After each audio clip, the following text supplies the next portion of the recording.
Hey there, grace and peace, everybody. Good to see you. You saw that thumbnail, you saw that title.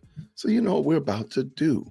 Now, what I wanted to do very quickly, because I know I'm early, I wanted to check my audio levels. Yesterday, someone was complaining. It might have just been one off, but they were stressing that the audio it was too loud. So what I wanted to do, I got a little bit of music playing in the background real quick. And I just want to get a feedback from you all real quick. How is the audio level? I'm going to actually turn it up loud right now. So it's going to be the loudest that it can be. This is the loudest, but I'm not talking any louder. And I just want to hear what y'all think about this audio level right now. So right now, my audio level is the loudest it can be. And I just want to get feedback in the chat very quickly to make sure that I've done whatever it is to make sure that I'm not blowing people's ears out and whatnot like that. And then we'll jump into the morning shenanigans. Okay. So Rose says it sounds good. All right. So this is good right here. All right. Sounds great to me. Okay. Really? Okay. Yeah. I don't know what the problem was. It might have just been that person, but I want to be responsible. If there's something that I can do to improve the audio, I want to make sure I do it. Now, y'all probably can hear I got some music playing in the background. Can y'all hear that?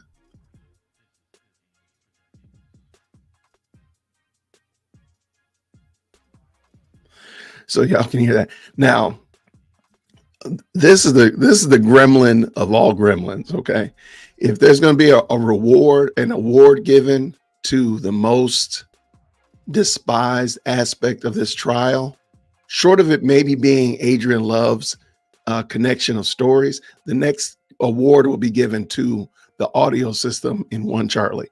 I have no idea what they're doing.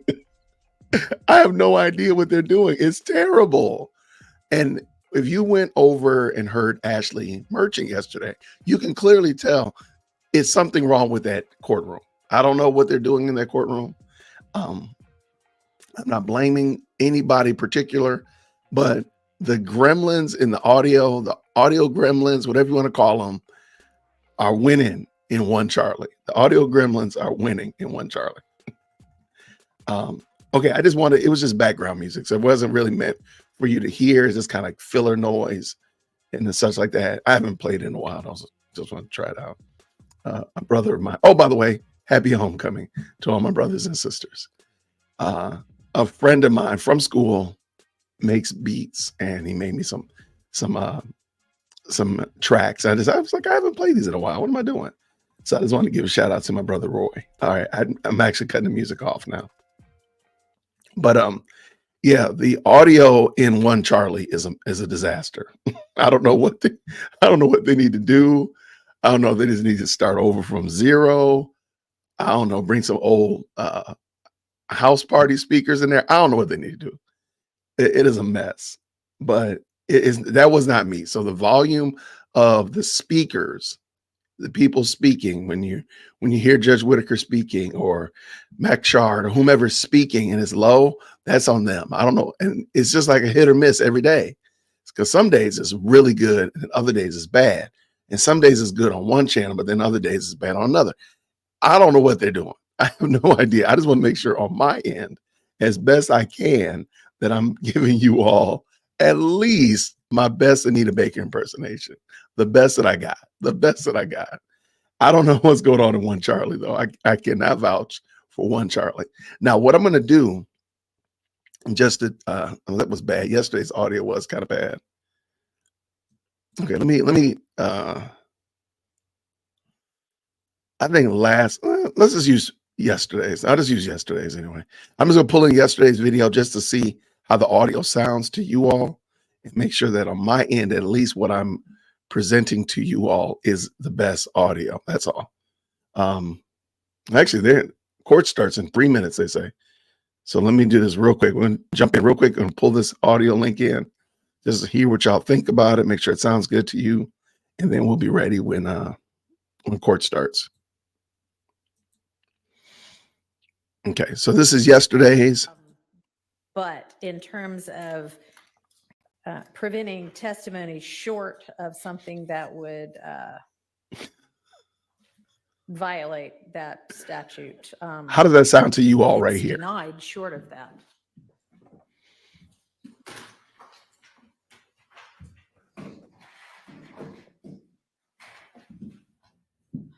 All right. So it's, it's not going to change any of the previous rulings about what various experts can Sounds good. testify to. Okay. Perfect. All Okay. right, Thank motion you. in limine 65. All right. Dope. So all right. I just want to double check. It's hard to do a true mic check because I could start it up and it sounds good to me on my end, and then you all don't hear anything correctly, or maybe it doesn't sound good to y'all. So super dope. So my audio sounds good. Let me double check. I set my audio level because again, some people were voicing concerns about my audio, but my audio is ready to go. We've checked the audio with the unless they do something different. We gotta do a little bit of prayer. Oh wait, what's horrible? Yeah, thank you so much. Get them likes. Appreciate y'all. Um, yo, I do want to say this. This when I say this is the best live chat, you all are amazing. I think yesterday this video had so many more likes than usual. It was amazing. So I really do want to say I appreciate that because it does let YouTube know that what I'm doing over here is something that the community likes. And at the end of the day, YouTube is an algorithm. YouTube is a machine, and they want to know, hey, is Jason the cog, dear woke Christian over there doing its job? And like, hey, by you all hitting the like button, by you all commenting and being engaging in the chat, all that kind of stuff lets YouTube know, hey, Jason must be doing something right over there. Maybe we should tell other people about what Jason's doing. And then that's the only way, not the only way, but that's a good way for the channel to grow because I'm adding value. So I just want to say thank you all so much for being a part of the best live chat on the planet and proving it time over time over time. So even if you're one of the new people, day one, or you somebody that's been here since the beginning, it doesn't matter. Or this is your first day, it doesn't matter. Appreciate you all. Hit the like button, jump into the best live chat on the planet, and let's get ready to have a great day. Now, yesterday on the recap show, which by the way, I will be doing pretty much a regular recap show in the evenings. So because the day shows are getting long, and let's just tell the truth, a lot of them are arduous. There's some fireworks every now and then, but I'll be doing a recap show in the evening. Last night, Rome King mentioned that he thinks there's going to be a lot of motions today, and that today's going to be kind of interesting. I don't know about that. So I'm gonna stick to my guns and say I don't think today is gonna be as exciting as yesterday. But we got about 10 seconds before they're supposed to go live. We're gonna see what happens. Thank y'all so much for everybody who stopped through. I really do appreciate y'all. There goes Cutthroat in the morning. Good morning, sir. Grace and peace to you as well. Uh oh, brother, please. I hope I didn't sound crass, my brother. Actually, I just wanted a good reason to play the video. Cutthroat, you're good to go, my brother. No problem at all, none whatsoever. Yes, thank y'all so much for tapping in this fine morning. We're gonna see. We're gonna see how good a day it is. Rome might be right. Dear World Christian might be right. We're gonna find out in a few minutes. And I'm also gonna jump over and see if now Sarah Boone, if you've been following the Sarah Boone case, this is the suitcase case where the woman zipped her boyfriend in a suitcase. She's supposed to be taking a stand today. So I'm just going to say, if there's an opportunity for us to watch it, Judge Whitaker's here. Let's go. If there's an opportunity, I'm going to try to jump in. And there y'all go. First question answered. There go your auntie there. Adrian Love is in the building. My girl got a whole heating blanket, heating pad. Bless her heart. It is cold in there. I ain't gonna lie. Well, thank you so much, Miss Barrett. Thank you so very much.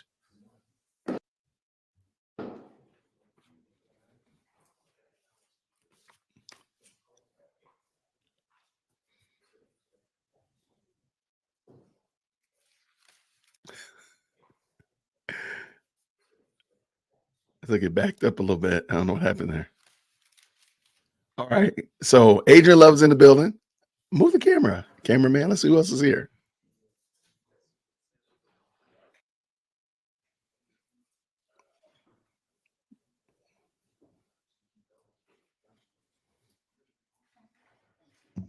All right, I didn't get any submissions from anybody. Hey, one in Y'all the chat, have how you here? things to present? Judge, with respect to the certified, it's 80322 that we were looking at, and I had an argument with respect to that analogy to the certified convictions. All right. Your Honor. Yes, sir. And good morning, Your Honor. Good morning, everyone. I did send a proposed jury instruction to this honorable court. Okay. But I guess they haven't been forwarded on, maybe. I mean, I could do that. I just don't. I usually do it to the No, honorable I court. understand. You know what? She just sent it. So, okay, I'll take a look at those.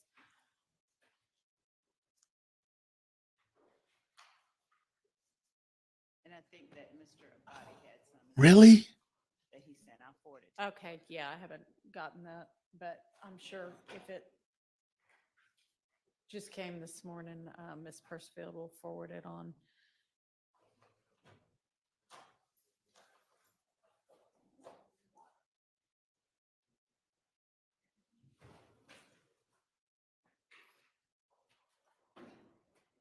Okay, I need proof that the anti-Doug is going to be there all week.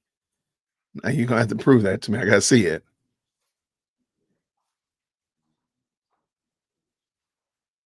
Why is the cameraman not moving?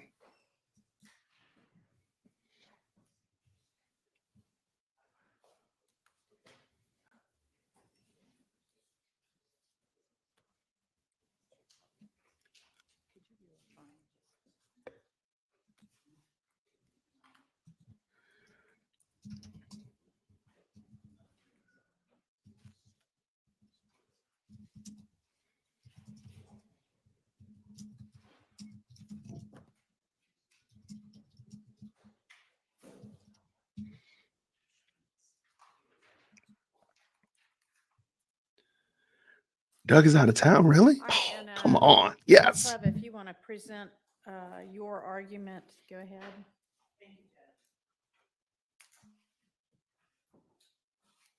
My understanding was that we were discussing the admissibility of certified conviction for a non-testifying co-defendant.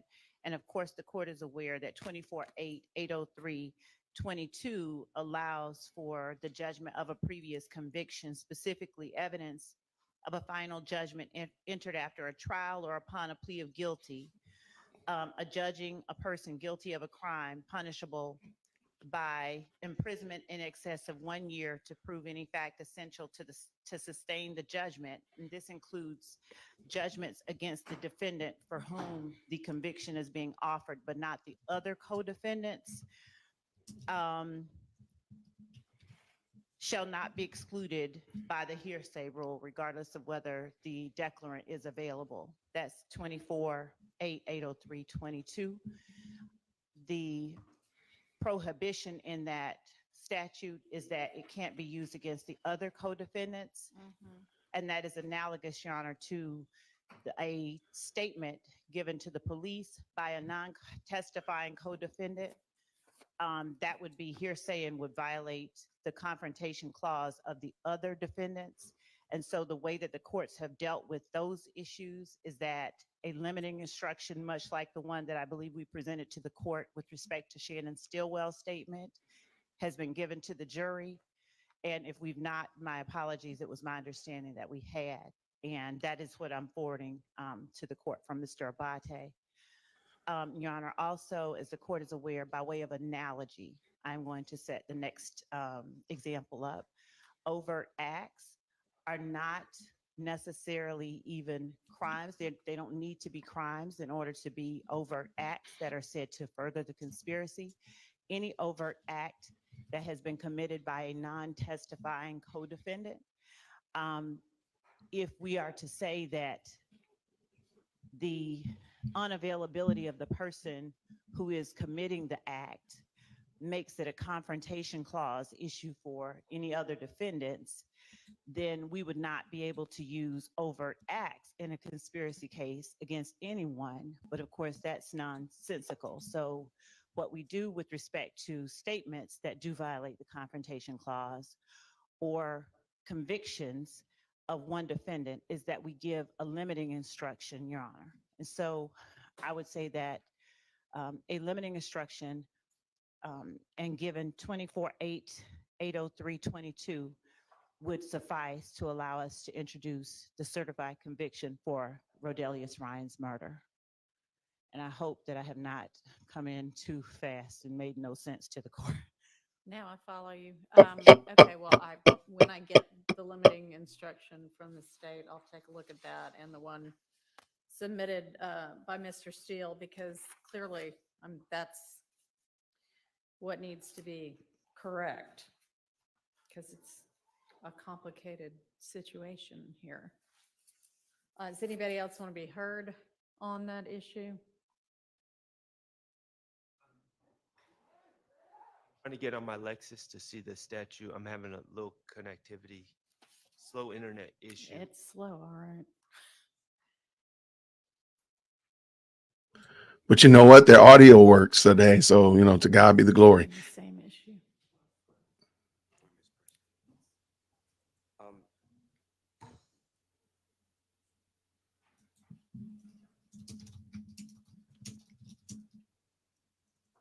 Good morning. hey, good morning, Your Honor. Good morning, Ms. Winfrey. How you doing, sir?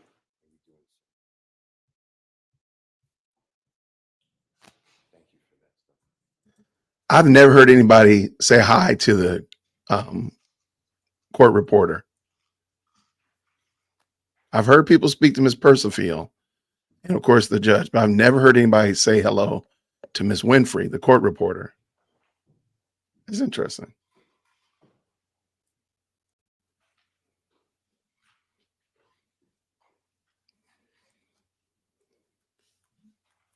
Did Woody spoke to Ms. Weaver, but did he say hi to her? Maybe he did. He could have.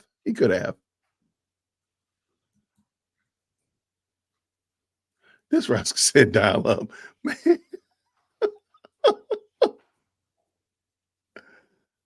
The bad thing. Okay, Woody spoke to her. Okay, that's fine. I'm sorry then. Then I gotta pay attention then. I'm sorry. Maybe I should have said this is my first time hearing it then. Shout out to Mrs. Steele. I don't want to take away from his shine. My bad. I thought I was waiting on the court.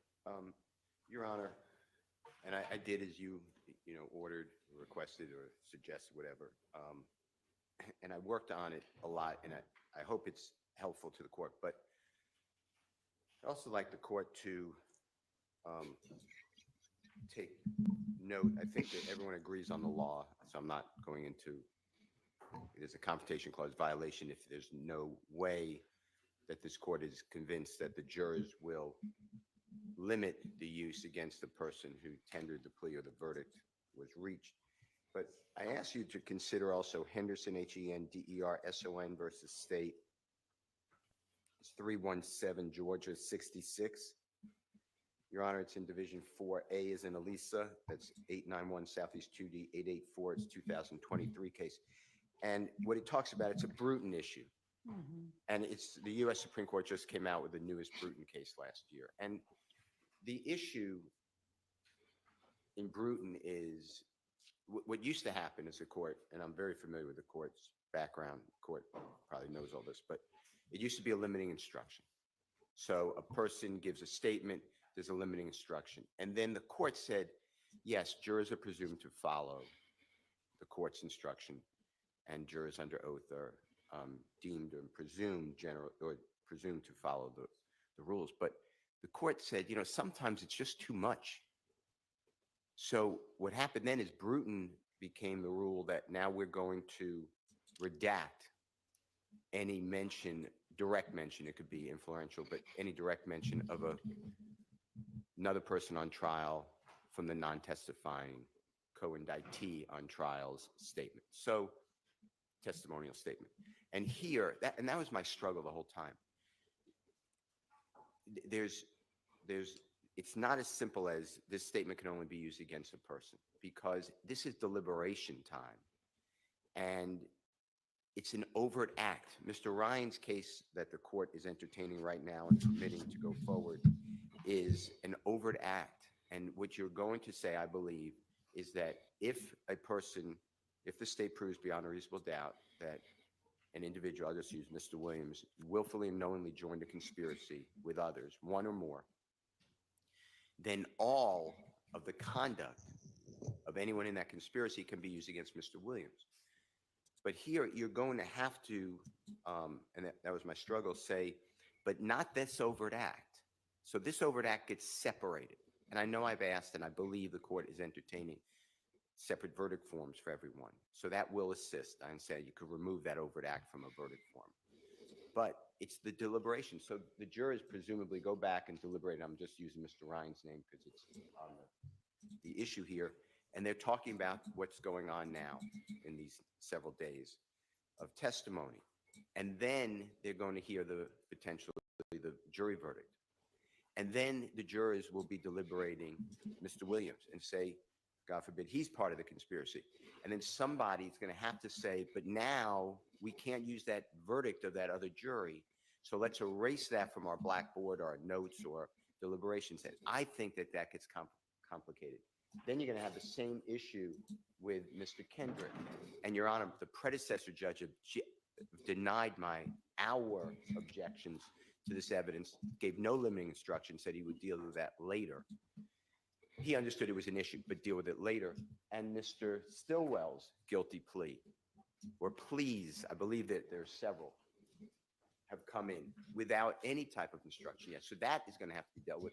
And Mr. Nichols has at least one guilty plea, maybe more, but I believe one guilty plea that has come in the same way over the objection of timely objection, and the predecessor court stated that it would be dealt with later. So I don't believe at this point in time where we are, I tried my best. I did this several times. I gave you what I think is fair to everyone. I tried to be fair to Mr. Ryan and Mr.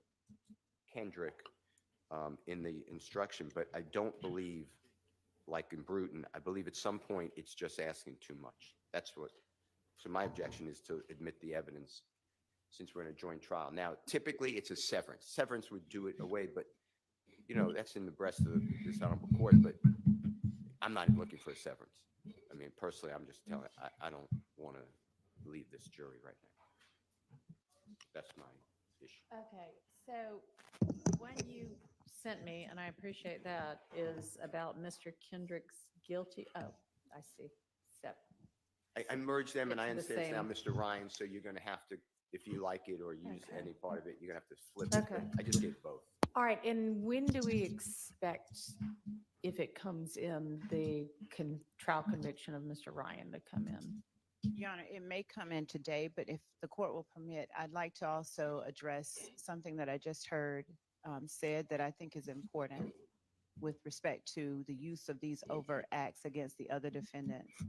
There's nothing in the law that supports the proscription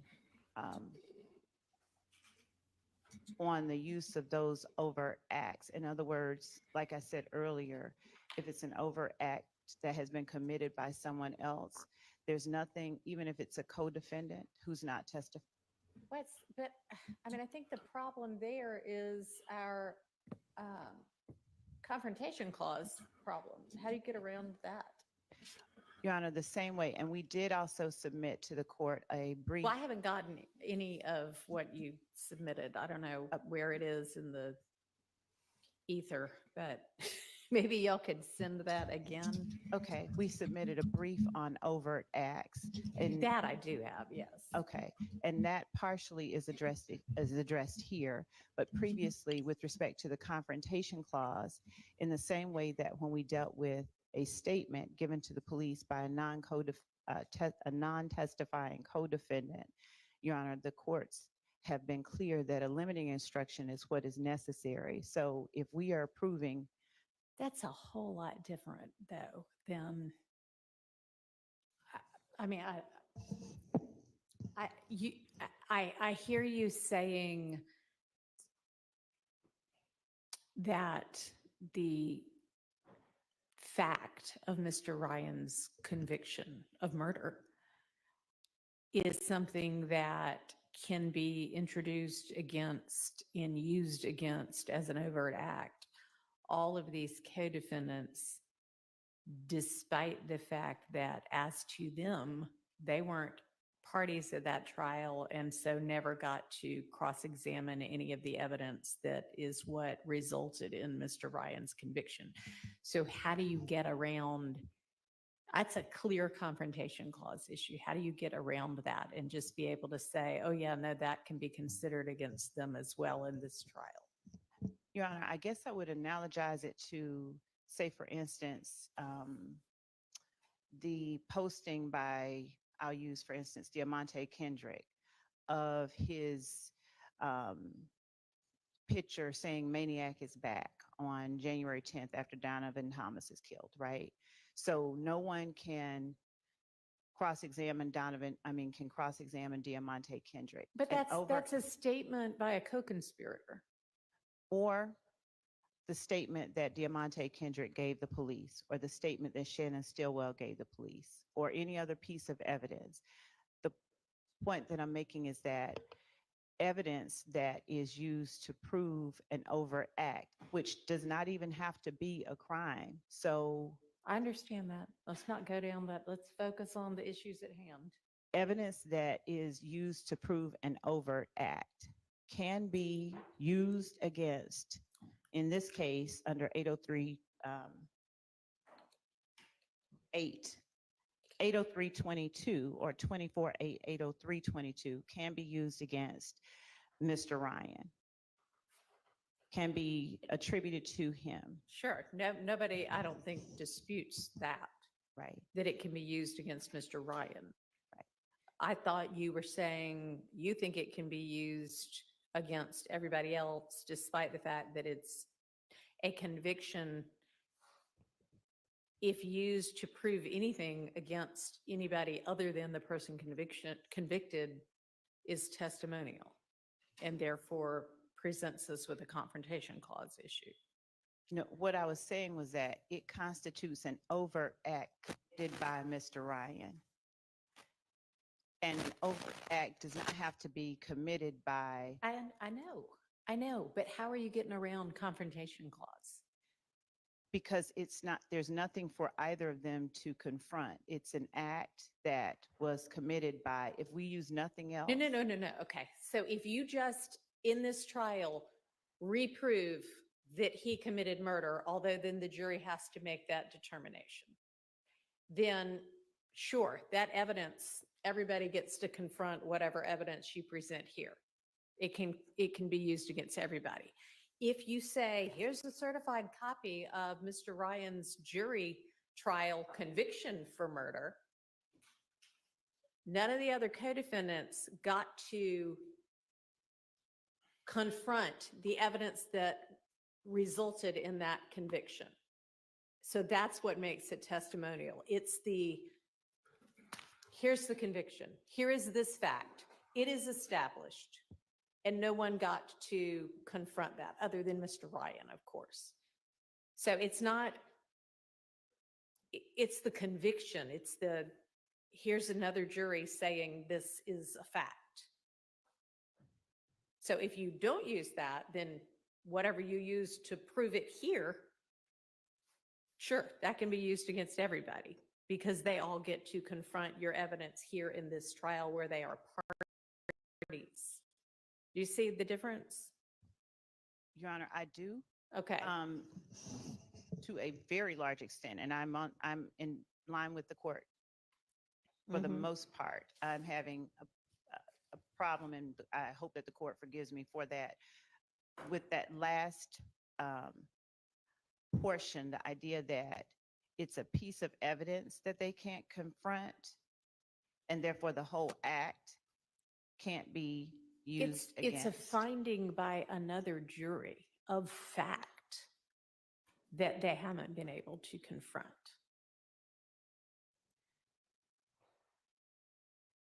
So if I, how do you get around the confrontation clause issue? Yes, sir. And I'm sorry. is somebody going to send me what you proposed as a limiter? I'll send it again. Okay.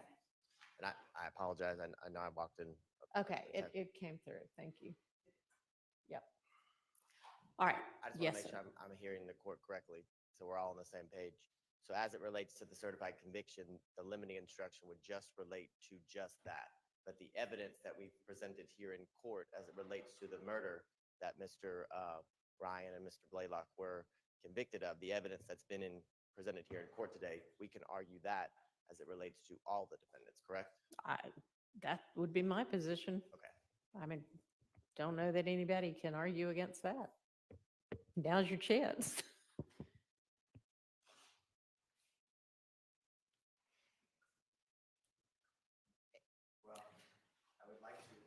But yeah, I mean, yeah, so yes, that is, everybody accepts that as the law, even if they don't like it.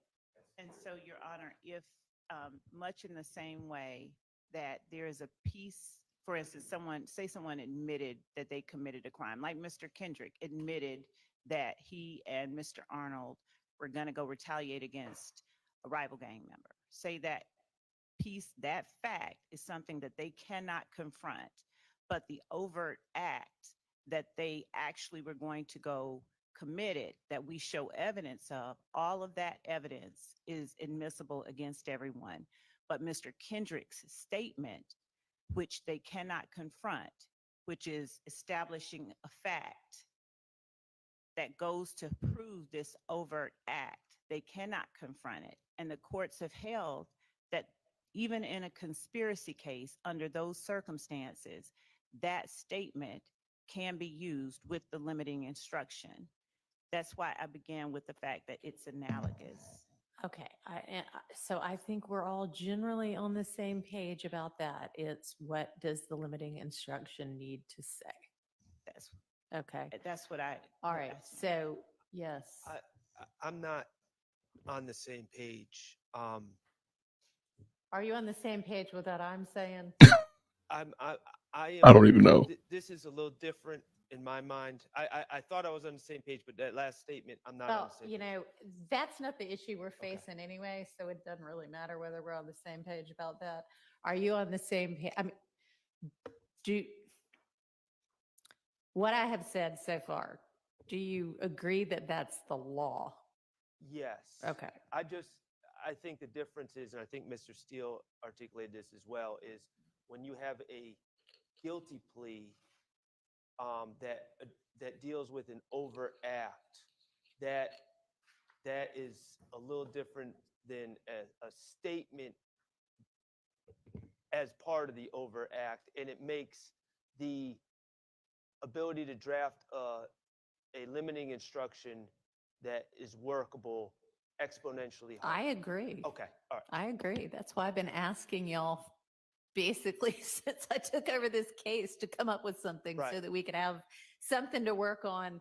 But of course, I'm getting it the day that the evidence is coming in, which frankly, it is not going to be able to come in before lunch because I'm not going to have time to sit and try to Judge, put it that's- all together before lunch. And So, Your Honor, if I okay. may, Yeah.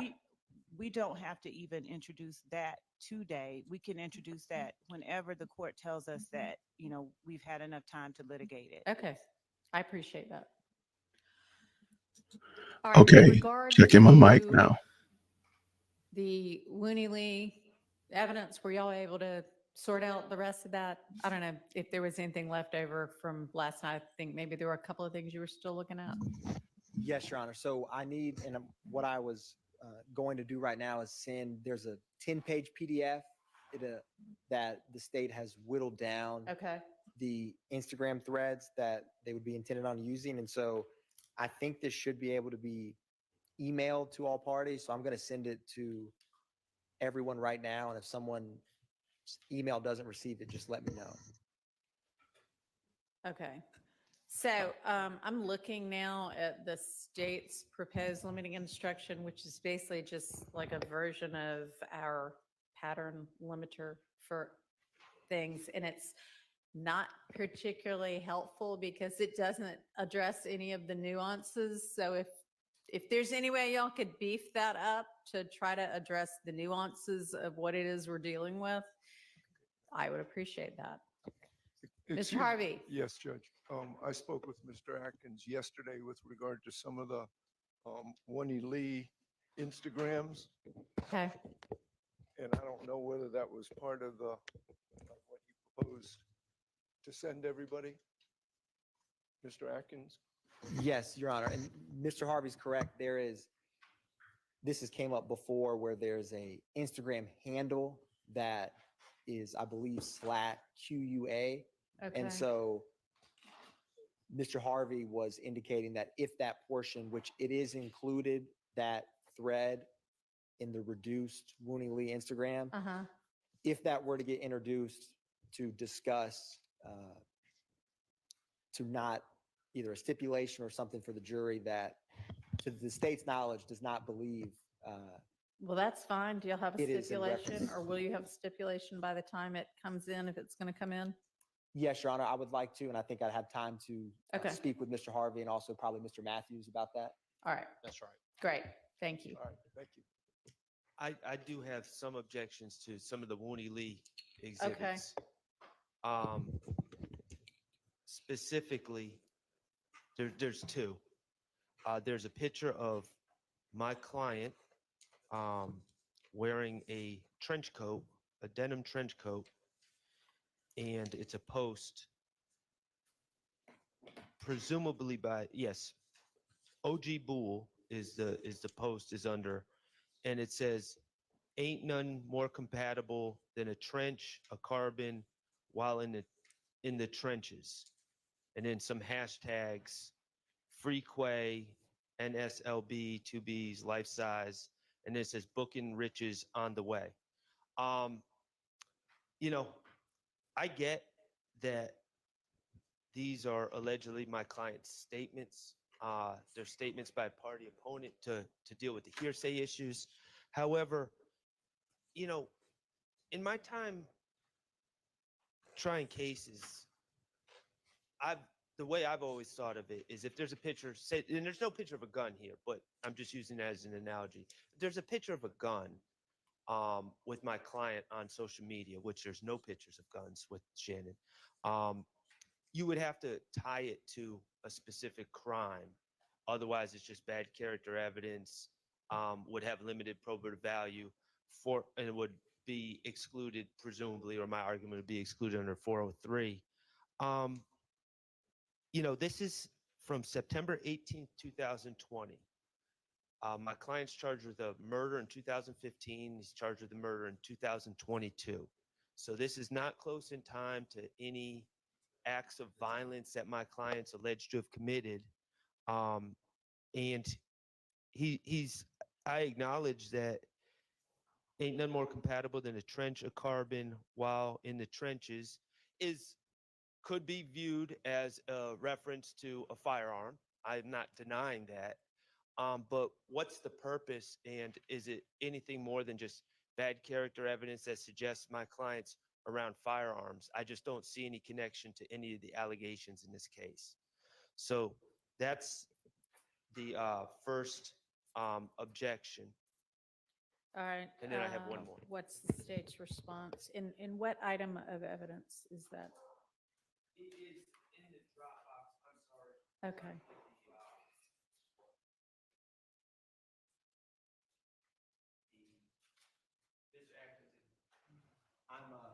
If you could help me out on that, what folder it's in. I am pulling that up right now, Your Honor, to orient both defense counsel in the court. It should be in the two drop boxes where evidence for Wooney Lee was sent was the co-conspirator larger drop box and also the witnesses 31 through The 60. one that says Wooney Lee social media. Is this Instagram or what is this? I believe it's in the Viverito folder, perhaps in the Jamari Holmes case. Does somebody want to just put it on Zoom for me? That might be easier. Yes, Your Honor. I will log into Zoom. Okay, and then I'll need to hear the state's response. Okay, real quick, just testing. Or no, I'm already. I'm gonna, there. if the I court. dropped the permits, pull it audio up down first and then- again. Sure.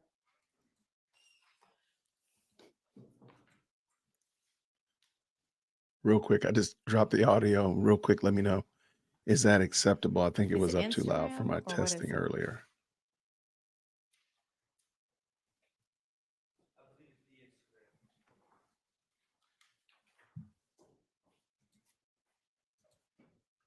Appreciate it. Thank you. Yeah, I think Adrian Love is in the chat. That's hilarious.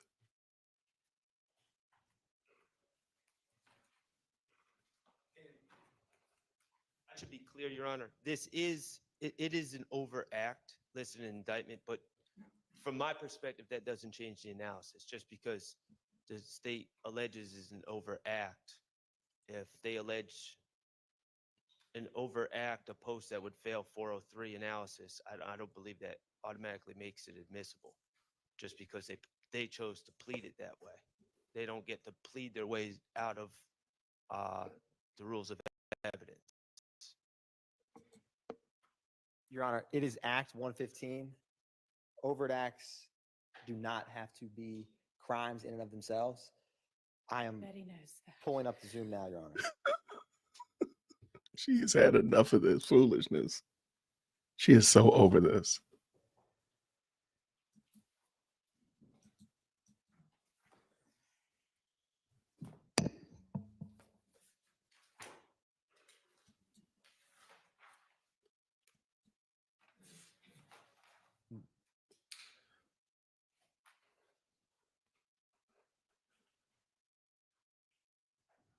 So, Your Honor, if the court likes, the state can make argument, but the state feels that, whether this is an overt act or not an overt act. Oh, Hang on. sorry, Your Honor. What is the actual act? What's wrong with wearing a trench coat? Yes, Your Honor. Whether this post furthers the conspiracy or not is what the parties respectfully will be arguing to the jury. And so when and if this Instagram post gets admitted, the state has to connect it and prove to the jury that it's an overt act in terms of the conspiracy, and defense counsel, of course, can cross and argue that it's not. And so the state doesn't feel that the state at this time, unless this court wants more argument, feels that overt acts do not have to be crimes. This is Act 115. The state is alleging that this public Instagram post referencing firearms, he says in the trenches, but having firearms is something that is an overt act of the conspiracy. All right, I'm gonna overrule the 403 objection on that. What's the next one? I think that's a bad idea.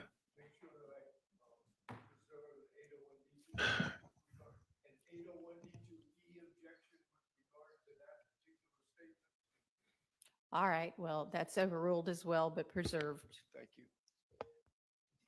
The other one, Your Honor, is it's a verse from a song performed, a very good song by my client. And it was, and this has been litigated, full disclosure, but I just want Your Honor to understand the argument because it was litigated in front of the prior judge. Mr. Stillwell in his song says, I beat a murder rap. He was on bond. He had requested a speedy trial. There was all sorts of things. He ends up on bond. It's been years since he's been arrested. He says, I beat a murder rap, paid my lawyer 30 for that. I don't know how much he paid. It wasn't me. But somehow when we litigated it before, I beat a murder rap was deemed an admission. Like, I don't know. I've asked a lot of people this. When you say I beat a murder rap, and universally, I figured maybe it's just me that I'm analyzing it wrong. Universally, everyone said to me, no, it just means you were charged and you beat it. It's not saying that you did it Yeah, and I agree with beat that. it. I think, Well, I don't know how that's an admission. okay, well, the jury hadn't been told it's an admission, have they? Well, why is it admissible then? If it's not an admission, it's just a song saying I No, was it's an arrested. admission in evidentiary terms, like an admission by a party opponent. It is not, I would not view it necessarily as an admission that I committed murder and then got away with it. But that's not what we mean evidentially when we say it's admissible under the rules of evidence as an admission. It's an admission by a party opponent, which it is that. So, Except when we've been dealing with lyrics, and these are lyrics, we've been cognizant of First Amendment. Yes, and Right. everybody gets a right to say whatever they want, within the bounds of the First Amendment. But if that is also something that might be able to incriminate them in some manner, then, that's the choice they made.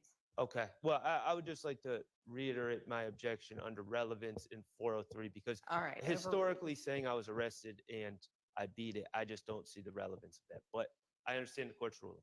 Okay. What else? Okay. So was there a second Wooney Lee item? Your Honor, I think we just addressed at least the two that Mr. Sharp. Okay, there weren't any that Mr. Ryan Oh, had well, issue with. I will not speak for, they may have issue with the reduced, I just sent to the parties He just sent it. the, 5 that, minutes ago. it's so that they may have objections to what the state wants to. All right, when are we on going to that. be getting to it? I personally think he would come up tomorrow. He could technically come up today, Your Honor. Okay, so look at it over the lunch hour. Yes, Your Honor. Or now, if you can, but, all right, let's just make sure that we circle back on that before. And yes, we will have objections. Okay, It's only 10 pages though, so it shouldn't take too long. all right. Are we ready for the jury then? No?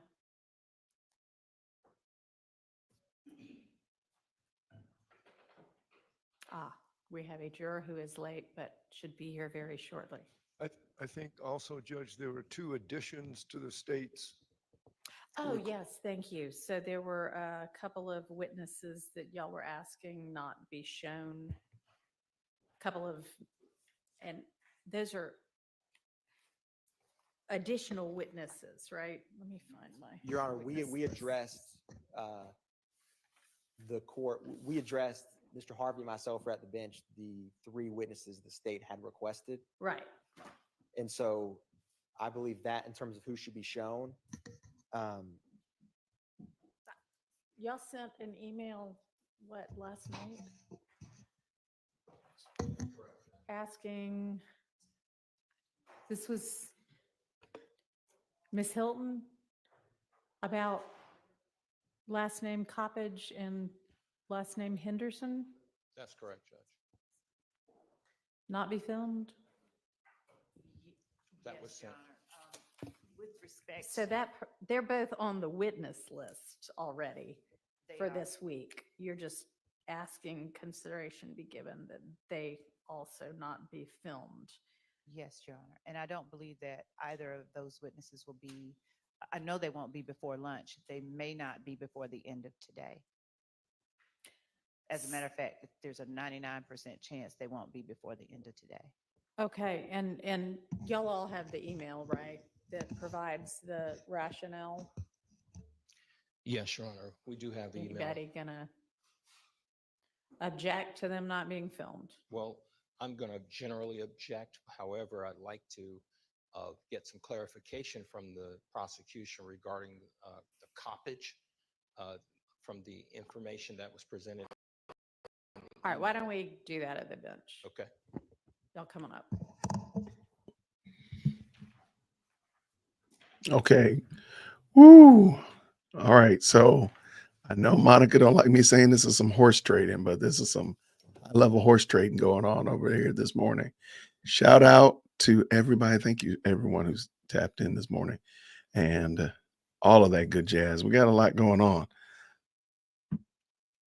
Somebody said in the beginning, man, like Adrian Love changes the whole atmosphere in that courthouse, man. It just seemed like everybody was doing good yesterday until now. Simone Hilton had her word salad moments yesterday as well, but it just seemed like everybody loses their excitement when she's there. It is wild. Yeah, this hidden witness thing is going to become a problem. I got a feeling. That's what I think is going to end up happening. They're going to end up having another mishap where they accidentally show a witness that needs to be hidden, and then it's going to be just foolishness. So, but shout out to everybody. Thank y'all so much for stopping through this morning. We got 700 of y'all here. Good to see you. Thank you so much for stopping by. I appreciate you. So, my poll question, let me just make sure, because at the current moment, it's kind of split 43, 43, and 13. I'm just wondering, would you rather that Judge Whitaker just says, no, this is what you're going to do, and just put a kibosh on it, or let Adrian Love kind of argue it out, or Atkins, or whomever, let them just kind of argue it out to the point that you're like, okay, something needs to happen. I really would rather she just say, no, this is what you're going to do, and just call it a game and be finished, rather than allow her to kind of tease it out. And she lets the other side do it too. But I feel like she does a lot with Adrian. And it's just like, okay, let it go. No, nah, that's okay. Nah, nah, it's all good. We're not gonna do that. And just call it a game. Let's see. But so that was the theory behind my poll question and such like that. And let me tell you, I'm sad that the anti-Doug is not here. I wanted him to be here. The other Doug 2.0. He crushed it yesterday. I thought he did a great job. So I was hoping that he would be here, but he's not, clearly. But shout out. I know Diamante Kendrick is in good hands. And I think when we see Doug and his cohorts working together, I think that does show how well oiled this team is. At least Monte Kendricks is in good hands. Because yesterday, the other Doug 2.0, was arguing for that man as if he had been in that seat next to him since day one. Now, he's been in there intermittently, and the gentleman today has been in here as well.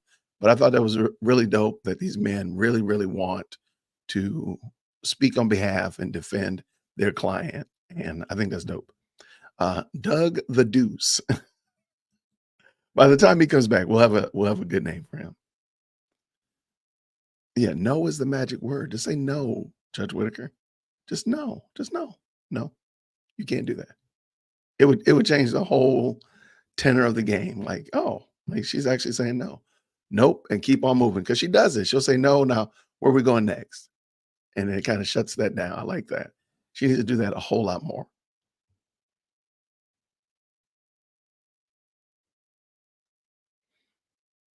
All right. Lots of good commentary jumping off in the chat. Thank you so much. You like Dougie Doug? I mean, his name is Jay Abd, ABT, Jay Abd. I like him. I just like the way he handled himself yesterday. I thought he sliced apart the gang rap lyric expert with finesse like nobody's seen before. Now they did get a little bit spicy a little bit. They got a little bit of pushback, but I don't care. That was what we needed. Some good fireworks. So yeah, shout out to him. Chase Line. Why are y'all like this, man? Why are y'all like this? It's too early in the morning for this.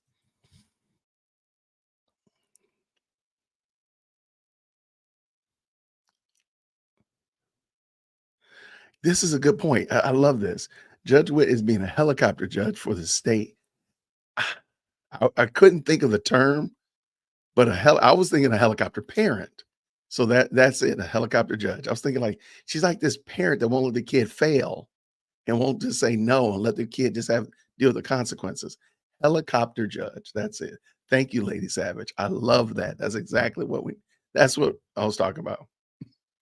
Okay, here we go. They're back. They're back, I think.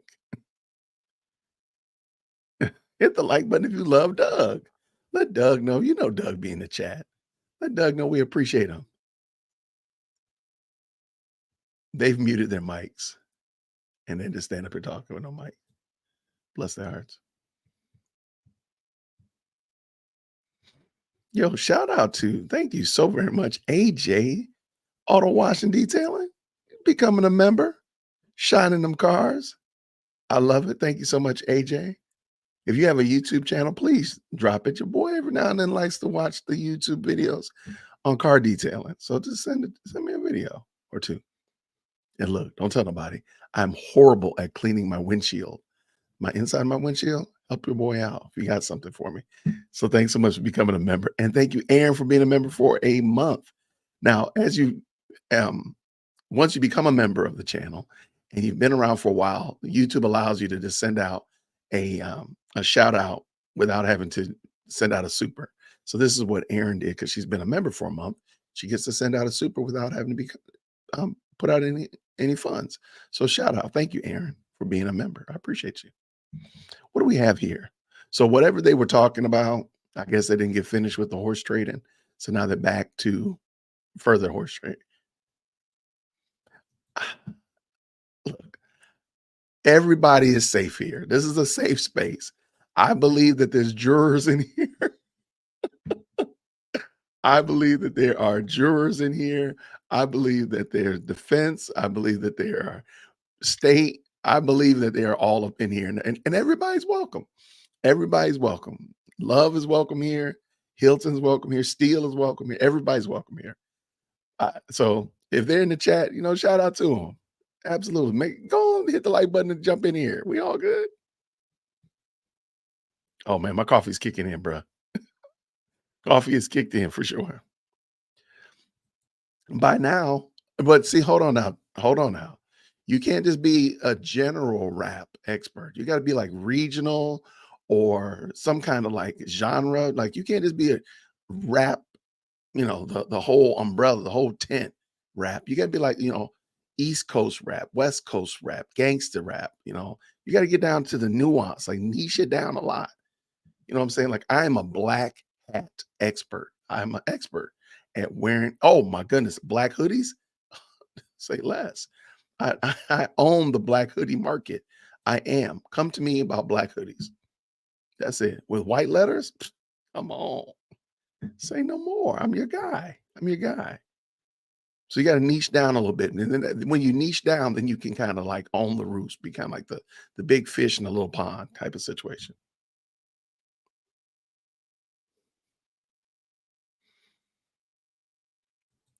The state has the burden, so they must hear them out.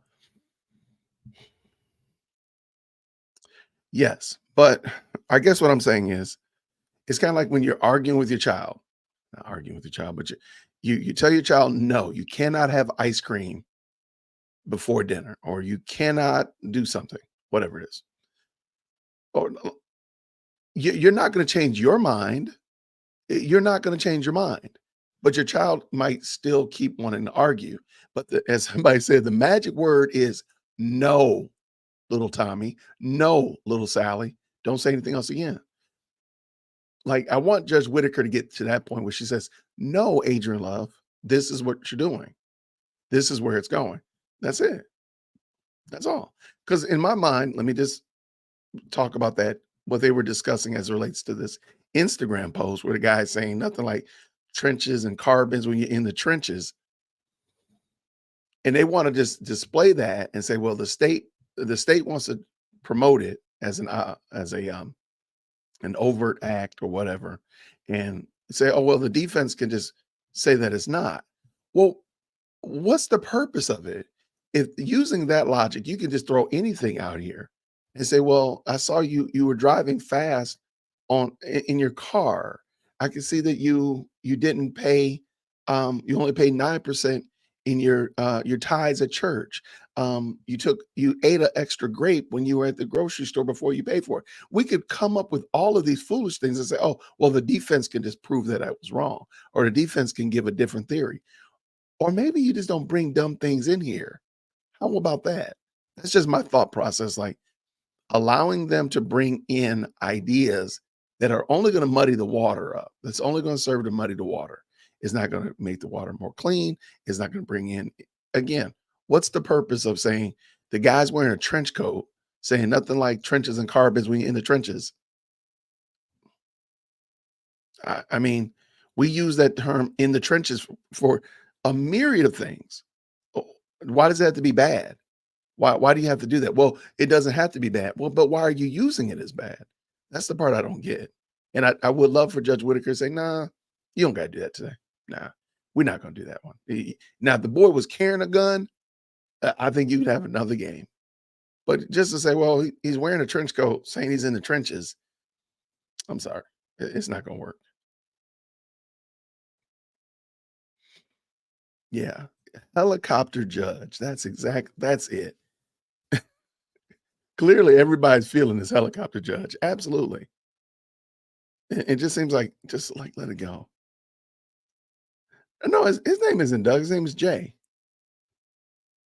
No, his name is Jay Abd. I was just calling him the anti-Doug, the Doug that laughs, Doug 2.0 yesterday, because he just kind of popped up. We didn't even notice he was there. I didn't notice he was there until he came up to do his cross-examination. So I just kind of gave him that title. But his name is Jay Abt. ABT. Yeah. Seems like a really good guy. And I've heard him before because he was there during the pretrial motions. I think he's actually been in here a time or two, but he just kind of stood out yesterday.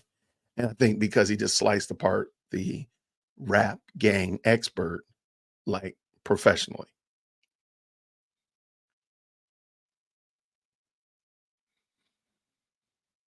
I don't know.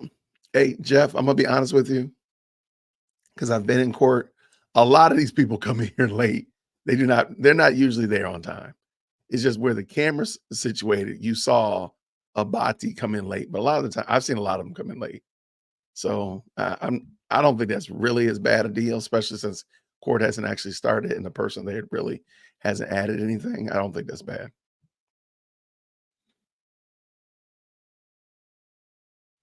See, the only problem with that is I think she should let them, they need to fail.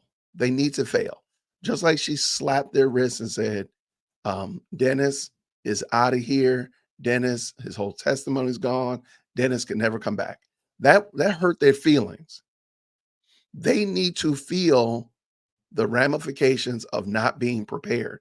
This is a horribly prepared case. Now, whether or not it's because Fonnie Willis just threw it on them, whether or not the case had no legs because it was relying on Woody, that's beside the point. This case is being conducted like blind chipmunks trying to fly a 747. It's just insane. It doesn't make sense. And at this point, there needs to be some consequences for that. Now, I think Judge Whitaker is setting up the defense to be successful. No question about that. But I think on the same note, she has to rule against the state in some instances and give them a firm wrist pop. A firm one that really leaves a little sting, man. They need that. So, yeah, Jay Apt is his name. That's what I'm saying. Like, if Paige just said, Adrian, sit down, stop, no more, sit down. Thank you. Now, where are we going next? That would change the whole game. That would change the whole complexity. You don't have to be rude and disrespectful. You ain't gonna, snatch your earrings off and be like, catch me outside. Just be firm. Girl, let me tell you, I'm such a I'm embarrassed how terrible my windshields look. I don't know what it is, but I'm gonna get better at it. I'm going to. And the problem is you don't find them until where we live. I don't find them until like early in the mornings or late at night. So because of where the sun shines. So like I went out this morning and I was like, oh, look at my windshield, man, because the sun was coming over the hill and it was fun. I was like, oh man, windshields look horrible. I'm gonna go clean them during lunch and I'll find out tonight how well they look. That's the part I just hate that. But I'll get it together. Y'all pray for your boy. Now, I do think it's interesting. This is the second day in a row they've had a juror come in late, which is interesting. We could get a directed verdict. I'm fine with that. I'm perfectly fine with that. I don't think they've proven anything. Yeah, there we go. See, I need you to be there. You go. That's niching down. There you go. Come on, Tamika. She says she's a hood rap from down south expert. Come on. There you go. That's niching down. That's what I'm talking about. What are you an expert at? I'm sure this comment is that comment right alone. Matter of fact, let me go ahead and add that too. Let me get rid of the poll. Let me just go ahead and put that in there right now, because I'm sure that one's going to be a mess.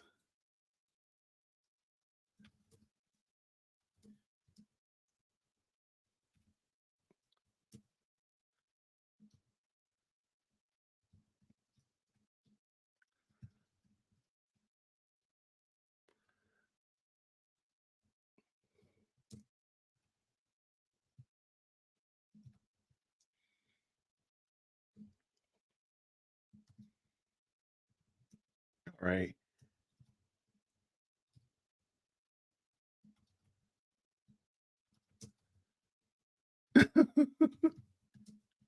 All right, let's go. Let's go. All right, I just dropped the poll right there. What are you an expert at? Hey, Texas T, good to see you. Grace and peace to you as well. I'm a cracker expert. Okay, absolutely. If you, again, I keep saying pick up Rap on Trial. I'm almost finished with it. They really point that out. I think you would really be impressed with it.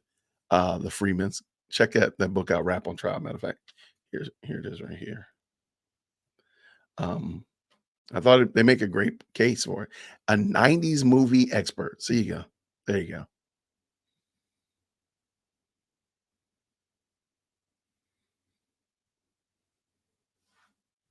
Yeah. I mean, if you watch Boys in the Hood, now, but see, that's LA gangs, Tanika. You got to niche it down. Are you going to be an LA gangs expert, or are you going to be like, New York gang expert or whatever? You got to really get down into the weeds. Don't just be any kind of expert. Be a niche down expert. Free Young Thug and the jury. Well, the jury has had opportunities to throw in the towel, way more than Thug has. Not filming is the issue at the moment. Are you talking about witnesses? Yeah. So if you watch Dirty Dancing, are you an expert at the dirty or expert at the dancing? We got to niche down, niche down. Come on now. Love has been in timeout for about 3 days. She's been on timeout since like Thursday, I think it is. She's been MIA. Look. Now, I do think it's interesting that Abati seems to be in there now long term. Now, if he's not there tomorrow, then that'll be interesting. But it does seem like Abati's in there now. So I think there's going to be a very interesting dynamic because of their personalities.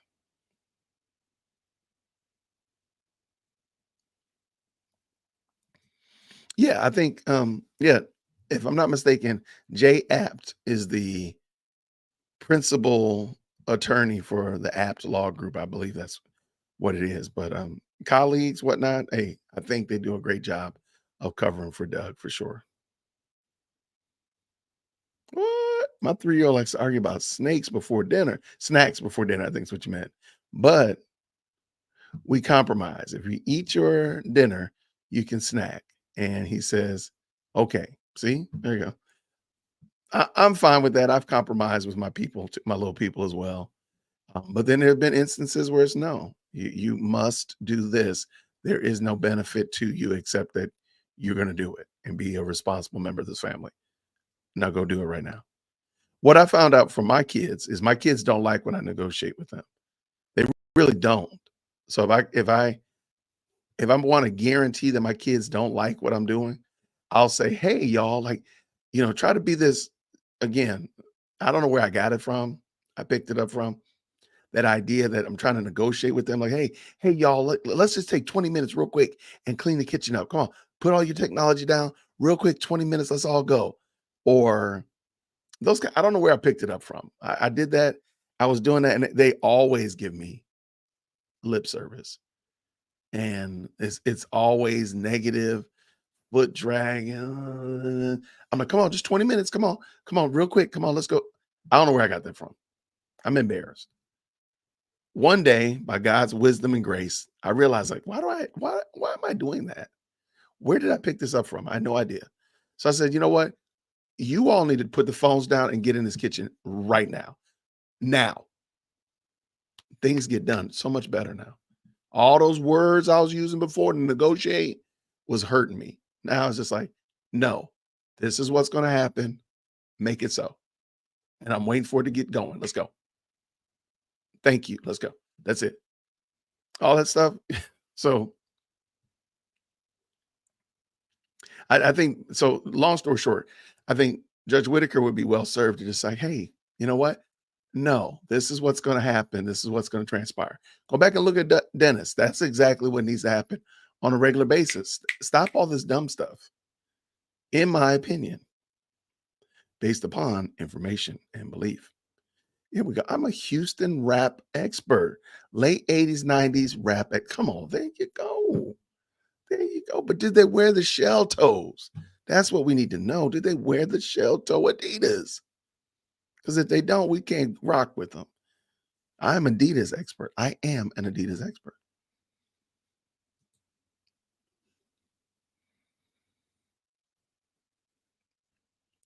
Yeah, I think personally, the Instagram stuff is just, and in my mind, I don't see the same level of,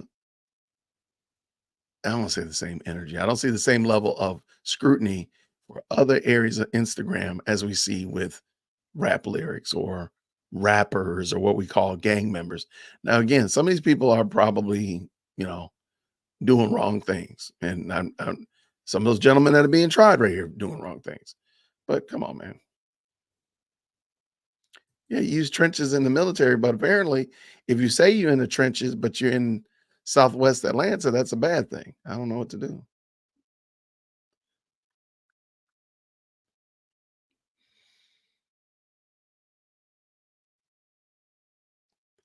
But all of us, Tanika, have a PhD level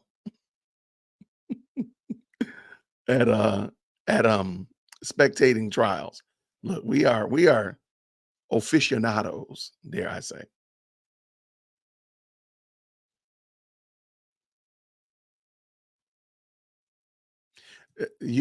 I've said this actually, Tennessee lady.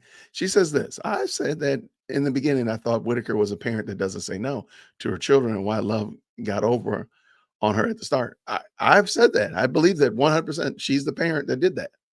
She's the parent that did that. And now she needs to come to grips with the fact that that's not a good parenting style. And I'm not saying that Judge Whitaker is Adrian Love's parent or that she even treats her like a parent. But I think we all can agree, especially if you are a parent and you work in an industry that you deal with other people, it's very easy to see your parenting style transfer to the way you deal with your colleagues or your people that work under you or the people that work over you. It's very easy to see that parenting style work out in there. Because again, maybe that's where I got it from. Like I said, as a former classroom teacher, I know I used to, negotiate with little people far more than I should have. Maybe that might have been where it came from. That I would negotiate with my kids in the classroom. Now there would be times when they know like Miss Whitaker only rocks this way, but there's other things I would give them room to negotiate. And I think that might have been what I brought home to the house. But yeah, I think that's what has happened. I would love to know how Judge Whitaker raised her kids. Hey y'all, thanks so much for that. Let's see what we All right, got. I have She's back. Thank y'all for all the comments and such like that. I apologize if I didn't get through all of them, but there was quite a few. Okay. All right.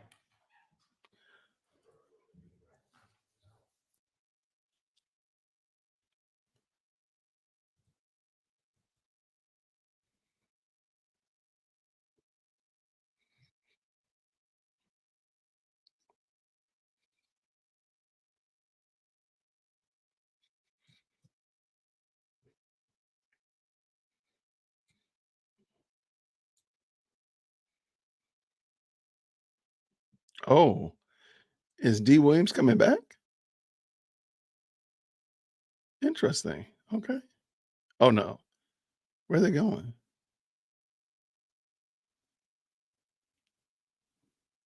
Matthew's on the phone. I think this young lady's last name is Johnson. I think I heard her mention yesterday. Okay, what we got?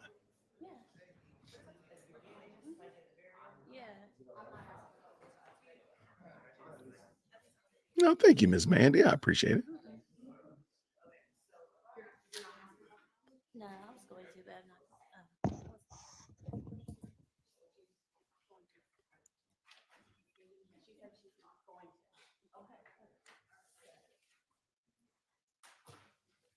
Wow. Wow. Oh, maybe it is. Maybe they're moving it because of the witness. Maybe that's it.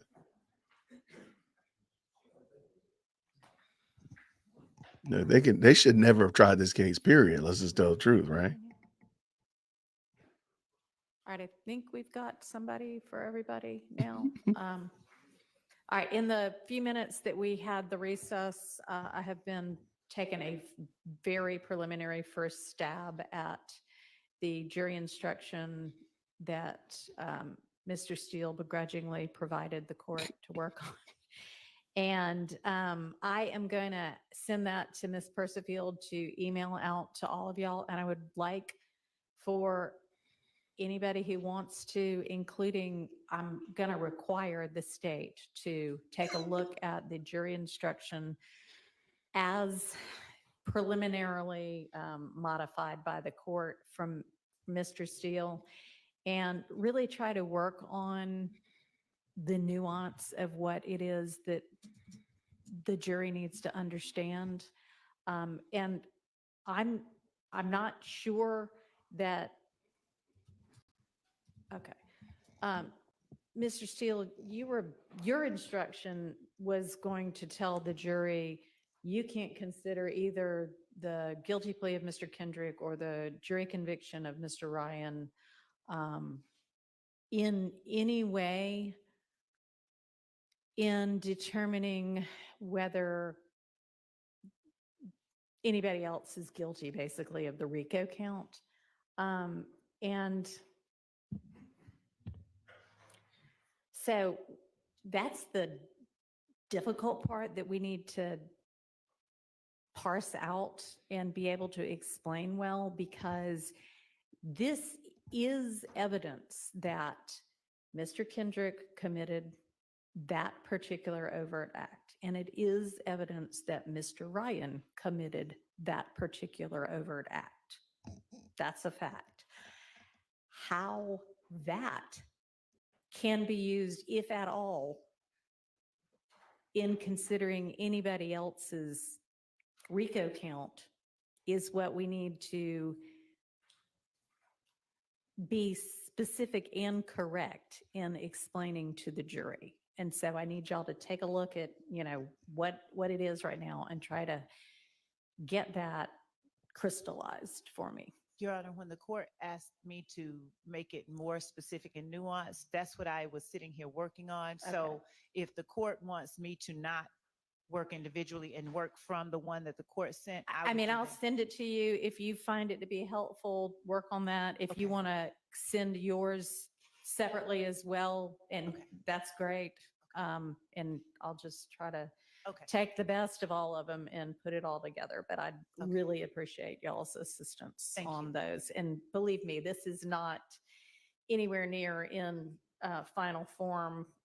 It's just what I had a chance to do in the last few minutes. All right, I think we are ready for the jury. So Can I if we make want one- to, huh? Oh, I Yes. apologize, No, go ahead. No, Mr. Bassi stood up. If Your Honor will allow, I will be asking at some portion to have a few minutes just to speak with a potential witness of the state. He did not appear yesterday because he was in custody. He's brought over today, and the sheriff's office is trying to locate him. So I've not had access to him. Okay. I'll only need a few minutes. Okay. What's our order going to be after Miss Smith? Your Honor, I think that it would be about the third witness down that Ms. All right, Bassi wants to speak to. Kind of let me know, and hopefully that'll align with one of our breaks anyway. Okay, so reminder that this next witness, Ms. Smith, is not to be filmed, and y'all be careful when you focus on the video boards too. So let's get her in, and then we'll get the jury in. Your Honor, can I I'm just make sorry, one wait, more? I'm sorry, Mr. Steele, you had something also. Just for your hopeful put on your thought process. I also believe, though, that Mr. Kendrick's guilty plea to the gang involvement, he Right. pled to a gang count, that's what we're dealing with now. Mr. Kendrick and Mr. Williams are indicted in counts, I'm going to tell you 56, 57, 58. Right. I may be wrong on the numbers together. And that guilty plea, it's not only for the RICO overt act, but it also goes to those counts too, because I don't want the jurors to use, well, Mr. Kendrick admitted through a guilty plea that he was part of a criminal street gang YSL. So that has to be Did he actually incorporated. admit it was YSL? Yes, that's part of They're the gonna issue. know that from what they get presented? I Um, don't think, we did not list YSL in the indictment, on that previous indictment. Right. I think you did. I No, have to I check just it. looked at the indictment. It doesn't say YSL in the indictment. that Okay, he well, that's pled. better. I did not. Okay. Memory is different, but if you looked, then I'm wrong, I'm sure. Yeah, I just looked like 2 seconds ago. So it's not. It may be in the guilty plea transcript, but that's not going to them anyway. Okay. Let's get the witness and then the jury. We can be doing both at the same time.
Good morning, Ms. Smith.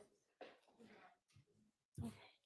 So yesterday on Direct, you said that you used to hang out at Bolly's house? Excuse me? Yesterday on Direct, you said you used to hang out at Bolly's house? Correct.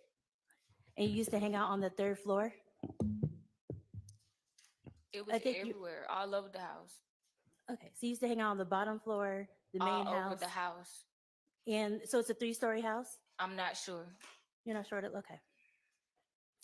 And there's a door on the 3rd floor, right? I'm not sure. I really don't remember. Okay. The mom walked out of the door when she was on the 3rd floor? I'm not sure. I don't remember. Okay.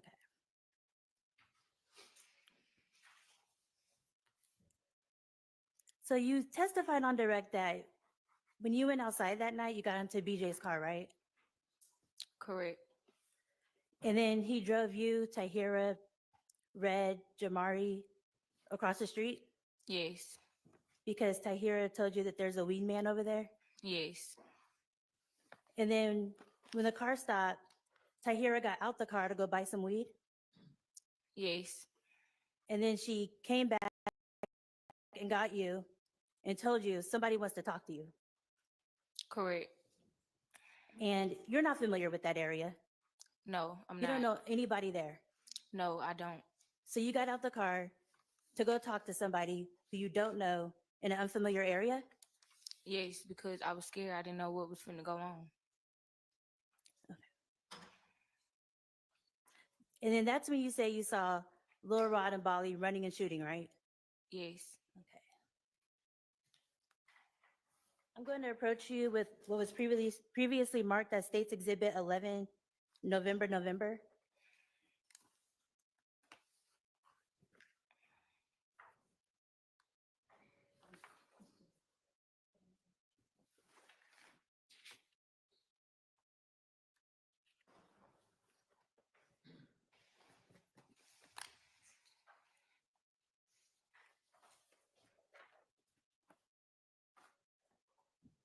Your Honor, may I approach? You may. Do you recognize this exhibit?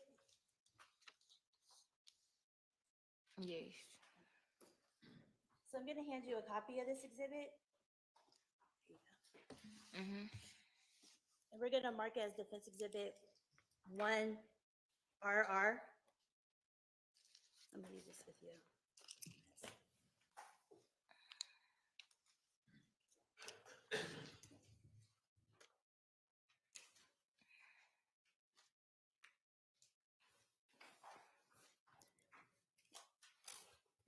And I want you to mark where you saw Lil Rod with an R. Use the sticker and write an R and put it on the blue copy.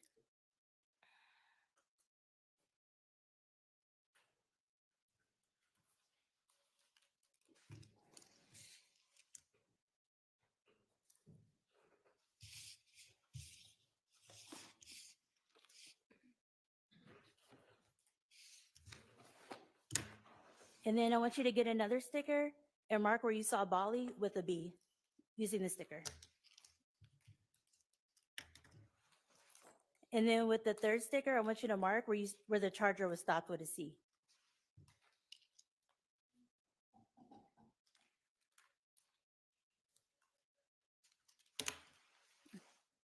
I'm gonna get that from you, okay?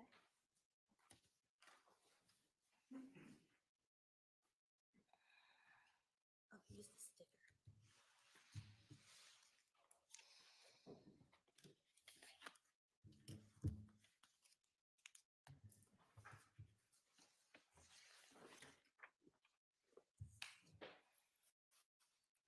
Write it on there. Right, write the letters on the sticker.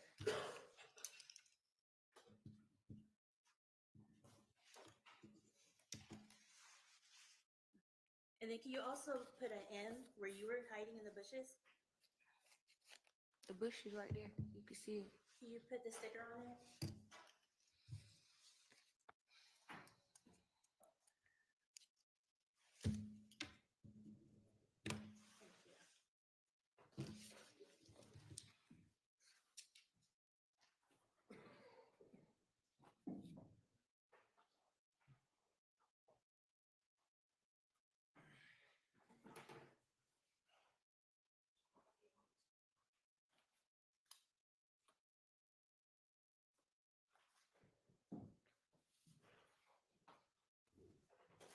Sorry about that. I'm listening to it through my speakers.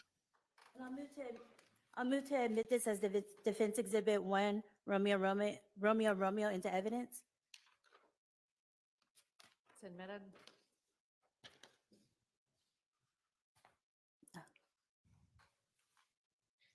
All right, let's see.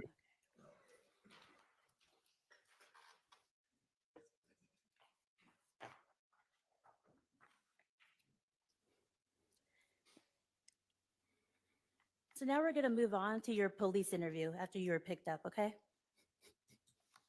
Now on direct yesterday, you said that you and BJ were friends, right? I knew him, yeah. Since 5th grade? Yeah. And you also told the detective that BJ put a gun to your head that night, correct? Yes.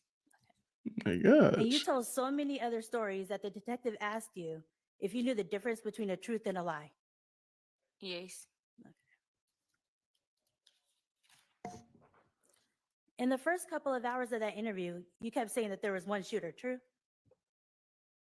Yes, I did. You said BJ was shooting, correct? Yes, I did. I said a couple stuff. I was shook up. I was scared. I didn't know what to say. I never been in no situation like that before. Okay. And then towards the end of the police interview, Detective Hogan told you what he thought happened, right? Correct. And then after Detective Casey told you this is the time for you to sing your ass off, because if not, you're going to find your ass in fucking jail with these fools, right? Correct. And that's when you started adopting Detective Hogan's version that there were 2 shooters. Yes. And then that's when you started saying that there was a big gun. It's never no big guy. Big gun. A big gun. Mm-hmm. I don't remember. And that's when you started putting Lil Rod in your story, correct? Yes. So let's fast forward to the previous hearing in September of 2021 when you provided testimony, okay? Mm-hmm. And that's the first time anybody ever heard about you being trapped on this bottom floor, correct? No. Who'd you tell? I told the police. You when told they- Detective Hogan? No, I told the police when they came to get me, where I was inside the house. So you told them on the way to the police station that you were trapped in a house? No, I told my mom over the phone. You That's how told your the- mother? Yes, that's how the police knew where I was. Okay. And did Detective Hogan bring that up during your interview? I'm not sure. I don't remember. So would it refresh your memory to look at your prior testimony from your prior hearing? Mm-hmm. Okay.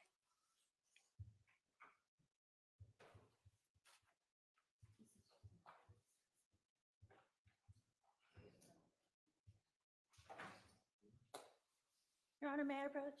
You may. That looks like a pretty big binder. Are you going to point her to something Oh, I in am. I'm gonna particular? tell her what Okay. to do, I guess. All right. I'm not gonna have her flipping ramp. Yeah, No, that's good. No. Would you go to page 866?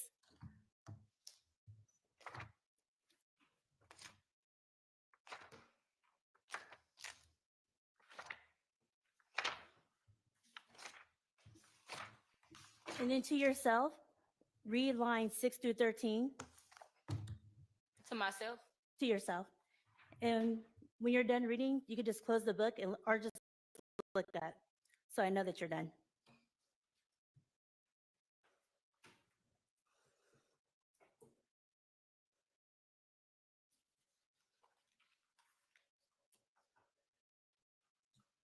She is not cooking.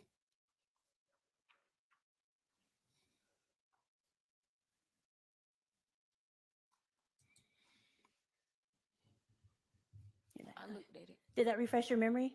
Yes, it do. So you never told anybody that you were trapped in that basement? Yes, I did. I told you I told my mom.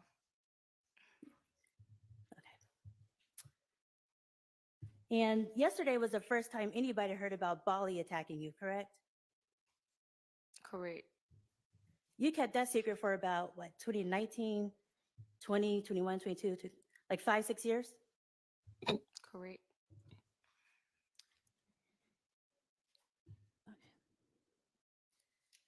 And you would agree with me that you changed your past testimony several times about who had a gun that night? No. Okay. Would it refresh your memory to look at the transcript? I mean, if you want to put it up, that's cool. I'll look at it and refresh my memory if that's what you want to do. Okay. So let's start with where you said Lil Rod had a gun. Go to page 809.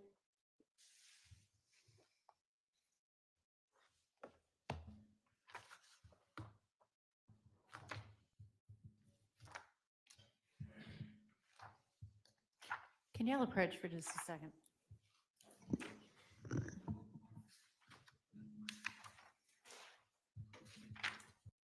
Oh man, what are we doing, Judge Whitaker?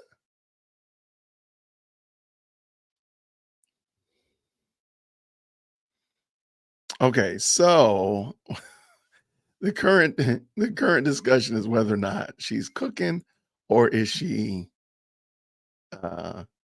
not cooking. And then is it a crock pot or is it on a boil? I think she's getting warmed up. I think she's getting a little bit, she does seem a little bit tight when she gets in there, but this is a big trial and she hasn't said much. And let's just say also her client is in a bad way. He's already down bad, right? They're back. What's up? What's up? Did that refresh your memory? Mm-hmm. Okay. So you said Lil Rod had a gun, right? Yes. Okay. Then let's go to line. Let's go to. Sorry. And you said that several times that he had a gun, right? Both of them had guns. Okay. But then you also testified you didn't see anybody shooting that night, correct? You have to say it Correct. for the record. Yes. Okay. And you also testified that you didn't see any guns that night, correct? Mm-hmm. Okay. And then also, while you were on that bottom floor, you just found a random phone. Yeah. It was a phone at the house. And there wasn't a passcode to get in the phone. I don't remember, but I could call somebody, so apparently it wasn't. But you didn't call 911 to let them know that you were trapped in this basement. Nope. I called my grandma and my mom first. And by the time I called my mom, 911 was at her house. And when you were on the phone with your grandmother and your mother, you told them, I just saw a shooting. No. When I called my mama was yelling and screaming, telling me homicide at her door. Court's indulgence.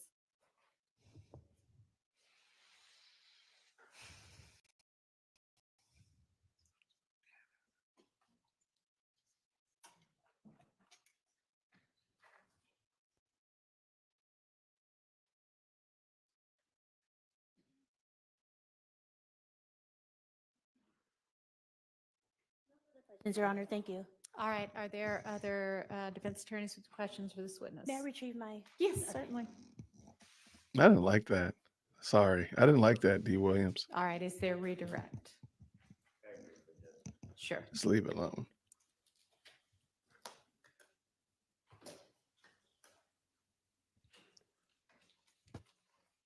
Good morning, Ms. Smith. Good morning. So,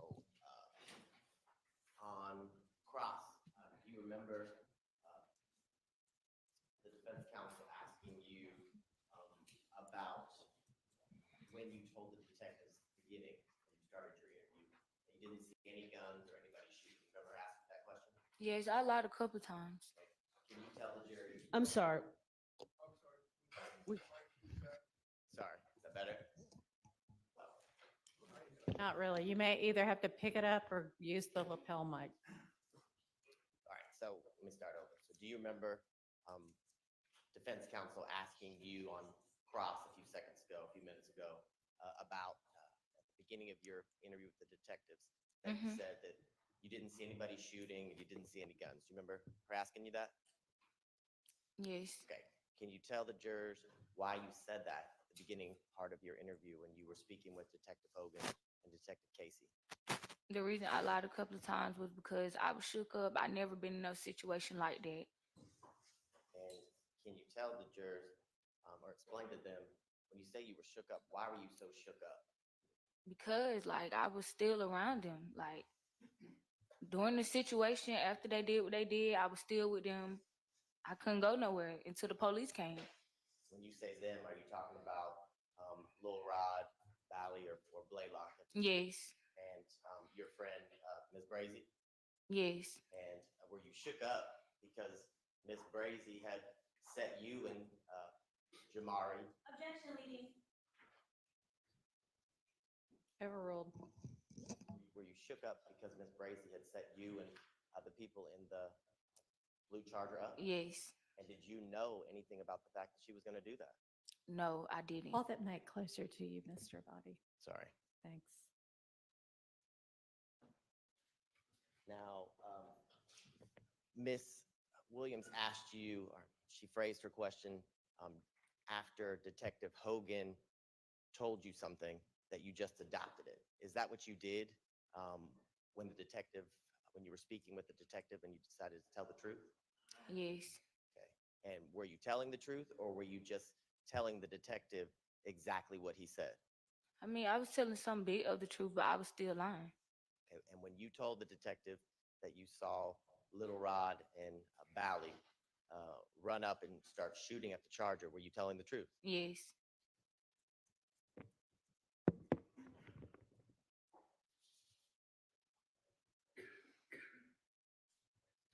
can you tell the jury, based on, you said you had known BJ since, what, 5th grade? Mm-hmm. And in your interactions with BJ and Red and Jamari, can you tell the jurors, were they all pretty close friends? I never knew Speculation. Yesterday she said she didn't. Overruled. I don't. I knew BJ. I didn't know the rest of them. Okay, so let me ask, I'm gonna ask my question again, maybe be a little more clear. You remember, you talked about yesterday, you got into the Charger, remember that? Mm-hmm.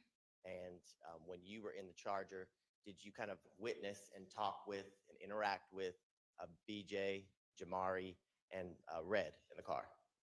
I can't really remember. I just know I was in the car with them. Okay, and But I know me and BJ had a conversation like about getting weed or whatever like that.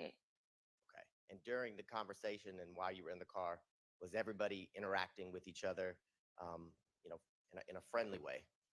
I mean, I really don't remember, to be honest. Okay, I just know the whole time Brazy was talking, leading him to the apartments. That's it. and that's okay. Do you remember also during your interview with Detective Hogan, he asked you, we talked about yesterday, but he asked you about BJ's Instagram handle or user ID. Do you remember that? Yes. And do you remember what you told Detective Hogan BJ's Instagram user ID was? Yes. Okay, can you tell the jury? I don't remember like exactly the name I told him, but I told him a name. If you remember telling him a name? I do, but I don't. Okay. Do you remember telling him that his Instagram handle was for Lil Joker? Yes. Okay.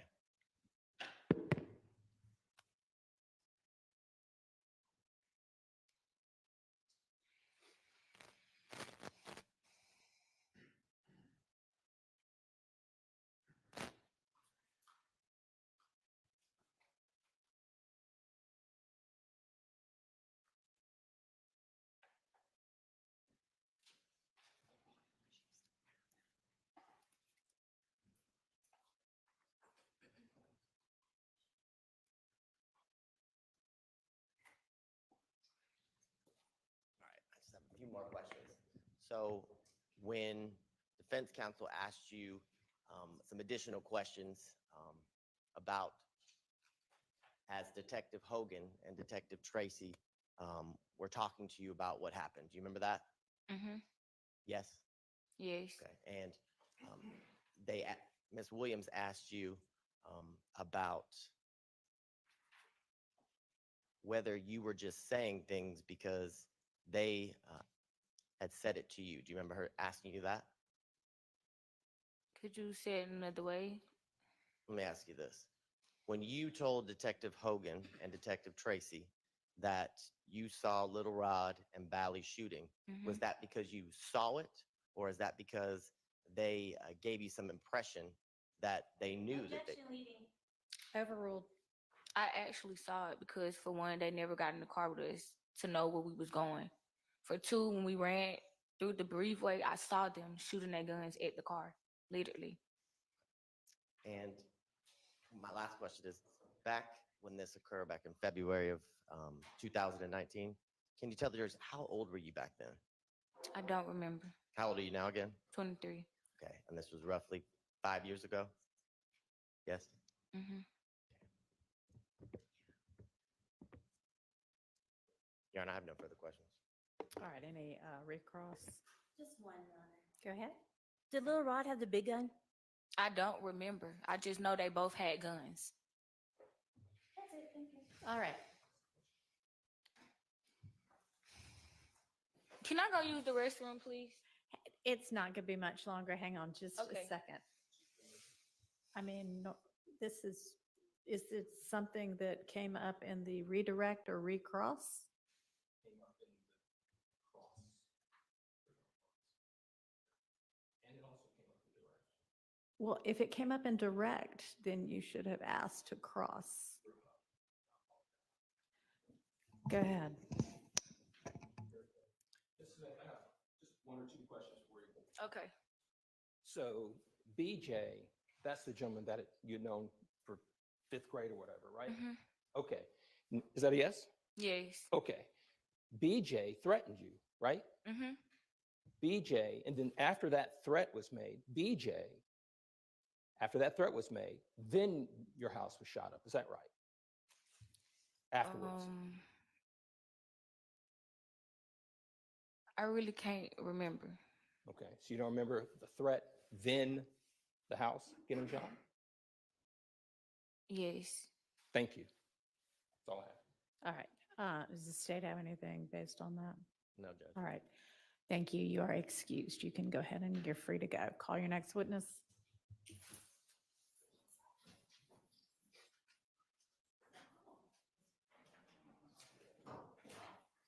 I ain't like how snippy she was with House. Yes. I don't like that. Yeah, I don't think she's telling the truth, yo. I don't think so, but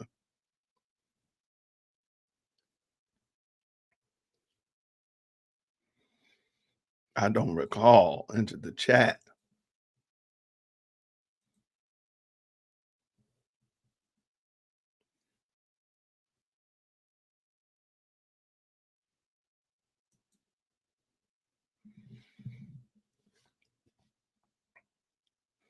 I think the young lady, I think she was a part of whatever happened.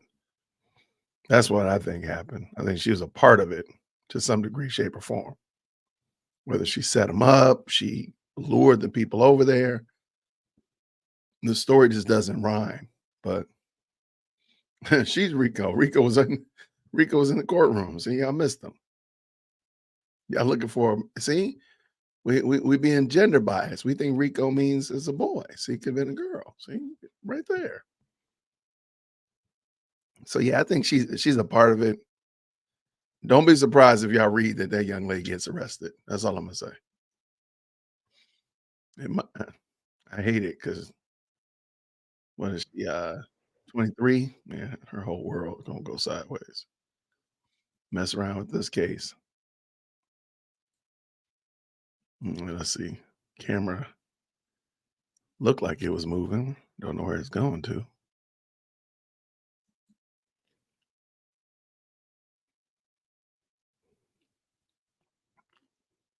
Yeah, a lot of y'all think that Rika. There we go. It was Rika. See, we're saying Rico. All right, what are y'all thinking? What are y'all thinking? Right, I think she was a part of it for sure. She's another expert. She could be an expert. Come on, we gotta let the girl be an expert. She's an expert at I don't recall.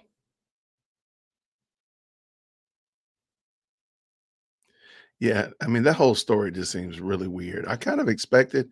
I wanted D. Williams to kind of give her a chance to explain out the story, tell me what happened, this, that, and the other. What time did you get off from work? Really like dig into it. But it is what it is. Literally.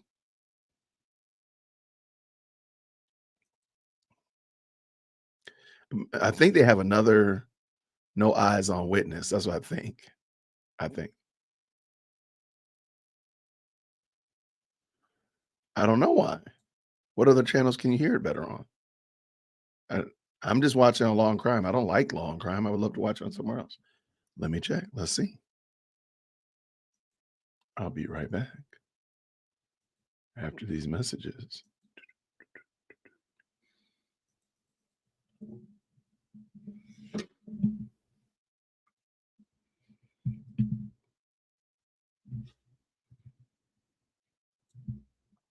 All right, let's see what we're getting here. Well, I won't be able to hear anything at the moment because nothing's going on.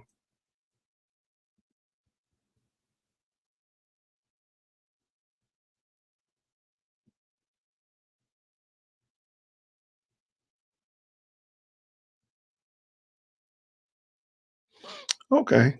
Okay. I can accept that. Puerto Rican Gloria. I can accept that. I actually kind of forgot about the fact that Little Rod is actually on appeals. You're correct. I can dig that.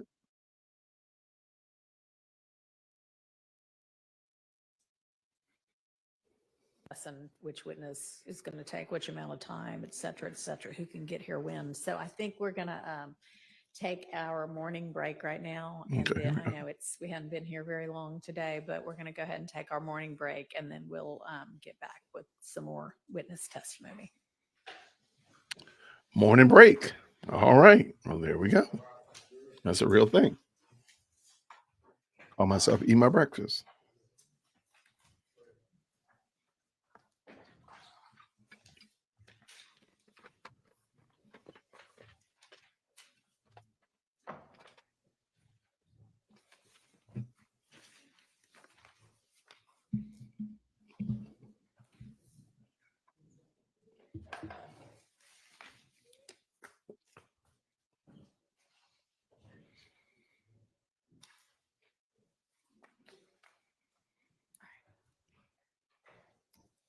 All right, we'll take our recess, and Misty Williams and Miss Abbasi, they'll arrange for you to be able to speak with that witness or witnesses, and obviously anybody else that needs to as well. And just so everybody knows, so the court is aware, that was a great suggestion by the court. We're going to get Mr. Hiles down here. Mr. Hiles will be next, and that will allow the sheriff's department to get everyone they need situated for the two people who are staying with them, and then we can move forward that way. Okay. What? But I'd like for them to be able to go ahead and, if they can, talk to those two witnesses during this break. Okay, great. Interesting. Okay. Interesting. All right. So it appears to me that, by the way, y'all Diamond in the Rough didn't get a shout out. Y'all go ahead and make sure y'all say good morning to Diamond in the Rough. Don't be antisocial up in here. Okay. Right. I see Monica already beat me to it. Arrested for what? Okay. So it sounds like they're going to have somebody that works for Fulton County come in and fill in the blanks while the sheriff brings somebody over from another county, or maybe it can't be from Rice Street. Anyway, sheriffs are bringing somebody over. And so that's what they're running slow on, it appears, in my opinion. So I think that's probably what the deal is. But before we get too far afield, I want to say thank you to everybody who stopped by this morning. Appreciate you. We have better than 700 of y'all that have tapped in, which is amazing. Always amazes me. And I appreciate y'all. It might be another expert. You're right. I told y'all it wasn't gonna be fireworks, man. It's gonna be something interesting, but I don't know. Joanne, thank you so much for being a member for 2 months. Thank you so very much. Good morning, DWC and the chat. All right.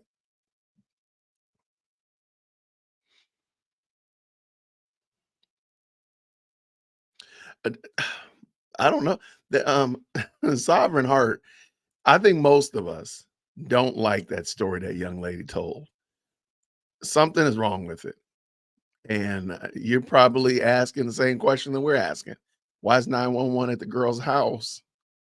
I would love to be like, well, can we secure the mom's call log to show that this call came through at this time? That'd been it. Because I think something's wrong with that.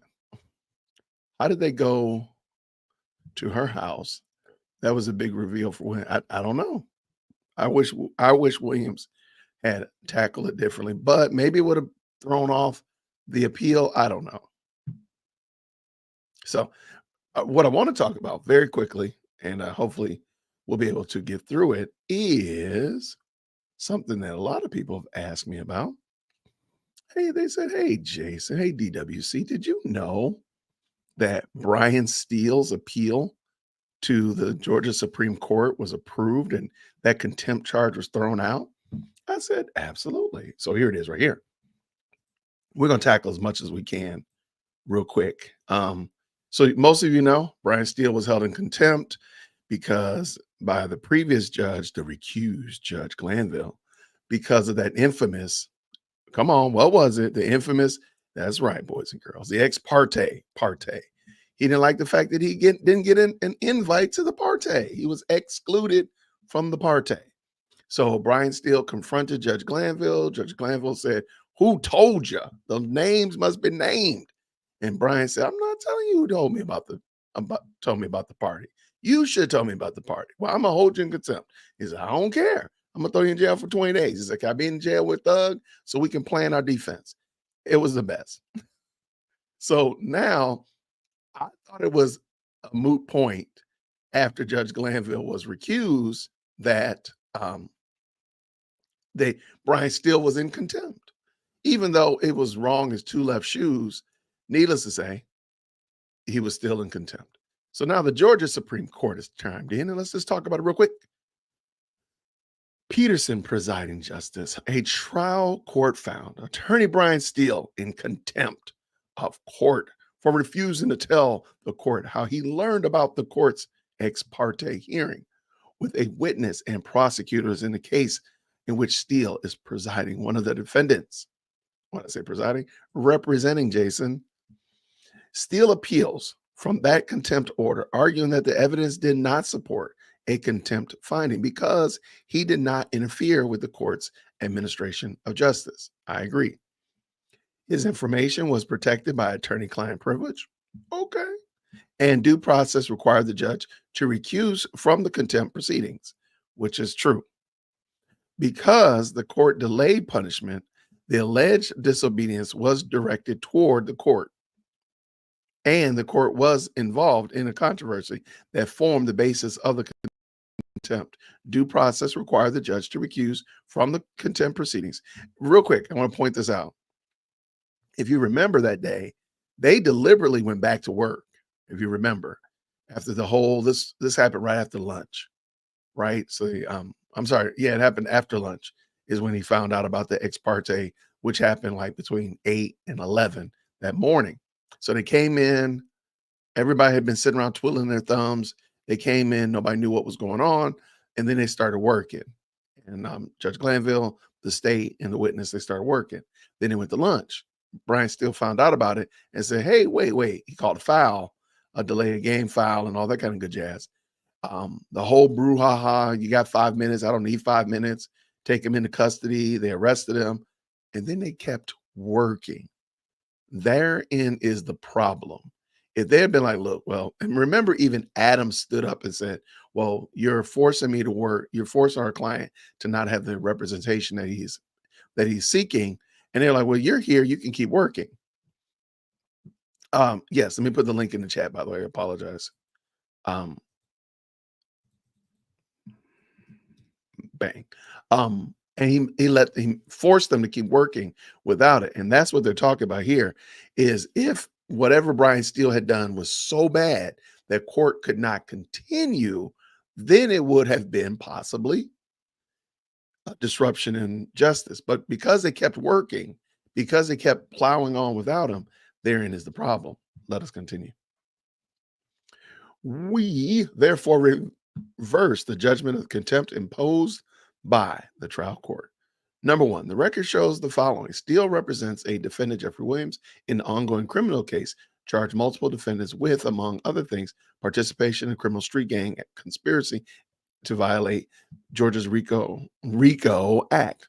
On June 20, in June 2024, Fulton County Superior Court Justice Euro Glanville was presiding over the trial. During the trial, Judge Glanville found one of state's witnesses in contempt for exercising Fifth Amendment privilege against compelled self-incrimination, essentially refusing to testify. Despite having been given immunity from the prosecution, Judge Glanville adjourned the trial on a Friday, and stated that he would resume the trial the following Monday and asked the witness outside of jury's presence whether the witness would testify. That's when he actually got arrested. Let me see what they say. The following Monday, so he kind of skips over the fact that he arrested him on that Friday. He spent the weekend in jail. Not a problem, Tracy. Thank y'all so much. Okay, let's continue. The following Monday morning, Judge Glanville held an ex parte meeting with the witness's counsel, and the state prosecutors and investigators to discuss whether the witness would testify for the state. The meeting, taken down by the court reporter and transcribed for the record, took place in Judge Glanville's star chambers and comprised most of the morning. at the end of which the witness said he would testify. The witness gave limited testimony before a lunch recess was taken. Okay. All right. Not a member of YSL. I just rub my nose. Okay, let me. Oh, you know what? I didn't realize this is not still going. Let me double check. Make sure that they have not come back yet. Okay, they have not come back. Let me just put this in here and make sure it's ready to go. All right. All right. Let's do it like that. Okay.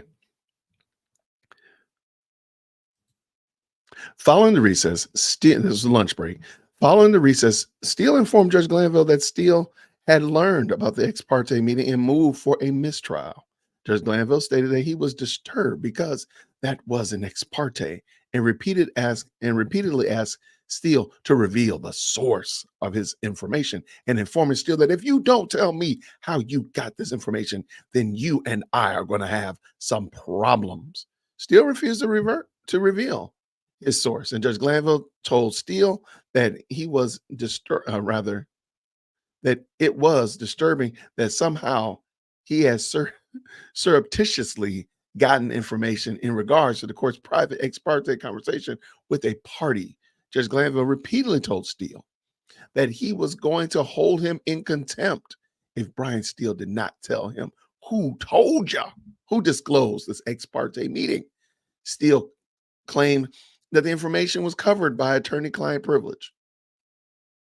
I don't know if that was. I don't know. Challenged by Judge Glanville, Steele also said that it was attorney work product. Now that I agree with. Attorney work product is basically notes. If an attorney is jotting down some notes or speaking to a witness or whatever, those notes that you're just scribbling on a napkin or whatever, those are not those are yours, and you don't have to give those up to somebody. But keep going. Judge Glanville then took a recess. Upon return to the bench, Judge Glanville told Steele that there was only one way you could have gotten the information and that it was not work product. Judge Glanville again asked Steele to reveal his sources and said he was going to hold Steele in contempt if Steele refused. Steele said he did not want to be held in contempt, and Judge Glanville responded, "I don't want to hold you in contempt, but this is sacrosanct to have a conversation in my chambers parroted to you and others. It is that serious." Steele asserted that he could not comply with the court's order without violating Rule 1.6 of the Georgia Rules of Professional Conduct, Rule 1.6, which states in part that a lawyer shall maintain the confidence all information gained in the professional relationship with a client. Judge Glanville rejected this argument and said, "I'm going to hold you in contempt and you can think about it," adding that at 5 today, we'll see where you are, where you stand. And at that point, Judge Glanville told Steele that he was not asking for the sum and the substance of what he said, of what was said, only for how Steele learned about it, about the meeting. Steele responded, "I can't do that." This is pretty dramatic writing. Who told you? Wait, does it say what? Oh, I'm sorry. Wait, I'm sorry. What did you say, friend?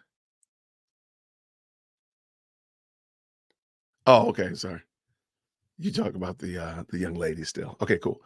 Judge Glanville then told Steele, "I don't want to hold you in contempt because it's contempt, but this is that serious. You cannot eavesdrop and get information that was not meant for you to hear." Steele said he would do whatever you want me to do until 5 o'clock, or thereafter, but maintain that the matter was serious enough to warrant a hearing and then move for a mistrial. When Steele said he wanted to get to the substance of the ex parte conversation first, Judge Glanville responded that Steele would be in custody until 5 p.m. because you need to tell me how you got that information, as I like to say. The names must be named. Yeah, he spent time in jail. He spent time in the lockup in Fulton County Jail. Absolutely. All right, let's keep going until 5 p.m. because you need to tell me how you got the information.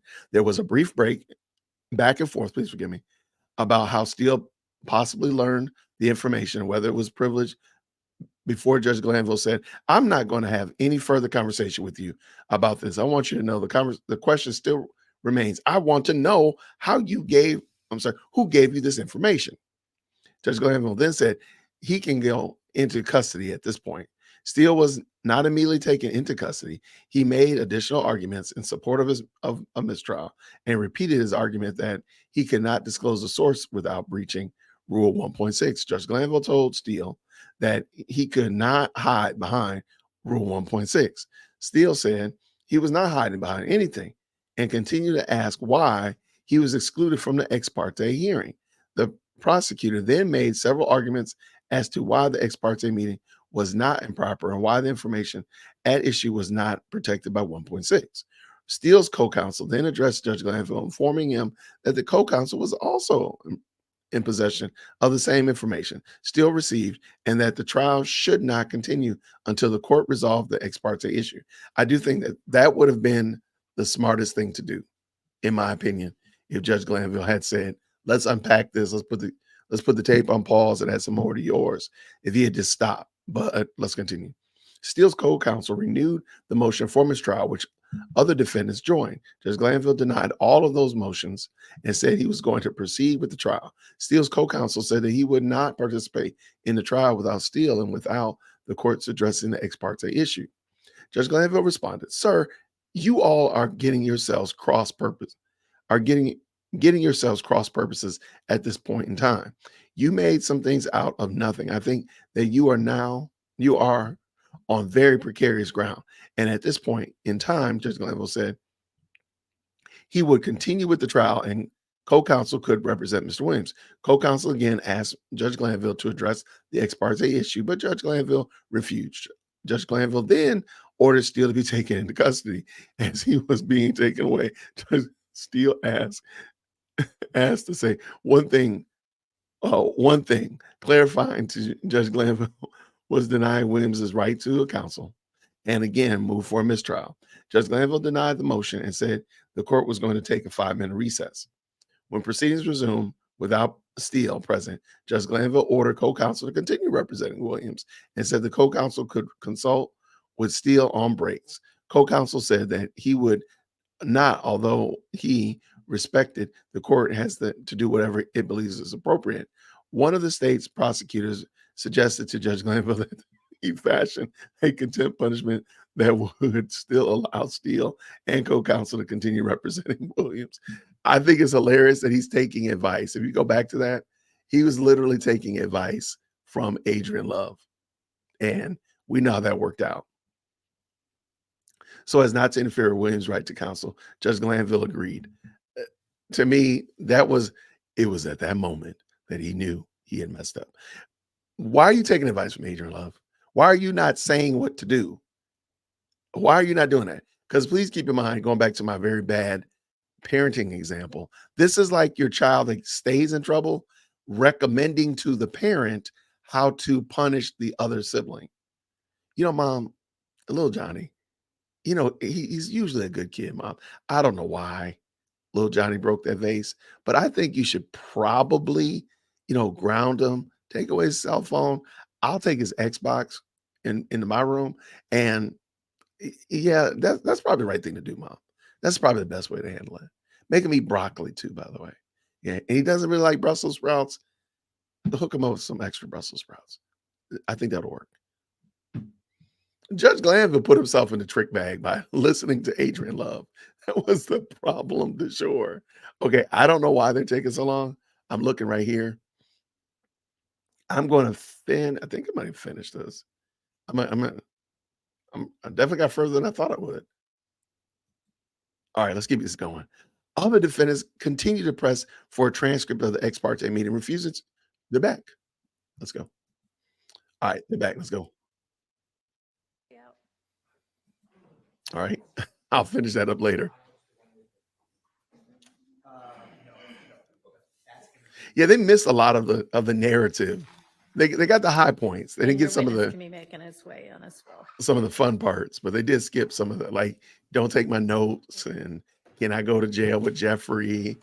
I don't what need was the 5 answer minutes. about whether y'all were going to be calling anybody on the 1 through 50 list besides Arnold?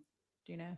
Your Honor, It may be that Mr. Abadi looked at that. may I, or can you give the court an answer? Sure. Like After that? lunch? Yeah. Thank you.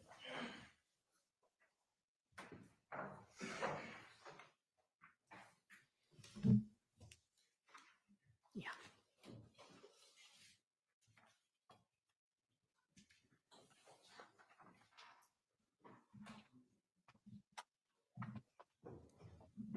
Hey, Mr. Howells, you can be making your way to the witness stand while they get situated. Thank you. Oh my gosh.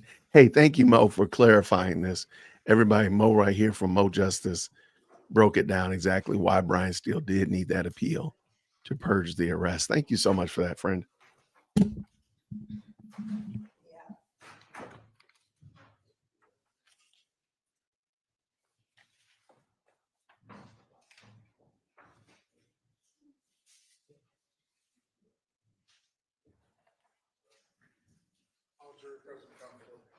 Thank you. Can you swear our next witness? Brian, you swear affirm testimony to give the truth, the whole truth, nothing but the truth? I do. Absolutely. You state and spell your first and last name. My first name is Reeves, Rives. My last name is Hiles, Hiles. Good morning, Mr. Howes. How are you doing? Fine, thank you. How are you? Doing well. Can you tell the jury where you work? So I am currently employed as a chief senior assistant DA at the Fulton County District Attorney's Office, and I am currently assigned to the gang unit. Can you give the jury a brief overview of when you came to work for the DA's office? Yes. So I started working at the DA's office in August of 2017. And then in November of 2018, I was moved to the gang unit. I've more or less been in the gang unit since then, outside of an 8-month window where I was assigned to some special projects and some courtroom coverage in the domestic violence unit. And briefly, what do you do currently in the gang unit? I'm assigned 4 different courtrooms. And so I handle the gang cases that are randomly assigned to those particular courtrooms after indictment.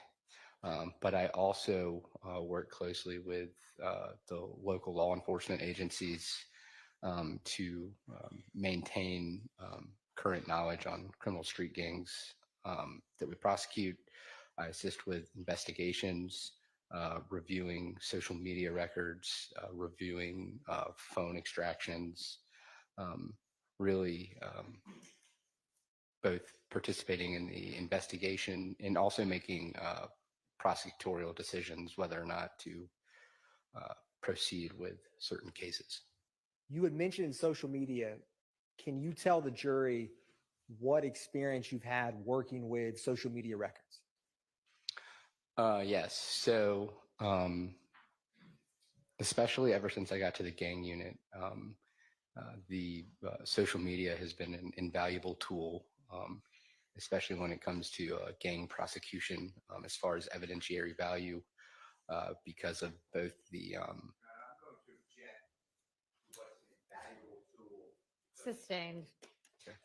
Can you describe for the jury what experience you have reviewing social media records? So my experience is oftentimes social media records are obtained as part of the investigation, and these records are oftentimes voluminous, and so I would navigate through all of the media that is obtained in those social media returns, and it's kept in a very different order than it would be displayed to a user interface for these social media platforms, whether it be Instagram, Facebook, Snapchat, or any of the others. And specifically with reviewing social media records, in your experience, have you ever had to request additional social media records once you have been reviewing a case or working on a case after law enforcement gave it to the DA's office? Yes, so it's very common to for our office to request additional information. Oftentimes, the Instagram original returns are a very small window around the dates of a crime. And when we review those Instagram records, oftentimes we find evidence of other crimes or patterns of crimes. And so we expand. Sustained. Yes, Your Honor. I was not. So, Mr. Howes, can you tell the jury? It's very common to find probable cause to get. All right, that's irrelevant, frankly. Your Honor, Let's get to the point. Yes, Your Honor. I was not trying to elicit that. I know you weren't, Yes, Your but Honor. Mr. Howes, can you describe for the jury? I want to talk specifically about Instagram. Do you have familiarity with Instagram? Yes. And ballpark, how many Instagram records have you reviewed in your time working in the district attorney's office on any type of case? I would say over 300 returns plus. It's hard to put a ballpark on it, but it's very common. Now, in general, and did I cut you off? No. In general, in case there's any jurors who may not know, can you describe in general Instagram and what kind of applications are on it for users of that social media? Just a brief overview of Instagram itself. Okay. So yes, so Instagram is obviously a social media app. You can post pictures, you can direct message for communications, you can post different stories. So everything that's posted on Instagram is kept by, I guess now it would be Meta, the parent company, and is digitally stored. And it will be stored until it is either deleted or if it is set to expire. Some of the stories that are posted on Instagram are only visible for about a 24-hour period.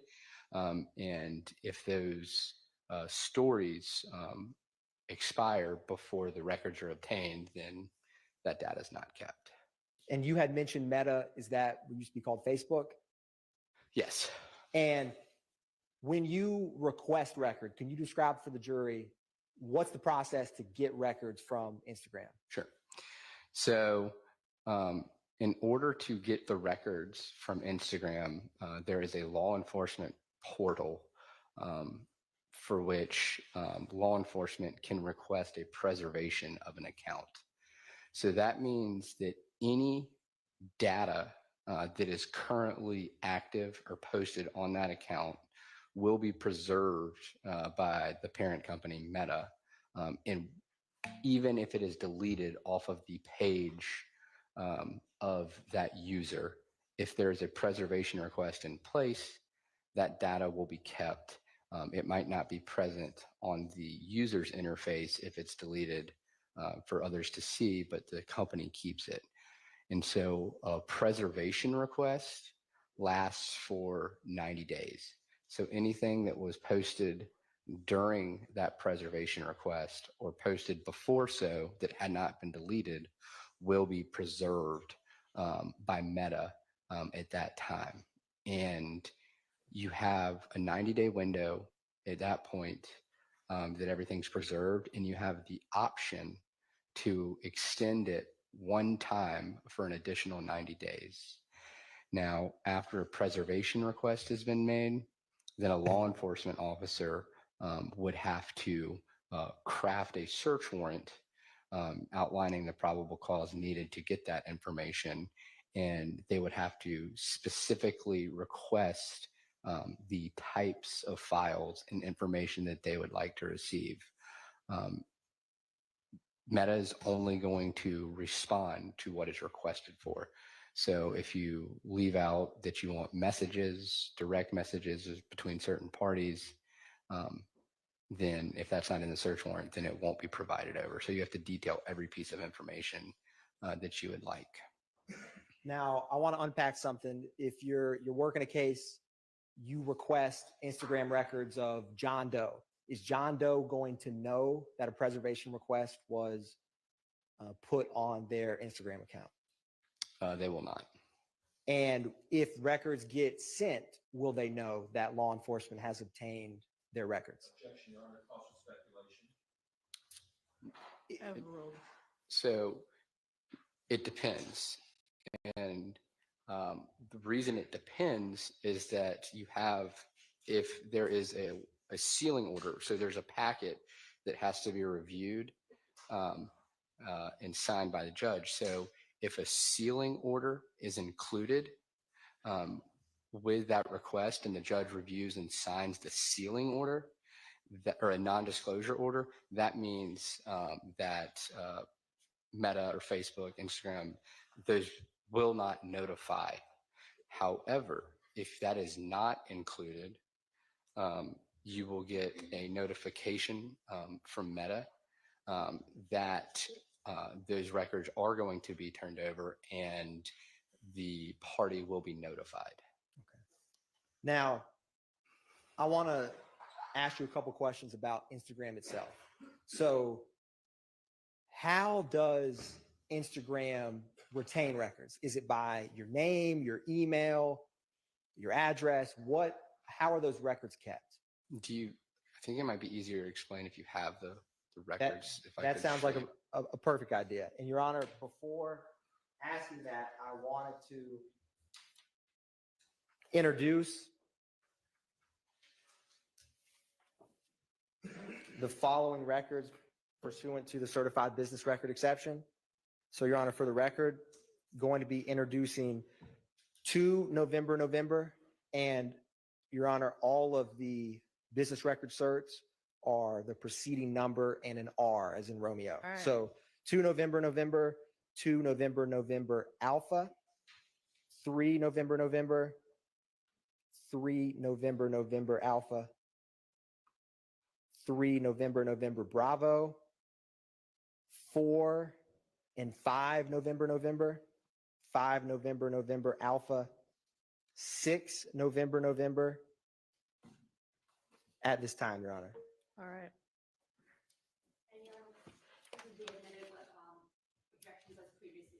All right, those are admitted, and the objections preserved. I need you to be on the mic, Mr. Harvey, so everybody can hear you. Subject to our potential announcement earlier, Mr. Atkins and I, is that right? I do not believe that will arise, or that will not arise at this current stage. Mr. Okay, All right, thank you. Judge will submit also a written stipulation. great. Thank you. All right. I'm going to set these up at the witness stand, Your Honor. And Mr. Howes, I want to ask you too, were you ever asked to review Instagram records related to the February 23rd, 2019 murder of Jamari Holmes?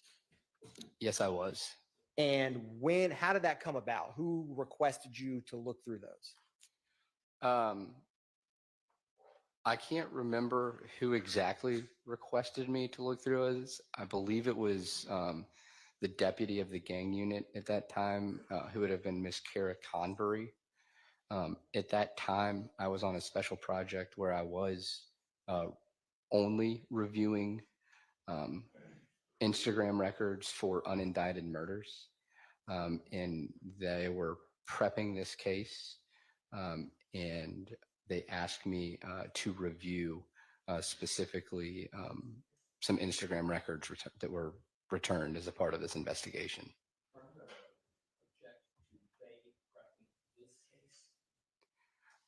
I think that really is here nor there. Overruled. And what was the year that you began reviewing these records? It would have been, I believe, end of summer, fall of 2021. Okay. Now I'm going to publish and ask you some questions to get back to what we were just discussing in what has been admitted as 2 November.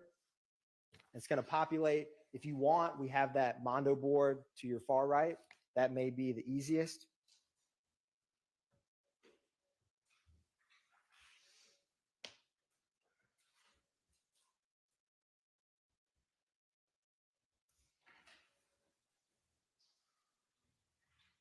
So you request records from Instagram, you get some records back. Can you describe for the jury what is this target number at the top left? What does that pertain to? Can you make it bigger on the screen? Most certainly can.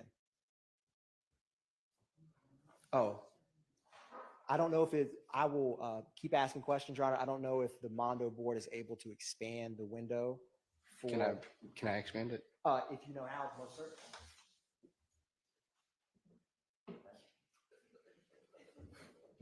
Thank you. So now that we can see it a lot better, thank you, Mr. Howes. Can you describe what that target number indicates in Instagram records?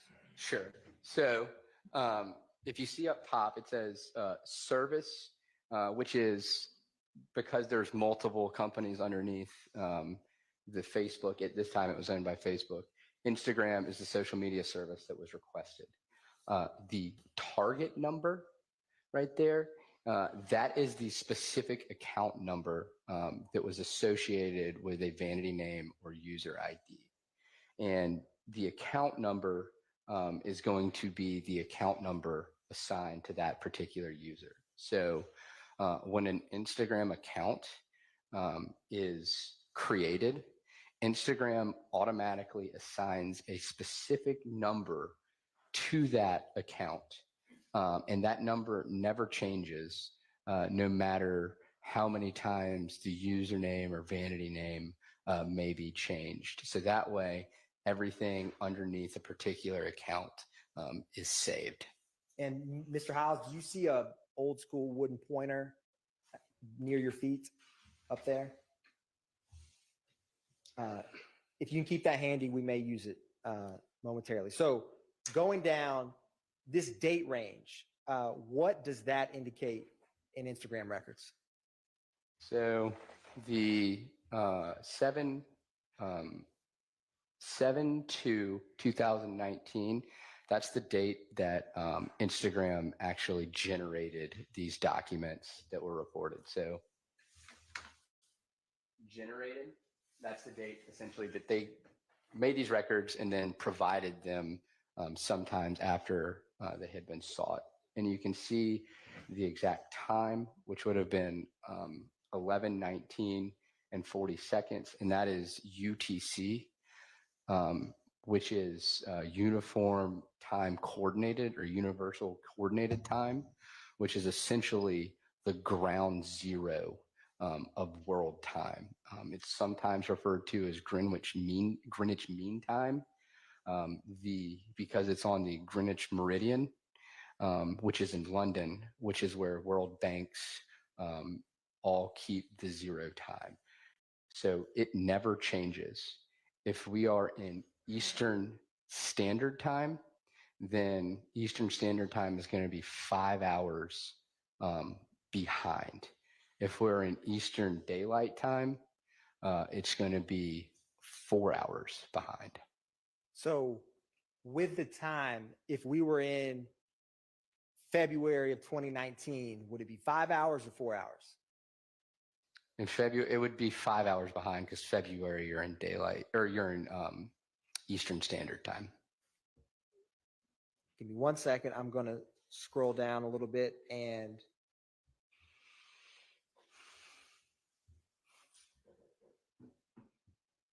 publish to November. What is this when you have name and the name provided? So is this, can you explain for the jury what this is, and is this verified by Instagram, or what can the name reflect? So it might be easier if I explain vanity name first. If you Okay. could scroll down to vanity name. Let's scroll down to the vanity name. So the vanity name for this account, what is the vanity name for this account? Okay, so vanity name is going to be Slime Business Rod. What the vanity name is, that is the larger name that appears on the front of the user face of the Instagram profile.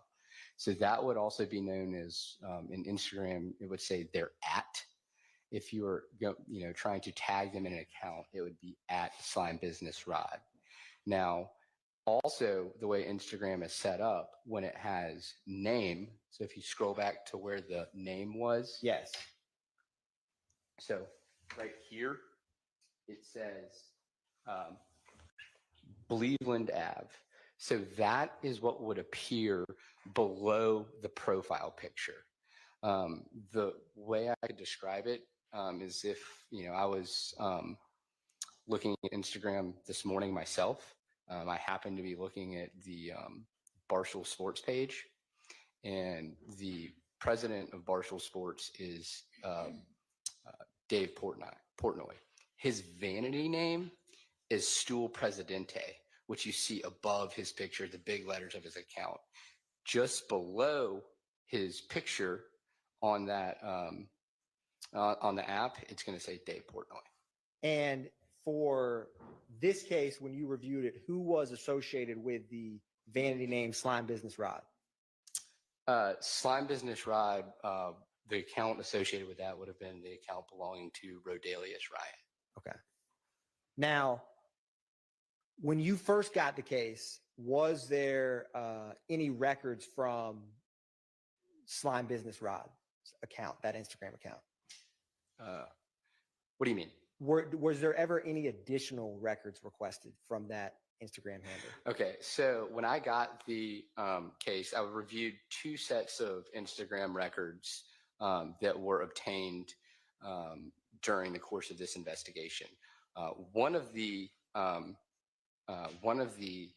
records was obtained by the lead investigator who was investigating the homicide of Jamari Holmes, which was for a smaller window of time surrounding that particular investigation or homicide, what they knew based off of information they, I guess, discovered directly around the beginning times of the investigation. And then the second set of records that were obtained for Slime Business Rod were obtained by investigators in the district attorney's office that expanded the date ranges of the search warrant. So they contained, they did not contain exactly the same information, but the newer records have a more expanded set of data. So getting back to Instagram and how the records come back, with that target number that we had, if someone were to change their vanity name or change the name that they have and you requested records, would Instagram be able to keep track of the account you're requesting? Yes, will you pull that back? Yes. Republishing to November.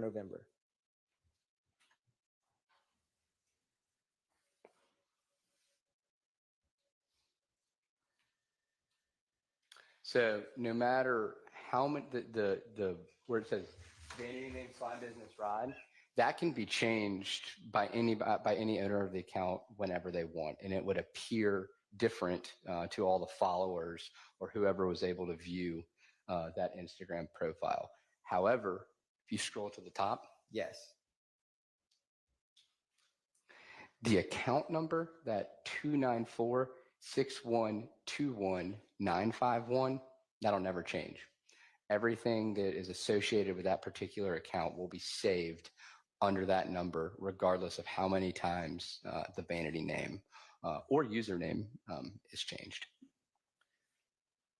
Now, I wanted to also ask you about, and let me show you one brief second. When you request records, I'm going to publish from 2 November. the index.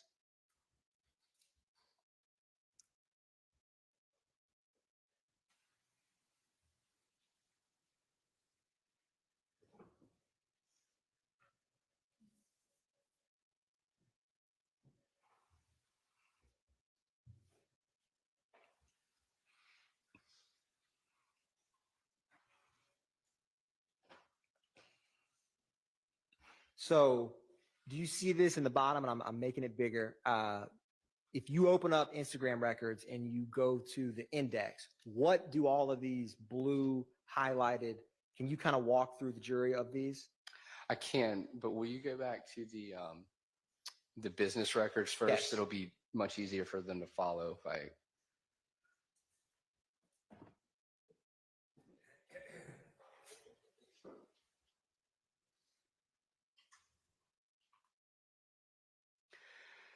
So this is a PDF that is generated every time the records are returned over.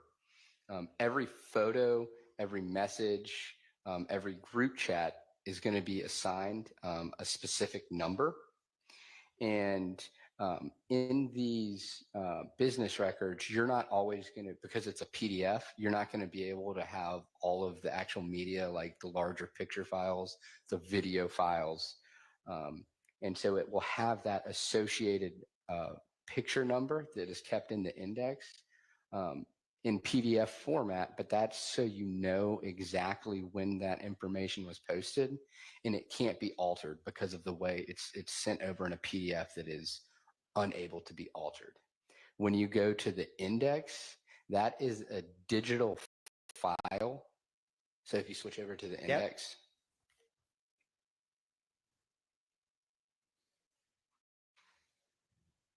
Publishing the index. so that is going to be the actual digital file where the contents that were posted, where you can view them and they're stored. So like I said, you have to request specific information that you want returned from an account. And these are the areas that Instagram stores it. Direct shares, which would be like communications directly through the messaging between individuals, direct stories, which are direct responses between individuals from the stories that are posted, messaging between those. It'll be a digital thing of their followers, the post they liked. If there was any live videos that went up during the time, this is where all of the digital media is stored. But that, again, like I said, that PDF is a document that will correlate with the numbers assigned to the digital media. So you will know when and where, or really when and what time every video was posted.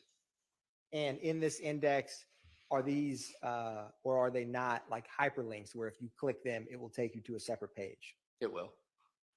Now, turning back a little bit to Instagram records in general, can you tell the jury if Instagram ever captures, or can you video call an Instagram first?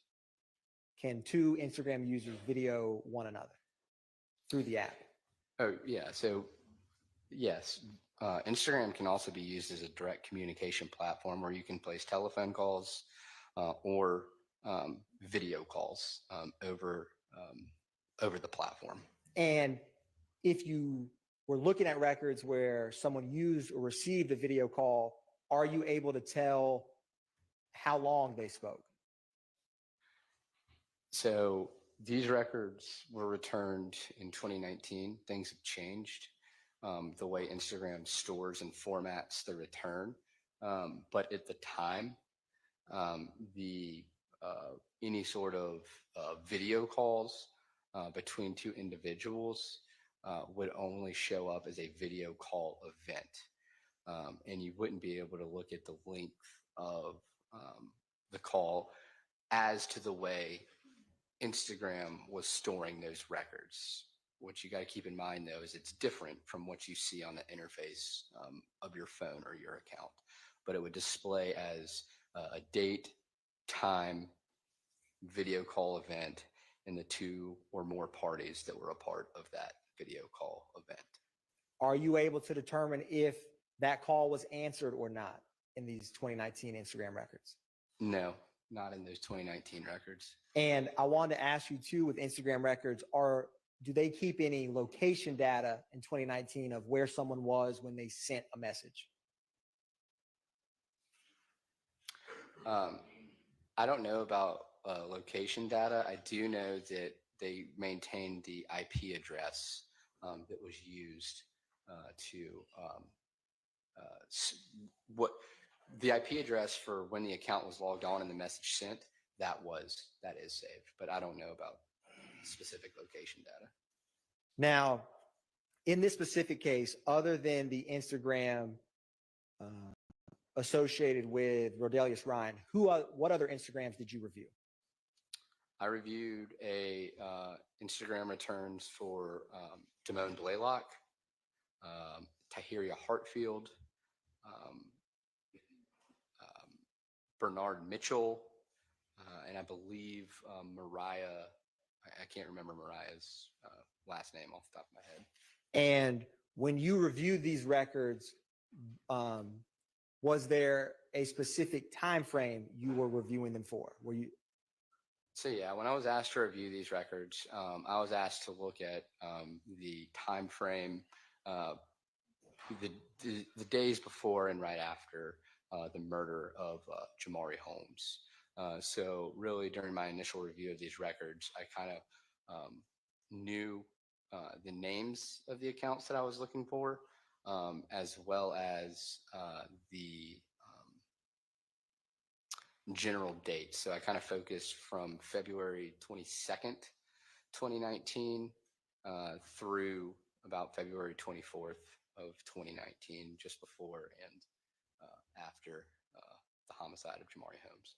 Now, I'm going to publish 3 November alpha. It's going to come up on the screen.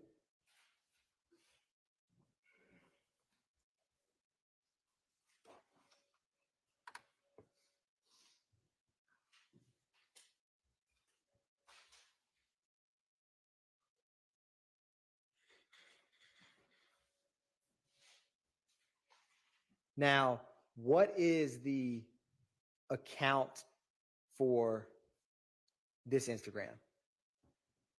At the time, it was you see the account name or the target number that's assigned to it. It's going to be that 383-818-7897. Account name is One Lil Bali. Who was associated with the account One Little Bali? That would have been Damone Blaylock. Did that name ever change, that vanity name in the records you reviewed? Yeah, I believe it did. The vanity name, the vanity name associated with that changed to, I believe, a One King Doe. Now, what was this Instagram we're looking at, the date range for this One Little Bali on 3 November alpha? This particular date range would have been for February 22nd, 2019 at 0 UTC. So that would start at 7 p.m. on the 21st of February 2019. And it went through, can you scroll over? Yes. It went through February 25th, 2019 at 23:59:59 UTC. So that would have been 6:59 p.m. and 59 seconds Eastern Standard Time on the 25th of February 2019. And scrolling down, well, give me 1 second. I'm going to also publish now 3 November.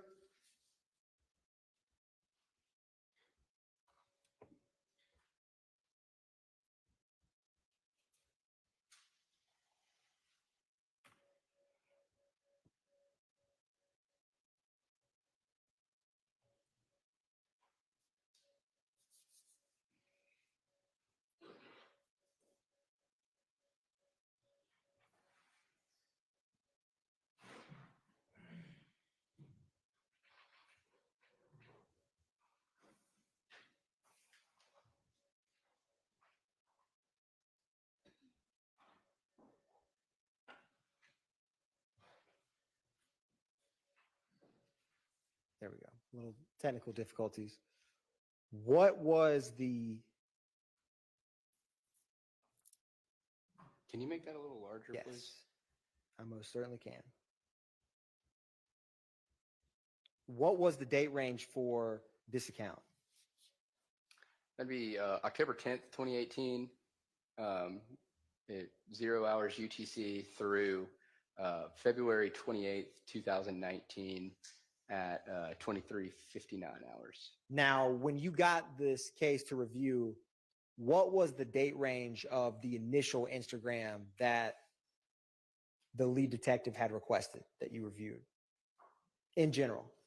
I think it was just the 2 days surrounding, 2 to 3 days surrounding the homicide of Jamari Holmes. I'd have to. You can pull the records up and I can see the exact range. I think it's the first one that I went over that you asked me about. And when you, the additional records were requested by the DA's office, in general, what were the date ranges for those?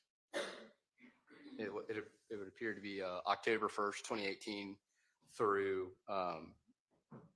February 28th, 2019. So it was a wider time frame? Yeah. Now, what was the Instagram handle and associated with Bernard Mitchell? I believe it was 4L Little Joker. I'm going to publish for you what's been marked or admitted as 4 November.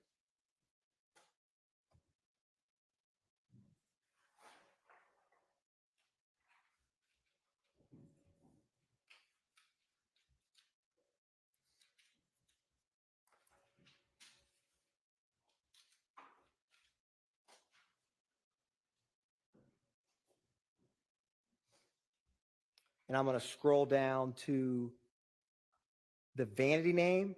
What's the vanity name? And I'm going to zoom this in that you see for this Instagram. It is 4L dot Lil Joker. And what is the name associated with this account? The name associated with this account is Paper Drugs Extortion. And what is the date range for this account? This is going to be October 1st, 2018 through February 28th, 2019. Now, when you were reviewing these records, did you have some initial records from Ms. Hartsfield? So there was an account name that was given by Ms. Hartsfield that was Yo95Brazy. And then it was determined through other Instagram posts that she had a separate account by the name of What's Going One. It was, I think there was a one that was in there that was used in place of an I. I'm going to publish what's been marked as State's Exhibit 5 November Alpha. It's going to come up on the screen here.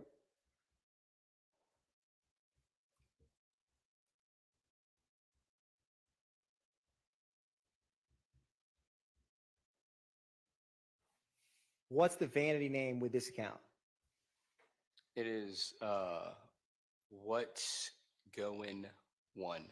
Is this the account you were just discussing that's associated with Ms. Hartsfield? Yes.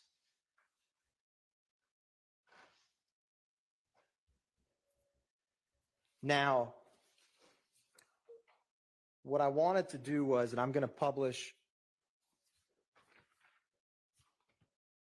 State's Exhibit 3 November Alpha.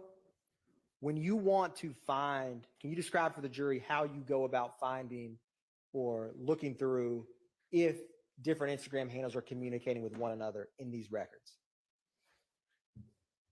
So, okay, or, you know, I'm pulling it up now. okay, well, I'll start explaining. So, what I'll do is, once we've obtained those records and we know who they are, the target number or account number that is associated with each account, I will start looking at communications between those two account numbers. And what I do is, I will, let's say, for this particular case, I opened, I think I started with Mr. Blaylock's records. That's just where I started. I had to start somewhere.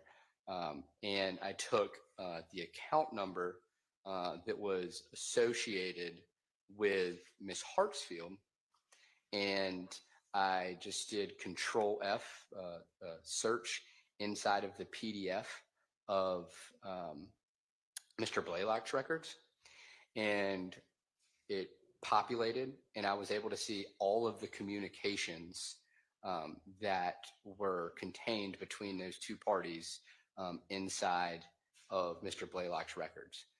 Because every time there's a communication between the two parties, that unique identifying number is stored next to it. So I would search it, and then I could just hit next throughout the search and go from message to message to message and read all of the communications between those two parties. After I do that, I would then do the reverse. I would go to Miss Hartsfield's records, and I would search Mr. Blaylock's information.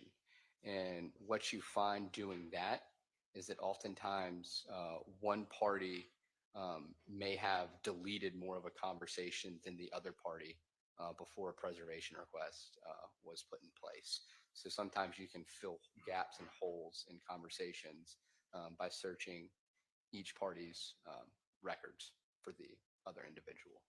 So let's walk through that using 3 November. So can you, I'm going to publish 3 November now.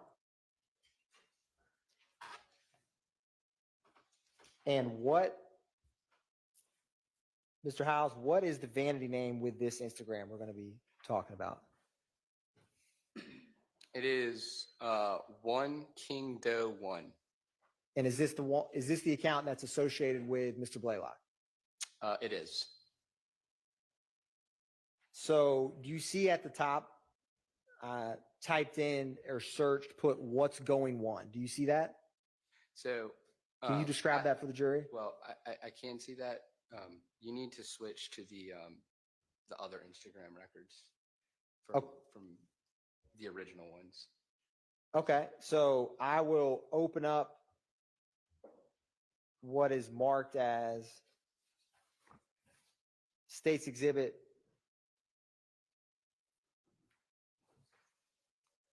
3 November Alpha.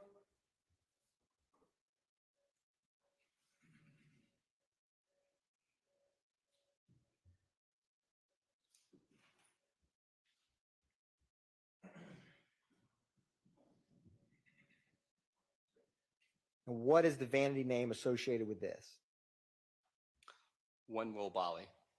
So if I were, and follow along here, type in what's going on. Do you see that 85? 85.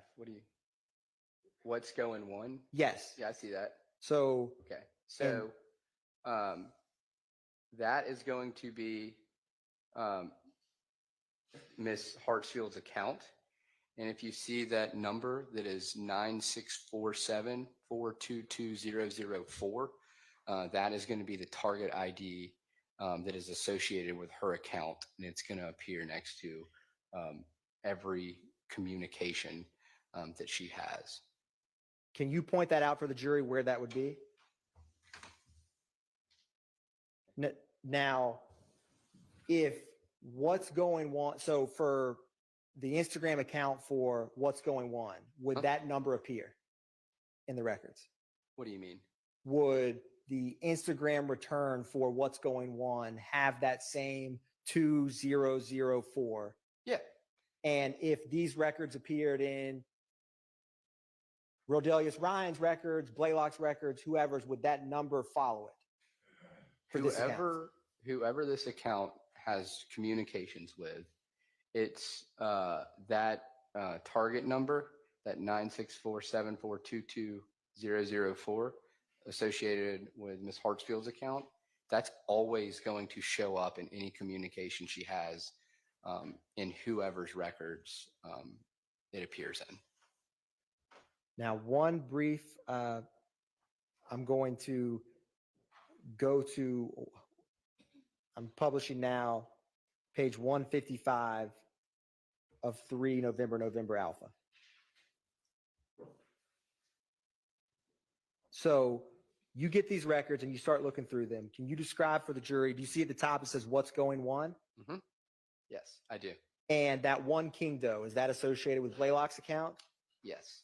And this number next to him, is that the same as you just described for Ms. Hartsfield? So what you're going to see here is that at the top of the account where it said the vanity name associated with it was One Lil Bali, after the Instagram records were requested, he changed his name to What's Going One.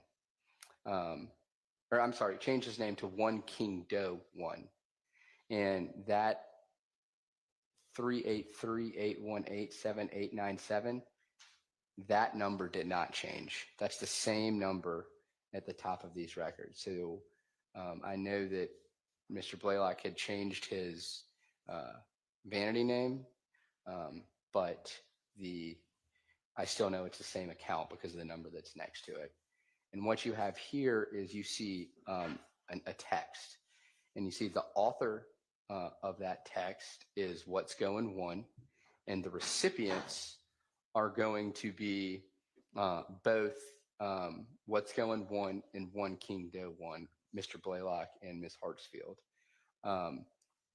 Those are the only two people on this particular text thread.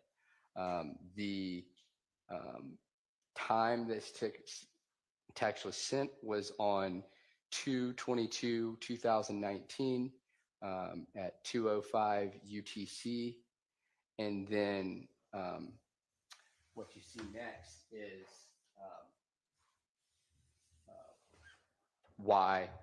What's Poppin', WP.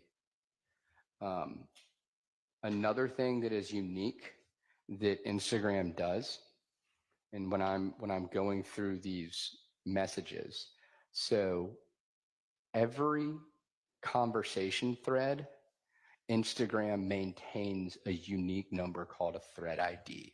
So the thread ID is this incredibly long number, and in this case, it ends in 171. So once I get to the message thread that I'm looking for, I was looking for conversations between Damone Blaylock and Ms. Hartsfield in this case. Now I have found it. So what I will do afterwards is I will copy that thread ID, and I will paste that thread ID in the search bar, and I can see every message included in that conversation.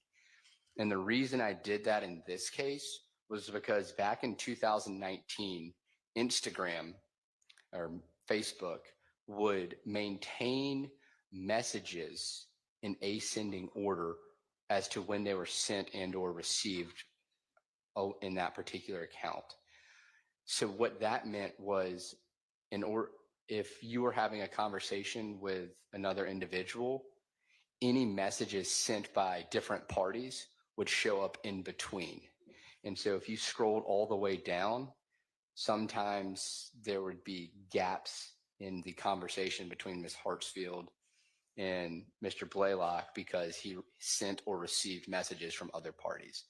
So once I have this thread ID, I could just search next and follow the entirety of their conversation without any interruption. So I wanted to unpack a little bit of that. So you see how I have highlighted this thread ID? Yes. So if I copy this and then search this document, do you see where it, I see.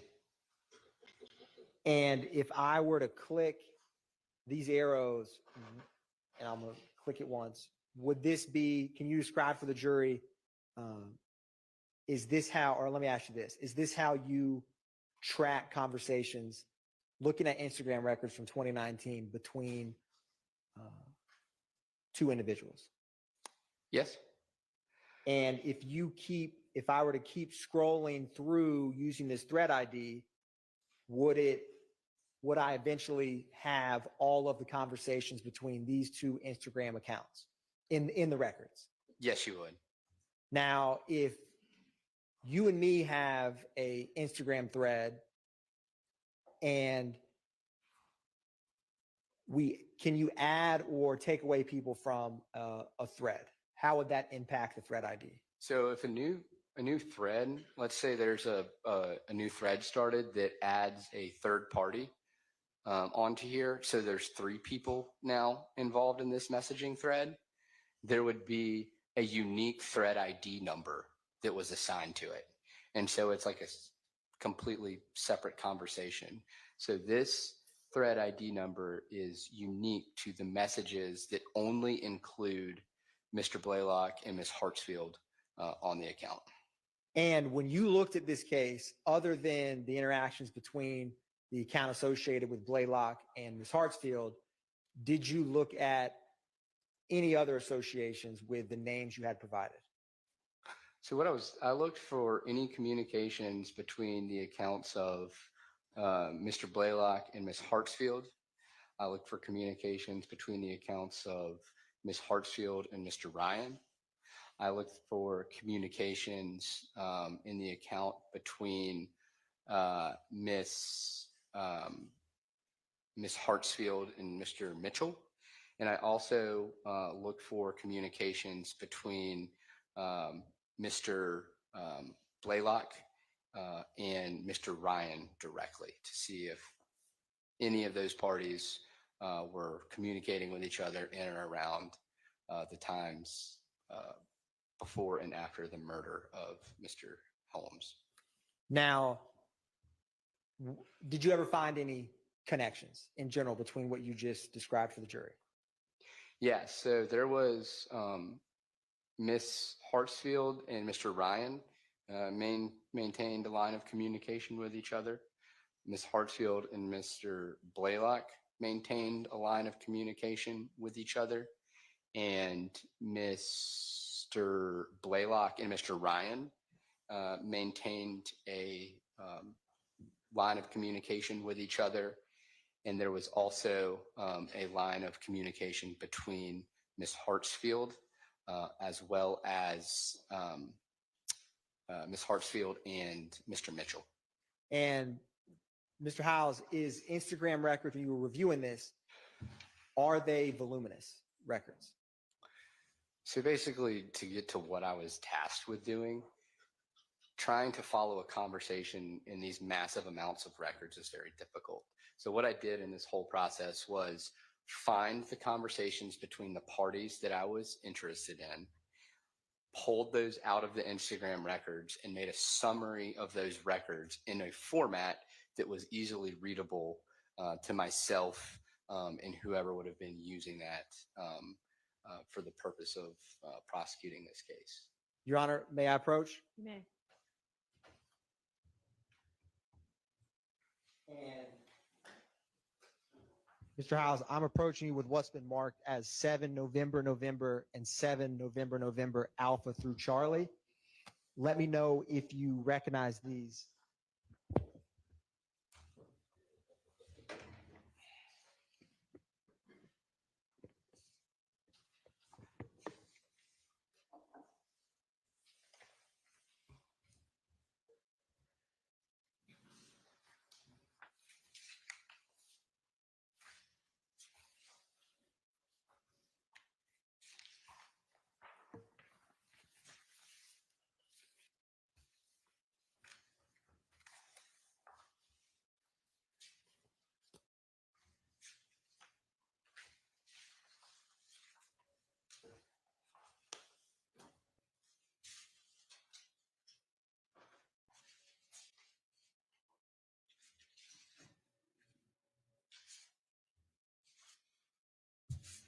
Now, what are those, Mr. Howes? Well, yes, I recognize all of those. Okay. And what are they?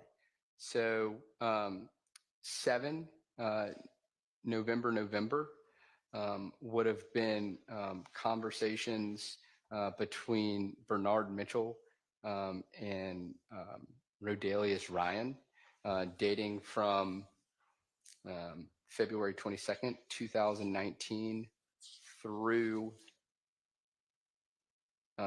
February 23rd, 2019. And they were just extracted out of their Instagram records and put into a format, like a summarization that's easy to read in a recognizable format. Is that 7 November Charlie or 7 November? This is 7 November. Okay. And what is the next record? Yep. Yes, you may.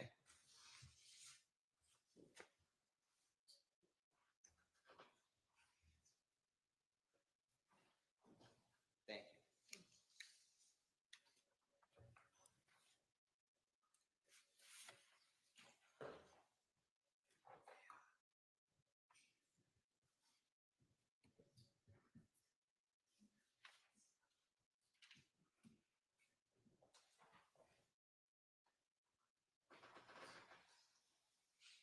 Now, Mr. House, can you let me ask you a question.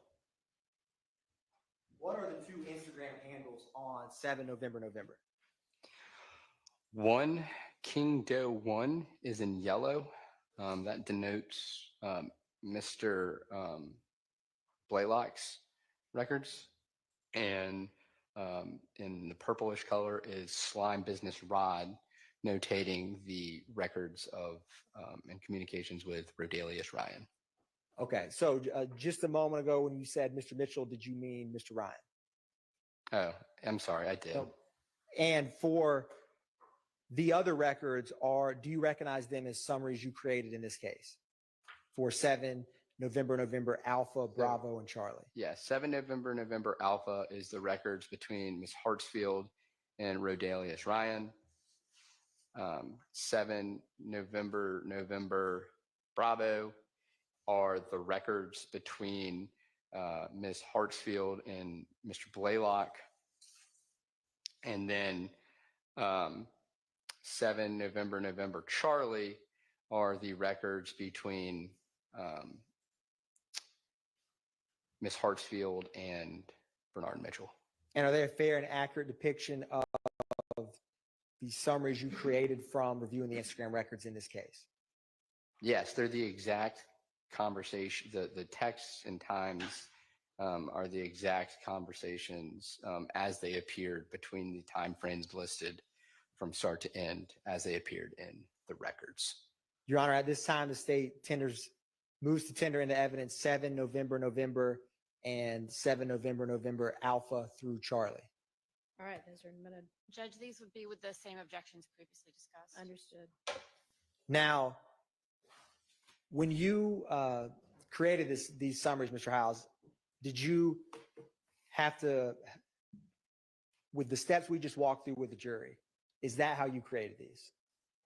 Yeah, so if you pull the records back up real quick. Yes. Republishing 3 November Alpha.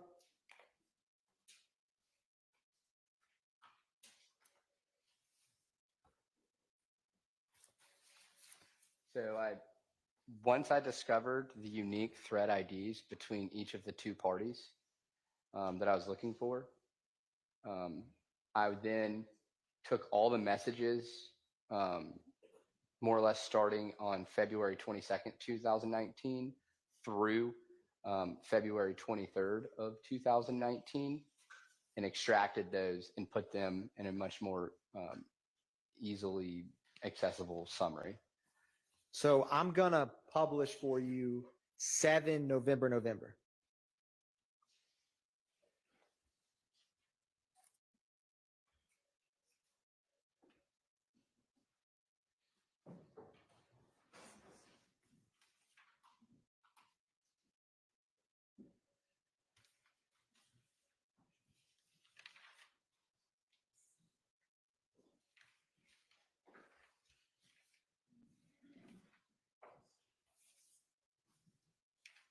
brief second.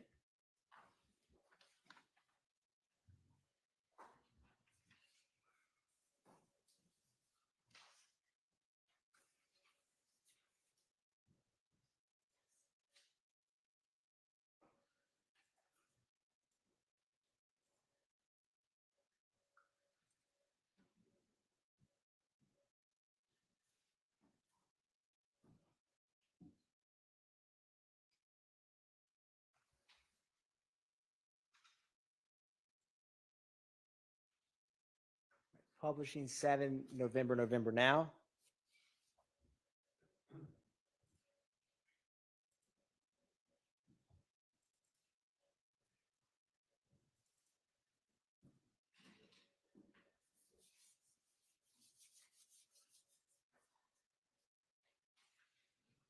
Can you make it bigger too by hitting the little square box on the top right? Yes.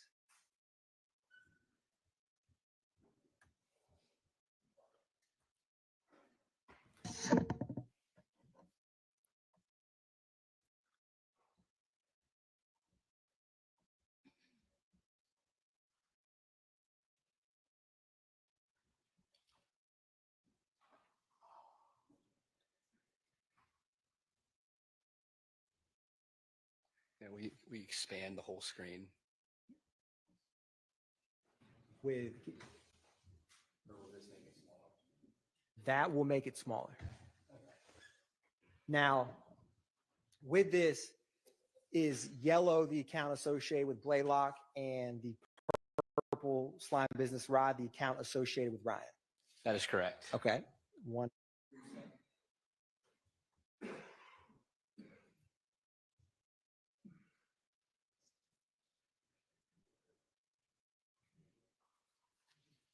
And do you have the times listed here in Eastern Standard Time or UTC time? No, I wanted to make it an exact as it appeared in the Instagram records. So I maintained the times in UTC. In UTC. Okay. So I wanted to walk through some of these with you. And if you can use that pointer. So when you start here, it has February 22nd, 2019. What is the first time and message in this time frame you looked at between the account associated with Blaylock and the account associated with Ryan? So this would have been at 1:39 and 38 seconds p.m. Eastern Standard Time, and it just said "yo." And after some back and forth, do you get to February 23rd, 2019? I do, and I will say that I just chose February 22nd as a date that I was going to start for all of the communications between the parties I was looking at. So I wanted to include everything. And with the messages that was the murder on February 23rd, 2019? Yes. And with that day, is this the first message on that day, February 23rd, 2019? Yes. So it would have been coming from Blaylock to Ryan at 6:07:40 UTC, which is 1:07:40 a.m. Eastern Standard Time. And what's the response to that? Ryan says, I mean, Blaylock says yo. I mean A, and Ryan says yo. And then Blaylock asks, "Where you at?" And when Ryan, have you ever heard of anywhere in Atlanta called the Ville? Yes, I believe that's Mechanicsville. And so what time is it that the account associated with Rodelius Ryan says to Blaylock he's at the Ville? 6:38:25 UTC, which is going to be 1:38 in the morning. Now, what is Blaylock's next message after that? Blaylock asks, "Are you going to pick them up?" Sustained. And Your Honor, I'm going to object to just simply reading all the messages. The jury is able to read them. We don't need them read out loud. If there's a specific question about what's being said, I think that's appropriate. We don't need them read out. Your Honor, Overruled. speaking of, okay. So Mr. Howes, let's walk through this for the jury, all right? So when you got these records, did you review any of the evidence in the case beforehand? Without saying what it is, but did you review the So case? yeah, file? I reviewed the case file, and what I was looking to do was establish a timeline based off of these messages and associate it with the parties that I was looking into and get as close to the timeline leading up to the murder and afterwards as possible. And that's why the timestamps are on everything. Okay. And Blaylock, he says you're going to pick them up to Ryan. Correct. What time does he send that message in Eastern Standard Time? In Eastern Standard Time, it would have been 1:38 and 37 seconds a.m. Now, scrolling to this next page, what is the message and time of the account associated with Rodelius Ryan respond? Mr. Ryan says, I believe he meant to say hell no, but I think it was autocorrected or to heal no. And what does he say after that? TXT them. So at 6:40, 34, it says text them. Oh, sorry, it's 6:40:21, which would have been 1:40 a.m. It says text them, tell them I'm Going to object to the interpretations of the words has to be restricted to what's on the exhibit. Your Honor, I can lay a little bit of foundation. All right. So, Mr. Howes, how many Instagram records did you say you've reviewed in your time in the DA's office? over 300. Have you ever seen TXT before in those records you've reviewed? In those records I've reviewed, as well as shorthand for other texts that I've personally received. And have you ever seen TXT used for the shorthand for text? I have. Okay. Now, with any of these, you don't know what any of the senders intended in their minds, right? No. Okay. So, what is after the account associated with Ryan text Blaylock text them? What does he say right after that? Tell them I'm outside. And does Blaylock give any kind of confirmation? Yes. At about 1:40, 59 seconds, Blaylock responds, "I." Now, okay, I'm going to go to 4 minutes later at 6:44:26. What does the account with Ryan respond back? It says what they say. And 20 or so seconds after that, what does the account associated with Blaylock say back? Let me call them now. And then after this, after let me call them now, what is Ryan's response? At 6:44:26 UTC, which is again is 1:44 a.m., Ryan responds, "I." Okay. Now, and then is there a video call event after that? I believe there's at least 2 video call events. Yes. And for these video call events, if they're on the left-hand side, does this mean that the account associated with Blaylock is calling Mr. Ryan or the reverse? So it means it would have been Blaylock the way because it's yellow, associated with the yellow account. That bubble, it would have been Mr. Blaylock attempting to call well, I don't know if it was an attempted call or a successful call. I just know that there was a video call event. I can't tell you if they spoke, how long they spoke, or what, but there was 2 of them in short succession. So turning to the next page, is there a sequence of video call events initiated from the account associated with Mr. Ryan to Blaylock? Yes, between 7:04:07 and 7:05:28, there's video call events. And after that last video call by the account associated with Blaylock, what is this back and forth response? It says, Blaylock says, "What's up?" And then Ryan's response to Blaylock is, "Open the door," which would have been at 7:06:21 UTC, which is 2:06 a.m. and 21 seconds. So that was,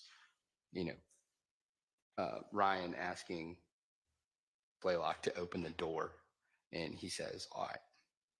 Okay. Now, after that message at 2:06:21 Eastern Time, or 2:06:26, where Blaylock says, "All right," where my cursor, that bottom left on the screen, when is the next communication between the Instagram accounts associated with Blaylock and Ryan? It would have been a video call event at 10:11:06 UTC, which would have been 5:11:06 a.m. Eastern Standard Time. Roughly speaking, how long is that gap? Between, it would have been, sorry.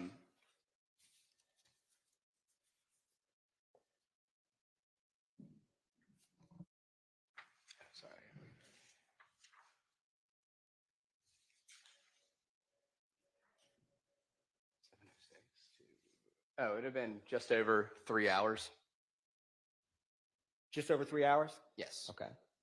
And I'm going to, Ms. Knight's going to assist me. I wanted to publish what's already been admitted as State's Exhibit 1, November.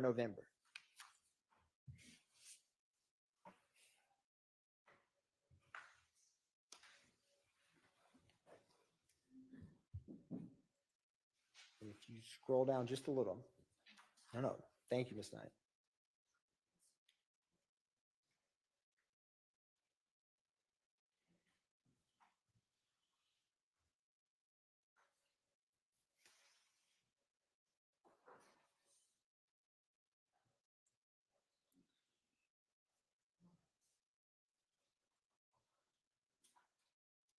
What time was this 1 November received? Mr. Howes.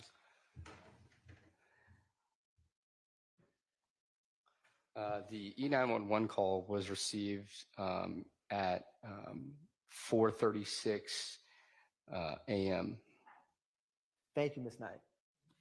So after you look through the Instagram messages between the account associated with Ryan and Blaylock,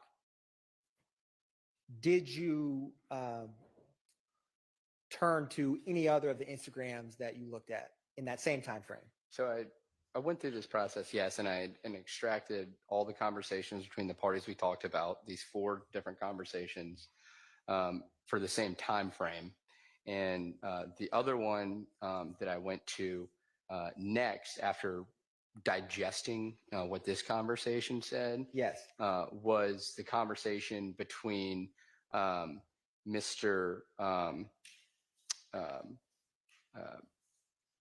Ryan and Miss Hartsfield. Okay. I'm going to publish for you and the jury 7 November Alpha.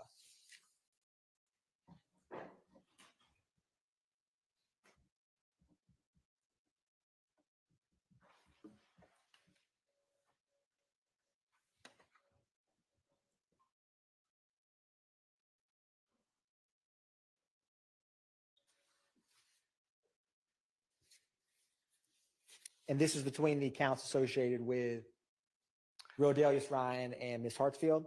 That is correct.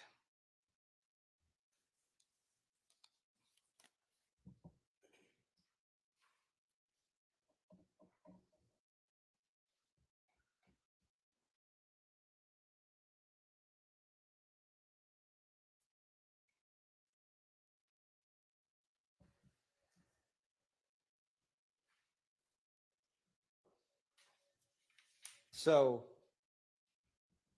as we zoom in here, I wanted to walk through this, starting with, so this first conversation, did you look back a little bit before February 23rd, 2019 when you started?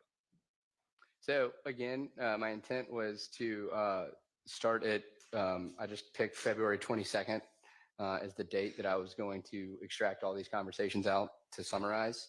That was the day before the murder. And so I started anything that was in UTC time, any UTC time on February 22nd, 2019 in those Instagram records, I extracted as part of this summary.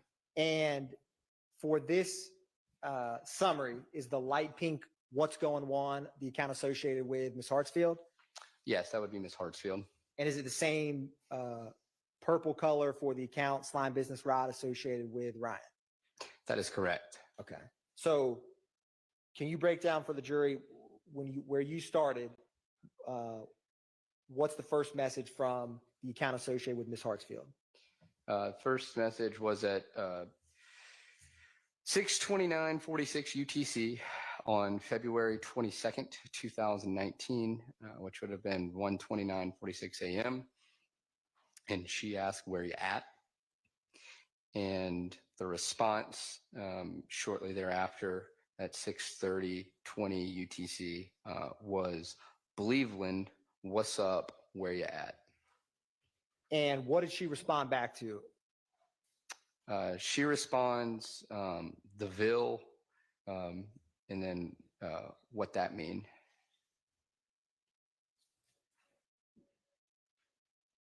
I'm going to pick this. Sure.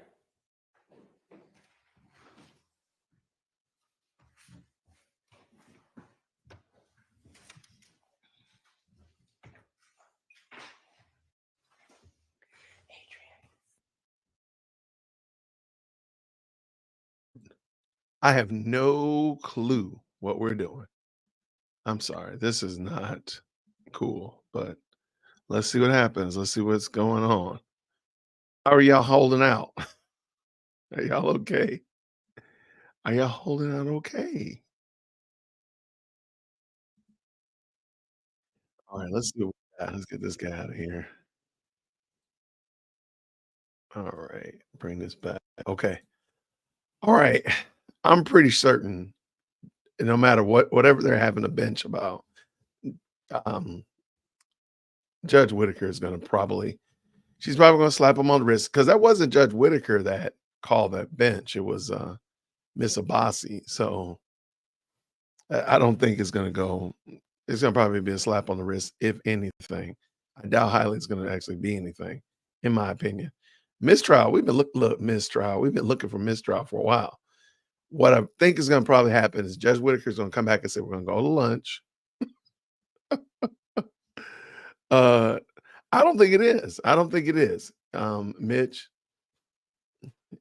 And I'm going to tell you why. If the setup was in this meeting, let's just say you and I, Mitch, are out here planning to do something bad. Like, hey, Jason, hey, Mitch, let's go throw gerbils at people, right? We're out there doing that. They would have already dropped the nugget that they have on tape, on record, on video. Mitch and Dear Woke Christian planning to commit the crime. They would have. It's going to be, unless they literally say, no, I don't think there's going to be anything in here that resembles hard evidence. But let's go back. Let's see.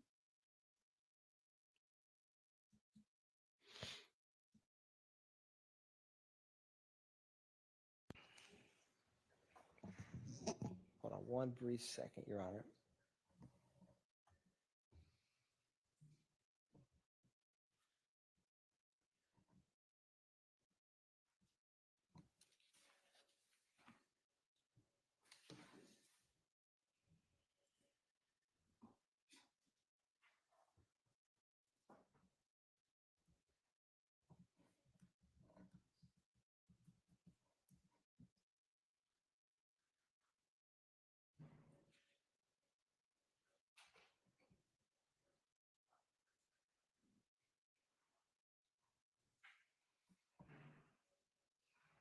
Republishing 7 November Alpha.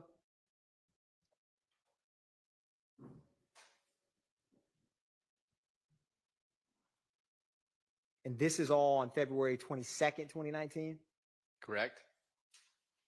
And what is the time frame for this on the 22nd of February? The original messaging started at 6:29:46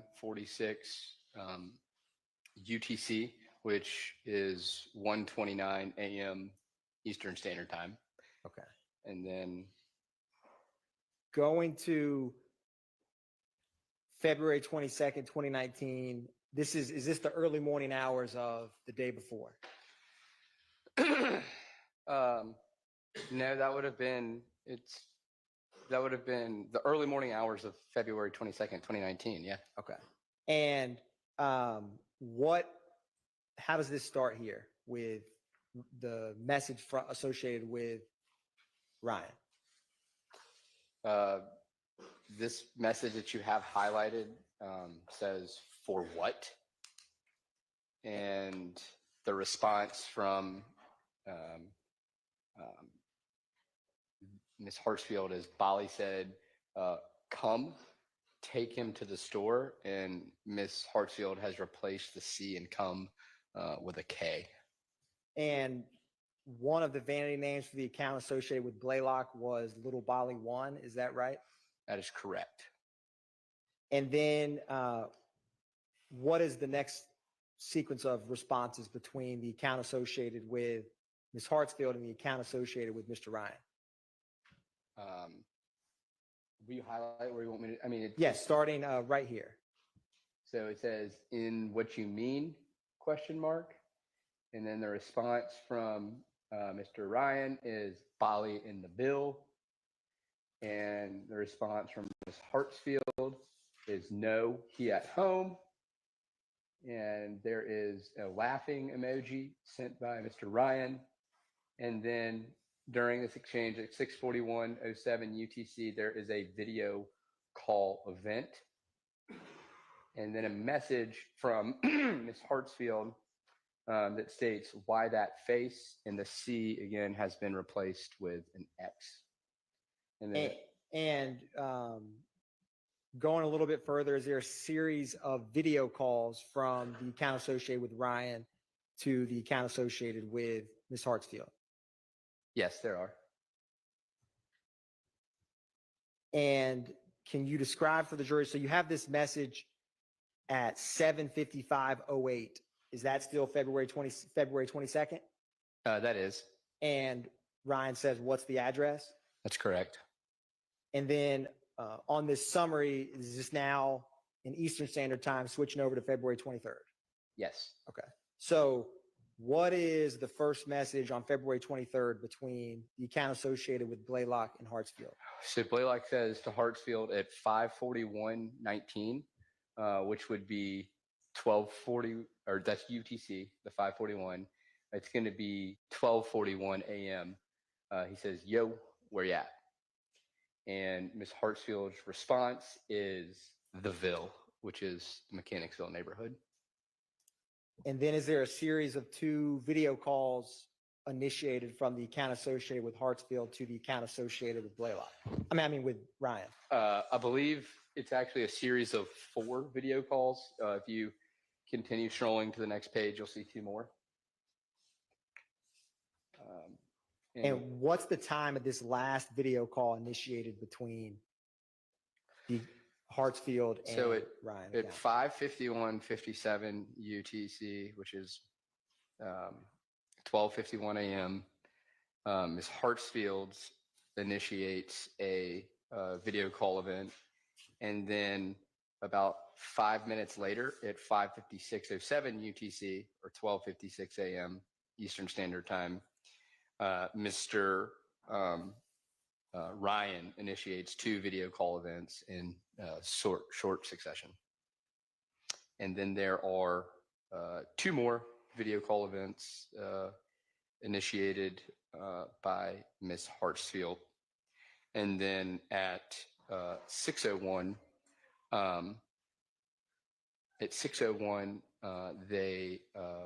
Ms. Hartsfield initiates a video call that's going to be 1 a.m. Eastern Standard Time as the last video call event. And then at 1:01:28 a.m. Eastern Standard Time, Ms. Hartsfield sends an address to Mr. Ryan that says 709 Windsor Street, which is actually an address inside the Mechanicsville community. Now, she sends that address at 1:01:28 Eastern Standard Time. Yes. And then what is this next message from the account with Ryan? So it says, it says open the door, which would have been at 1:34 a.m. and 45 seconds, or 6:34:45. And so when I was reviewing these text messages, trying to get a timeline of events, that's when I realized that at the same time, Rodalius Ryan is telling Ms. Hartsfield to open the door. Rodalius Ryan was simultaneously texting Damone Blaylock saying, call the girls or tell them to open the door. When Mr. House, so leaving 1:34 p.m. open the door text, I'm gonna AM. I'm gonna go back to 7 November and go to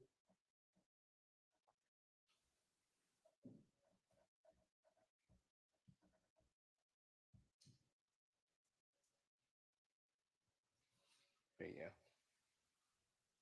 See? this 1:40:34. Yeah. And can you describe for the jury how these two So correlate with one this another? is the conversation between Rodalius Ryan and Damone Blaylock.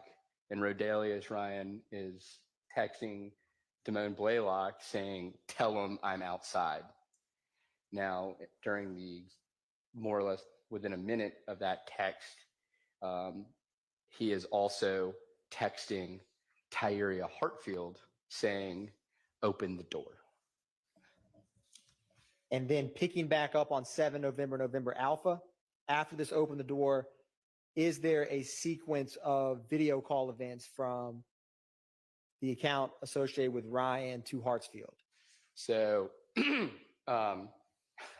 between the open the door text was sent at 6:34:45 UTC, which would have been 1:34:45 a.m. So between 6:35:22 UTC, which is 1:35 a.m., and 6:39:47, which is 1:39:47 a.m., there are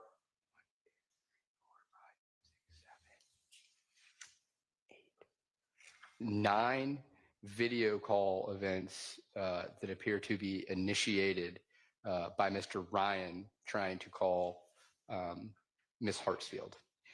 And after the 9th call, Mr. Rodalius Ryan sends another message to Ms. Hartsfield that says, open the door. At 6:17 UTC, or 1:40 a.m., another video call event is initiated. And about 30 seconds later, at 6:40:51, Mr. Ryan sends a message to Ms. Hartsfield that says, so you ain't gonna open the door?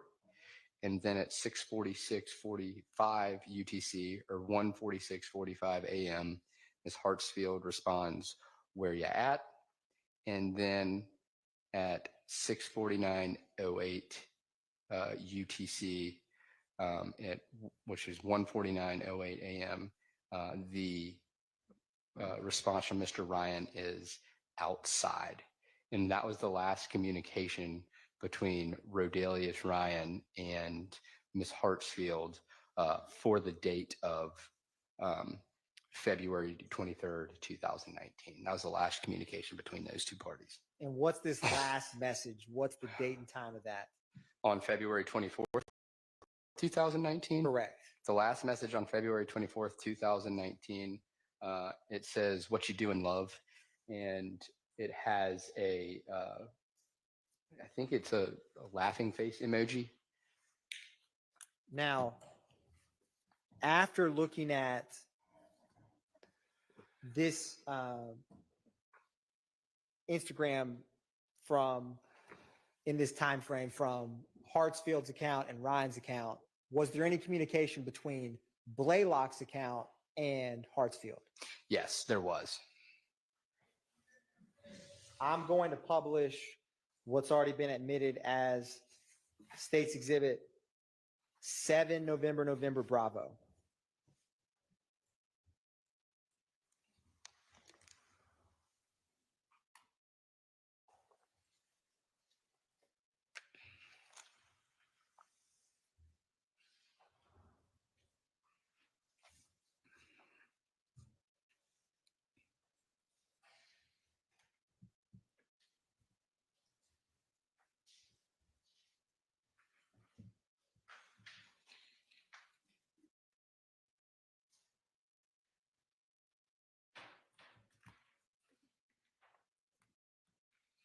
And for this is Ms. Hartsfield's account in light pink and one King Doe 1 in yellow.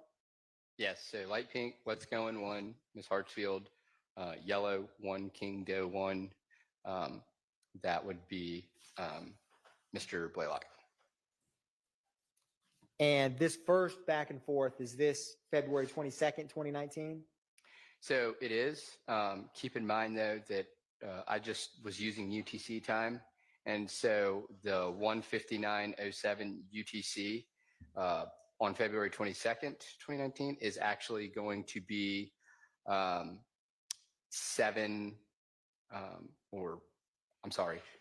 p.m., just before the 9 o'clock hour Eastern Standard Time. Okay. And they have some back and forth on February 22nd, 2019, right? Correct. Okay. Getting to February 23rd, 2019, what is this message, or what time is this message WYA in Eastern Standard Time at the top of page 2?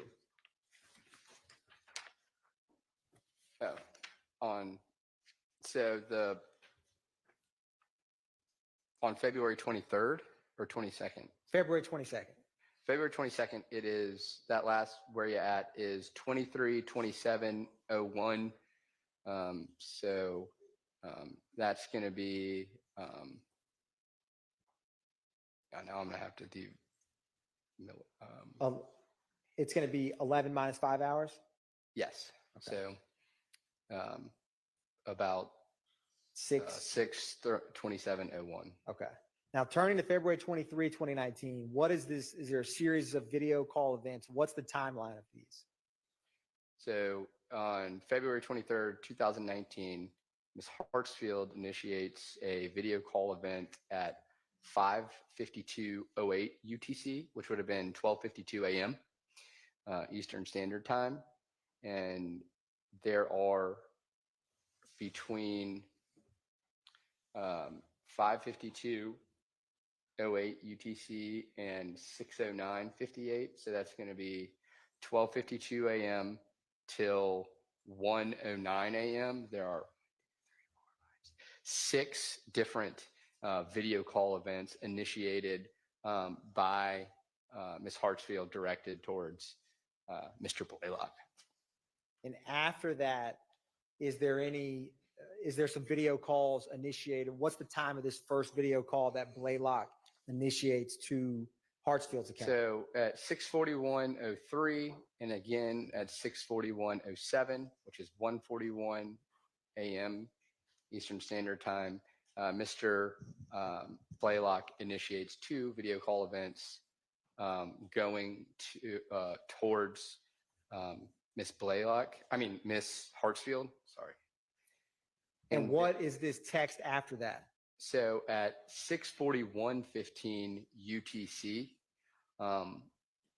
Blaylock texts Miss Hartsfield and states Lil Rod says he outside. So when looking at the messages that Hartsfield's having with Ryan and Blaylock and Ryan and Blaylock's own conversation, do you see any kind of pattern between those three? Yeah, they were all having conversations with each other independently of the others around the same time. So when Mr. Ryan was trying to get Ms. Hartsfield to answer, he was also texting Mr. Blaylock to have Ms. Hartsfield do the same thing. I'm going to object to testimony about what someone was doing. Sustained. So, Mr. Howes, when you're speaking, you can say, correct me if I'm wrong, but if you say Mr. Atkins' account texted Mr. Howes' account, is this the account associated with you or I? Or in this example, What you Hartsfield and can see from these records is that in the messages between Mr. Ryan and Ms. Hartsfield, Mr. Ryan then that account texts Ms. Hartsfield and states, "I'm outside." And then if you go to the next message thread at the same time, you can see that Mr. Ryan texts Mr. Blaylock and says, "Tell them I'm outside." And then if you go to the conversation between Mr. Blaylock and Ms. Hartsfield, you can see Mr. Blaylock telling Ms. Hartsfield in an independent conversation that Lil Rod say he outside. Now, after Little Rod says he's outside, the message from the account associated with Blaylock to Hartsfield, when is the next communication between Blaylock's Instagram and Hartsfield's Instagram? The next Instagram communication is at 10:11:37 UTC, which would have been 5:11 a.m. And there are at 10:11:37 a.m. and 10:11:55. I'm crossing myself up. 10:11:37 UTC and 10:11:55 UTC. There are two Instagram video call initiations from Blaylock to Miss Hartsfield. So from 1:41 a.m. with this text, there's a gap until these video calls at 5:11 a.m. on February 23rd? That's correct. Okay. And then is there some additional video call events a few minutes later from the Instagram account associated with Ms. Hartsfield to Blaylock? Yeah, Miss Hartsfield says initiates at 10:14:35 UTC and 10:15:04 UTC video call events directed towards Mr. Blaylock. And in reviewing Instagram records, have you ever seen a short phrase of DF? Yeah, it's an acronym for defuck. And so this last message, what's the time of this? At 10:15:05 UTC, which is 5:15:05 a.m., Miss Hartsfield says to Mr. Blaylock, "Where the fuck you at?" And does he have any response to that message? Yes, Mr. Blaylock liked the message, "Where the fuck you at?" that was sent by Miss Hartsfield. And then is there a series of video calls from, how many video calls are there after that from the Instagram account associated with Hartsfield to Blaylock? Between 10:15:13 UTC and 10:16:37 UTC, there are a series of 4 Instagram video call events initiated by Miss Hartsfield towards Mr. Blaylock.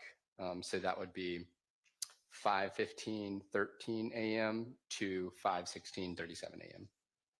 Now, once you reviewed and looked at the communication between the Instagram accounts of Blaylock, Ryan, and Ms. Hartsfield, did you ever look at this same time frame with any Instagram messages associated with Bernard Mitchell's Instagram account? Yes. And did Bernard Mitchell have any communication with anyone in this window that of the records you were looking at? So the records that I looked at, I did find communications between Bernard Mitchell as well as Miss Hartsfield. Publishing what's been admitted as State's Exhibit 7, November, Charlie.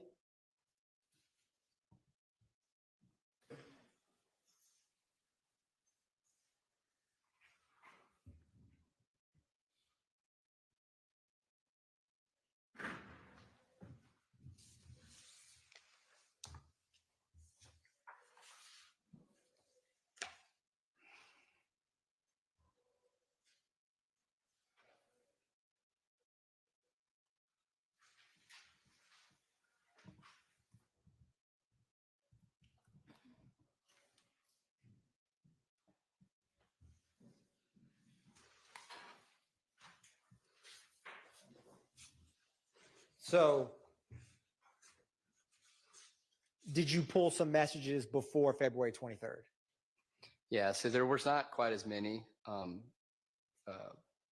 messages between Miss Hartsfield and Mr. Mitchell as there were between her and the other individuals. So I included a little bit longer of a date range for the messages between Bernard Mitchell and Tyria Hartsfield. And 4L1 Joker in blue is the account associated with Bernard Mitchell. Yeah, I believe it's 4L.Lil Joker. And this is the same What's Going On associated with Miss Hartsfield. That is correct. And in terms of February 23rd, what is the first message that you have? 8:40:27 UTC, which would have been 3:40:27 a.m. Eastern Standard Time. Miss Hartsfield sends a message to Mr. Mitchell that says, "Pull up for real." So these first three summaries we walked through was around 1:40 a.m., a time we were just talking about, between Blaylock, Ryan, and Hartsfield's Instagram accounts. Correct. Is this roughly 2 hours after that? Yes. And what does the account from Mr. Mitchell respond back to from this message that Hartsfield's account sends around 3:40 on February 23rd a.m.? Response is, where you at? And then is this showing video call events after that from Hartsfield's account to Mitchell's? Yes, it shows that Ms. Hartsfield at 8:54:30 UTC and 8:54:31 UTC, which would be 3:54 a.m. Eastern Standard Time. There are two back-to-back video call events initiated from Ms. Hartsfield to Bernard Mitchell. And then what's these two messages here? That you At 8:54:35, which is again 3:54 a.m., Ms. Hartsfield says, where you at? On the way. And then at 8:59:28, which would be 3:59 a.m., Ms. Hartsfield says to Mr. Mitchell, where you at to fuck? And what is Mr. Mitchell's response? His response is he sends two messages within 13 seconds just after 9 o'clock UTC or 4 a.m. Eastern Standard Time. And those two messages are, bye Crystal, send Addie. And Ms. Hartsfield responds at 9:03 UTC, which is 4:03 a.m. Okay, I'm getting it. Okay, hold on one second. So did you know where the incident location was for the February 23rd, 2019 Jamari Holmes murder? The homicide? Yes. Yeah, it's at 50 Mount Zion. And what part of the city is that address? What do you mean? What area of Atlanta is 50 Mount Zion? It's like the south side. It's over like by Cleveland Ave. Do you have some familiarity with that location, that area? Some. Do you know if there is a Crystals in that near 50 Mount Zion Road? I don't. Okay. And have you ever seen a short term when someone says send ADDY? What have you seen that mean in other contexts? Send address. Okay. And then what is Miss Hartsfield's response? 85 Mount Zion. And I do have the familiarity with that is a apartment complex that is diagonal from 50 Mount Zion, just on the other side of the street. Can you walk between those two apartment complexes in a short span of time? If you wanted to. I couldn't tell you how long it would take, but yeah, they're kind of catty corner to each other. And so what time is this message sent of 85 Mount Zion by the account associated with Hartsfield to Mitchell? 9:05:26 UTC, which would have been 4:05 a.m. and 26 seconds Eastern Standard Time. And in this time where Hartsfield's account, where we're at, 4:05 a.m., is there any communication in the Instagram records between the accounts of Blaylock, Ryan, or Hartsfield with each other? At the 4 a.m. marker? Correct. Right there? I don't believe so. Okay. Let me ask you, just to interrupt, scheduling wise, how much longer do you expect the direct with this witness to be?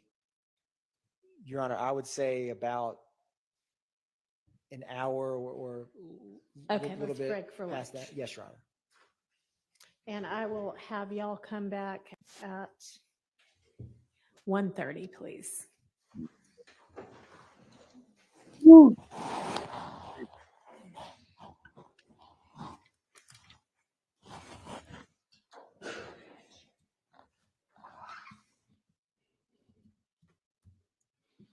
All right. All right. All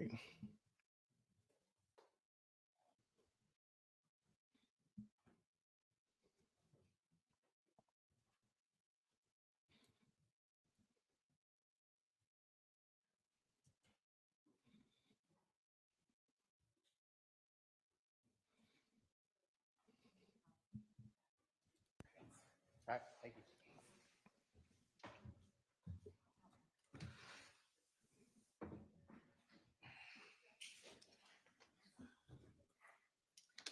Where do you want these exhibits?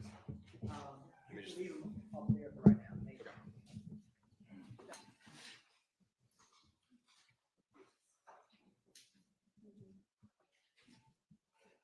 All right. I just forwarded through Ms. Persifield. I think you may have gotten a second attempt at a limiter, but I just sent to her and she'll send to you a third one.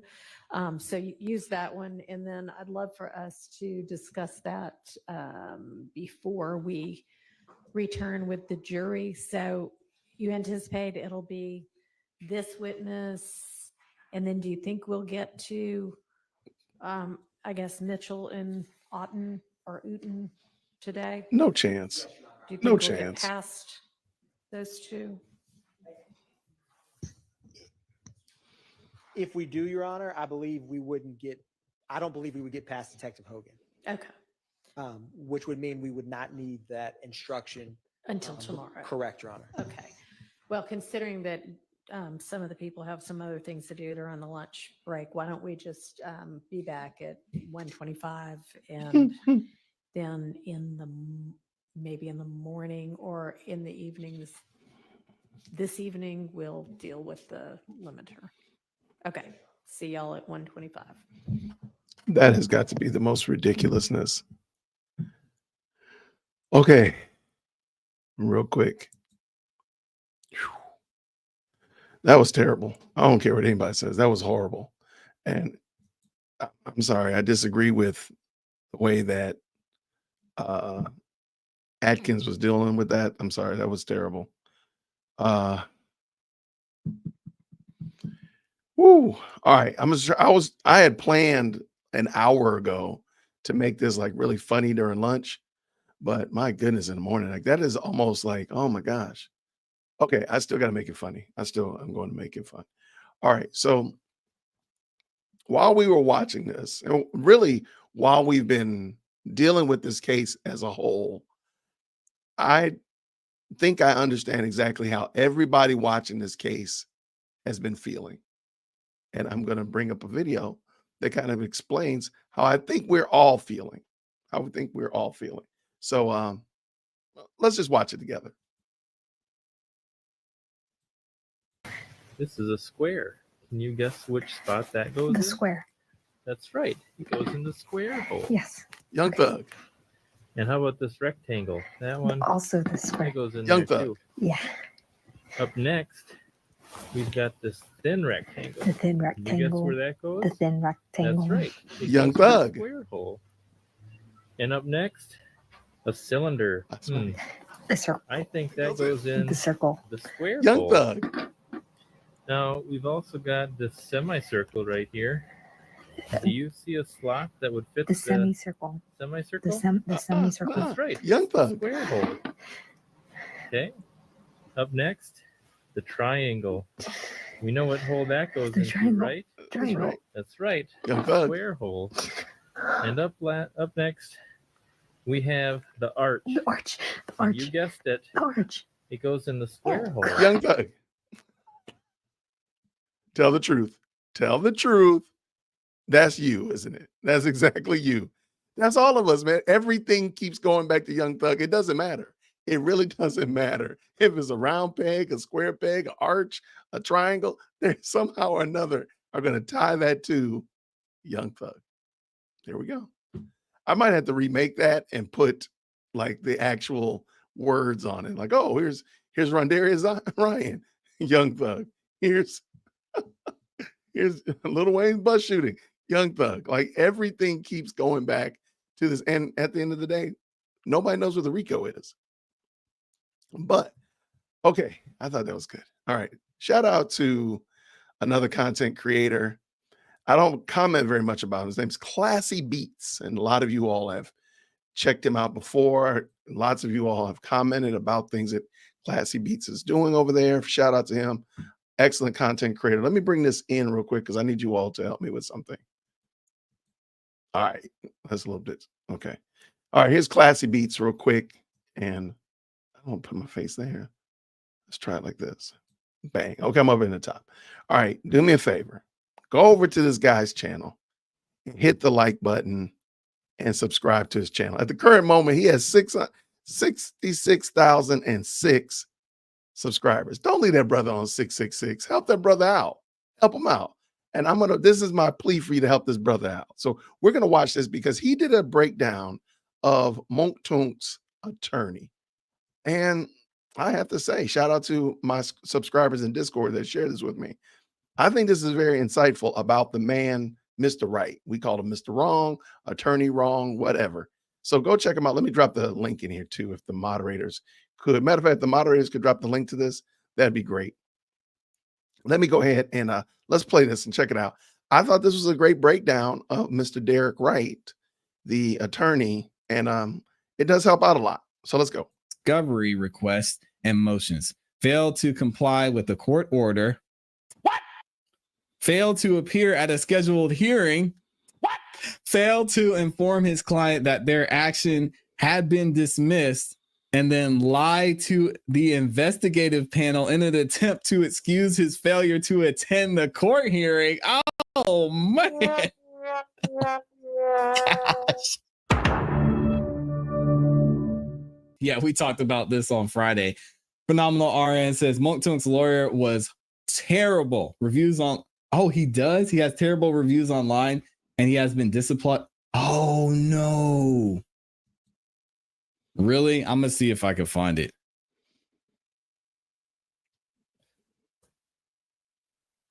Where do you find, let me see.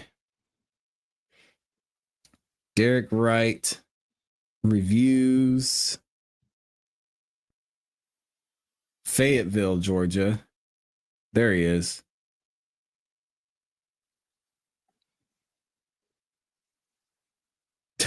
Oh man. Jeez. All right, y'all want to do this? We're gonna have a Derek Wright roast session. Shout out to Phenomenal RN. Oh, this is tough. Yikes. All right. So we see right here, he's pulled up an AVO. I guess that's some kind of attorney review. He's got 3.5 stars out of 30 reviews. He's got 63% are 5-star, but my goodness, in the morning, 1 stars are 37%. There's no 4, no 3, no 2. They're all either 5 or 1-star reviews. Oh my gosh. All right, let's go. And I shouldn't laugh. This is bad because Monto's going to jail. But let me make sure that y'all can see most of this. Okay, we're about to have a Derek Wright roast session. These are Derek Wright's reviews. Y'all want to look at the photo? That photo is that's some glamour shots right See there. if I can zoom in. Oh my God. Man. Here we go. He's got 63% 5 stars. Let's see what some of these reviews are saying. All right, Derek Wright. This is in September 10th. So this was not too long ago. Last month from Anonymous. Worst. Hired him for my son 10 years ago. Watching him on the YSL case brought back just how horrible of an attorney he was.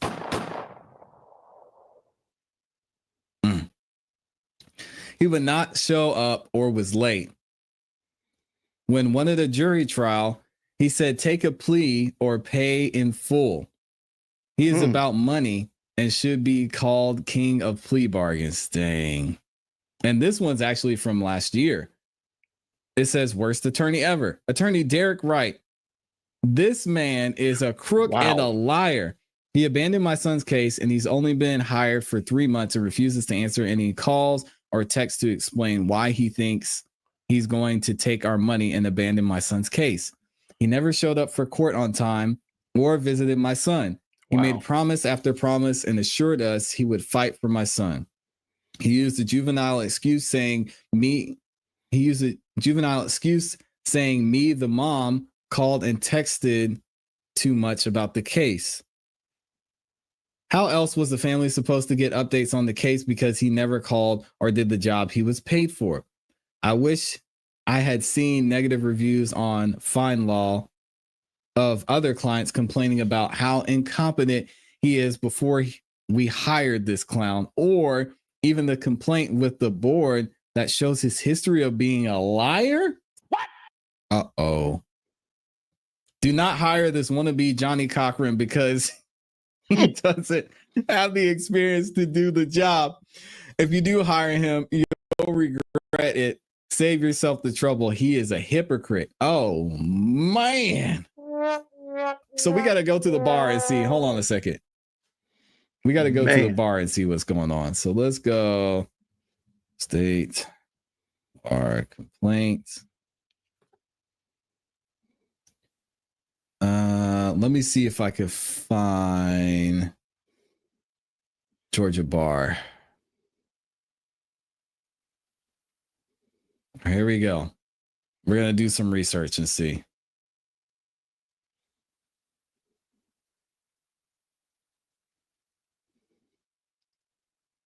All right. Yep. Fayetteville, Georgia. Here we go. So he is an active member in good standing. All right. He's got his bar card here. There's his phone number if y'all want to call and send him some lunch. Tell him how great of a job he did, which I think you should. No. Status, active member in good standing. Okay, that's good. Public discipline, history on file. Uh-oh. He joined the bar in 1995 and he went to Georgia State University. All right, we'll read his bio in a second, but we want to see this history. Okay. 2006.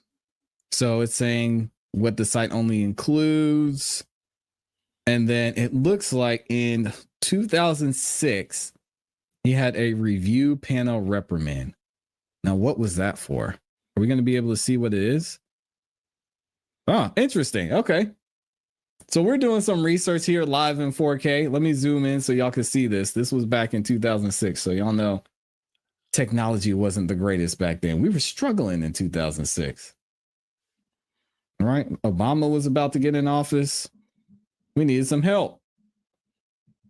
Here we go. Supreme Court of Georgia. Oh, man. The Honorable Supreme Court of Georgia met pursuant to adjournment. The following order was passed. In the matter of Derek M. Wright, this disciplinary matter before the court on Derek M. Wright's petition for voluntary discipline, in which he seeks a review panel reprimand and requirement that he attend the bar's ethics school at his own expense. Wright, who was admitted in 1995, admits that he filed a tort action on behalf of a client. What? But failed to respond to the defendant's discovery requests and motions. Failed to comply with the court order. What? Failed to appear at a scheduled hearing. What? Failed to inform his client that their action had been dismissed, and then lied to the investigative panel in an attempt to excuse his failure to attend the court hearing. Oh, man. Gosh. Oh, dang, Derek. He went big.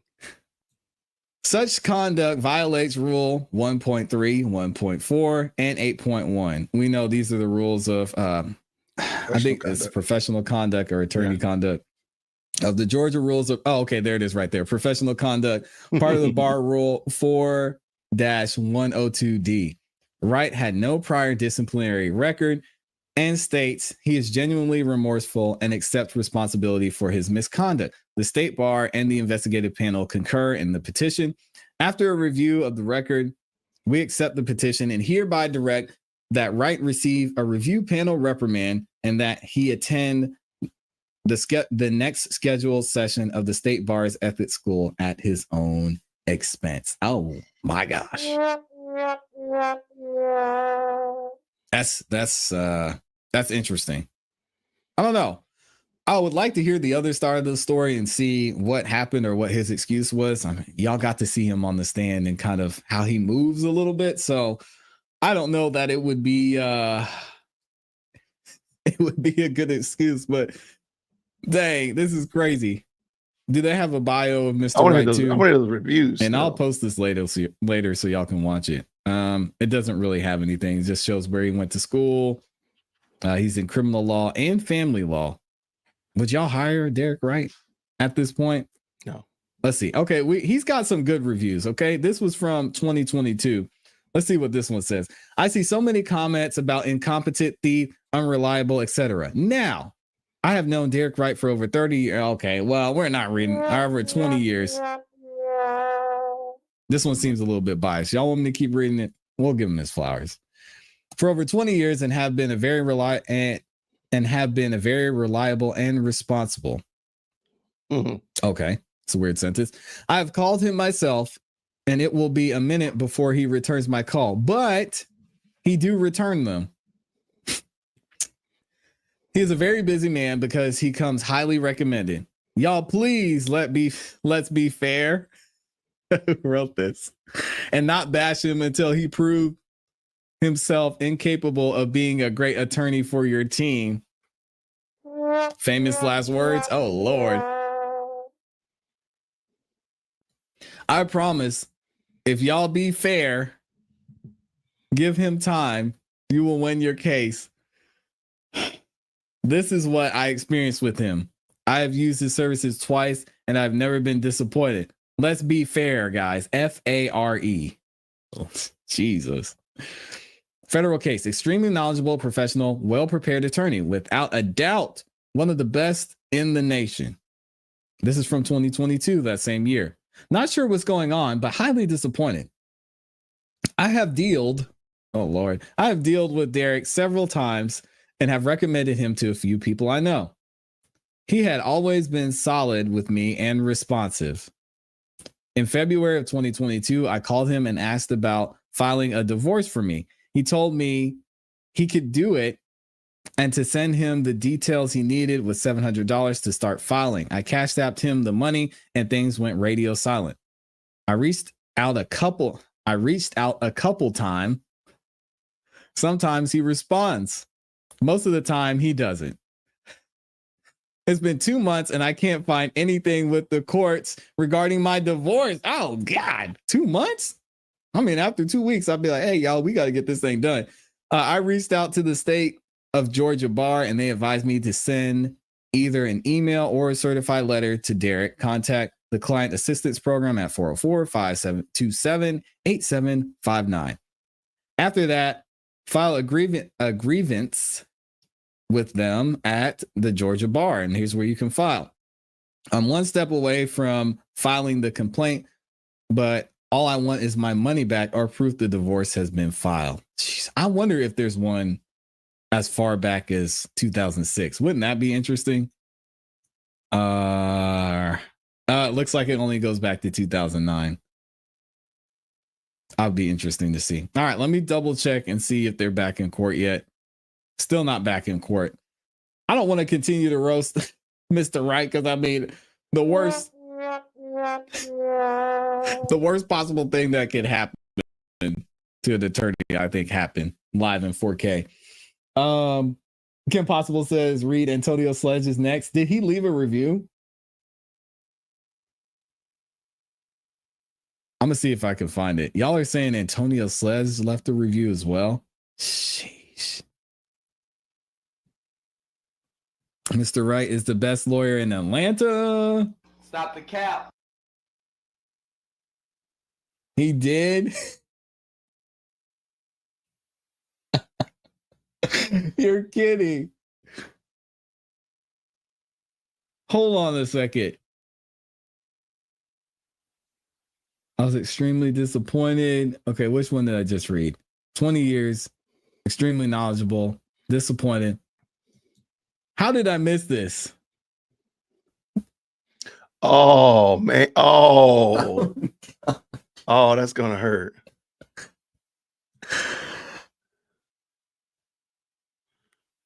I cannot believe this. Did y'all know this was in here? Now I know now.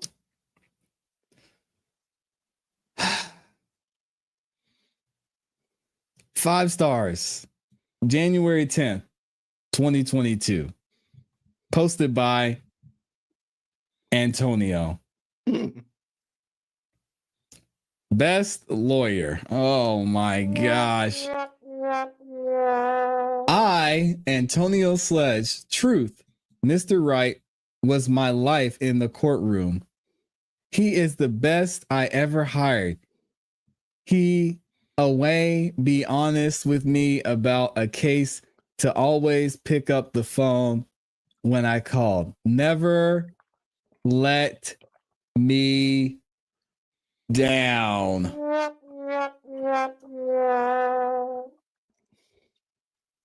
That is not going to age well. What? No, it did not. You're right, Mo Mac. It did not.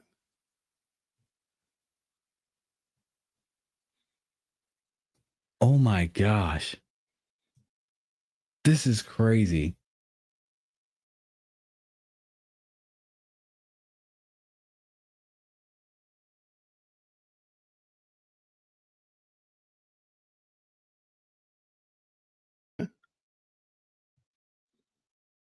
My whole page just dropped out.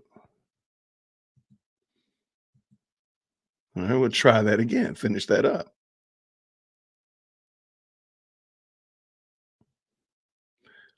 All right, let's try that again.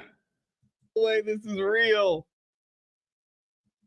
Oh, man. He said, never let me down. Now, Antonio Sledge's sentencing took place last year, and he had Mr. Derek Wright. He said he had known him for a minute for the year before that. Wow, this is tough to read. Yeah, I'm with y'all on this one. This did not age well at all. Always pick up the phone when I called. Never let me down. I mean, That's tough. Especially after everything that happened. Oh my gosh. Y'all want to keep going? I don't know if any one of these can top that one. What do y'all think about best in the business? Mr. Get It Done Indictment Slayer. Okay. Mr. Wright is an exemplary example of what an attorney embodies and what an attorney should stand for. Mr. Wright is just good old-fashioned, gets the job done. What you ask of him, he will make it a reality. Everybody's case is different, but if you walk into a courtroom with Mr. Wright, you're in great hands. Wow. Yikes.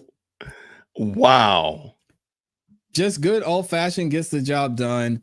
What you ask of him, he will make it a reality. Everybody's case is, okay, I just read that. Everybody's case is different. He is respected in every courtroom from Fulton County to DeKalb County and is taken very seriously by the DAs. Personally, he has successfully defeated 3 separate felony indictments that were non-related that happened at 3 different times in my life. Oh, man. Maybe you should stop This doing dude crimes. is a menace. Yeah. Wow. He has won a motion to suppress hearing from me. Very impressive. You rarely see that live in action when it counts most. He has preserved my freedom and innocence on several occasions. And for this, I am eternally grateful. Honestly, Mr. Wright is Mr. Wright. If you want someone who is articulate, sharp, cunning, and will actually win, he is your guy. If you want someone to exceed expectations and that always has the right game plan, call Mr. Wright, I guess. Wow. I'd rather take my chances with the public defender than pay real money for Wright. Sheesh. Rico Blaine up in here taking more shots. Here's one.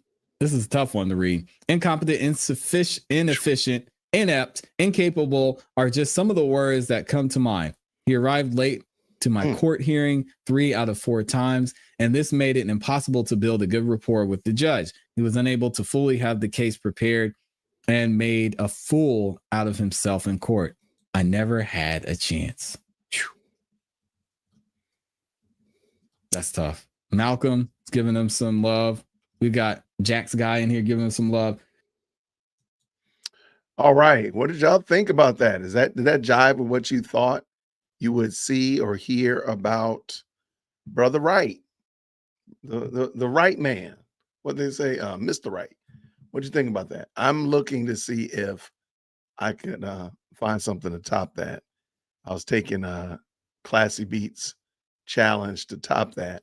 And sadly, I was looking, the people I was looking for, I couldn't find. They actually don't have reviews on that channel, on the AVO channel or whatever this is called. And let me drop the link, avvo.com. And it's what does it stand for? It's a lawyer's page, but I was looking for particular lawyers that you all know and love, and they don't have them. They don't have reviews at all. They only have their name. They barely have their names on the page. So yeah, what y'all think about that though? Mr. Wrong. I can kind of dig that. Stimpy said, I feel the more positive reviews, the higher money amount they've paid. What do you think? I can dig that. I don't know. I mean, that's sad that Antonio Sledge's review is on there, but also this video of him getting arrested is on the interweb too. Like with the guy sitting, like, hold on a second. That was for. But testimony. Why this obviously. Okay. I'm gonna pull this in real quick just so we can look at something. And again, not trying to be foul toward Wright if he has some health issue or whatever like that. But I just think maybe this should be reevaluated. All right, here it comes. All right, court is adjourned. He just looked at this man. No kind of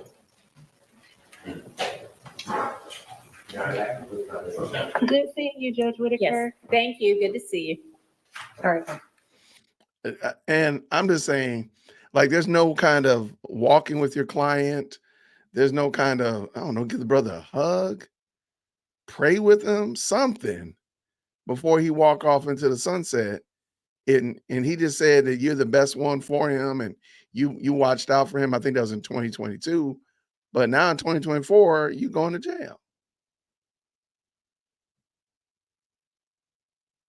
All right, let me see real quick. Let me see what you said here.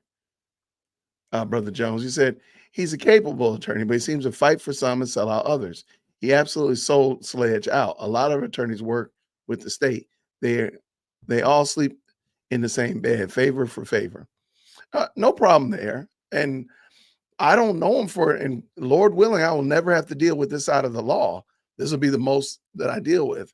All we know about Derek Wright is what we're seeing right here. And what we're seeing right here is not impressive.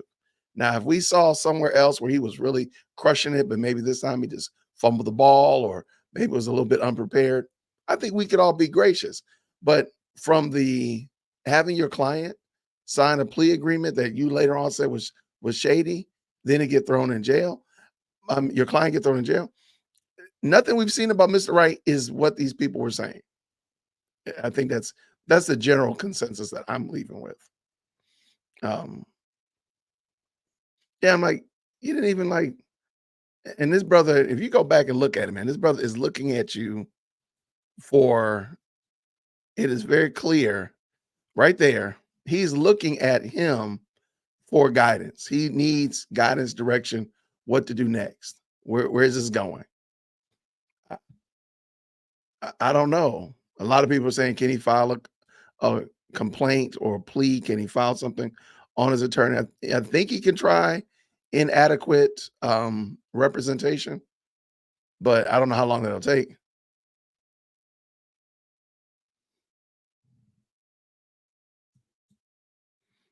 Oh, wait.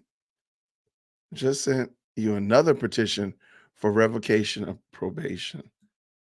Let's go look and see what kind of shenanigans we got in the email. Petition. Oh my gosh. Antonio Sumlin. Who is that? Oh my gosh. Why is it so big? What in the world? Who's Antonio Sumlin? Who's that? Okay. Shout out to Danielle. She said, Obama. They gonna throw Obama in jail? Oh man. I might not agree with them philosophically, but I ain't trying to throw the brother in jail. Oh, yeah, talking about Obama, the guy. Okay, I got you. All right, real quick, let me see this is. This is now present on the screen. Yo, that thing is real small. Look. You do not like me if you got me reading something this small. Okay. All right, let's make this a little bit larger for everybody else. Let's do Jason. That's a little bit better. Oh, that's not a little bit too much. Okay. All right. So it is the state of Georgia versus Mr. Antonio Sumlin. And this is from today. Wow. Okay.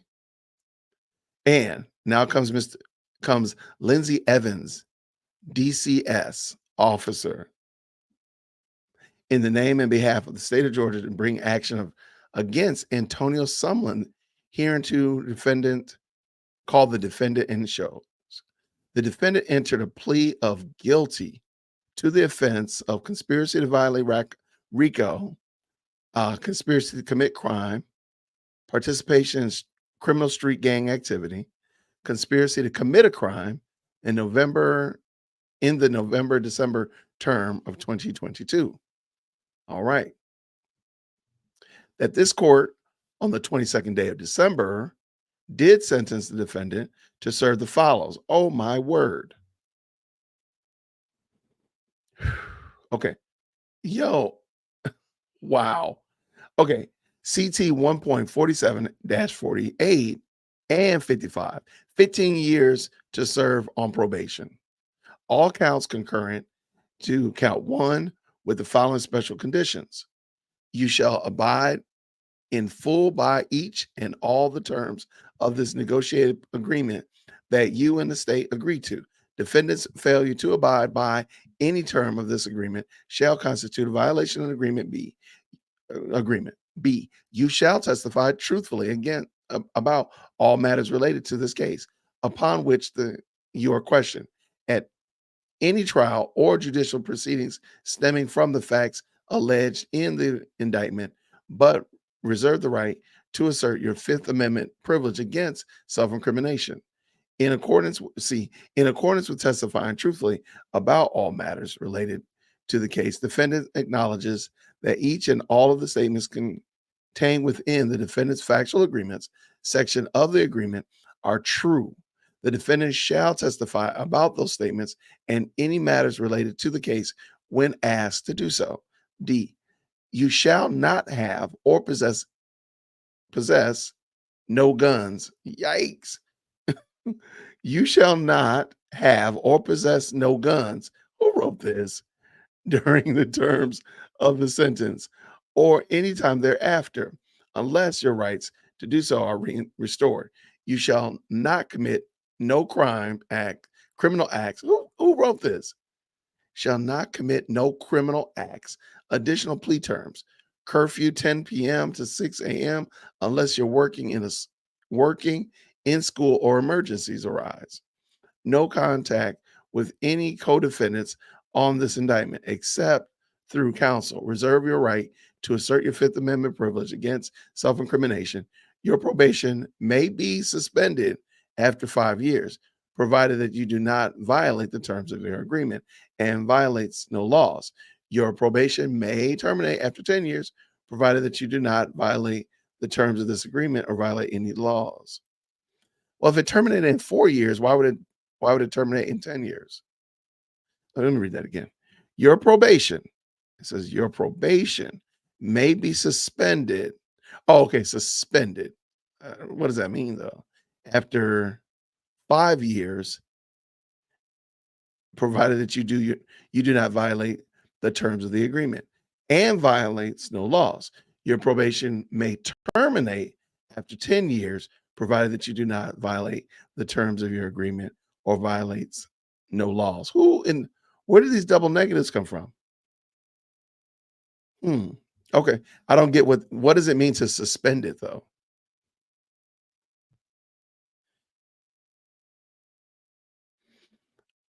Yeah, what does it mean to suspend it? What does it mean to terminate it? And why does it suspend in 5 years, but in 10 years it'll terminate? So what happens in 5 years? What does that mean? He can go out to the club at 10:30? Does that mean he can do these crimes? I mean, what does that mean? Continue. That this court, by proper order, however, permitted the defendant to serve said sentence on probation, the terms of the condition in which are fully set forth in the copy of said sentence, which is attached thereto, here too, marked as Exhibit A, and specifically incorporated therein. That the defendant has violated the terms and conditions of probation in the following particulars: do not violate the laws of any governmental unit. Special conditions: you shall not commit no criminal acts. What in the world is this? Am I bugging? You shall not commit no criminal acts. Why are they writing like this? On or about 8/8/24, was that August? The defendant committed a new offense of theft by shoplifting in DeKalb County government special conditions. Pay court order monies and fees as directed. The defendant currently arrears $545 in fees. Last payment made was $524.24 in the amount of $50. So he was shoplifting. Boy, let me tell you, if you get in trouble, man, just do the right thing. Why are you shoplifting? Man. No reporting. What does that mean? What did I miss? Mo, what did I miss? He was stealing. Stop stealing. Okay, wherefore, the state of Georgia prays that the citation for revocation of probation be served on the defendant and that the defendant be directed to appear before the court on a day to be fixed by the court, and at that time to show cause why probation should not be revoked. Wow. Okay. Man, I don't even know who this person is, but he is man, you cook, my guy. Antonio Sumlin, also known Obama. You done, brother. Why are you stealing stuff? Okay, this is not filled out. It looks like a certificate of service. They don't have the factual agreements, but why are you over here stealing my guy? Why are you doing that? Why are you doing that? Stop stealing. But you know who didn't steal? But who did steal? Right? See how I did that? He didn't steal, but he did steal. You know who it is? It's Brian Steele. Let's finish up Brian Steele's contempt. They dropped the contempt charge on him. They dropped it. So let's look at it. I said I'd finish this up. Let me just double check, make sure I didn't miss anything. Food is expensive. Maybe he was just borrowing it. Okay. I mean, that's fair. That's possible. But it looks like he owed the court fees and he stopped paying them. I don't know what that, I don't get that part. I guess they stopped shoplifters now. I mean, they should never have stopped, but I don't give excuse like that. I don't give excuses like that. So was he was paying fines in May? Get right, but he committed the crime in August. That's what I didn't understand. I'm looking, I can't find there is no Brian Steele mugshot. Y'all, Ray has been misbehaving. Ray has been sending me pictures of fake Brian Steele mugshots all morning. And there is no Brian Steele mugshot, Ray. I'm gonna show you the picture Ray sent me. Y'all, Ray needs to stop. This is the mugshot that Ray sent me, y'all. That's it. Y'all, put Ray in the chat, y'all. Go on and put Ray in the chat. Ray, come on, man. Just stop. This is not Brian Steele. There is no Brian Steele mugshot. Let it go. Let it go. Stop it. Put Ray in the chat because he just be misbehaving. We're going to have to put Ray in 0-second timeout.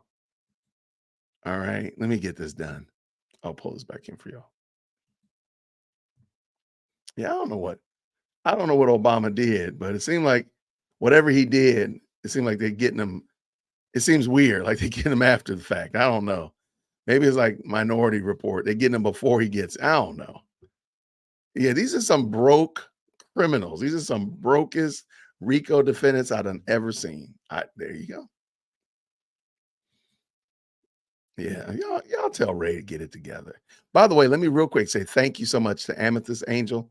I do want to say I appreciate the $5 super as well as the other 5, explaining that you are a member of the International Association of Master Penmen, Engrossers, and Teachers of Handwriting.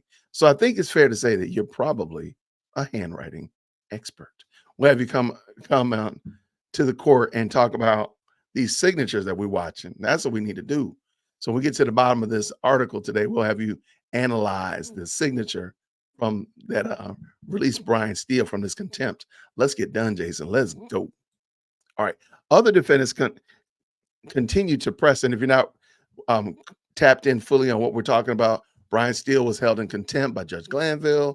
Even though Glanville was removed, Brian Steele had the contempt, so he had to go to court. And the Georgia Supreme Court has ruled that has done away with that contempt, and so removed it off of his record. So we're just reading that and celebrating with Brother Steele, who did have to steal to get this victory. Let's go.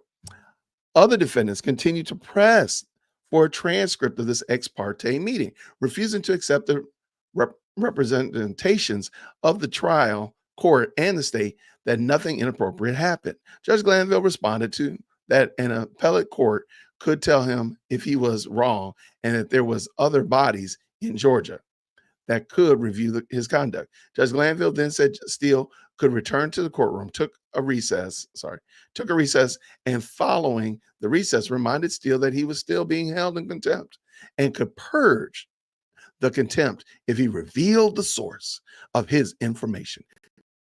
Judge Glanville told Steele that he would go into custody at the end of that day's proceedings if Steele did not reveal who disclosed the ex parte meeting. Who told you about the party?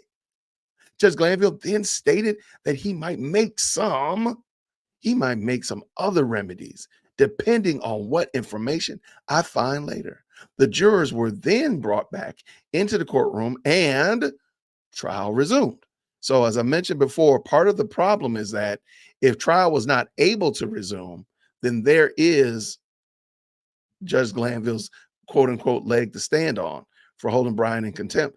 But they just kept on going. Remember, they just kept on trucking on without Brian Steele. I'm sorry, with Brian Steele, but he was in contempt. So that argument was gone. Let's continue. At the end of the day, after jurors were released, Judge Glanville asked Steele if he was willing to reveal who disclosed the ex parte information. Steele informed the court that the Georgia Association of Criminal Defense Lawyers sent an attorney to represent Steele because the court accused Steele of eavesdropping, which is a crime. Judge Glanville informed Steele's attorney that he was about to enter an order of contempt. Why didn't they say who the attorney was? This is very anticlimactic writing. They're hitting the high parts, but there's some medium parts that they could be hitting as well. I think saying who the actual attorney is would kind of been, we would have appreciated a little bit of that. That was an informative part. Judge Glanville informed Steele's attorney, Ashley Merchant, that he was about to enter an order of contempt, was offering Steele another chance to purge, and that was the only thing I'm trying to do at this point in time. Steele's counsel argued that due process required Judge Glanville to refer the matter to another judge since Steele was entitled to a hearing, and Judge Glanville would be a witness at that hearing. Judge Glanville rejected those arguments, sentenced Steele to 20 days in jail to be served on weekends, and stated that Steele was not entitled to a superseded bond. The written order reflecting this sentence did not provide Steele an opportunity to purge the contempt. This appeal ensued. Steele challenges, and number two, Steele challenged the contempt order on several grounds. We do not reach most of these arguments because we agree with Steele that to afford Steele due process, Judge Glanville was required to recuse himself. Our precedent makes clear that individuals facing criminal contempt are entitled to due process. And we know that this is Hedgequist versus Hedgequist, 275 Georgia 188, 189, 563 SE. I'm not doing all this. The constitutional right to due process applies in criminal contempt proceedings because a conviction can result in the loss of liberty and the levy of a penal fine. Footnote omitted. That process is due depends on, in part, on whether the contemptuous conduct occurred in the court's presence or whether a court announces punishment immediately. When the contemptuous conduct occurs in the presence of the court, a trial court has the power, when necessary, to maintain order in the courtroom, to declare the conduct to be contemptuous and announce a punishment summarily without further notice or hearing, so long as a contemptor has been given an opportunity to speak on his behalf. Okay, we got that. I am not going to read all these different codes, but I did drop it down in the link in the chat. Even where summary punishment for contempt has been imposed during trial, the contemptor has normally been given an opportunity to speak in his own sorry, in his own behalf in the nature of a right allocation. These situations are typically limited to conduct that occurs in open court because such conduct generally threatens the court's immediate ability to conduct its proceedings. And see, that's why Brian Steele's like, y'all just kept on trucking on. So whatever happened was not an issue that derailed the court because it wasn't. Such as where a witness refuses to testify or a party disrupts the court. And we know that right there. Such summary proceedings are tolerated because of a trial court's substantial interest in rapidly coercing compliance and restoring order. At 14 punctuated a minute, if a trial judge was required to rescue or hold separate contempt proceedings every time a proceeding was disrupted, unruly litigants, lawyers, and members of the public would essentially possess a heckler's veto, and a trial judge would have no way to restore order and proceed with court in a timely fashion. So again, if somebody's in the gallery just raising Cain and causing all kinds of disruption, the judge can immediately throw that person in jail. Well, the problem is what Brian Steele did was not that. So therein is the problem. Let us continue. Let's go. The situation is different when the contemptor's conduct does not interfere with the court's proceedings and thus need not be punished immediately. In these cases where the court delays punishment or the conduct occurs outside of the court's presence, more process is due. If the announcement of punishment is delayed, I don't know what happened, ran out of space.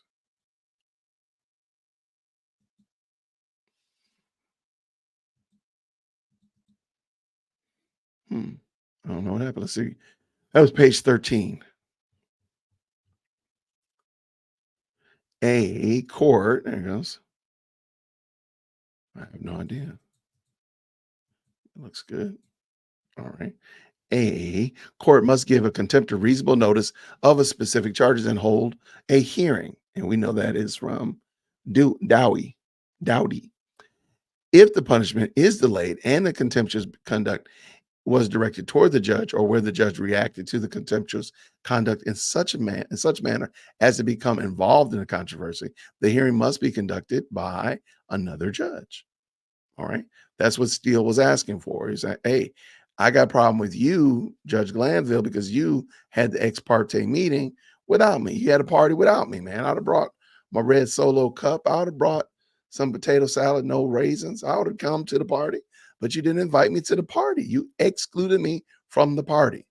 Here, Judge Glanville did punish Steele summarily for his refusal in open court to comply with Judge Glanville's orders as he held Steele in contempt, placed him in custody, and had him removed from the courtroom. But that punishment is not the subject of this appeal. Steele was allowed to return to the courtroom and continue representing Williams and was given until the end of the day to comply with the court's order. Judge Glanville made clear that Steele will still be in contempt, but did not announce what specific punishments he would impose. Because the announcement of a specific punishment was delayed by the trial court, Steele was entitled to additional process.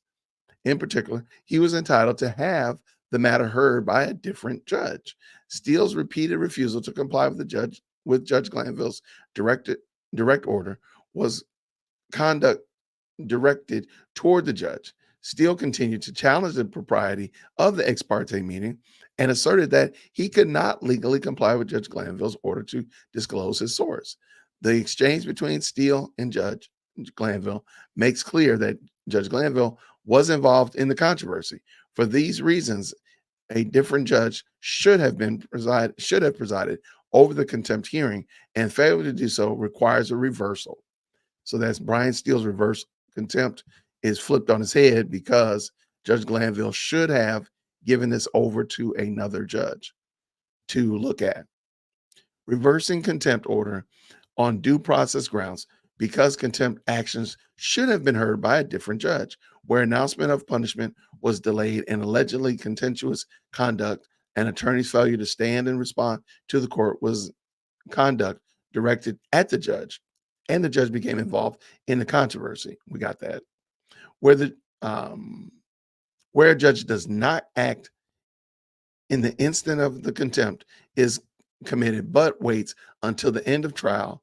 On balance, it is generally wise where the marks of the unseemly conduct have left the personal stings to ask a fellow judge to take his place. Judgment reversed. All the justices concur. Oh, there's no signature at the end. Sorry. Sorry about that. Amethyst Angel. I was hoping there's going to be a signature at the end. But that is the reversal of Brian Steele's contempt charge. So there we go with that. And we are done with that one. Let me make sure we got this ready for when court is coming back, aka the ex parte.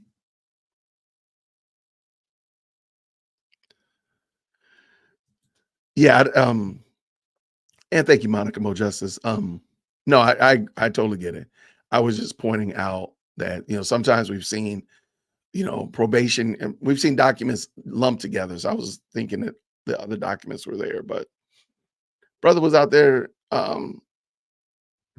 getting his own employee discount. So I can't do nothing with that. Can't do nothing with that. Can't do nothing for him, man. All right, what we got here? I see some good conversation going in. Yeah, I don't know why Ray was doing that. Y'all pray for Ray. All right, what we got? Close this out, matter of fact.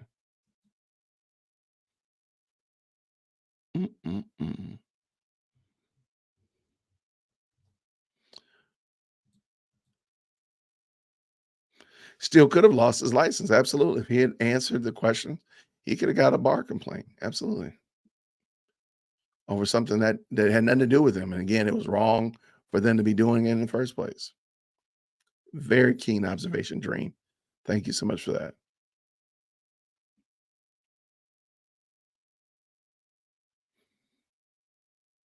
I love it. Good conversation in here. Always good to hear and see you all. Thank you so much for tapping in with us today, looking through, making sure nothing else we missed, checking the traps, making sure all of them are clean. Looks like we got everything we need, crisp and clean with no caffeine. All right. We're going to find out. Okay, so when they come back today, they're supposed to be back in a few minutes, really. When they come back, they're supposed to be going over who's going to be the next witnesses after this current witness, if I remember correctly. I think Atkins is doing a horrible job, but I mean, that's a whole nother game. I think that brother is really not rocking he's not rocking it like I would think that he was doing.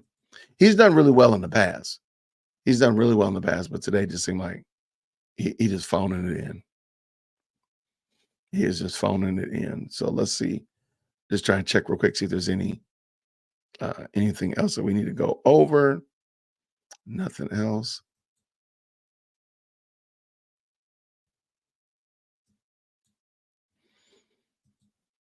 I like it. I like it.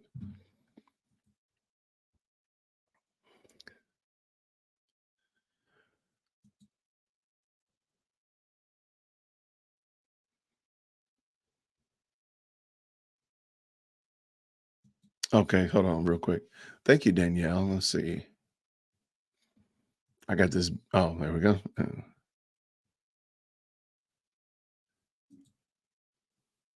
So, brother, that's not bad. Thank you. Let's real quick keep my eye on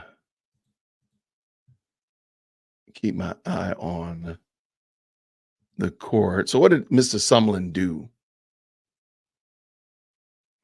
Okay, so Antonio Sumlin, all right, this is back in November, December term of 2022. Found his position, felony with probation. Here are his charges. Wow. So we have 4 charges: conspiracy to violate RICO, commit a crime, participate in criminal street gang activity, and conspiracy to commit a crime. So those are 2 separate I wonder if this is. This is. I'm gonna look back and see exactly what was he doing? I wonder. What did brother do? Okay, but let's keep going. Each one of these got 15 years probation. So I mean, he got 60 years of probation off the rip. That's crazy. That is insane. So they're gonna just run them side by side. So he would have 15 years of probation.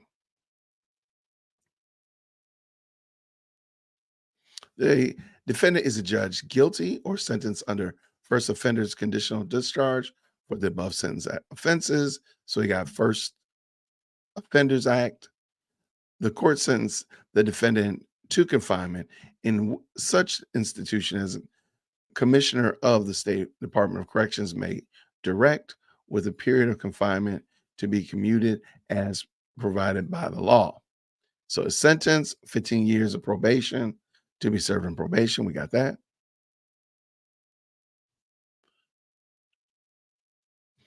There's an unaliving, really? What? Wait. Oh, we definitely gonna talk about this, Mo. Defendant received credit for time served. They didn't say that.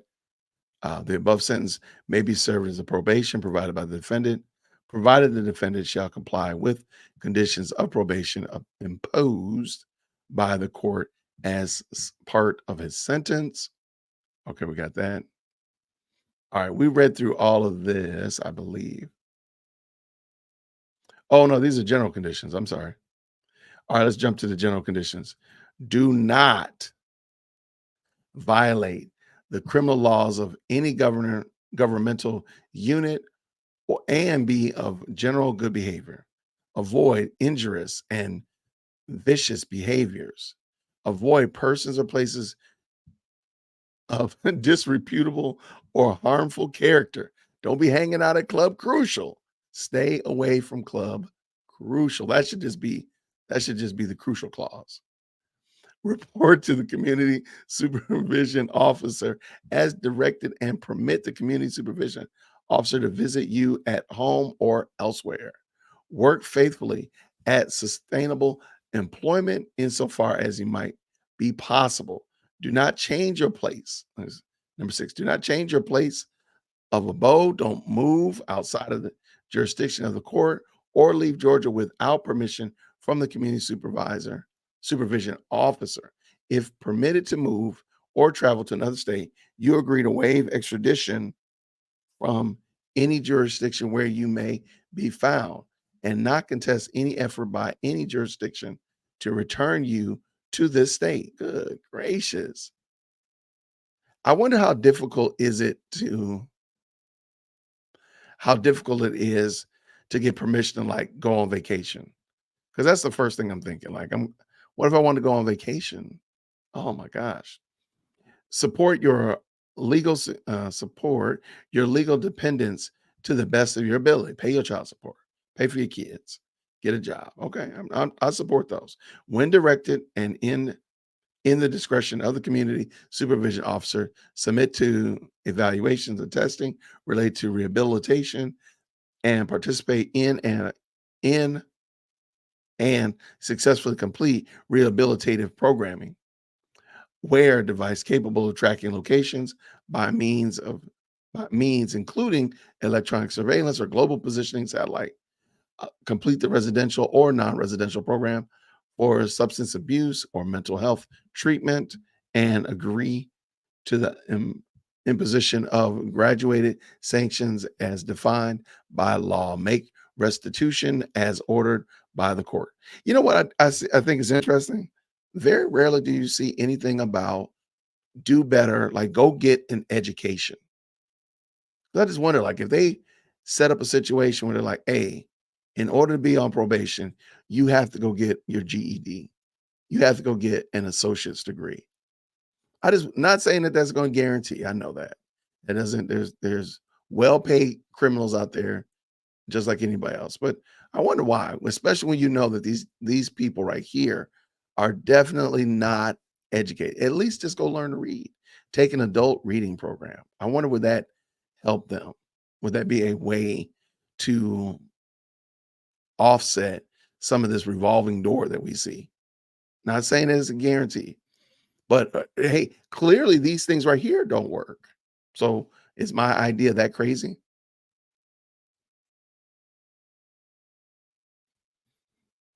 With the felon, with the felony, you can't qualify for a lot of programs. So, but okay, these gentlemen already have one arm tied behind their back and a ankle monitor, right? Sure, they don't qualify for a lot of programs, but nothing is stopping you from starting a decent business. You can start a business as a felon. I'm just saying. But for goodness sake, I mean, the gentleman can't read. If you can't read, if you can't read, you're not going to be super duper successful. I mean, reading is going to be really a key to success for a lot of these people. If they could just read, and why not make a stipulation? Because again, they've had these stipulations. I'm sure if we review 1,000 probation requirements, general conditions for probation, I'm going to go on a limb and say that these are probably what are in most general probation conditions. Why not having it? You got to go get a GED. Something simple. You got to get a GED. In the feds, you got to get a GED. Okay, there we go.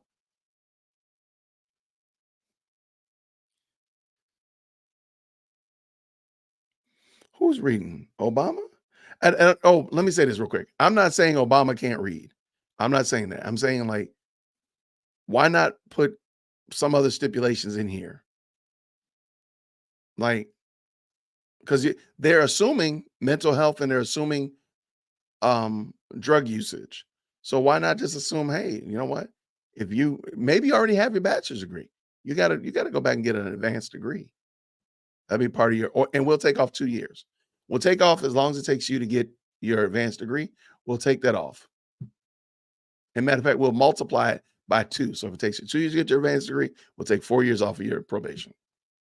Why not? It's at least helping them. And felonies do hurt you all the way around, but I mean, there's some ways to make it more advantageous. I mean, I'm starting to lean toward once you've done your time for your crime, except for very, very narrow situations, everything else should be removed. That should be off your record. Now, on the same note, you should not be able, if you were a felon because of a white collar embezzlement crime, you should not be able to become a banker again. Okay. I think we can all agree to that. But I don't think it should be on your record. I mean, an albatross around your neck. I think David's right. They don't actually want to help them. This is like a very, I mean, it seems like it doesn't, I don't see how this would ever help somebody. Just a thought. Just a thought.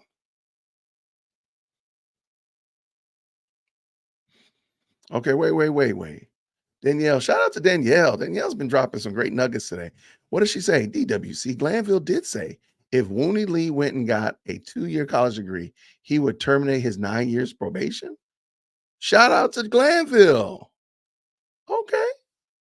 Hey, that's dope. I hope hopefully he did that. What if he did do that? And he actually was a testament that Glanville stood by his word, Glanville did the right thing, and so forth. That's not bad.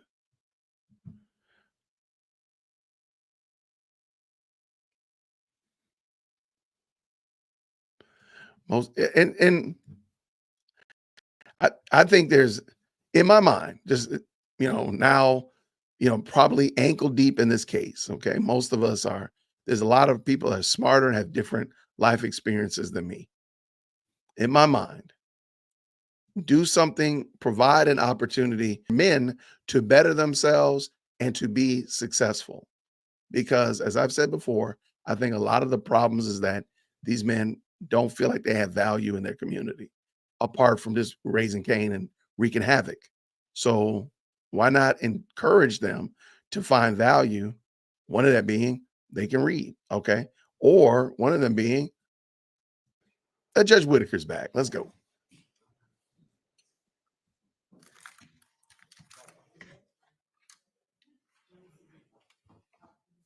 All right, is there anything we need to put on the record before we get the jury out?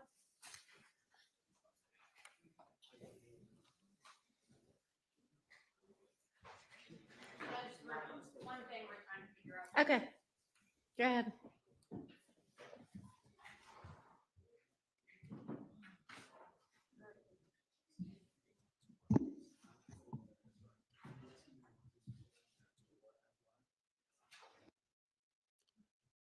Okay, I don't know what happened there. No, these are some great comments. And look, I'm only just talking about it. I'm not trying to make a referendum or change anything like that. Having a felony should be a deterrent, sure. But if this gentleman right here, if his felony in this RICO was that he was modeling clothes, what first of all, I think that's wrong. That alone is wrong. However, if that's his participation, his key to this dumpster fire of a circus was that he was modeling clothes, I'm sorry, then they should have some kind of way for that man to sponge himself of the stench of that felony, because you don't have anything else on him, in my opinion. But again, there's so many moving parts in this, it's ridiculous. So speaking of ticket for entry, you know what your ticket of entry is? Hitting that like button. Hit that like button, everybody. Thank you so much. Almost 560 people are watching. I'd appreciate it. If we hit 1,000 a day, I think Kiana challenged me to drop or gift 10 more memberships. I will absolutely do that. No problem at all. Let's go ahead and hit 10. Let's go ahead and hit 1,000. Let's hit 10 million views. Let's go. Let's go.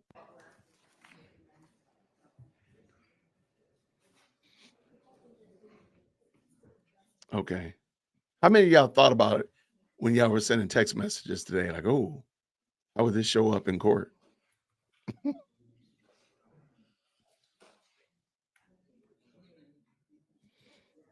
Absolutely. I agree, expose.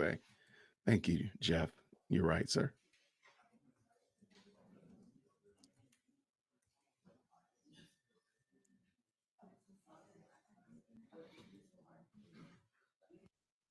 I- Or just get a career. What if he was on probation, but every year that he works at a certain level, you have to work a job that you make 30,000 a year or more. Every year that he works that job, he gets 3 years commuted off of his probation. What about this? You got to have a savings account. You got to save money. It would make the men better. That's the only thing. Stop arguing with me. It would make them better.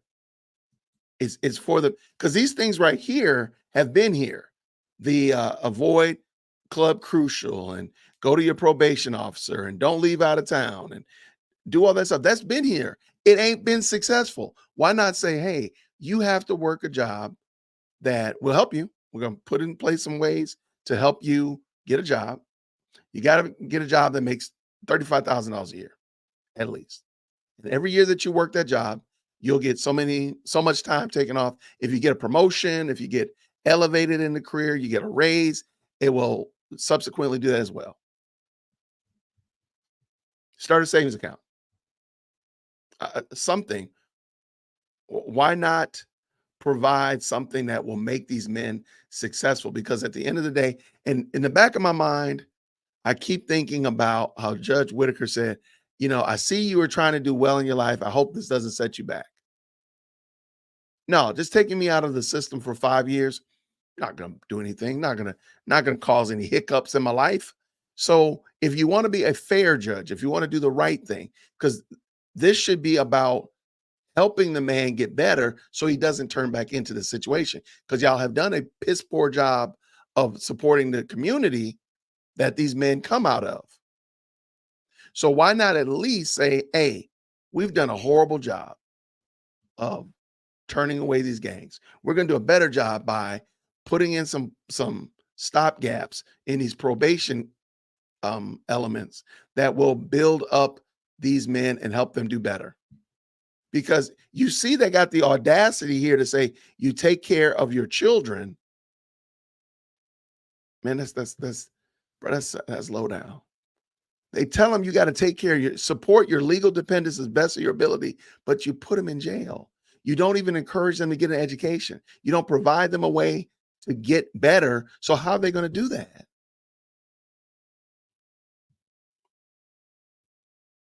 I usually tell you, email management, dearwokec@gmail.com. Man, whatever. At this point, that's why I don't think this case is about justice. It's not about doing the right thing. It's not about doing the right thing. It's not about making these men better so they don't stay in the system. Sure, maybe it's a true conspiracy. Maybe they're all just like modern day slavery. Okay, fine. Why can't we get upset and angry and say this needs to change? Men who are on probation should be probated into a job, probated into an education system so that they can learn. I mean, just think about it. Y'all was reading those text messages and y'all are like, oh, they were doing text speech. No, you do text speech. That's probably their language. That's probably the high watermark of their language skills. Y'all have seen those videos. You've heard the interrogation videos, the jail calls. The education level's not there. So stop lying. Let it go. Why not do something that will ultimately make these men better? I'm just saying.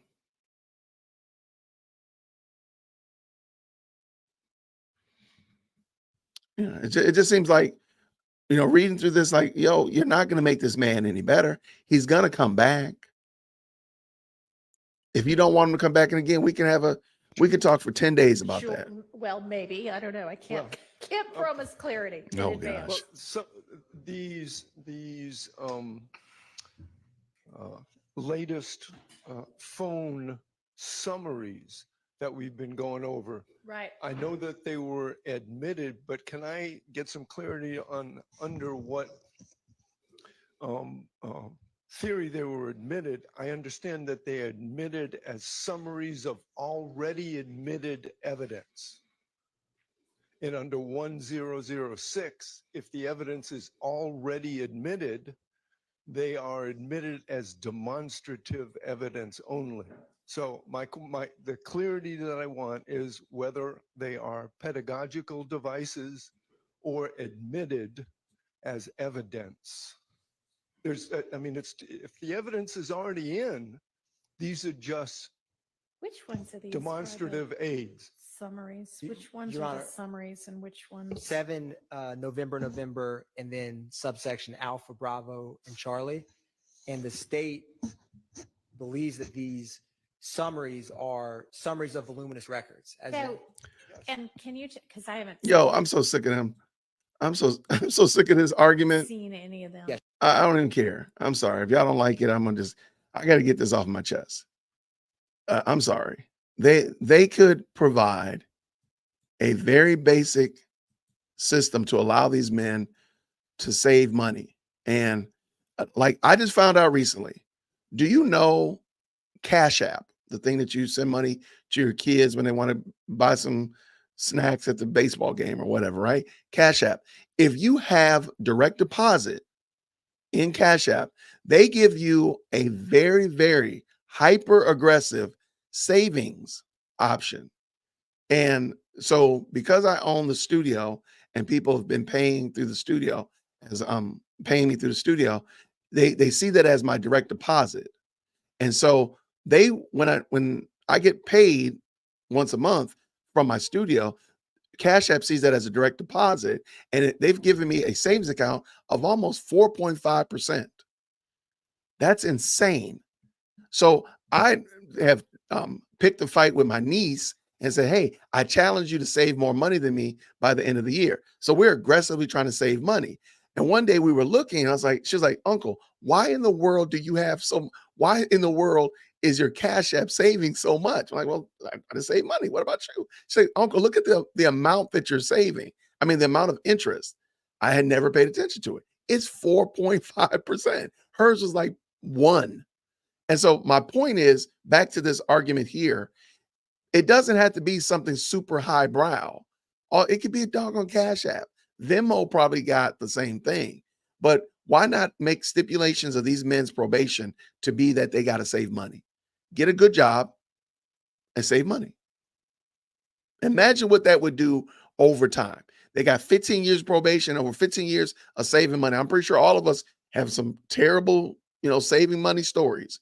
But boy, if you had saved money for 15 years at 2%, 3%, whatever, what would that have done to your mindset? What would that have done to your ability to change your kid's life, to build for your family, all of that stuff? I'm sorry. I don't think these people care. And there's that orange bag, by the way. Adrian's orange bag is in the building. All right, let's go. They're still on mute. But shout out to everybody that's in the chat. Yeah, teach a man to fish. Help the brother out. And by the way, retired, good. Yes, sir. I'm definitely not saying send people to the military as some form of jail or probation circumvent. I personally think getting them in the military before they get into trouble probably is a better way. I wonder if countries that have Thank you, Your Honor. mandatory The state is going to publish military, do they have 7 gangs like we November, do? November Charlie.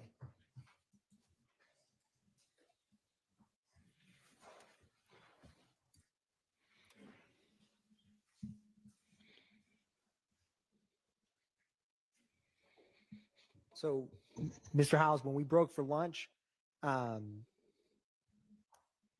believe we were discussing, I'll go just a little bit back. So to reorient the jury, this demonstrative before us is Hartsfield's Instagram and the Instagram associated with Bernard Mitchell in blue. Is that correct? Yes, this is a summary of the conversation of Ms. Hartsfield and Bernard Mitchell. Yeah.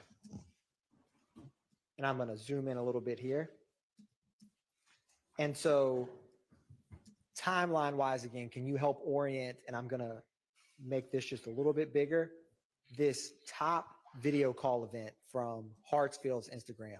What time is that in Eastern Standard Time? So it would be 4:05 and 44 seconds Eastern Standard Time. Okay. And then is there one roughly a little bit under a minute later at 4:06:21? Yes. Okay. Now, these next 3 on the right, the light blue. Can you walk through how many video calls Bernard Mitchell Instagram has back to Ms. Hartsfield's Instagram?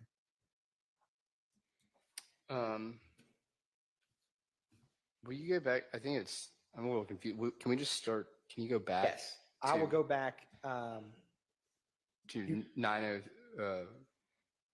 9 o'clock UTC. Yes. So do you see this message by the crystal at 9:05 UTC? This. And that was sent from Bernard Mitchell to Ms. Hartsfield. And then can you walk the jury through when you were reviewing this next sequence of events between Hartsfield's and Mitchell's Instagram? Mr. Mitchell at 9 o'clock UTC, which would be 4 a.m., sent a message that said, "Send Daddy."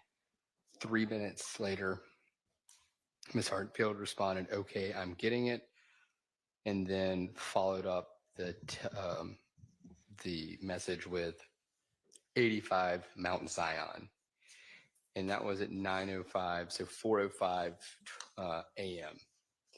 Then at 4:05 a.m. and 44 seconds and 4:06 a.m. and 21 seconds, 2 video call events were initiated by Miss Hartsfield towards Mr. Mitchell. Then again, the way Instagram stores the records, I don't know if they actually communicated or if it was a missed call or what, but as the records were stored in 2019, it doesn't indicate whether a conversation was had. And then at 9:08:49 UTC, so at 4:08 a.m. 49 seconds and 4:09 a.m. and 18 seconds, there was two video calls initiated from Mr. Mitchell to Ms. Hartsfield. And then at 9:09:31 UTC, which is 4:09 a.m. and 31 seconds, Mr. Mitchell sent a message to Ms. Hartsfield stating, "Where you at, bruh? We at the gate." Then, Mr. Howes, so going back just a little bit, at 4 o'clock, Mr. Mitchell asked, send your Addy. And then after the 85 Mount Zion by Hartsfield's Instagram, how many minutes later after this 4:05 a.m. message from in Eastern time from Ms. Hartsfield's account of 85 Mount Zion is the message you just stated of WYA, bro, we're at the gate? approximately 4 minutes. Okay. What happens after the Instagram account with Mr. Mitchell states he at the gate? So at 9:09:54 UTC, which is 4:09, and then at 4:10 a.m. Eastern time, respectively, there was video events, call events initiated by Mr. Mitchell to Ms. Hartsfield. And then at 4:10 a.m. and 21 seconds, Mr. Mitchell sent a message to Ms. Hartsfield that said, "We finna dip." After that message of at 4:10:21, what does Ms. Hartsfield's Instagram in relation to Mr. Mitchell's do next?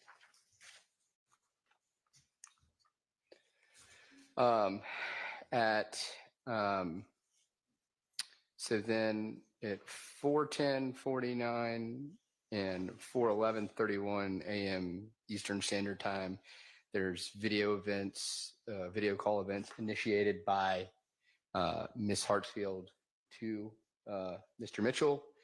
And then at 4:13:51 a.m. and 4:14:19 a.m., there's two video calls initiated from Mr.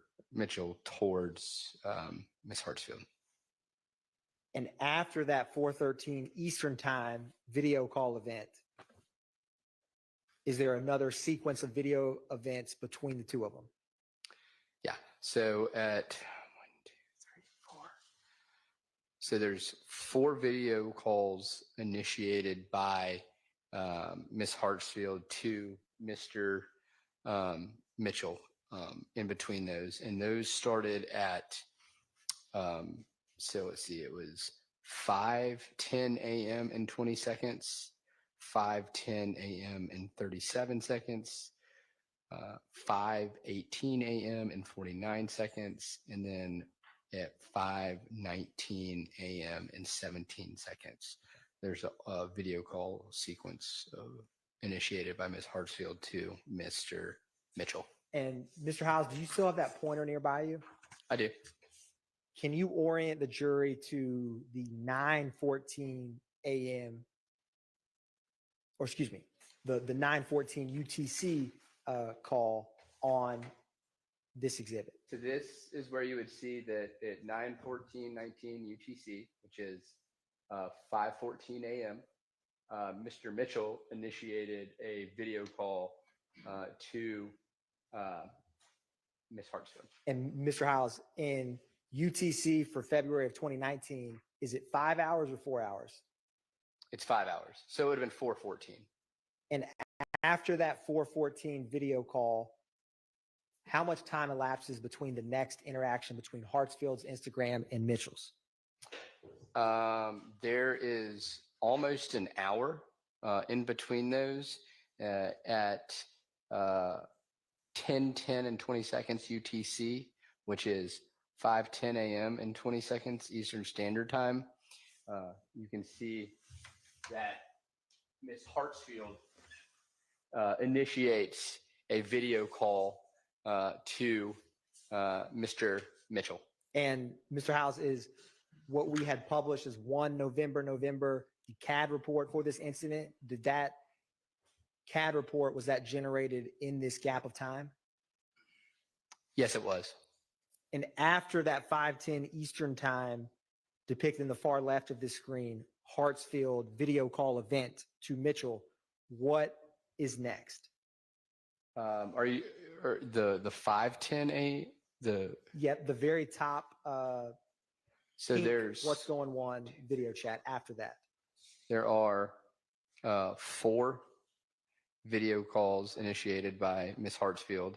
It would be, I'll stick to Eastern time, so 5:10 and 20 seconds Eastern Standard Time, 5:10 and 37 seconds Eastern Standard Time, 5:18 and 49 seconds Eastern Standard Time, and 5:19 and 17 seconds Eastern Standard Time are all of the video call events initiated by Ms. Hartsfield to Mr. Mitchell. Is that 4 video call events from Miss Hartsfield's Instagram to Mr. Mitchell's in a span of about 10 minutes?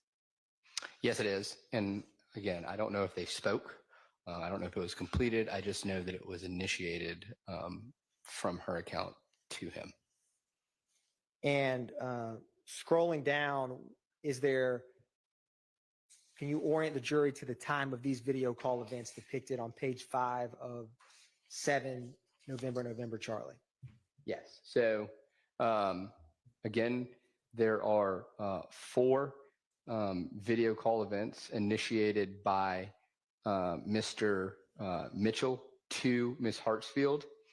And those times are 5:22 a.m. and 36 seconds, 5:23 a.m. and 12 seconds, 5:23 a.m. and 35 seconds, and 5:26 a.m. and 2 seconds. And those are Mr. Mitchell's video call events to the Instagram of Ms. Hartsfield? Yes. And then what is the last, or what does this next message state? Ms. Hartsfield sends a message to Mr. Mitchell at 5:26 a.m. and 5:26 and 45 seconds a.m. And she sends the message to Mr. Mitchell that says, "On my auntie, we ain't set you up." And what's after that 5:26 a.m., when's the next interaction time-wise between Mitchell's associated Instagram and Hartsfield's? So at 14:09 and 08 and 14:09:20, which would be, I think, about 4 p.m. Eastern Standard Time. There's 2 video calls here and here initiated from Miss Hartsfield to Mr. Mitchell. And then at 14:09:27 UTC, Miss Hartsfield sends a text, "Bro, y'all good." And Mr. Howes, with that 1400, would that be 2:00 p.m. Eastern time? So I mean UTC time? Yes, it would be. So it would be 2 p.m. UTC -5, so about 9 a.m. And then what is the last message, the time and message from Hartsfield's Instagram to Mitchell's? Miss Hartsfield sends the message that says, "Text, bruh, y'all good?" Phrased as a question. Now, when you were looking through these records, Mr. Howes, did you ever locate any shared direct stories between the parties' Instagrams that we've just walked through? Yes, I did. So just from reviewing so many different Instagram messages, there's different modes of direct communication through the Instagram app.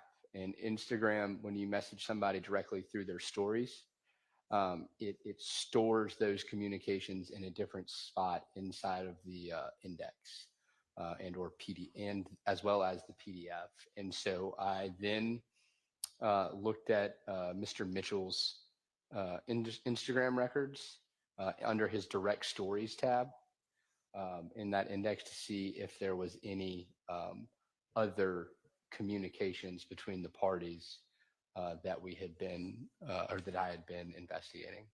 And did you ever see a direct story between Hartsfield's Instagram, Blaylock, and Ryan's? Yes, I did. There was a message sent via direct story from Tahiria Hartsfield to both Rodelius Ryan and Damone Blaylock. Your Honor, I'm going to publish what's been marked, or not marked, admitted as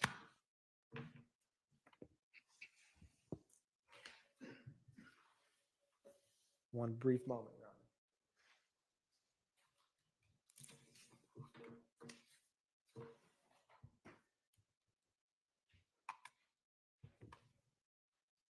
Honor. As 3 November Alpha.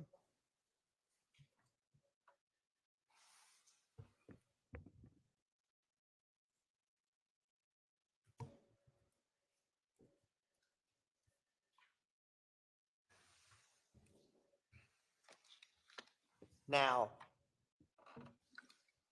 as I'm, and it's page 384 of that exhibit. Mr. Howes, when you look at, so is the author and recipients in this direct stories when they're captured on Instagram, do they come first and then the photo or message beneath them? So yes. So what you're going to see is that this particular message would have been sent at the author, which is the author here is 96474220004. What that indicates is that that author correlates to Tahiria Hartsfield. That is the same number associated, the target number associated with her account. So that's how I knew that she was the sender. And then the recipients, if the Rudy and Big Boo, and then the Cleveland Avenue, those respectively would have been Damone Blaylock and Rodelius Ryan. And when I talked about earlier, how you had the vanity name and then the actual account name that shows up under the picture in the direct stories, the way Instagram saves it, it will be the account name associated with it. Now, scrolling to 386. So the way it's stored is you'll have the sender information, and then you will have the actual image that was sent via the direct story. And what was the message that the Instagram associated with Hartsfield sent to the Instagrams associated with Blaylock and Ryan? The message says, I just left the investigation room. They grabbed me and locked me up, and they grabbed Mariah. On Richie, she's snitching inward. They know about you, but not Lil Rod. I told his ass I don't know what the fuck happened. On Richie, I stayed solid. You can, with the C replaced with a K, ask my mama. I told the deactivate, I believe detective, I don't know what the fuck happened. I don't even know how my name came up. Again, the C is replaced with a K. I don't know how my name came up, but he said people telling him I set Mari up, and Mariah told them my name and told them to grab me. That message was sent from Tahiria Hartsfield to Damone Blaylock and Rodelius Ryan, I believe the day of the homicide. And scrolling back to 384, what was the time of this post in Eastern Standard Time? This post was sent on 2/24, 2019 UTC 2:37. So it would have been 5 hours before that. So approximately 10:37 p.m. on November 23rd, 2019. So if it was 0 For to 9:37, I'm sorry, 9:37 p.m. Eastern Standard Time on February 23rd, 2019 is when it was sent. and one brief And so, second, Mr. House, when you after that message. Oh, and let me ask you something. In direct stories, is it in descending or ascending order? so I believe I mentioned it earlier, but I'll state it again. So the messaging, the way messages are stored in the return of the records, they're in ascending order. So you get the top of the list is the original message that was sent. The way that the records were returned in 2019 for direct stories, they're stored in descending order. So the first message saved in the direct stories on these Instagram returns is going to be the last message sent or received. So, Mr. House, with that said, this is the message we just discussed on the screen. Is that correct? Correct.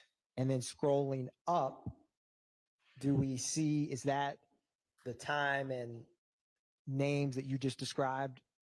So so above it this is the same message that we sent.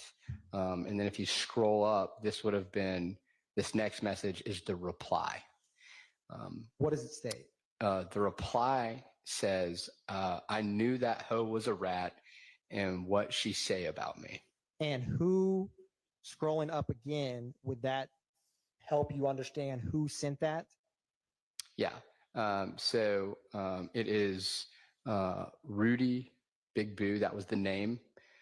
So if you go to the way I cross-referenced this to confirm, I opened up the records of Damone Blaylock that our office obtained.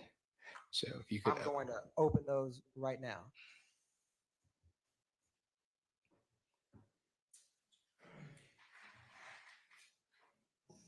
And Jairus, while we've got little pauses while they're adding new evidence up for y'all to see, if y'all need to move or stretch or anything like that, remember to feel free to.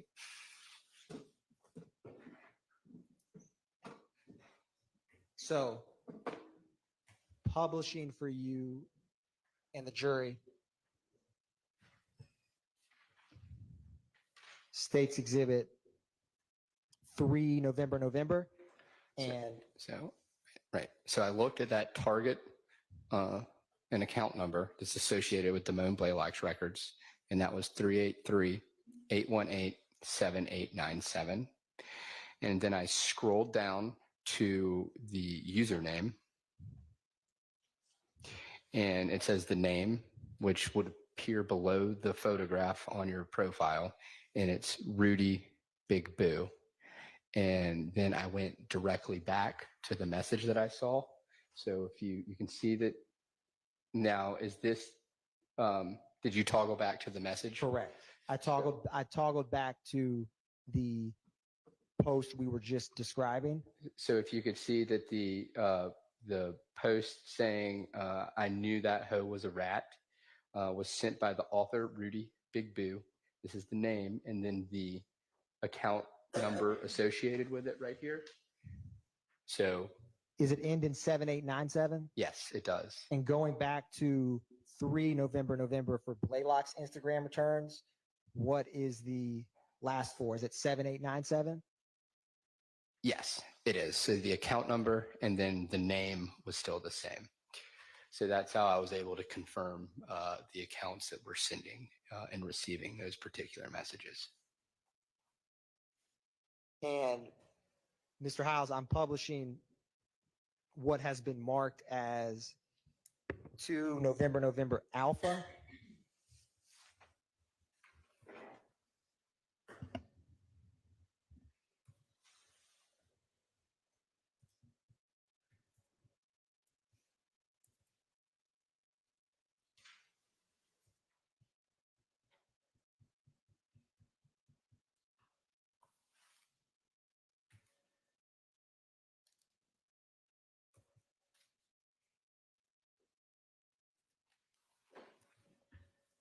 What is the target, the last 4 of this target number?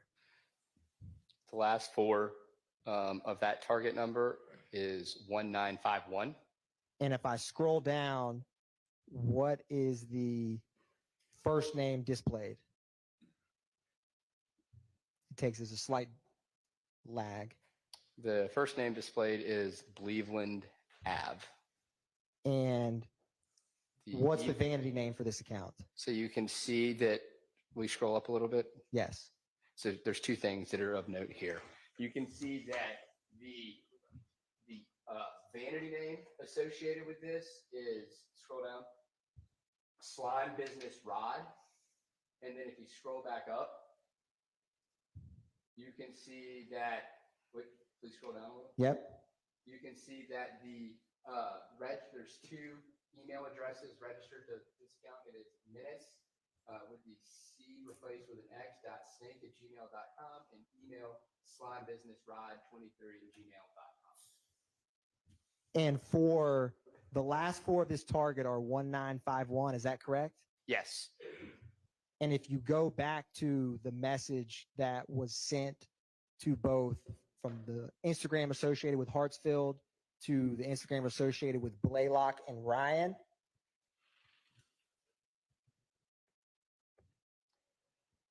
is this 1951 with the username Cleveland Ave? Yeah, so if you got to scroll, you got to size down just a little bit, and you will see that they are the recipients of that message of Miss Hartsfield describing being snatched up by the detectives, and that they don't know about Lil Rod. And so using these identifying numbers for the Instagram, is that how you're able to associate who's receiving or sending, whose Instagram account associated with is sending or receiving messages? Exactly, and I did the same thing. So I did the same thing with where it says author. Right there, there was no username associated. It was deleted on that account's front. So this is only showing in the records of Damone Blaylock at this time. Is this end in 2004? That number ending in 2004, again, just to cross-reference and make sure that I was looking at what I thought I was looking at, I then opened Tahiria Hartfield's account and confirmed that was her, in fact, her target number, her account number, so I can make sure that it was her that was sending those messages, or her account. Publishing 5 November Alpha. And the last of that was that 2004, Mr. Hiles? Yes. And publishing. Is this that same target and account number? Yes, it is. And what did you go to high school here locally? I did. Where did you go to high school? Edgewater. Okay. And tell the jury, how old were you when you graduated? I was 18 years old. Now, I know you lost your mother and father. Overruled. I know you lost your mother and father in your teens and in your 20s. Is that true? I lost my grandfather when I was a sophomore in high school, and I lost my father when I was a senior. And then my mother passed away a few years after that, and then my grandmother passed away after my mother died. All right, so you were in your 20s when all that was going on? Yes. Okay. And then at some point in your 20s, you met Brian Boone? I did, yes. All right. And how long did y'all date before you married? A good handful of years. I helped my family with paying mortgage and bills for the house since my father had passed away and my grandfather. So So you worked outside the home? I did. Okay. Can you tell the jury when you said you and Brian Boone dated for a while? Do you remember when y'all married? I do. Could you tell the jury when y'all were married? The year? Yeah. Um, Do you remember the date? it happened to be, yes, that after my mother passed away, that he had waited to ask me to marry him because he knew it would be, I would. Sustained. Just answer the question if you can, Ms. Boone. Are you a little bit nervous? A little bit. Okay. Well, just tell the jury if you remember the date that you and Brian Boone married. August 21st, 2004. Okay. And had y'all lived with each other for a short time before that? Short time. Yes. Okay. After you married, how long was it before y'all had any children? Gosh, 6 years? Okay. And y'all have one son. Yes. What's his name? Lucas. And how old is Lucas now? Lucas will be 14 years old on the 28th. 28th of this month? Yes. Okay. So you and Brian were married and y'all lived in Orange County. How long were y'all married? For 13 years. All right. And y'all divorced? Yes. And as part of the divorce, were y'all to share custody of your son? Yes. And so y'all would split days? Would that be fair to say? Yes. Okay. At some time after you and Brian split up, did you meet George Torres? Yes. All right. Could you tell the jury how you met George Torres? I met George when I decided to buck up, I guess, and was tired of trying to patch things up with my ex-husband. And I decided to go one day for a walk across the street and go have a beer by myself and sit and people watch just to get out of my house and a change of scenery. All right. Now, is this your apartment? No, this is the marital home. Okay. Where is that marital home? Winter Park? You're no longer living in that marital home? No. Who lives in the marital home? No one. It has been sold. Okay. So you met George Torres before you got the apartment? Yes. Okay. And you met him at a bar across the street from the marital home? Yes, we had a mutual friend there. Were you introduced? Yes. All right. How did you and George get along when y'all first met? Very well. It was strange how quickly we hit things off and had so much in common. And I never thought that he would be interested in someone like me. And I just couldn't believe that he was actually interested in me and said a lot of nice things. And 1 hour ended up being 4 hours from when we had first met. And then we would always have something to talk about. Why couldn't you believe that he would be interested in you? He was very handsome. He was very funny.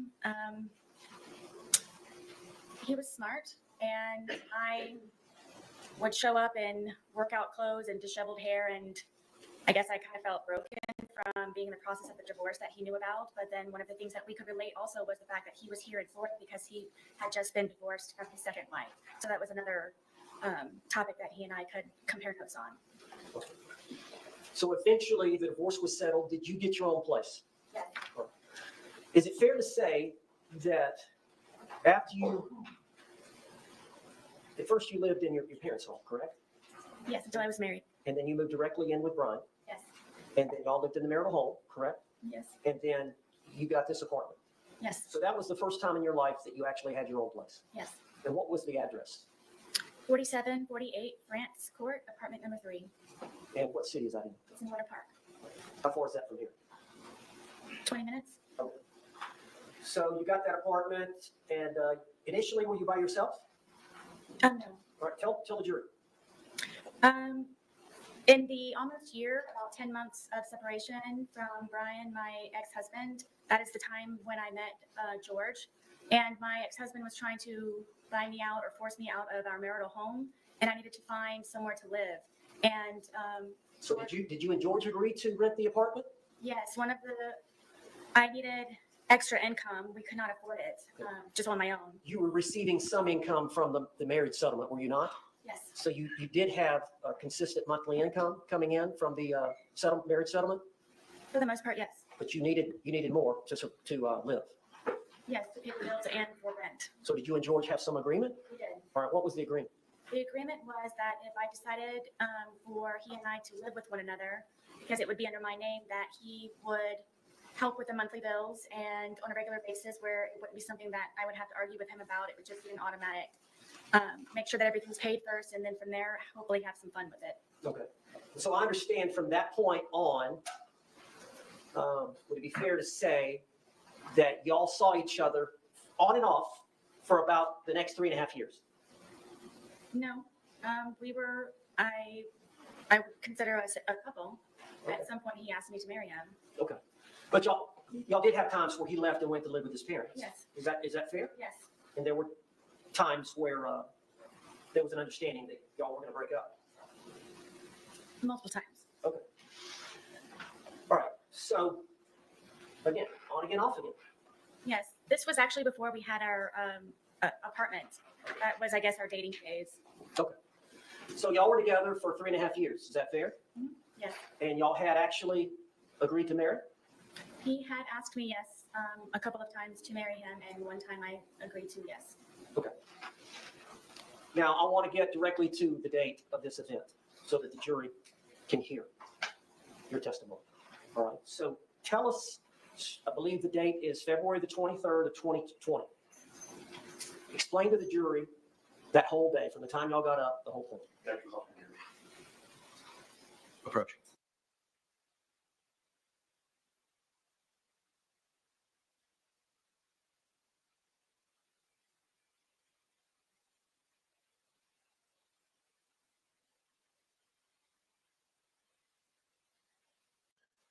Okay. All right. So we just wanted to jump in and the YSL trial, and we'll jump back when that's necessary, but them just confirming text messages was kind of boring. So we decided to jump over here. Hopefully you all will accept. And we're just going to do something different. We want to see, this is the woman that locked her boyfriend in a suitcase. And she's going to explain how it all happened, which is super wild. But just wanted to make sure you knew what we were doing. Objection's overruled for now. Now, Ms. Boone, let's just, instead of one long speech, let me break you up over the course of the day. So, do you remember the date of February 23rd, 2020? Yes. Do you remember getting up? Yes. All right, just tell the jury about that morning. What y'all did that morning. What you and George spent the night together at the apartment. Yes, at that point, he was living there. Yes. So y'all slept in the bed together upstairs, February. So y'all had gotten up that morning, February 23rd of 2020. Yes. All right, tell the jury what happened when y'all got up. He was already downstairs, and I went downstairs, and he wanted to start the day off by drinking because it was a day off from his job. And I talked him into cleaning and tidying up the house for a sense of accomplishment. So that is what we did for however long that it took. So we did tidy up the house and got everything in order, and it was kind of a reward, I guess, to be able to sit and enjoy ourselves and send back to work. All right, what do you mean by cleaning up the house? What did y'all do? We swept and mopped. We folded some of the laundry. I know that we did the dishes, emptied the dishwasher, just general run-of-the-mill tidying up.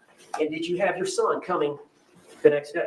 Yes, that was one of the reasons why we were able to do that. What was the arrangement you had in terms of the next day would have been your day to pick up your son from school? Yes. What time would you pick Lucas up from school the next day? I believe his school ended at 3 o'clock. Okay.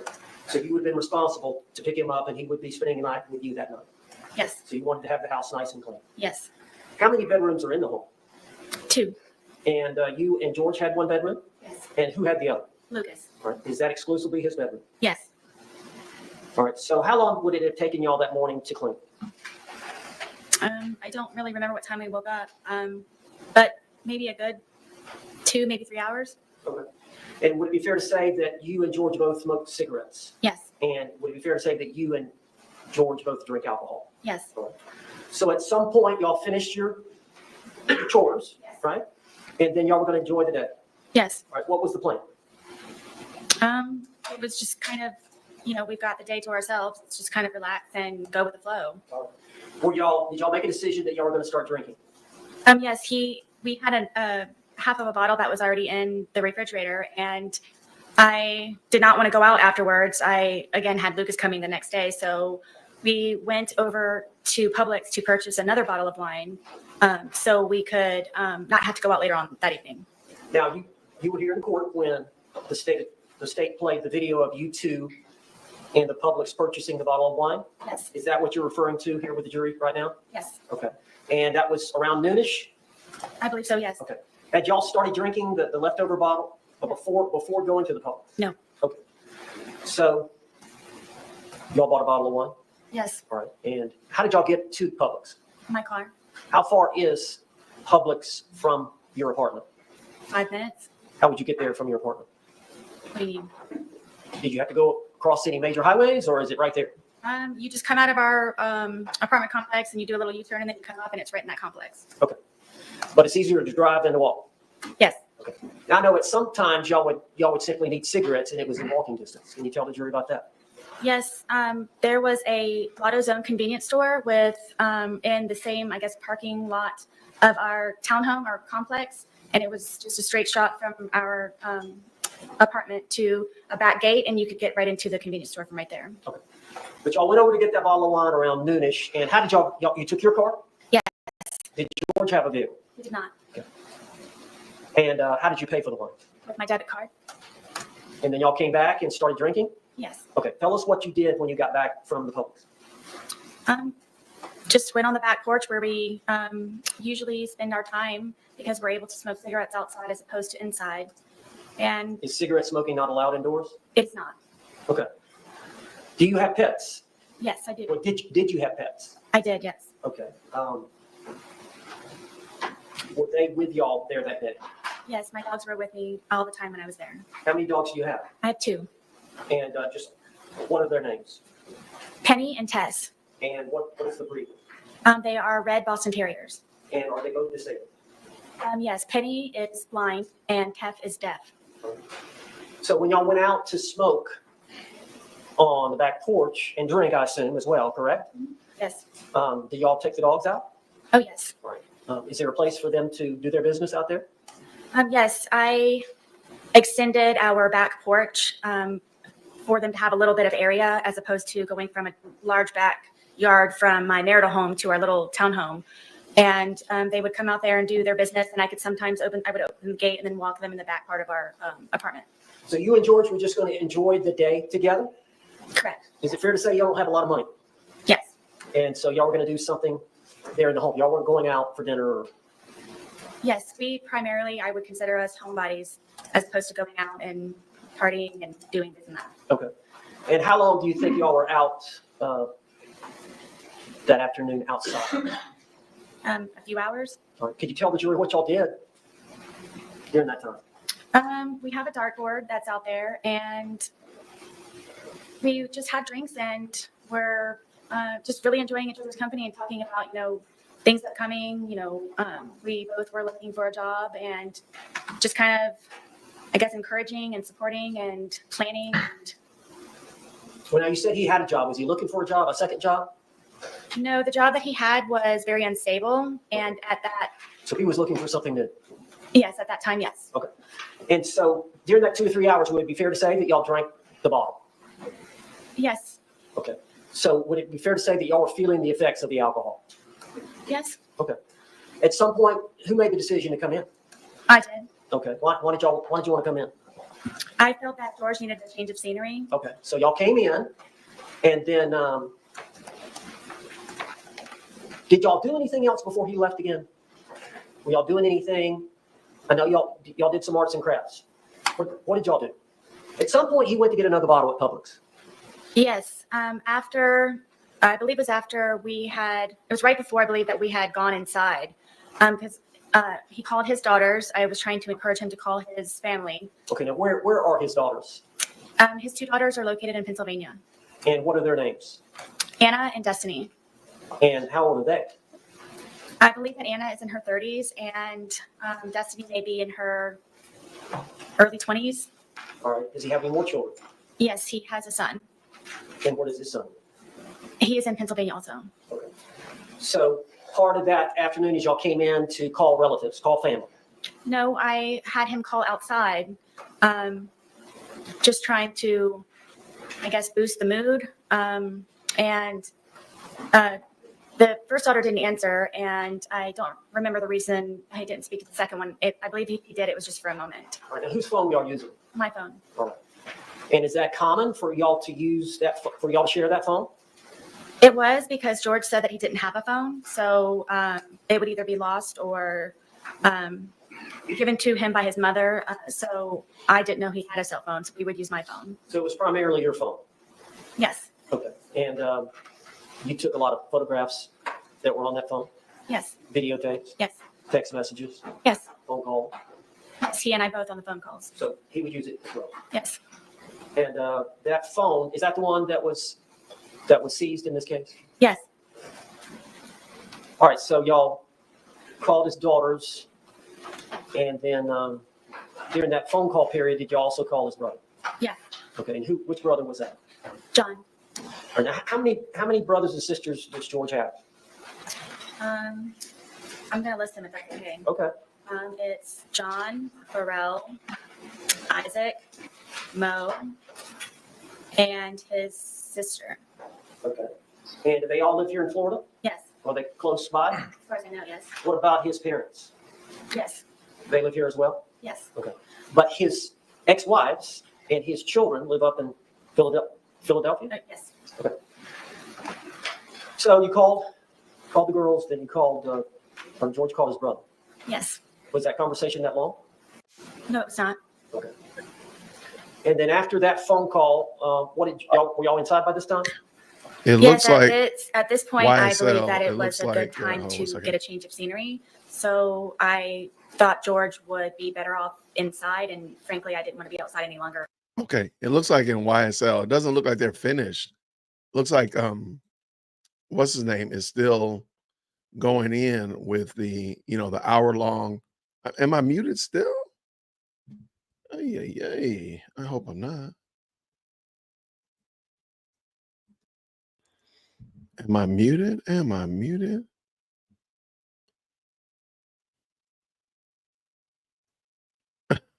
Okay, cool. Wait. Jesus. All right, cool. All right. People are saying muted and I'm not muted. Okay, it's okay. Do me a favor. So the only reason I jumped over here is because there was actually something going on that kind of had a semblance of maybe liking something to keep your attention, because listening to text messages was just a mess. So that's why I jumped over here. But it doesn't look like they made much progress over on YSL, hence why I'm over here. So I see a lot of people chiming in. And again, I just thought maybe the Sarah Boone trial, it does have, that's pretty interesting, because she's going to explain in a moment how the boyfriend got into the suitcase, which a lot of people were wondering. She's about to explain it. So I figured from the birds, right from the horse's mouth, it would make more sense to hear from her. And at the current moment, middleman is literally still talking. He's still talking about text messages that none of us really showed a lot of interest in. So that's why I was over here. I just want to make sure everybody's aware. So I'm gonna finish this up. As soon as she gets done explaining, then I'll jump back to YSL and we'll just do YSL the balance of the day. Here we go. Either. Okay. So just to get an idea, about this time is when he went to get the second bottle, or did y'all stay inside for a while before he left? No, from what I recall, I thought the day was over and it was going to be get ready for the evening, for the day. What do you want for dinner? Do you have an extra load of laundry that you need to throw in, kind of thing. And that was my understanding. And This was about 5-ish or something? I don't remember the time. Okay. At some point during that time period, did George go to Publix again? Yes, I thought he was going to be walking to the convenience store, but apparently when he returned, he had gone across the street with my car and my debit card to buy another bottle of wine. What was your understanding of where he was going? To the convenience store, walking. For what? Cigarettes. And you learned obviously that he came back and you learned that he'd used your vehicle Yes, and he'd used your debit card yes, and he'd brought back a bottle of wine from Publix. correct, And you saw the Publix video of that. yes. So he comes back with the other bottle of wine, and did he want you to drink with him? It was expected, yes. Yes. And you agreed to consume the second bottle with him? Yes. Okay. So over the course of that evening, drinking the wine, what did y'all do for time-wise? Watch a movie, music, just kind of tell the jury what you remember. I know it's obviously been a while, but. It was kind of a regular thing where I would always try to come up with entertaining activities for George. And I bought a puzzle. We started off at one point doing a smaller puzzle, and then we did that very quickly. So then I purchased a larger puzzle, and I believe it was 1,000 pieces. So I thought to get his mind off of things and to focus on something, it would be smart for us to do the puzzle. So for however long that took, we finished the puzzle. So that was one. Every piece was finished, or was it? Every piece was finished. It was strange that we couldn't find one piece, and we thought it was funny that it was like in like the perfect place on there. But yes, every one but one piece. All right. After the puzzle, what did y'all do? I decided to continue to maintain and focus him, and I have a bunch of paints that I used of my son's that his grandmother bought him. It's a very big art wooden box, and it's got pastels, pencils, paint, any kind of whatever. And he and I were very much into art, and with this resource, it got him very interested in being more creative. How long have you been into art? Ever since I can remember. As a child, You like to draw? I like to do anything artistic. And I know, we saw some of the pictures of your apartment, but it looks like there was pictures and artwork up. Is that all your work and George's work? The majority of it, yes, are belongings from my home, and then also some of George's, yes, on the wall. Was he pretty good at art as well? Yes, All right, so you both enjoyed doing that. very much. So y'all got out Lucas's art set. What did y'all do with that? We were just, I guess, doodling, whatever. I would always tell him that everything that you make is a masterpiece. So just let loose and just let it go. And we would just paint and paint and drink, yes, and listen to music sometimes, and yes. Now with the dogs, did y'all get the dogs involved? Oh yes, my dogs follow me everywhere, yes. Was there some dancing going on with the dog? Yes, after we had completed the puzzle and I guess we're painted out, I thought that it might be a good point for us to maybe listen to some music. And the music that George listens to is it's very fractious to me, and it was definitely not going to lighten the mood. So we ended up finding some channel on the radio, and he was feeling it. And then we ended up, my one dog gets very active and was dancing with us, and we were just having a good time listening to music. And I guess it's getting pretty late in the evening. Yes. Anything else I've missed? I don't believe so. All right. So tell us where y'all ended up before you started the game of hide and seek. We were there. I couldn't think of anything else possibly that I had to continue entertainment. But I remember sitting at the end of the couch and him sitting in one of my son's chairs that was in the living room and just kind of doing this.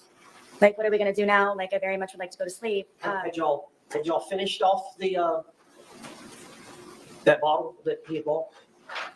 I don't remember, to be honest with you. Bless you. Would it be fair to say that as the day wore on, the more y'all consumed? Yes. And would it be fair to say that as the day wore on, the more you consumed, the more effects you felt from the alcohol? Of course, yes. Oh, both of them? Yes. Okay. So you would agree, would you not, that at the time y'all were trying to figure out something to do and you put your head on the couch, that would it be fair to say that y'all were intoxicated? Yes. Tell the jury what happened. At one point, I guess he knew that I couldn't come up with anything else, tapped me on my knee and said, "You're it." So from there, I ran up the stairs and hid into our shower, just waiting for him to find me so we could hopefully go to sleep soon at some point. And Your shower, is it a tub or just walk-in? it's a tub, but it's in the master bedroom, and you have to go all the way upstairs. You have to go in the bedroom, and then you have to go into the bathroom part, and then there's the shower part. So did you lay down in the tub? At one point, yes, I was. So you were hiding? I was trying. Okay. And did you believe that he was going to come try to find you? Yes, Did you wait? yes, for quite some time. All right, then what did you decide to do? That I decided that I need to go to sleep. I'm picking my son up the next day, and we need to start wrapping up the evening. And I went downstairs to find where he was. And what, I think the jury has seen pictures of your, would you call it an apartment or It's considered a townhome. a townhome? So you walk down the stairs, right? Mhm. And at the bottom of the stairs is a bookshelf here? Yes, at the very end of it, yes. Okay. So you walk down the stairs and you turn and look in the living room. What did you see? I don't even think I made it all the way down the stairwell because I was just looking for him as soon as I could to hopefully go upstairs as soon as we could. And I looked over and I saw him settling himself in the suitcase. All right, tell us about the suitcase. How long, is it an older suitcase? Yes, Whose suitcase was it? this is George's suitcase. All right, and did he use it for traveling back and forth to Philly? Yes, I had recently taken him on a trip to go see his children in Pennsylvania, who he hasn't seen in years. And we took that with us. And because of how dilapidated it was, how broken it was, in the end, after that trip, we decided that we would donate it. All right, and I understand y'all kept the suitcase upstairs. Yes, How long did y'all keep it upstairs? since we had moved in. Is there a closet up there you kept it in? Yes, it was in the master closet, the master bedroom closet, all the way in the back because of the size of it, and there was nowhere to put it, so it's all the way in the back. So when did y'all decide to move it down from upstairs to downstairs? Was it that day or sometime earlier? No, it was maybe a week or so prior. Okay. And so what, y'all were gonna donate that to Goodwill or? Yes, we were going to do, I guess, a spring cleaning. Anyone who has children understands that they grow quickly, and there was a lot of clothes that I needed to go through of my sons, and then also from George and I moving in and just kind of putting everything in there, at one point where we just needed to actually go through it and organize it and get things more in order. So is that the reason it was downstairs? You were gonna donate it and a bunch of things that you were gonna put inside it? Correct, yes. Okay. So it'd been down there a week, so it was already down there? Yes, George brought it down. Okay. So you said that you got down there, you're looking for him, you see him settling into the suitcase. Yes. What did you do? In my head, I said, oh man, we're obviously not going to be going to sleep anytime soon. And I walked over and he was trying to get himself flat, so I couldn't tell that he was in there. And then Now, let me stop you there. The suitcase, is it the suitcase over here in the yes, box? You've seen it, you saw it. yes, It's a pretty big suitcase. yes. How big is George? George was my height, How Oh. and tall are you? I'm 5'3". Okay. And how much did George weigh? I thought it was 100 pounds. Okay. And how much did you weigh? I was 98 pounds. All right. Do you agree you put on some weight? Since I've been incarcerated, yes. Well, at the time, though, y'all were pretty skinny. Yes, So from the pictures, it looks like y'all were both pretty thin. yes, All right. So because of his thinness, is that how? And he's a small man. yes, Okay. So he was able to get in the suitcase on his own. yes. Did he willingly get in the suitcase? He was already in there. Okay. When you got to him, did he see you? Yes. All right. Tell us what happened. I mean, I just kind of, I zipped him up. We thought it was funny. And we're joking about how he was, I guess, small enough to fit inside of the suitcase. All right. So what happened then? From there, it was just, we were laughing about it. And it was just strange that he was small enough to fit in there. And then I kind of moved it around a little bit with him in the suitcase still. It was still funny that he was still in the suitcase. Just, I think he and I were just kind of, couldn't believe that he could fit in the suitcase. Did you eventually close the top? Yes, in order for, well, the top was already closed. As he was settling himself in there, that's how I knew he was in there, was because the top was kind of flopping a little bit. So he had got in there to hide, and he pulled the top. Yes. On top of it, but you could tell he was in there. Yes. You saw him right away. Yes. All right. So at some point, did you zip him up? Yes. And what was he saying or doing when you were zipping him up? We just thought it was funny. Were you both laughing? Yes. And so you zipped him up. Were y'all still laughing once you zipped him up? Yes. Tell the jury what happened then. From there, I moved the suitcase around a couple of times, just kind of on the wheels and moved it around. And At that point, it was funny. We were joking and laughing about it. All right, now eventually, did you go sit down on the couch and get your phone? Yes, That's something. well, the suitcase had, from me moving it around, was flopped over. So while it was like that, I thought at that point I had a moment to, I guess, take the time to talk to him while I guess he was not able to get out for a moment. So you flipped it. You got it on the top, right? Yeah. It gets in, but at some point you flip it over, so the zipper is on the bottom. Well, it was just kind of how I was moving it around, and it ended up kind of flopping. So it was upside down. Yes. So after you did that, what did you do? That's when I went over and decided to videotape to just see the, I guess the jest in it for him to understand that right now I feel safe and right now I have the ability to actually speak to you in a manner that normally I would not have the ability to do. And you were intoxicated. Yes. And you would agree that you said some things you should not. Yes. But you realized he could not get out and get at you. Is that fair? At that moment, yes. So it goes on for about 10 minutes. Yes. You heard it here today, did you not? Yes. You heard his voice as he was speaking from the suitcase. Yes. That was his voice on the video and audio. Yes. And you heard your voice on the video and audio. Yes. That was your voice. Yes. All those things said by the man were said by George in that 2-minute video. Correct. All the words said by the female were said by you in that 2-minute video. Correct. Were you intending on showing him the video the next day? Yes. At the time or the next day, is it fair to say you don't even remember a video thing? I do not. So from what you can tell from watching it, did that refresh your memory about that event? It did. Why did you say all that?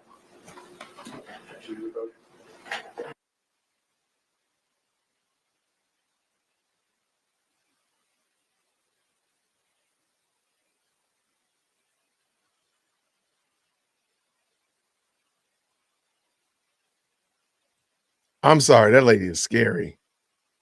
That lady is strange. Noticing her facial expressions is wild. Yeah, she is guilty as I'm sorry. You're gonna have to really, she's gonna have to do a lot of work to get me to believe she didn't do this on purpose. And yeah, you caught it too. You caught the smile. Like, I don't know who she's looking at in the audience, but she is definitely smiling. And this was the biggest, like, wait, y'all playing hide and seek in your house? That's weird. I can see a whole bunch of friends out maybe at a camp. Maybe, but yeah, that's not gonna work.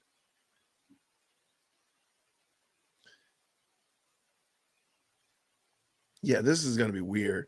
I want to see how this pans out. So, okay, so y'all see the alleged story of how he got into the suitcase. So he got himself into the suitcase. She just zipped him up a little bit more and finished the zipping. Because notice he's not able to zip it up himself. He was not able to zip it up himself. So she completed the task of zipping him up, which I think is nasty work. That is crazy. Well, it's definitely wild for sure. All right, let's go.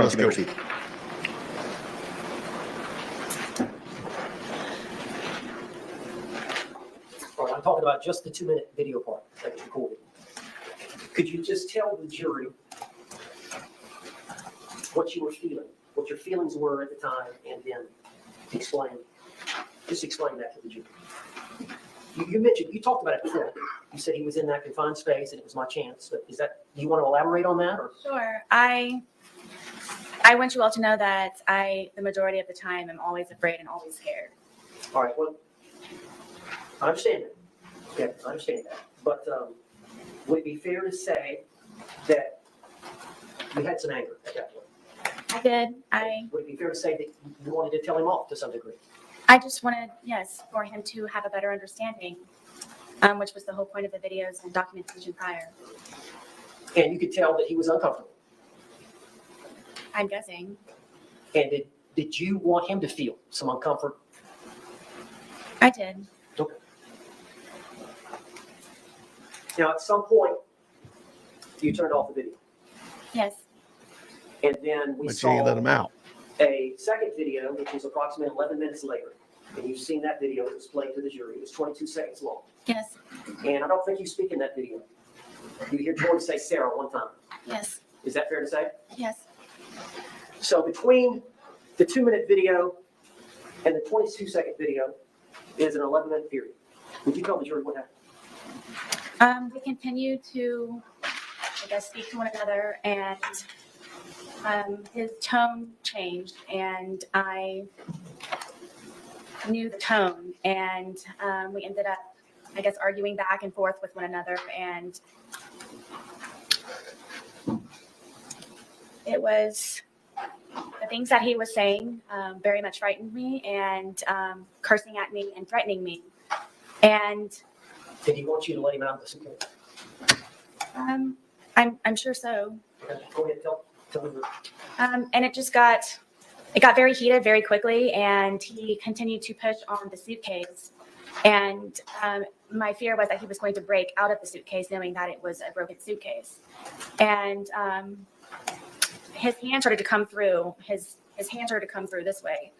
And so I shook the suitcase. Trying to get his hand to go back in, shaking it, and telling him that, please stop doing this. Please stop doing this to me. Please stop doing this to me. So his hand actually got out of the suitcase? Yes. And you went to the suitcase? Yes. And shook it?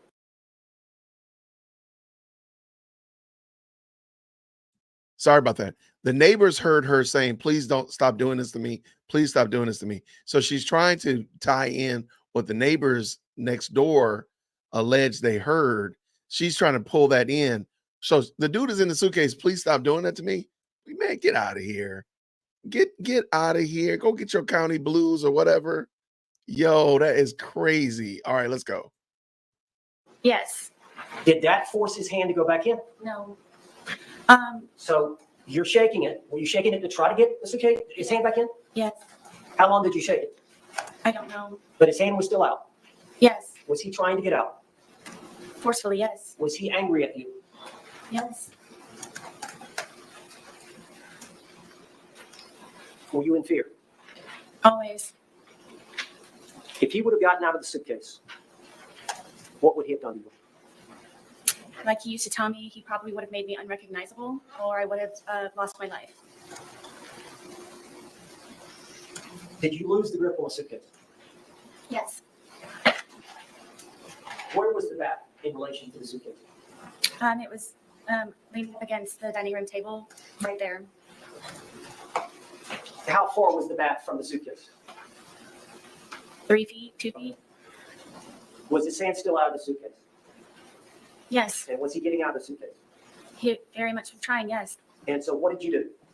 For the split-second reaction that I had, I happened to see that, and I grabbed the baseball bat and was trying to poke his hand to go back in, to please don't break through, please. So I hit his hand. Did you hit the outside part of his hand? Yes. We've seen the Please don't break photographs out. of the For what? suitcase. Did you cause the bruising there?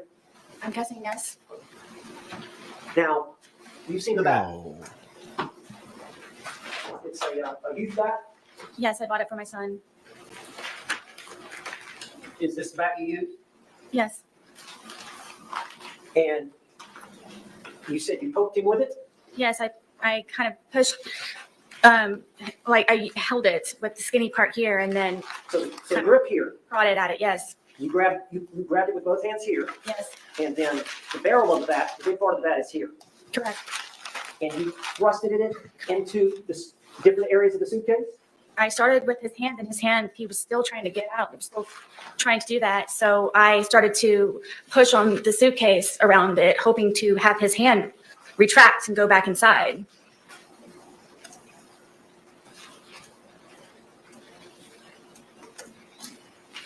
You Yo, made this those is injuries. crazy.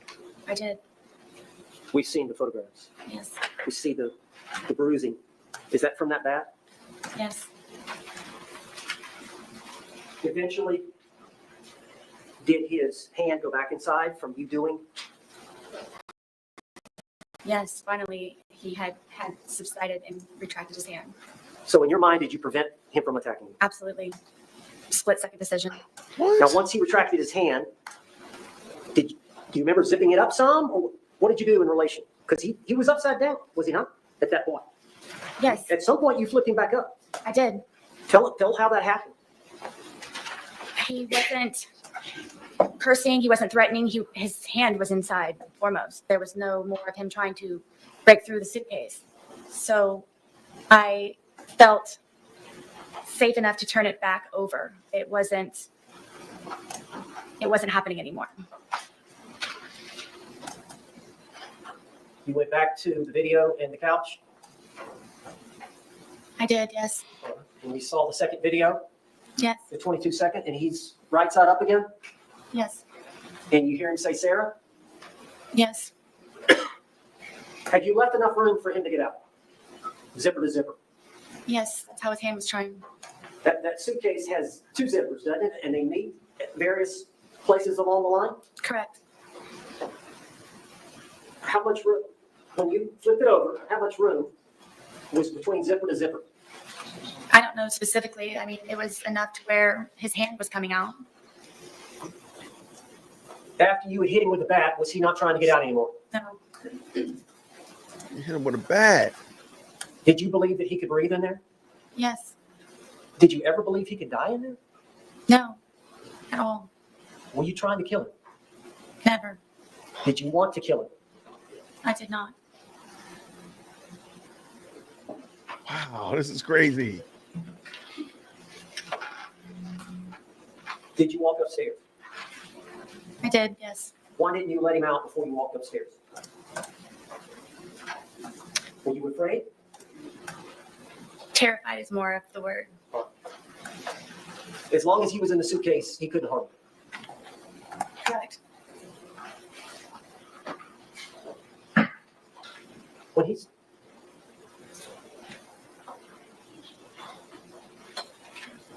did you want him to calm down?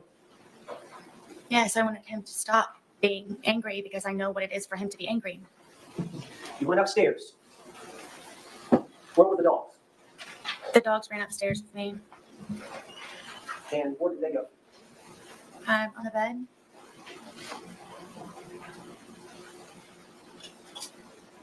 Did you have the phone with you? Yes, I know at some point you called your husband, Brian, did you not? I did. Do you recall how long that conversation was? Former husband. Not very long. Can you recall what was said? I don't remember exactly. No, I don't.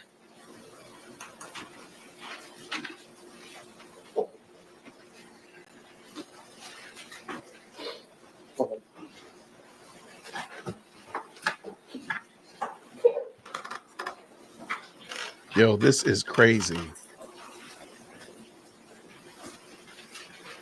Miss Moon, Sarah Moon, you said that when he was in the suitcase, he was threatening you. Can you tell the jury what he was saying? I don't know. Am I allowed to curse? Yes. But he was going to fucking end me. And that's what made me ask him please to stop doing what he's doing to me. That he was going to, I'm guessing, try his best that night to probably take my life. But what the threat you heard was he's going to say the fucking word. end me. Excuse me? Fucking end me. End you? Yes. Yes.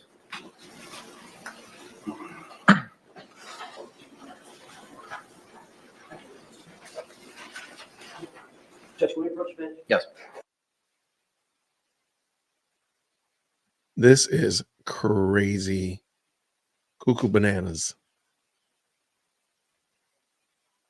But I got something for I'm sorry. I can't think of anything else to say to Miss Sarah Boom, but this. That's all I can say to her. Real quick. That's all I can say to her. You're going to jail. You're going to jail. You're going to jail. You're going to jail. I'm sorry. I can't think of anything else to tell her. She going to jail, man. She is going to jail. There's no other way around it. Let's go back. Okay, so she's sitting there waiting. Yo, I'm sorry. I did not know the whole thing with the baseball bat. All right, members of the jury, it is 2:14. I have a matter that I have to discuss with counsel at this point in time outside of your presence. So I'm going to ask you to retire to the deliberation room. We'll bring you back in as promptly as possible. Again, similar instruction that I've given you. Please do not conduct any independent investigation or research as the person, places, things, or charge involved, and do not have any discussions amongst yourselves or anyone else about those things. We'll bring you back in as promptly as possible. Thank you. They was putting down the wine. They was putting the wine down. Do not pass go. Do straight to jail. Good gracious.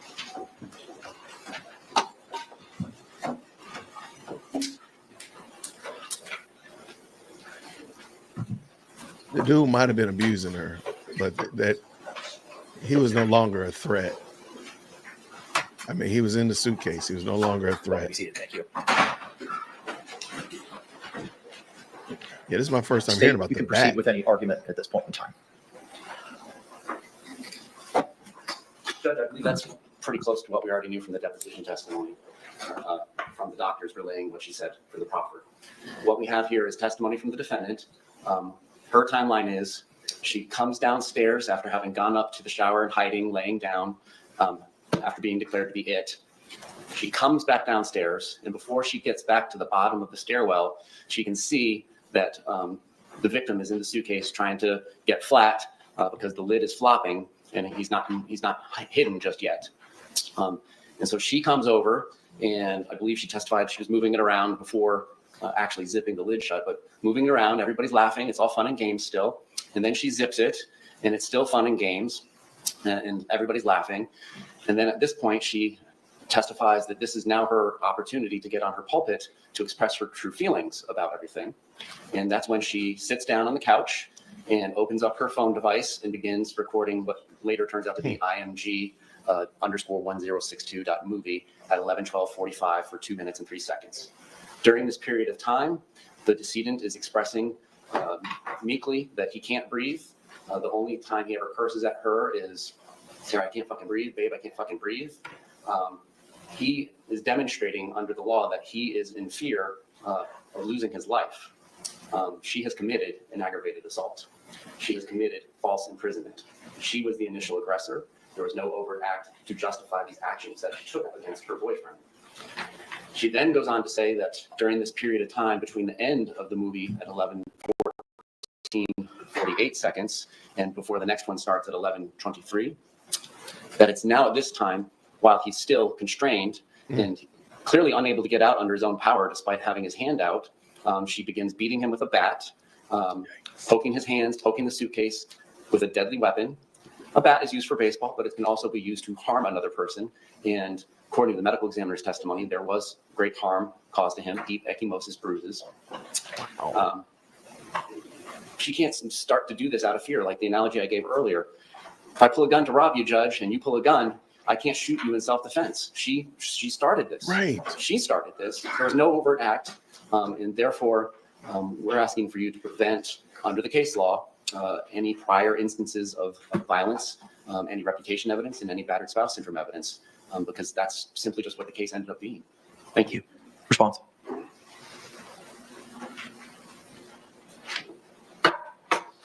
Judge, this was a game by two intoxicated people. When people are drunk and intoxicated, they do silly and stupid things. The evidence is uncontroverted that George Torres willingly, by his own choice, elected to hide in the suitcase. By their interaction between the two of them, giggling and laughing at each other, he consented to her zipping up the suitcase. And the playful nature of what was going on during those few minutes prior to the video. When the video was turned on, there's a 2-minute period where they're talking. He's saying, I need to get out, I can't breathe. She's not taking him seriously. As you've seen from the videos, I thought it was a boy crying wolf. She did not appreciate the fact that he could be actually having trouble breathing. And this was a chance for him to be heard by her about how she felt about some things involving their relationship. A short time later, the video was turned off, and then that period has been testified to by my client. And that period is uncontributed. That's a second period of time. We've got that time for the video. We got the 11 minutes. We got the 22 seconds.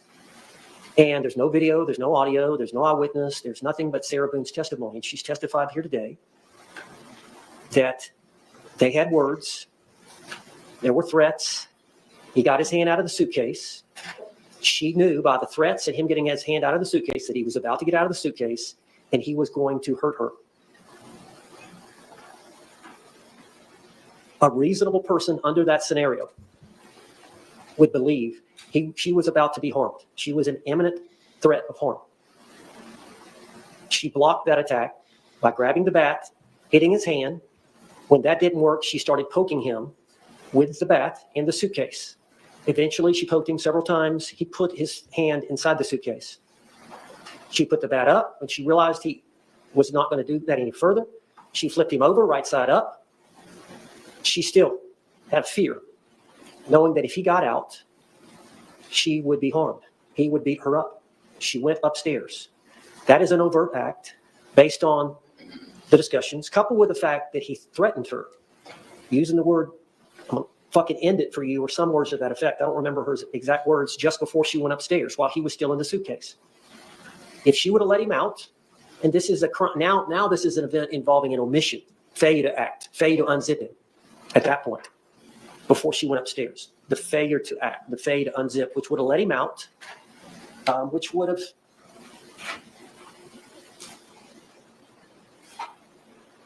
created a situation that she believed was imminent bodily harm to herself. And I guess I'd get a couple of examples. Let's say that a police officer is called to a scene and the only thing he hears is there is a suspect and the suspect may be armed. So, of course, the officer pulls out his revolver and he's walking around. Well, then eventually he finds the suspect and the suspect reaches for his waist. The officer doesn't see the gun, but the officer sees the movement to the waist. The officer fires and shoots the suspect. The officer is justified because there's an immediate threat of harm. The officer has to react instinctively. There's no time to think. Similar to the actions that Sarah Boone had to take. Another example, you're in a bar with your buddies and you've had something to drink and another group has had something to drink and one of your buddies gets into an argument with one of the buddies on the other party. And one of your friends, seeing that it's being escalated and the guy that's arguing with your buddy is aggressive, more aggressive than your buddy is. Your buddy's trying to settle the thing, but this other individual, maybe he's had too much to drink and he's more aggressive. So you go around behind this individual, and before he's able to strike your buddy, you grab him, you lock him up. That's physical restraint to block an attack. Or you grab him by the neck and you choke him. Physical restraint to block an attack. That's what she was doing with the suitcase. If she let him out of the suitcase, she was going to be harmed. Based on him trying to get out with his hand, based on the threats he made while he had his hand out, and based on the threats he made while he had his hand inside just before she went upstairs. Thank you. Court's going to review all the case law that it's obtained in its research in this matter and come back with an oral ruling momentarily. Thank you.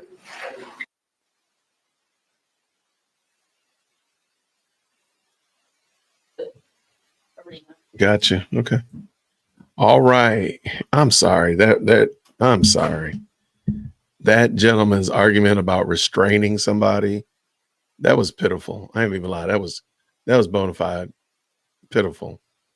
And there was no case law. Nobody gave an examples from Florida case law to support what they're saying one way or another. Even the defense, the state nor the defense rather, gave like, hey, here's case law to this effect, or this is what we're relying on to make this argument. This is going to be a mess. A mess. Okay. I'm going to try to speed it up just a little bit.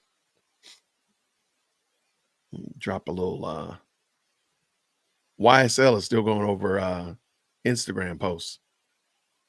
Crazy. I don't even understand how they're still doing that, but they're still going over Instagram posts on YSL. So, I mean, we're not missing a thing except Instagram. Like, amazing. So I apologize. I know a lot of people wanted to do, YSL, but I don't see the purpose of it if the case, if nothing new is happening. So I'm gonna actually jump a little bit into the future. All right, so they're done. They're back here. So let's get back over here, normal speed. Give that judge a chance to get settled in.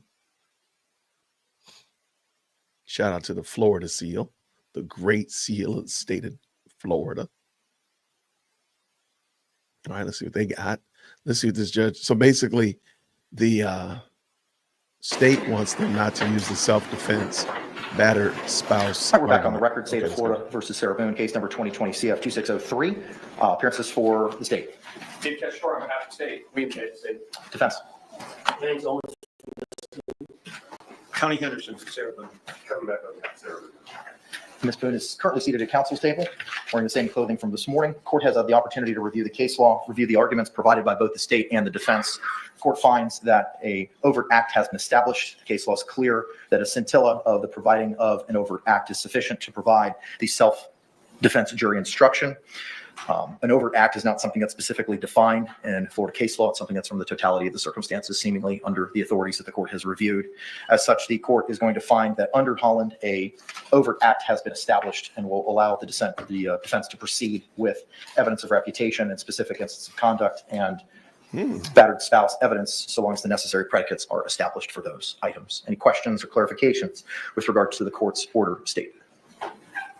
Defense. I think it would help if we went through my exhibits involving the law photographs and these other photographs, because I think some of it was contingent on the court's ruling.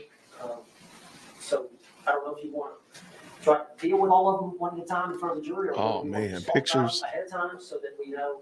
Are there any objections to those items? It depends on the items. I've shown a lot of different things, including like a rap sheet between the victim and the defendant. So I'll take that. I'm happy to take care of some of this stuff in advance. I'd rather do it now Yes. so that it's not up, down, in and out with the jury. No, there's a jury that just Go ahead, Mr. Owens. break. What do we got? Well, I had the court go ahead and mark everything. Some of that is it. Okay, I'm gonna move it a little bit forward just to explain real quick. The judge decided that they have evidence enough to say that the man was violent toward her, and so they're using the self-defense. They're allowing her to use self-defense as her argument for why she locked him in the suitcase. I'm gonna kind of jump forward because it's hard to hear them, but oh wait, just not that far forward, Jason, not that far forward right there. Okay, here we go. We're back. Let's go.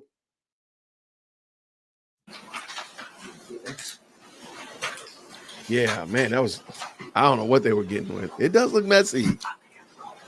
Y'all are so observant. Y'all crack me up. It does look messy. She beat him with a bat. Like, I don't understand how that is.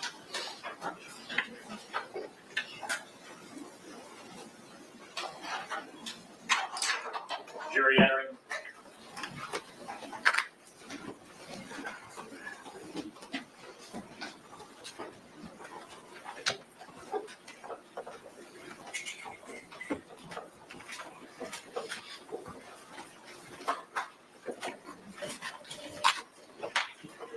State, you recognize our jury. Yes, sir. Defense, you recognize our jury. Yes. All right, thank you. All can be seated. Members of the jury, again, you could, once seated, raise your hands to confirm that you complied with the court's instructions during our last break. Record reflect all hands have been raised. Mr. Owens, you may continue with your inquiry, sir. Thank you, Judge.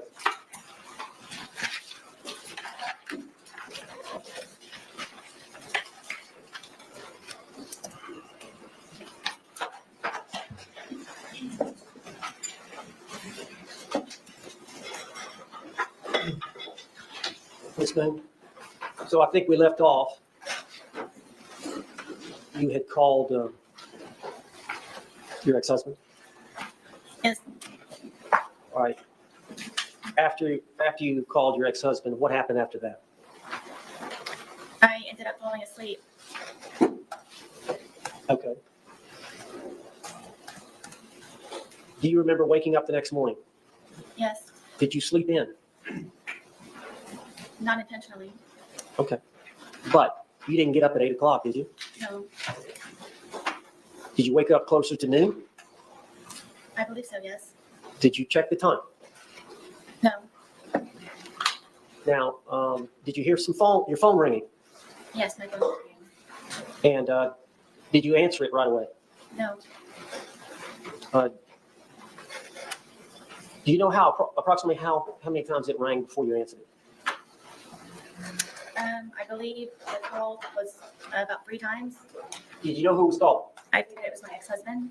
And why would he be calling? To make sure that I was still on schedule to pick up our son. At 3 that afternoon? Correct. And he goes to school there close by? Yes.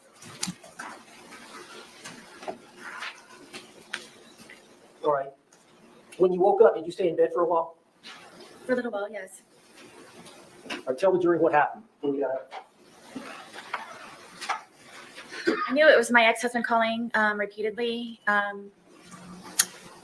I didn't answer right away because one of our problems is that he doesn't understand that I'm doing things around the apartment and looking for jobs and so on and so forth. So I inevitably just let it ring, and I laid in the bed, and I figured that George was downstairs either drinking or looking for jobs, or may have just left. And so eventually I decided to get out of the bed and start moving to go downstairs. I was motivated enough to go downstairs. And when I went downstairs, it was very quiet. So I had the understanding, I believe that he had left. And Did you check to see if where would he be looking for a job at? Usually on the couch, he would have my son's laptop, and he and I, which we would share. Y'all only have the son's laptop? Correct. And the TV was not working at this time? The TV was not there. So you thought he would be in the living room on the laptop? Yes. He was not there? No. Where else did you look for him? I looked on the back porch. I went through the front door to see if my car was there, thinking maybe he had taken my car. I checked the bathroom, and when I was checking the bathroom, I saw the suitcase, and I remembered about the night prior, and I unzipped the suitcase. Let me And stop you there.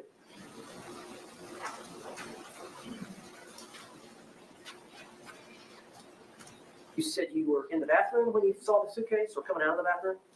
no, where our bathroom is, I would have to go to the bathroom here, and then when I turned around, I noticed the suitcase, and I remembered. How did you feel when you saw the suitcase? I don't think I've ever experienced anything like that before. Describe it to the jury. I guess it was, I was aghast, and I just can't describe the feeling. It was terror to a certain degree. I'm sorry, say that again now. It was terror to a certain degree. I just can't describe it in words, the feeling of remembering. And then he was still in there. So what did you do? I immediately unzipped the suitcase, and I was screaming, George, George, George, and I was shaking him, and I pulled him out, and I stretched him out flat, and then I began instantly trying to do CPR, and then was trying to look for a pulse or a breath or just anything, and was just screaming his name over and over and over again, and come on, George, and I continued CPR, and I continued CPR, and he was gurgling. And what color was he? What color was he? Yes. He was purple. At some point, did you call your ex-husband? Yes, when he started to gurgle, and I knew that my ex-husband is notorious for bringing my son over in very inopportune times when George is possibly drunk or doing things not appropriate for my son to see. And I just didn't know what to do. It was just a quick knee-jerk reaction. Ryan was kind of my go-to person because of my family being deceased, and I don't have anyone else that I can call. And I just wanted to ensure that he would not bring my son over in the process of all of this at some point. So you called him? I called him. Did you ask him what to do? Or did you just tell him to come over? I just told him to come over. Did you tell him that you felt like George was dead? Yes, I did. And how far? You said it's 5 minutes from house to house? Yes. Did you call him back? Yes, because he was taking so long. It felt seconds were hours. Yes. I'm still doing CPR at the same time in the process of it. I'm Yeah. doing CPR, I don't know how many times. Did he get there? Yes. Did he walk in? Yes. Did he walk out? Yes. What did he tell you to do? Call 911. What did you do? I called 911. Is that the recording we've heard here in this trial? Yes.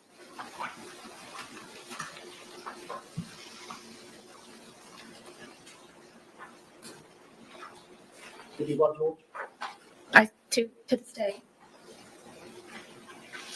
Why did you love him? George was very passionate. George was a very real person. George was nice to me on the good days. George complimented me.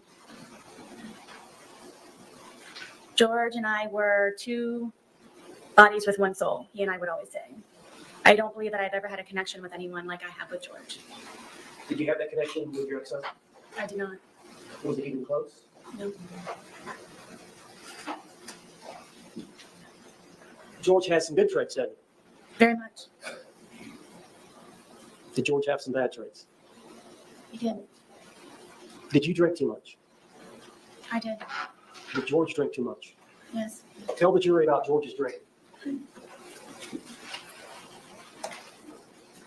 If George was able to, he would drink from sun up to sundown. And me having my son and trying to work and maintain the home and just have a normal life as best as I could, somehow that upset George. And because I had a certain dollar amount from my divorce settlement, at one point it was from wine we could afford vodka. So a lot of the times he would take my card, my debit card, and go buy the large, we call them handles, of vodka, which is the big bottle. And sometimes he would finish that all off on his own throughout an entire period of a day into an evening. That's honestly where I thought that he was going to be that morning when I came downstairs, because he's notorious for just automatically already being outside from drinking all the time.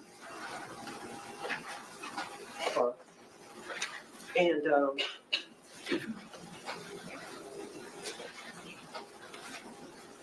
you said you have an alcohol problem. George has an alcohol problem. Yes.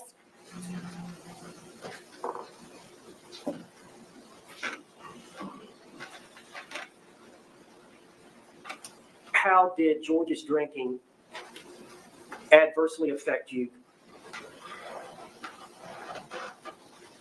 It would debilitate my ability to help him the way that I was always trying to help him, because it would be one good day, a day of survival, and then it would be another day where I'm having to peel him off of me and call 911. Why would he get that way? Tell us his pattern as it relates to drinking and then object. Approach.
Okay, I gotta drop a new.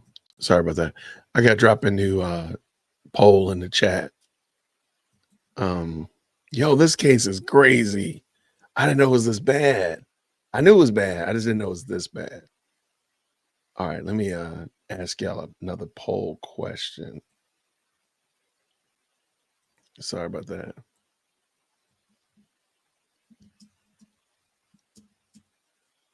Yeah, her name is Sarah Boone, by the way.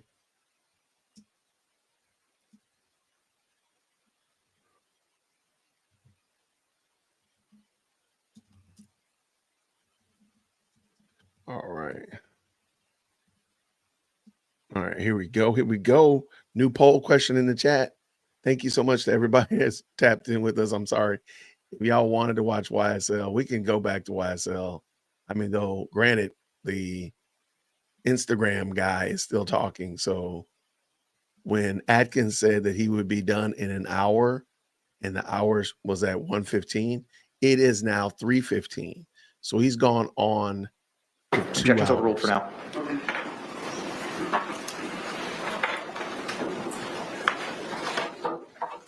You're all together 3.5 years? Yes, Is there times when he would get to a state of intoxication where he would get violent against you? quite often. Judge, can I approach the witness? Yes, as long as you show it to the state first, please.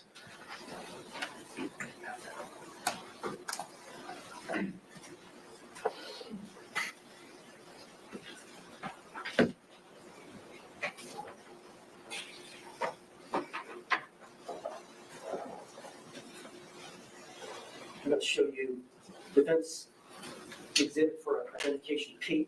There's 2 photographs. Could you look at those photographs and see if you recognize those? I do. Are those 2 pictures of your body? Yes, Do they show injuries to your body? yes, Were those injuries caused by George Torres? yes, Are those photographs a fair and accurate depiction of the injuries you sustained at the hands of George Torres? on this occurrence, yes. Do you remember this occurrence? I don't, it was so often. You don't remember a specific date, I don't. but you're sure that that's you? Yes, Is that the injuries that he, what's the injuries to the rib cage? I don't remember specifically. These may be the pictures. So, when we used to go up to his brother's house, one of his brothers and his, Sustained. oh, Do you know what happened to, did George cause these injuries? yes, All right. Were y'all both drinking at that time? I don't remember on this instance. Judge, I'd like to move this exhibit to evidence. Okay. All right, what was pre-marked as P will be received into evidence without objection is Defense Exhibit 2.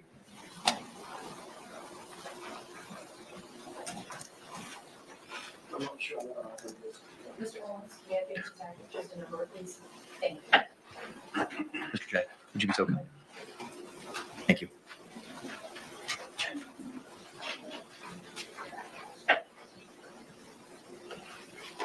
I need to ask permission to publish. Yes, sir. You may do so.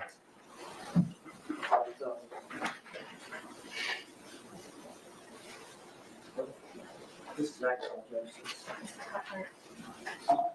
Looks like I think there's a wheel on the top where you can use to.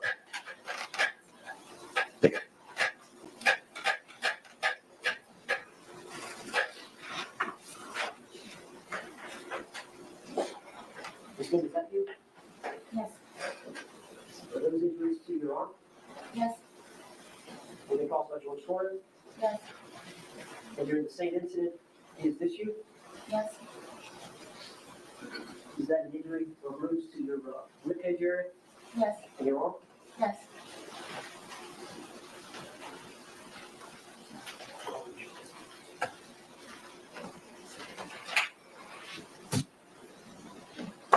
I'll show you identification, identification Q, see if you recognize that photograph.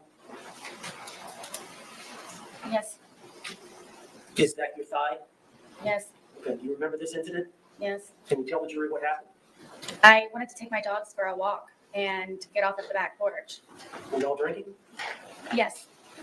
And he was upset that I would rather go walk my dogs than sit there and continue to drink.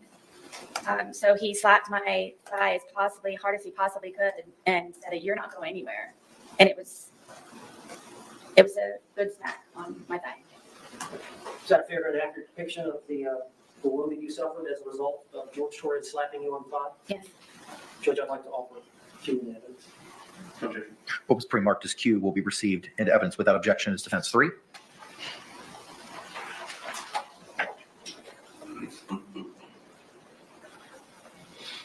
They moving like they got a well-oiled machine over here. For the jury's sake, is this the photograph you just? Oh, that's how they're doing it.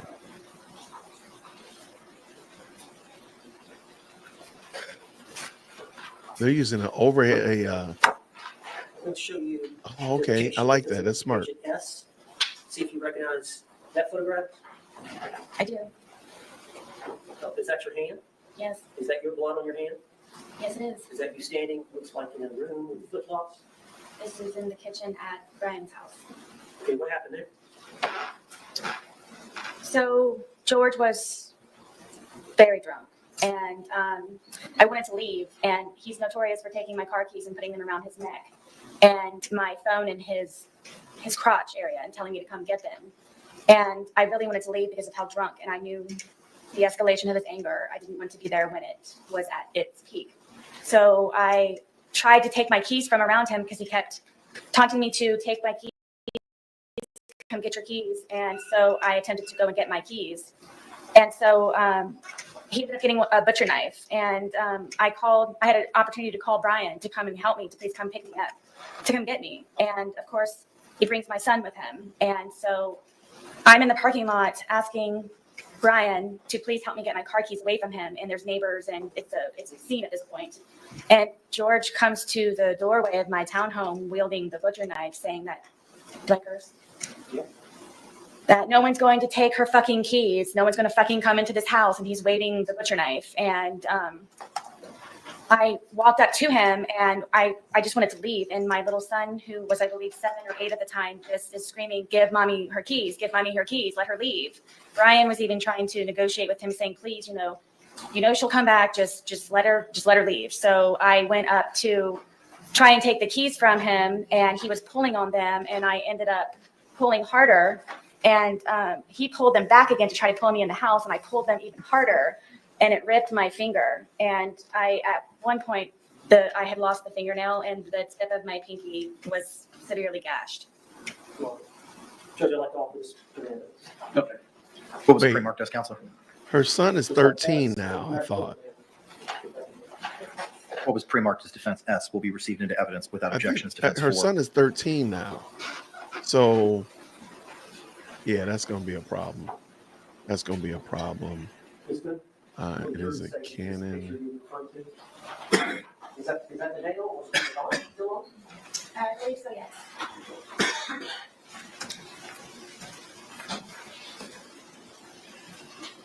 Now I'm showing you a composite identification L, 2 photographs.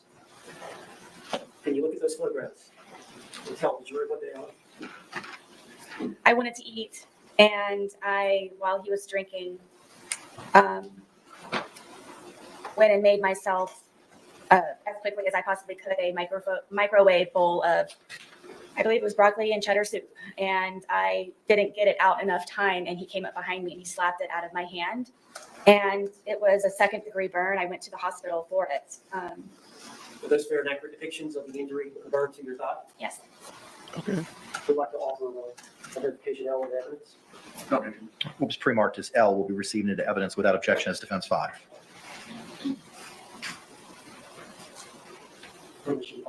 Yes, sir. And hear me, Did you go to the hospital hey, as a result of these injuries to your thigh? Yes. It was extremely painful. Is that a depiction of the burn? Yes. Is that yourself? It's my thigh, yes. And your knee? Yes.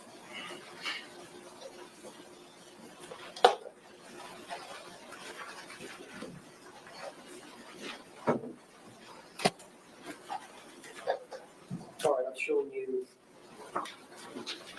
the positive exhibit for identification K, 4 photographs. Did you look at those all 4 before commenting?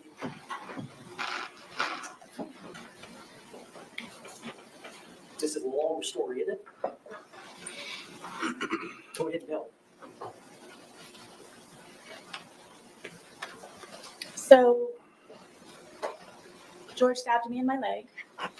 I almost bled to death. All right, well, let's go back wait, hold on. and explain what led up to that. I thought it would be nice to cook a nice steak dinner. We don't have 2 nickels to rub together, so I thought it would be special to make a steak dinner and make potato and go above the normal whatever's left over in the refrigerator. And so I spent a lot of time doing that, and George is drinking the entire time and on the back porch. You were drinking as well, were you not? I was drinking. He was on the back porch while I was in the house and I was cooking. And it was one of those where maybe if I start making dinner now, it will be over at a particular time and we can go to bed at a reasonable time. And I even put it in the bedroom and had a movie set up for us to watch. So it would just kind of be dinner in bed. And then he came upstairs and saw that I had made the steak dinner, and I don't know how to describe how drunk he was, but it definitely was not George. And had him come lay on the bed, sit on the bed, and, you know, put the, I got the dogs out, and I presented him with the steak dinner and sat down and was getting ready to start playing the movie. And he starts being very rude and cursing the steak and finding fault with it. And then, you know, I'm having to encourage him to eat. You know, if you want me to cut it up for you, I will cut it up for you. Did you want some more sour cream for your potato? What can I do to make you happier? And then he started to pull on me and kept saying that, excuse me, that I just want to fuck you on the steak and fuck you on the potatoes.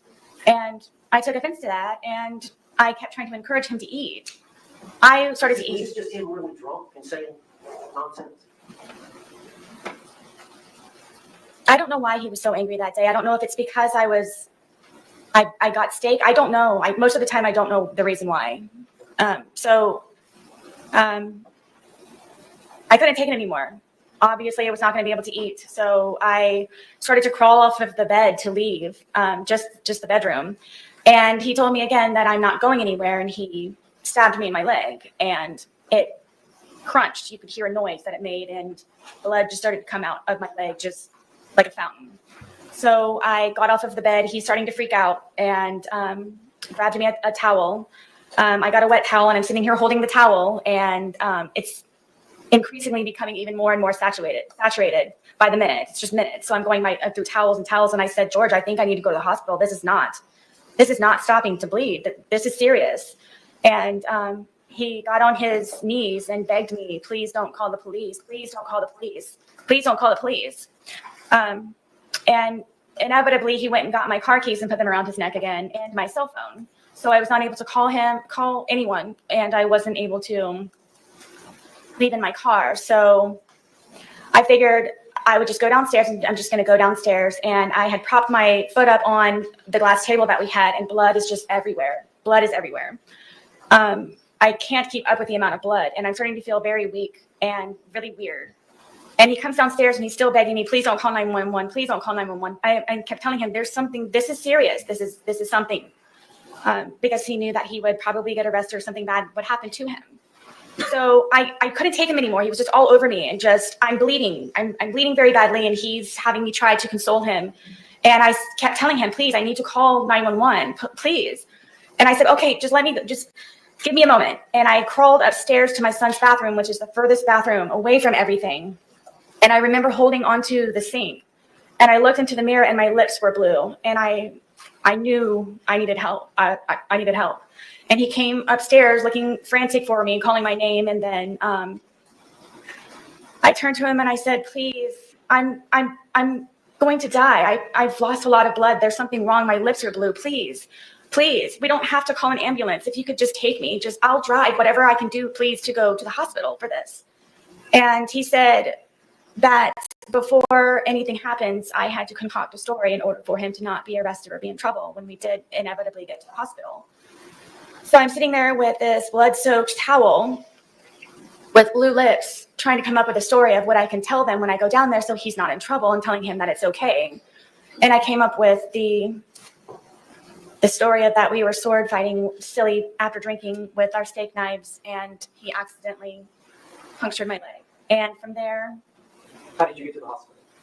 Originally, he told me to drive, and because of the amount of alcohol that he drank, and I couldn't. So he got into the driver's seat and drove me, and the entire time he's barking at me to make sure that I get the story straight. We're sword fighting, okay? We were drunk, Did you go to being the silly. hospital? Yes. All right, and did you get treated there? Yes. I was bloody, and All right, let me show you the photograph. I'll show you this. Yes.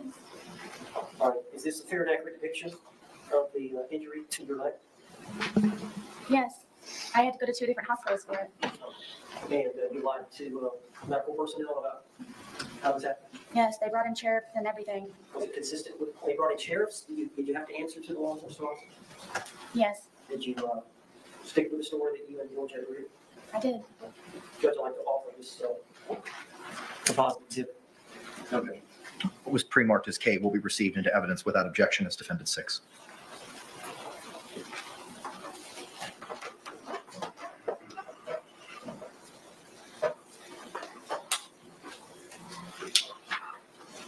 You may publish, sir.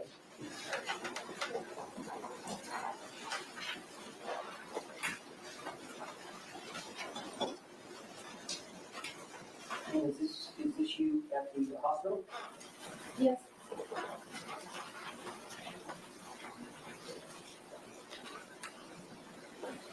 Is this the stab wound you like? Yes. Never. Is this a close up of the stab wound? Yes. And was that, did you hurt your foot? No, due to the injury, I had other problems with the surgery. Okay. But you eventually recovered? Eventually, yes. Do you have a scar to that effect? I do. So could you step down and show me?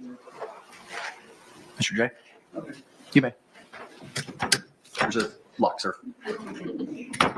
Out. All right, I don't know about the rest of you, this judge, because we've got this ball. Is this the injury here? Looks like there's an admission.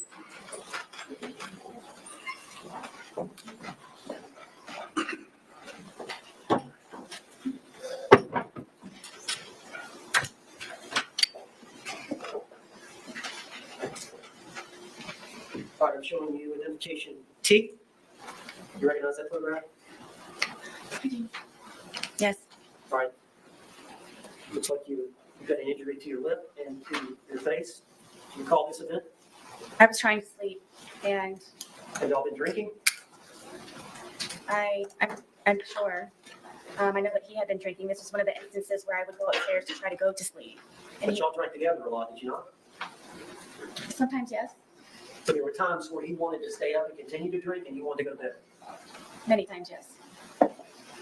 You were done, he was not. Correct. Was that one of these times? Yes. So tell us what happened. I'm sleeping in the bed, sound asleep, and he comes into the room and grabs me by my hair a lot of the times. And from here, he scratched me from trying to grab me, and then grabbed my hair and pulled me off of the bed, and then raked my face across the carpet. These are carpet burns. To your lip? Yes. What about to the, looks like the eyebrow area? That's from where from grabbing me, scratched me, and got a hold of me by my hair. Why was he mad at you? Because I wasn't downstairs with him He wanted you to be drinking with him? all the time. All right, I'd like to introduce identification to you now. What was pre-marked as T will be received into evidence without objection as Defense Exhibit 7.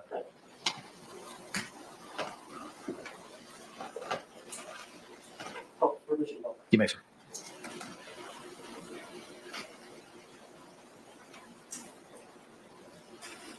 Do you see the injury between the eyes and the injury to the lip? Yes. As you described? Yes, and then the blood going down my eye, yes.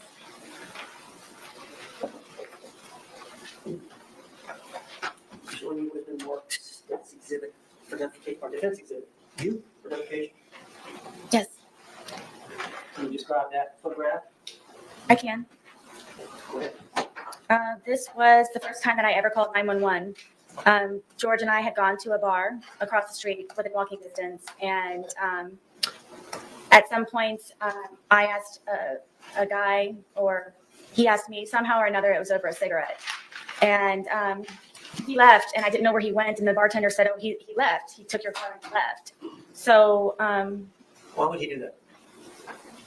well, I found out when I got home, it was because I spoke to another man. And so I paid the tab, and I walked home, and he's sitting on the back porch with the handle of vodka. And I was walking on eggshells and terrified and kind of treaded lightly when I came in, and he acted all natural and fine. So I didn't know the reason why that he had just gotten up and left with my car. So then he calls me a whore, and then he calls me a slut, and then he calls me a cunt, and gets up and pushes me. And he pushed me with both of his hands so hard that we have this little area where our washer and dryer is, and there are metal doors that are on it. And he pushed me into the metal door. And then I fell back, and he got his knees on top of me, on my arms here, so I was pinned down, and was starting to strangle me and hit my head up against the metal closet over and over and over and over and over again, and calling me a fucking whore, and you're such a slut, and fuck you, and everything. And my tongue was flopping out of my mouth, and I thought I was going to bite my tongue off. And because of the amount of noise I guess my head was making on the metal door, he slid me down and got back on me, and then started to strangle me again. And it was on, we have carpet, but it's like concrete. And I was able to get my arms out from underneath and grab his throat and get him off of me. So I got him off of me, and I pushed him off, and he came up and he goes, "You fucking bitch." And he stomped my face. And the next thing I know, I woke up. I obviously blacked out. I'm obviously, I guess, yes. And he was passed out on the floor.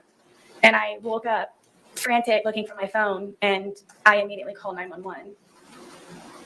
Okay. The police arrived on that incident? Yes, they did. Is this a fair and accurate depiction of the injury you sustained as a result of him kicking you? Stomping, yes. It was a stomp? Stomp. With his All I heel? saw was his heel. We ask that this be identification you be admitted today. What was pre-marked as you will be received without objection is defense 8.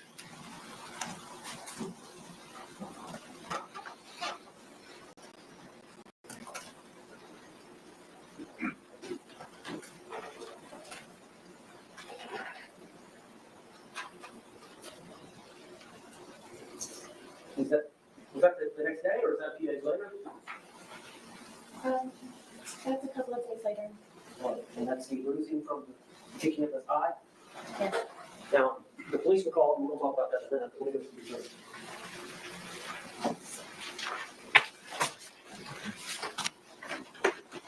Showing you identification V, defense. Could you recognize that? You have to see it. Yes. Can you identify that picture? Yes. Is that your leg? Yes. And is that just like the injury to your knee? Yes. Is that a fair and accurate depiction of the injury you sustained to your knee? Yes. Do you remember how that happened? Yes. Can you tell the jury? I was trying to get off of the back porch, and he grabbed me and pushed me, and it was a rock or a really sharp piece of mold from him grabbing me and pushing me onto the ground. And I guess I just happened to hit my knee just right on whatever it was. Were y'all drinking? Yes. Why did he push you?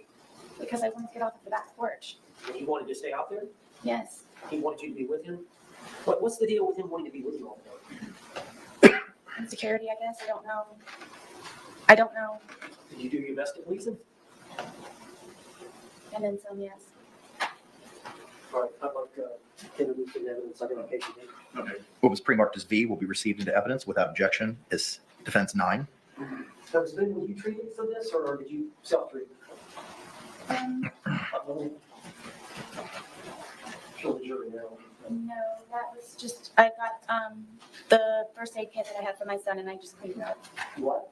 I said I got the first aid kit that I had for my son, and I just cleaned it up and put a Band-Aid on it.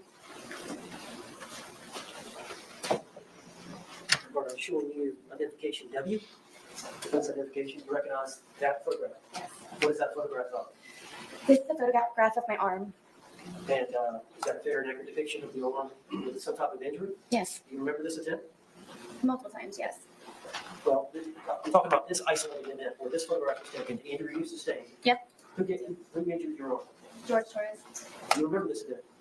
Yes. Did you tell the jury about it? This was one of the instances where I would try to pull away from him, and I don't know how my arm started to do this, but from him pulling from this way, how hard he would pull, with me trying to struggle to get away from him, it would leave these bloody under the skin splotches. So he wouldn't hit you sometimes, he would just grab you and pull you.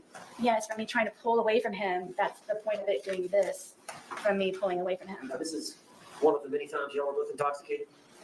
I mean, I can't say for sure, but yes, but whenever it would happen, yes, it would be drinking. Identification W in evidence. What was pre-marked as W will be received into evidence without objection as Defense Exhibit 10.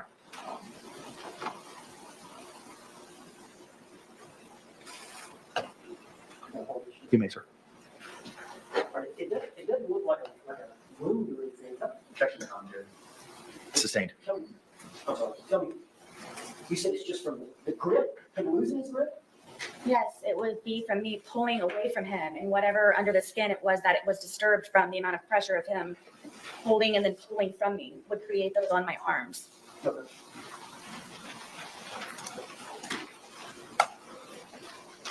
Going to show you Defense Exhibit X for identification. Yes. And what is that picture of? This is a picture of my ear, side of my head. Is that a fair and accurate depiction Yes. of the injury you sustained by George Torres? Yes. Do you remember this event? Yes. Were you drinking? I at the time was not very young. On this event, you had not consumed any alcohol. I mean, I may have earlier. This was another, I was in the bed trying to sleep. Where was George? Downstairs drinking. All right, and so you were wanting to go to bed, and he wanted you to stay down there with him? Yes, I was in the bed. All right, tell the jury what happened on this event. I believe this was the instant where I was in the bed and I used to barricade the door with our dresser. Why didn't you just lock it? All of the locks were broken in my house. Or They were from George taking them in, including my son's. At one point, I could seek refuge in my son's room, but he broke that one as well. what? Tell me, explain how that happens. Tell the jury. We can't read your mind. George wants me, which he has told me numerous times, that I am to be with him at all times and doesn't like to be apart from me or away from me. So whenever it was, even just to go to the bathroom sometimes, he would go with me. And you have to understand, I have a 2-story, 900 square foot townhome, so there's not many places to go. So it just happened to be that it would be upstairs or downstairs, or I'd be in a particular room or not. So inevitably. Did you want some time away? Yes, I did. Even if it were just him upstairs or me downstairs or vice versa. So I rarely got to sleep. This was one of the instances because I had barricaded the door with our, 200-pound dresser that we had. And then I had my nightstand barricaded up against the bed, to where it was even more difficult from the prior times of him breaking in. And he would, I don't know how he would ever do it, but he would get himself in through the crack of the door that he would be able to wedge the dresser in the nightstand. And he pulled me out of the bed and told me I was going to die. And I believe it's this incident, and punched me and Punched you in the side of the head? yes, in Was my it- temple and everything. Was it an open fist or a closed fist, or do you know? It was fully closed.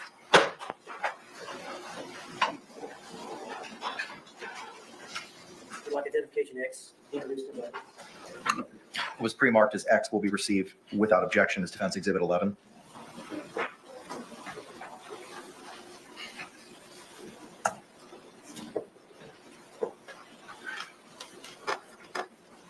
I'm showing you this exhibit. That's you? Yes. Did you need treatment for that? Medical treatment? I know the police came, but I don't remember. I remember it hurt for a good solid 2 weeks after that. Was this one of the incidents where the police were called? Yes.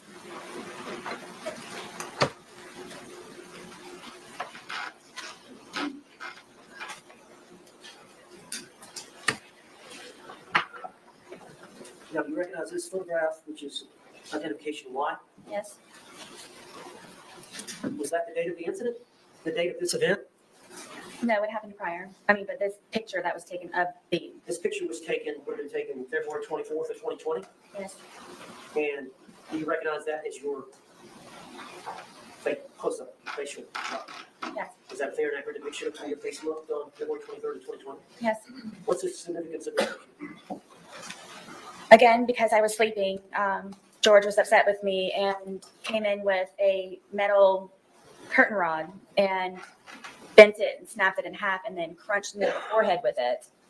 And it started to beat the furniture that was in the bedroom.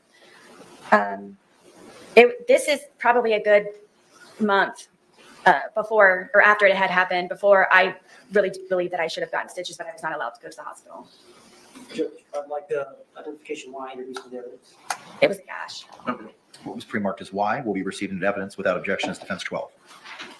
Is that the same curtain rod that you mentioned in the 2-hour interrogation video? Which they didn't take, yes.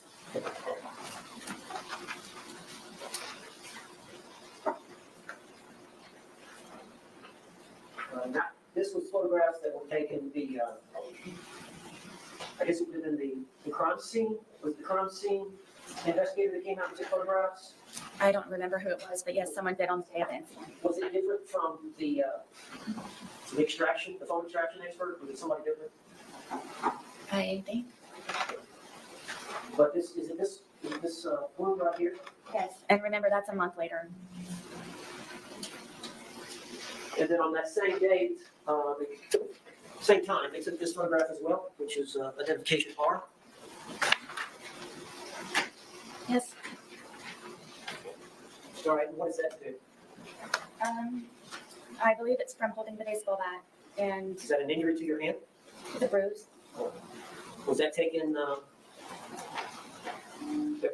it February 23rd, 2020, when the investigators came out on February 25th, I believe. February 24th? Okay. I'd like to introduce identification on to the evidence.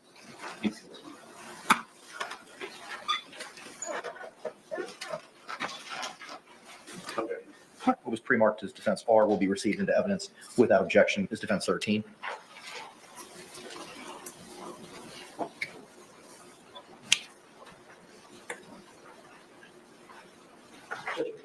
Yes, sir. This is not a great photograph, copy of the copy. But February 24th of 2020, is that what you were wearing? Is that you? Yes. Okay. And there's some discoloration up here of your palm. You see that? I do. Is that from you jabbing him with a baseball bat? Sustained. Do you know how you suffered that injury? I believe it's from holding the baseball bat. Were you poking with it? Yes, trying to get his hand back in.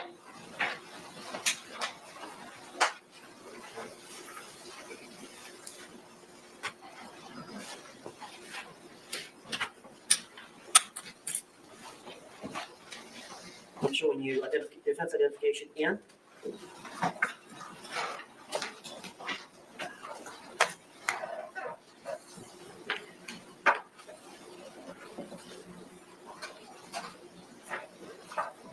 Just like 5 photographs. Can you look at those?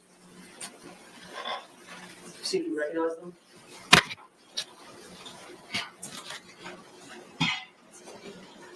All right, let's continue now. Yes. And are those fair and accurate depictions? Yes. As a composite of the events that occurred in relation to George Torres and your TV? Yes. Yes. All right, are those stills of a videotape that you took? Yes. And is that videotape, was it on your phone? Yes. So when law enforcement seized the phone, they would have had access to this video? I believe so, yes. And tell me about it.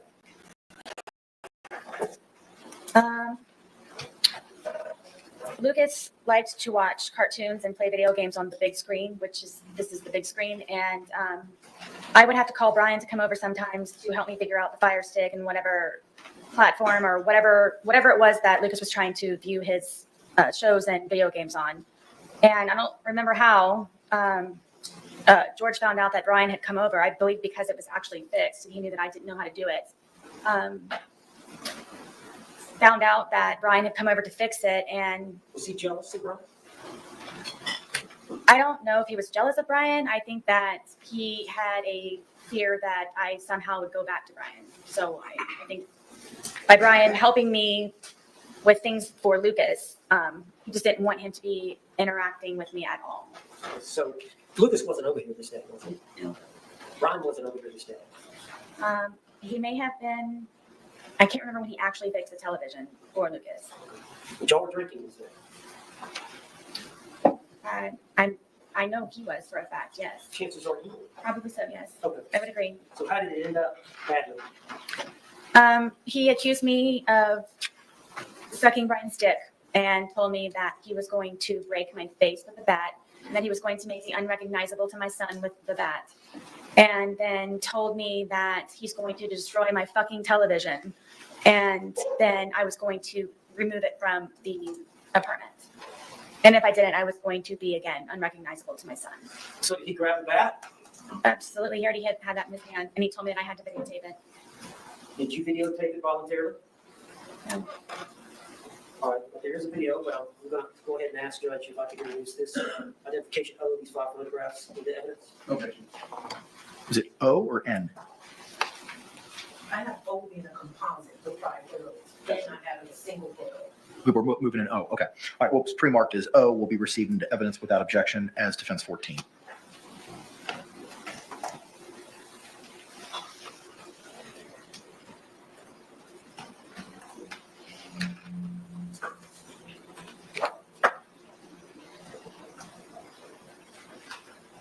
All right, so these are some stills from the video. This was George. Back there when they hold the bat. That's telling me that I'm going to take the television out once he destroys it. He wanted you to take the television out? That or I was going to help him, but either way, I was taking it apart and removing it.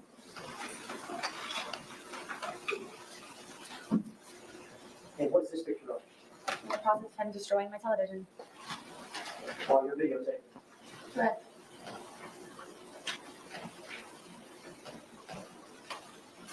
Is that the result? No. After that, he ripped it off of the TV stand. Did you later pass out? Yep, like he usually does. What's he drinking? I don't know. Vodka and something, I'm sure.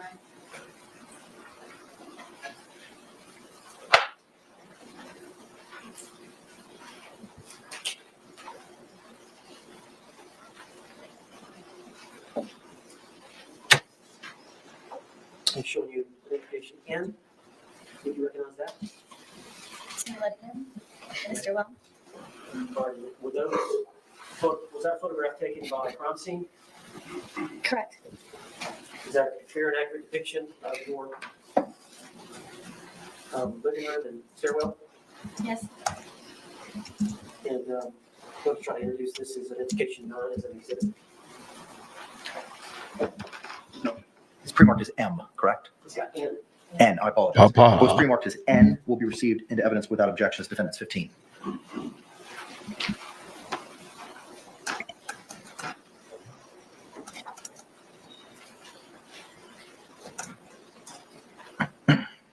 Can you tell us a little bit about this room? This is my living room. This wall that we have over here with the hearts, that's where we would display all of our artwork. We were in the process of taking it down to add more, so he could continue to be entertained. The bookshelf over here is my son's bookshelf with all of his toys and little guns and musical instruments. He's got a little karaoke machine down here, his guitar. The stand right here with the red bucket on it, that was the television stand. And then my back porch area and then the dog bed here. And it looks like in front of the bookshelf at the foot of the stairs is doggy. It's a baby gate, but my dogs would wander upstairs sometimes and go to the bathroom sometimes when we couldn't get them out. So I would at nighttime or whenever we weren't home, make sure that they didn't go upstairs. And plus Penny was blind. The foundation that you push George down the stairs? Apparently. Or got him in a suitcase upstairs and pushed him down the stairs? Supposedly. Did that hurt? Absolutely not. Is that bookshelf disturbed in any way? No, nor the plant next to it.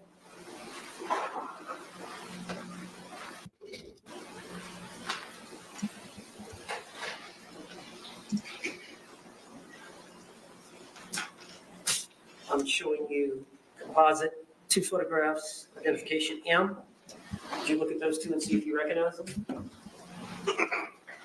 Yes, this is me sitting on the back porch with my dogs. And as you can see that we are both drinking. All right, who's taking the picture? I'm guessing George's, or maybe it's one that Lucas, no, Lucas wasn't on here, so it had to be George.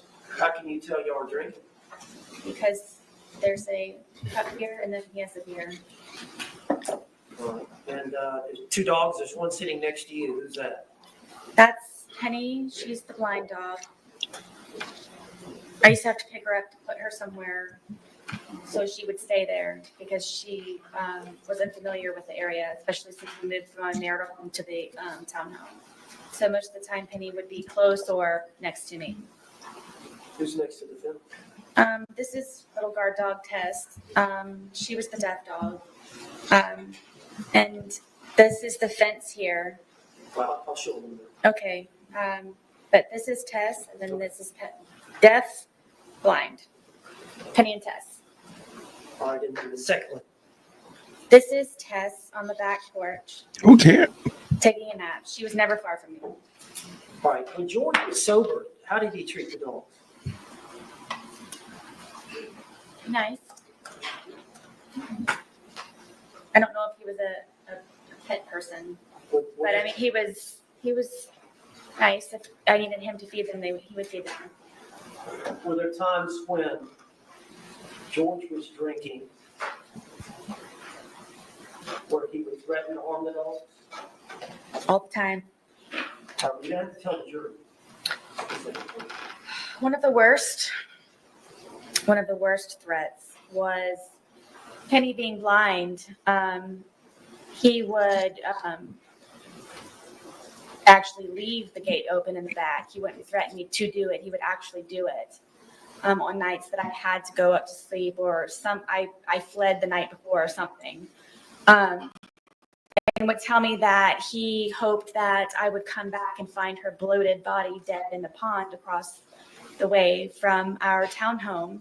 And Tess was notorious if I wasn't there to go look for me, and would say that he would hope that I would have to scrape up her dead body from the street that was out in front of our apartment complex. Why was George upset with you? Why would he threaten to harm the dog? Anything that he could get to try to have some type of hold over me. Control. And he knew I loved my dogs very much, especially that they were handicapped. Were they afraid of him? And yes. Penny would hear his voice and instantly go underneath the dining room table that we had. Tess was always fractious and very, very quick with his movements, but she was never far away. They never showed their teeth. They never growled. Tess would occasionally bark, but it was very rare. And he used to kick them and just... For what reason would he kick them? Penny would try to find me because she's blind. Speculating with the mind of the dog. Sustained. I'd like to move identification and evidence. Any objection? Was pre-marked as M will be received into evidence without objection as defense 16.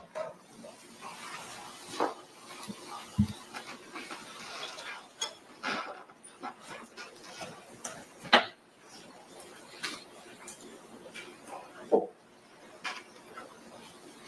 right. Can you describe this for the jury?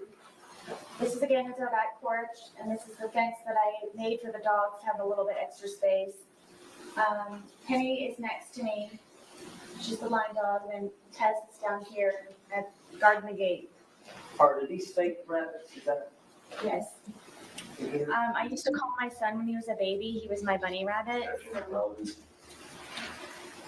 Let's get to the point. I feel better about my house. He was my bunny rabbit, so I used to collect bunny rabbits, and so I have rabbits here and there throughout my house and in my little garden area. All right, this is the alcohol y'all are consuming? Yes. And this is a close-up of which one? This is Tess. She's the deaf dog. How old were these dogs at that time, 2020? Gosh, maybe 9, maybe 10.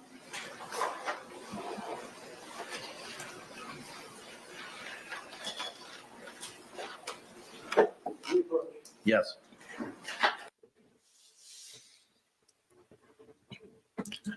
Okay, I'm waiting for somebody.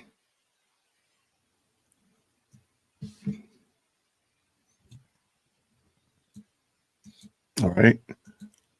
Okay, I'm expecting somebody to jump up and yell 403 in a moment.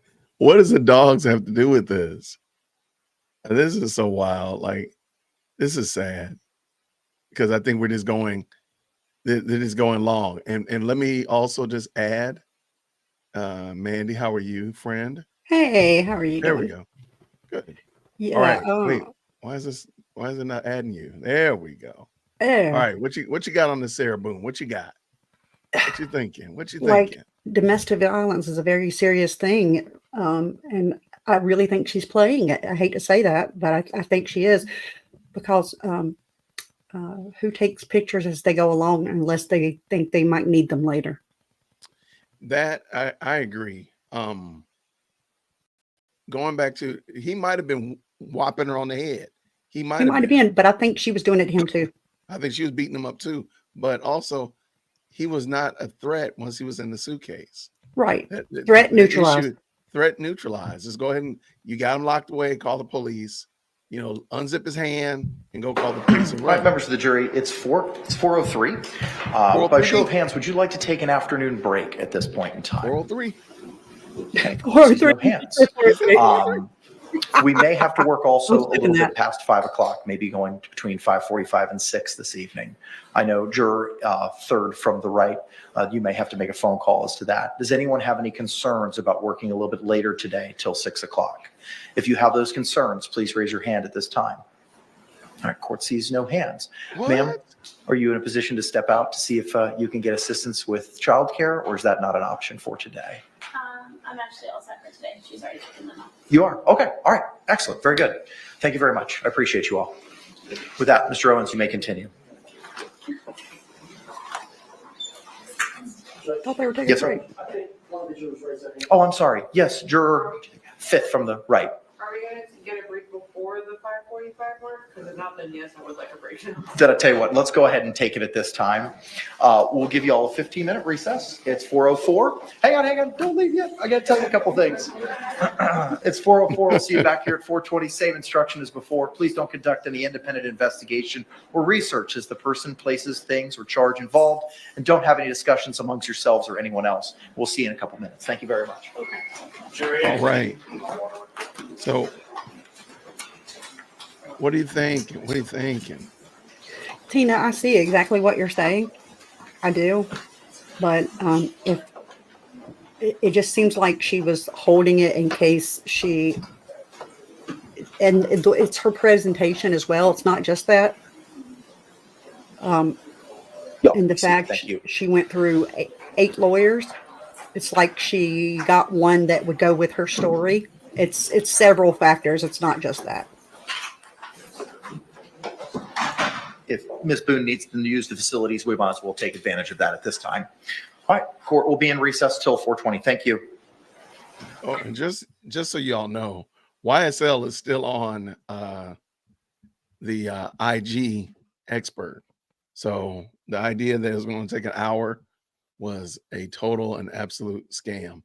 So we're not. How's the Instagram expert?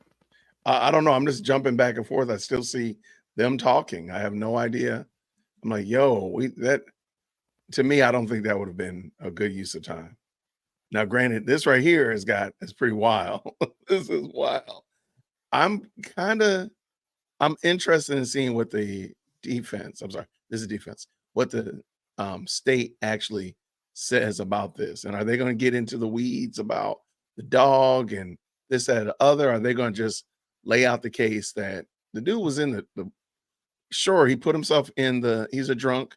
He put himself in the suitcase. He looked emaciated. He looked very thin and frail to start with. He put himself in a suitcase. That still doesn't change.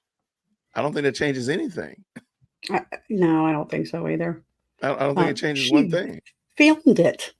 And you filmed it. I mean, I don't think you need to go much further than that, in my opinion. No, she filmed it. I mean, did you watch the video? I did. It was very sad.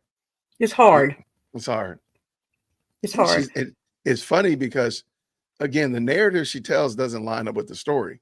She says that she flipped it over and it was right side up. It wasn't. It was face down on the zipper side.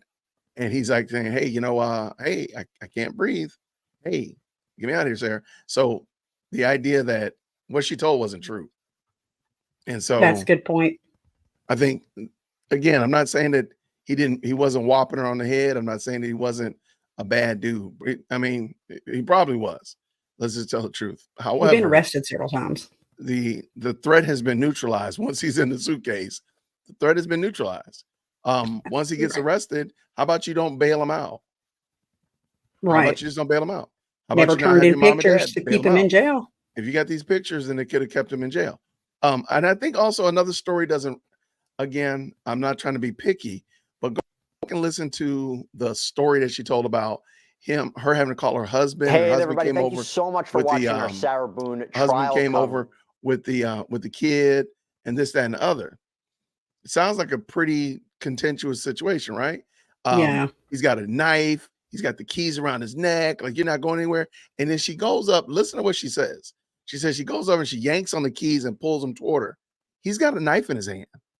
You mean, and he's already said he's going to do some bad things to you in front of all these other people. So she's obviously not scared. See, that's She's kind not of scared, right? Yeah. And you go and yank, and then that's when she pulls her fingernail off and ruins her pinky finger.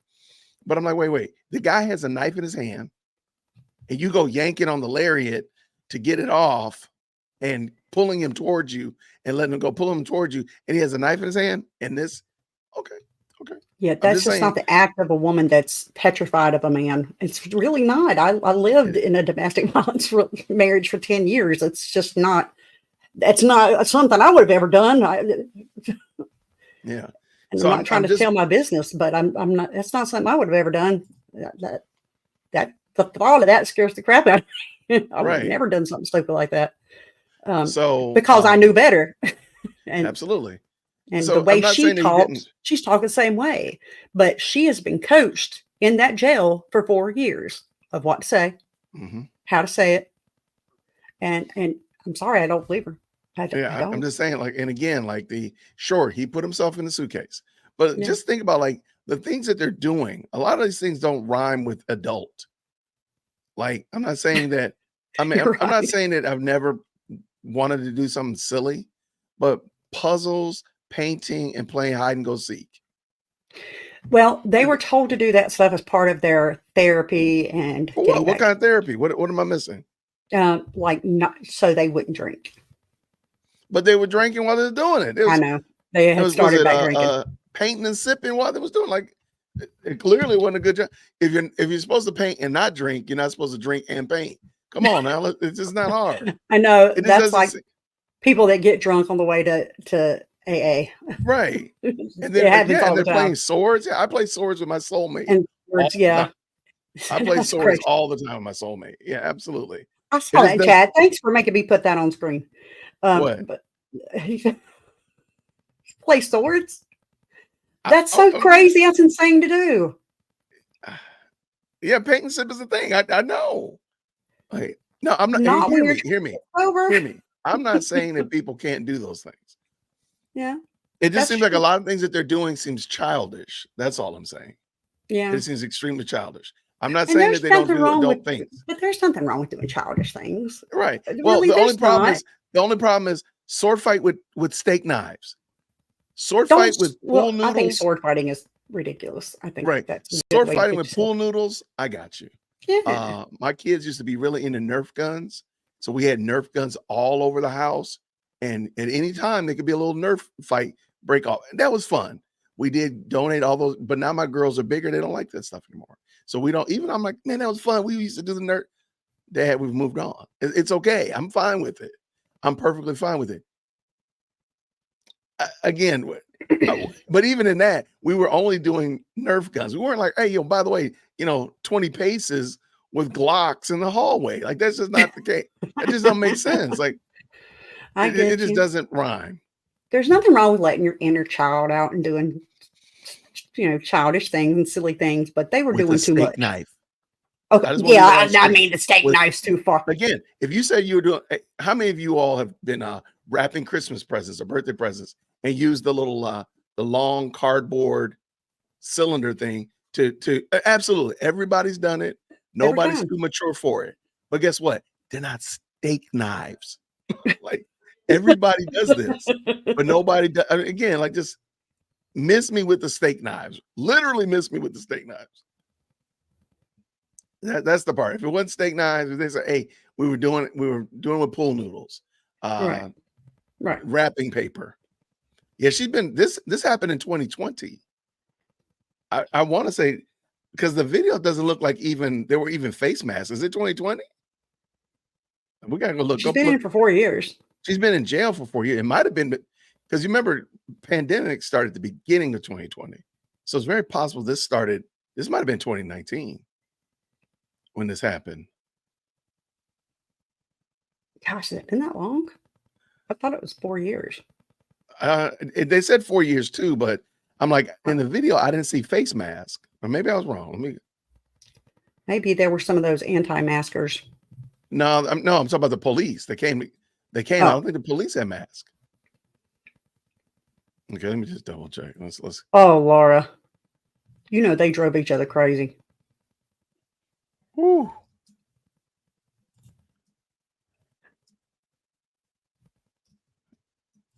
All right. Sarah Boone. All right, let's see what we got here. By the way, if anybody's asking, she's 47. And this happened, and it did happen in 2020. Yeah. February. Oh, that's why. February 2020. The month before. The month before, absolutely. Okay. Hey, how are y'all? Yeah, I just came to say hi. Hey. She had a rough time in jail. Okay. Hold on one second. Okay. Okay. Y'all have fun. Bye. Bye. I'm Bye, not saying there's babies. anything wrong with that, Ray. I just said maybe that's I'm going to drop this link in here just so anybody who is interested. It's a timeline of the whole story. So again, it started cool. yeah, it's from what's this? Local News Orlando.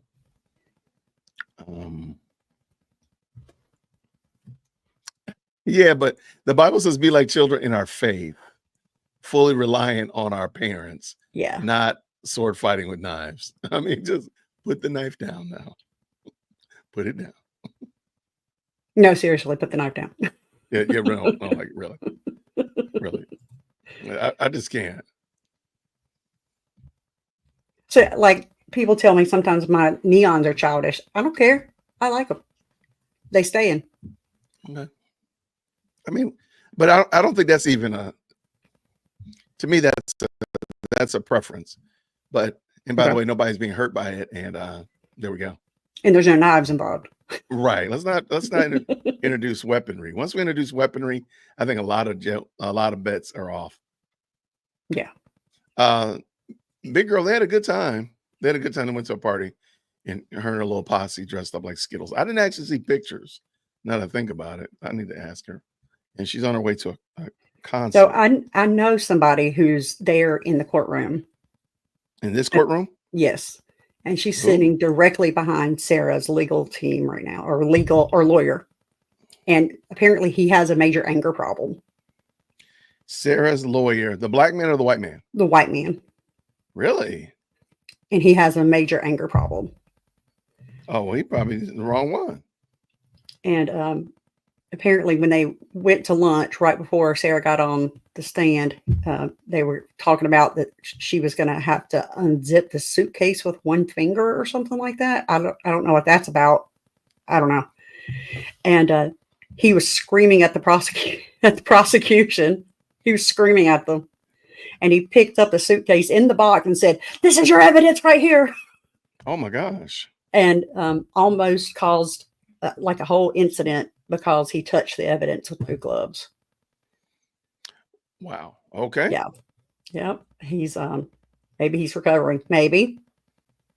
Well, I'm just letting y'all know that YSL, they are still, just so y'all know, just so y'all can see, this is what they're dealing with YSL right now. They are dealing with this right here. This is the shenanigans Oh, that have that does transpired. not look interesting at all. I'm just saying, I just don't want y'all to think. I see I saw some slime people. business rod.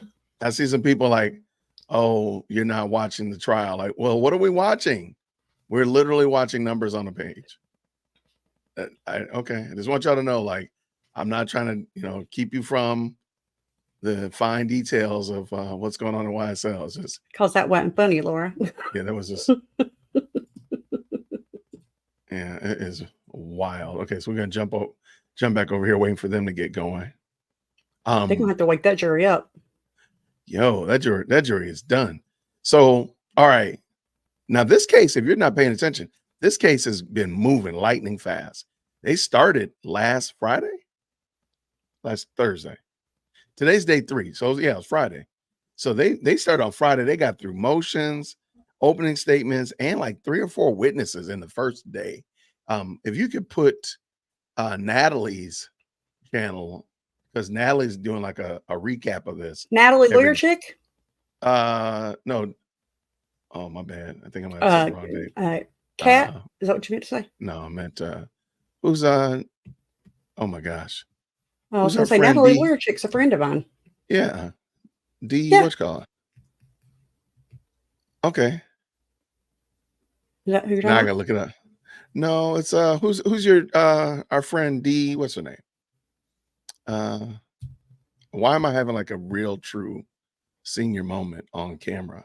That was on the show? No, she hasn't been on yet.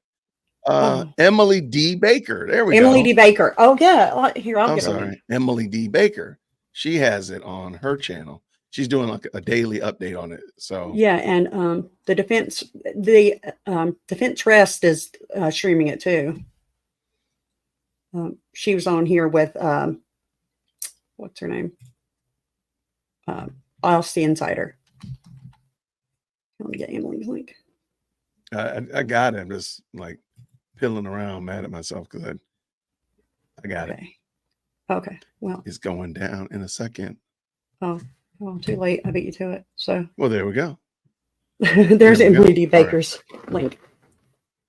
And we might as well. You said who else is doing it? The defense rest. The defense rest, and then you said Natalie was doing it, right? Yeah, Or, Natalie Lawyer Chick. I Natalie think Lawyer she's just doing updates though, because she, works as a lawyer full time. Right, she's doing. Here, we're going ahead and add her to it as well, just so y'all can follow some other good content creators I need that are to doing contact good Natalie. things I out don't know here why I in the never law. thought about contacting her. Absolutely. What you got, Ray? What you guys here? Comment right there. Bang. All right, Natalie, the lawyer chick. I just dropped her Yeah, link right The here, lawyer chick. She's awesome. and here's Emily D. Baker right here. Yeah. All right, I think there. I thought I saw a camera move. There it is. A little bit of camera movement. Yeah, she declined a plea deal, so she in trouble. Mm-hmm. They're not going to give her any more deals. Mm-mm. They're done with her.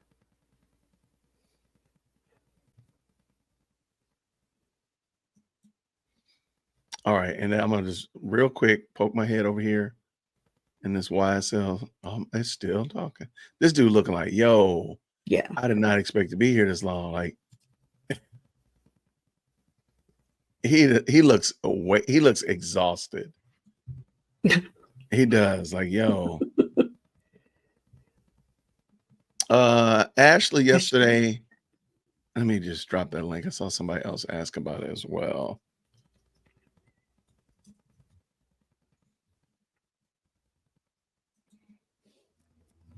It is on 11 Alive. Let me get the longer version of it. Here we go. 11 live streams everything, man. They They've been got the doing. scoop. They've been crushing it lately, but they all hit or miss, man. It's always hit or miss. Like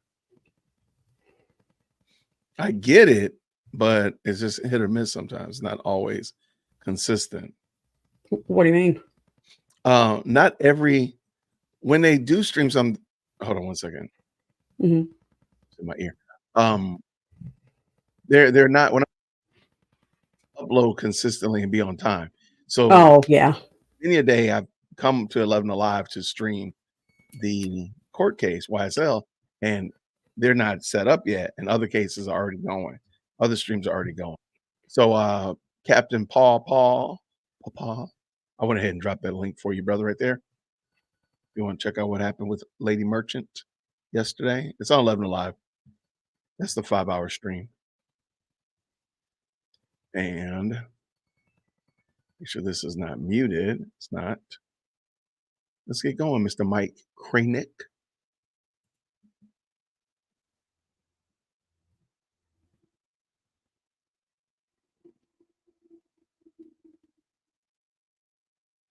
No, they offered her 10 years. Somebody said they offered her 5 years. No, they offered her 10. All right, guys, I'm going to jump. All right, take care, friend.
Uh-oh, what happened? It's about to get spicy up in here. Okay, so they came in, but then they had to approach. So I don't know what happened. We're going to find out what is going on. So if you're jumping in, we are looking at the Sarah Boone trial. Over at the YSL, they're still going over phone numbers and Instagram posts. Well, here we go.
Can y'all hear now? Wait, what happened? Ay, ay, ay.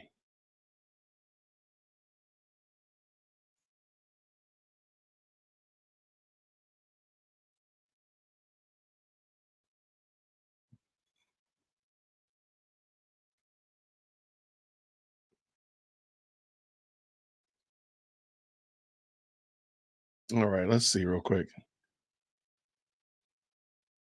What in the world is the problem?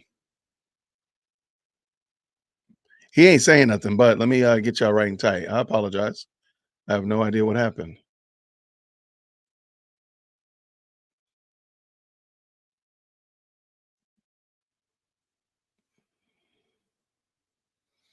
I have no idea what happened, but I think when Mandy came on, she had the audio. She had control of the audio, maybe. I think that's what happened. So I apologize about that. Let me drop this out of the way for a second. Let me know if you can hear that.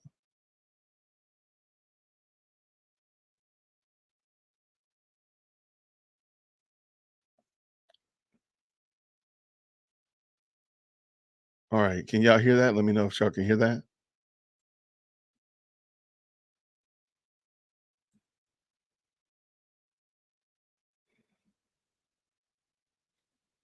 Yeah, they blew them up. That's kind of wild.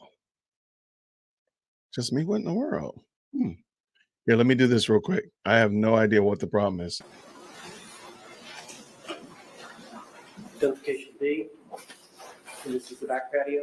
Okay, he's just showing the same pictures that were shown before, but I think I got it fixed. Tell me if y'all can hear it. Love it. Sorry about that, y'all. He wasn't saying anything. He was just literally just yelling the exhibit numbers and then putting them up on the screen. Camel bounce a little bit. Spin.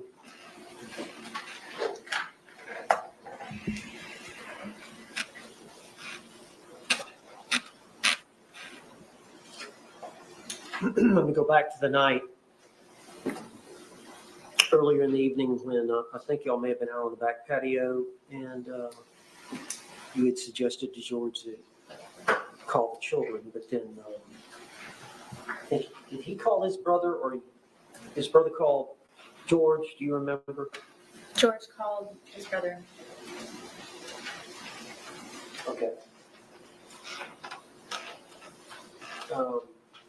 And you made a statement about tell him something.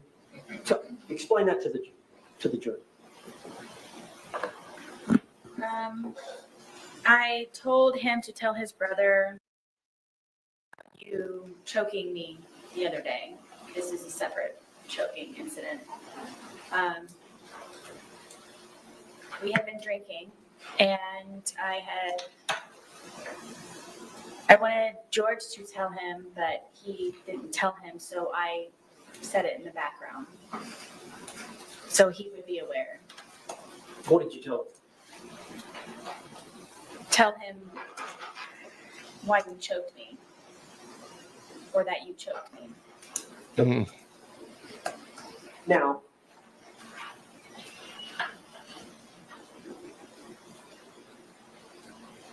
you heard the testimony of the two neighbors, the boys that lived next to you, Yes.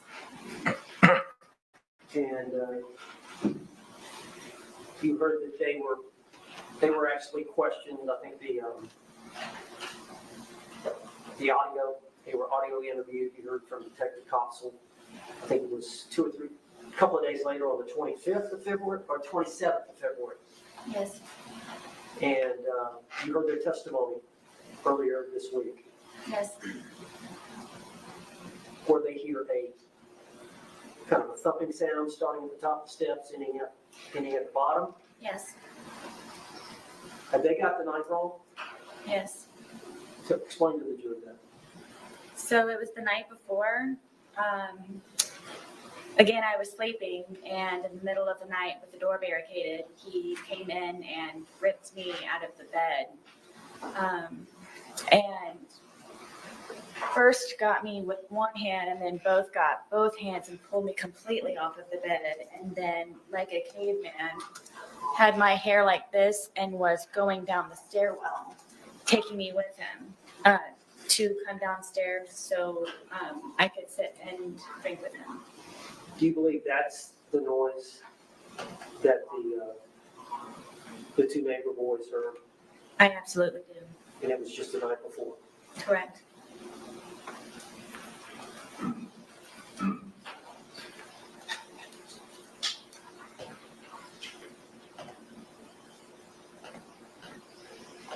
Now, some of the time when this abuse occurred,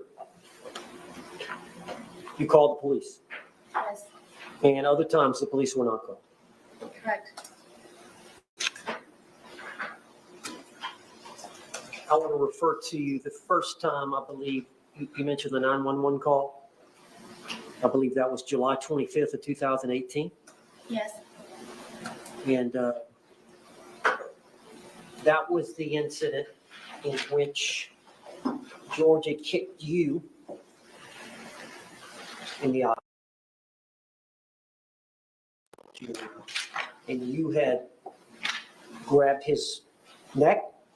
yes, I was able to get my arms out from him pinning me down with his knees and grab his neck. So law enforcement came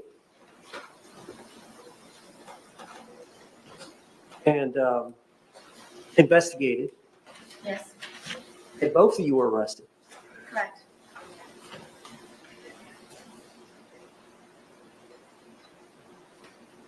Do you recall asking the officer when you were arrested,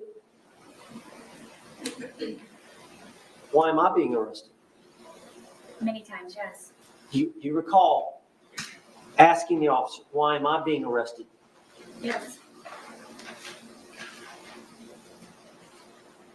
And making any other statements to law enforcement as to why you did what you did to George? that was the first time ever that I actually officially fought back. Did you tell the officer that you were fighting back? Yes, because I was complete shocked that I was getting arrested because of it.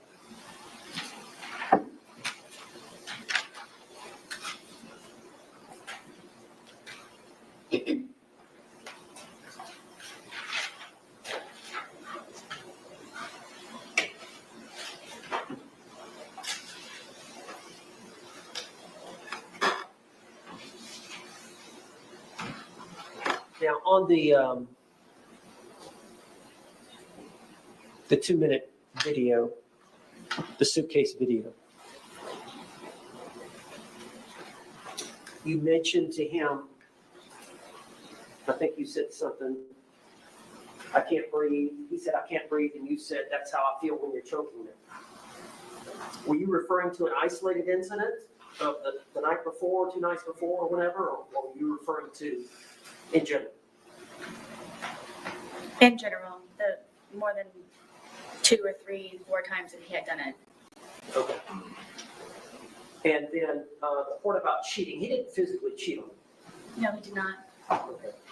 And just, I don't want to go into a lot of detail, but what are you referring to there? George was, I believe, addicted to pornography, and a lot of that would be found on my phone from him supposedly wanting to call about job interviews. And as a solution, I sat him down and I explained to him, to me, that's you visualizing yourself with someone else, or at least having a pleasurable moment with someone else or watching other people. And to me, I told him that I considered that cheating on me. Okay. And so he would download that on your phone? Yes.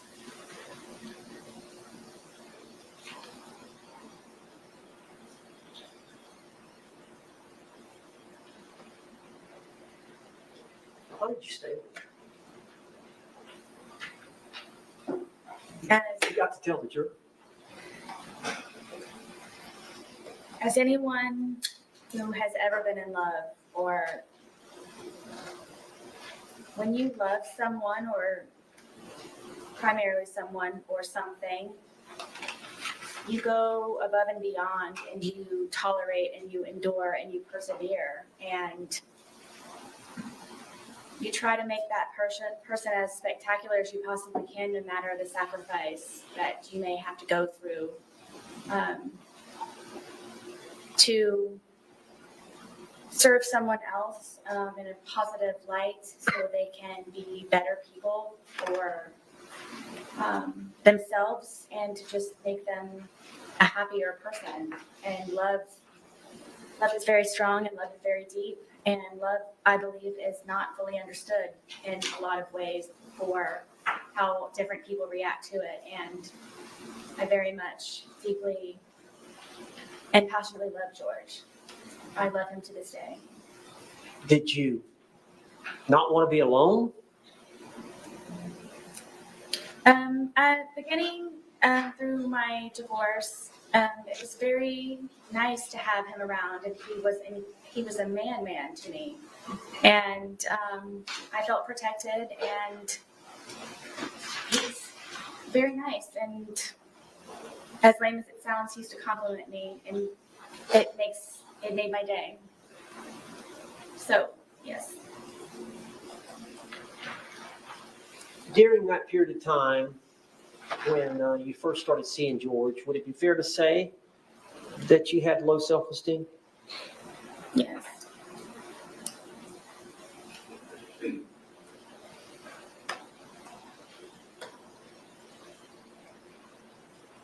Now, we talked about this previous arrest where you told the officer you were fighting back and you got arrested.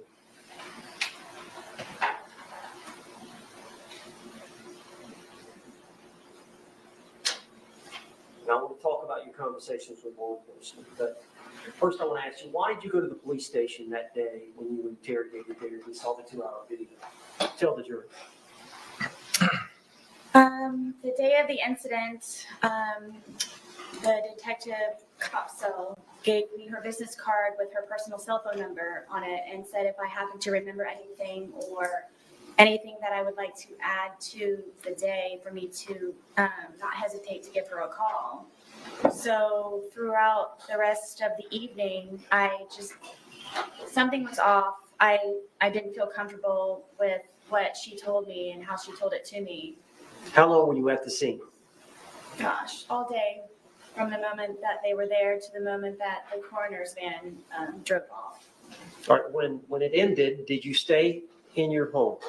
No, I raced inside and collected some pajamas and a toothbrush, and I went over to where my son was at my ex-husband's house. Did you take the dogs? I didn't even feed them. It was so fast. All right, and then once you got over to your ex-husband's, what happened? Is it released to Detective Copsell?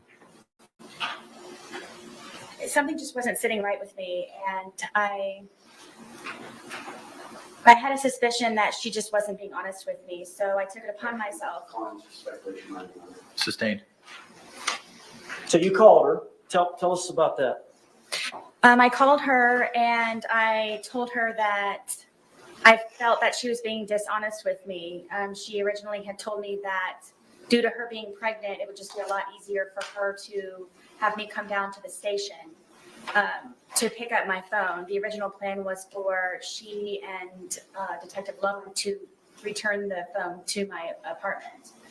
But she said that it would be a lot easier for me to just come down and pick it up because I remember when I was pregnant. That's what she said. You remember when you were pregnant. So I said, I feel that you're tricking me and I feel that you're being very sneaky about something and I don't believe that you're being honest with me. And I said, regardless, I'm still going to come. Sustained. So you agreed to come, but you understood it was to get your phone? Correct. All right, you came that afternoon to the station? I did. And the original agreement was they were to come to you?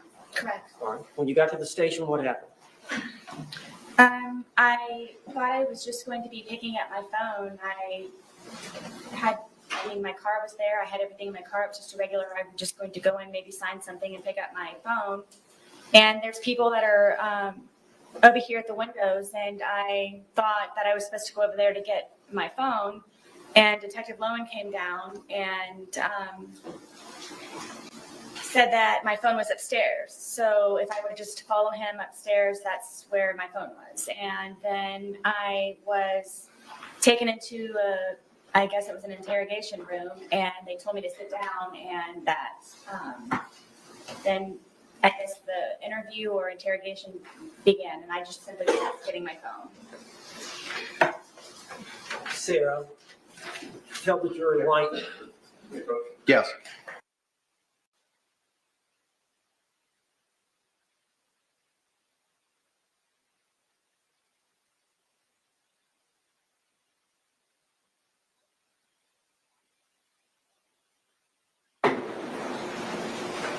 You may proceed. Ms. Boone? Ms. Boone? Tell the jury why you lied to the police. I lied to the police. Basically everyone, because I was extremely fearful of being arrested. I made the first attempt of me calling 911 by telling them what happened, and I thought they were going to help me, but instead I was arrested for calling 911. So you made the decision to lie. I did. Did you stay with that lie? I did. Are you telling the truth today? I am. Now, let me take you back to the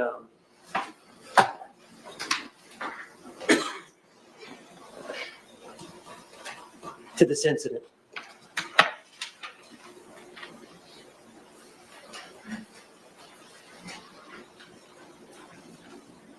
Is it fair to say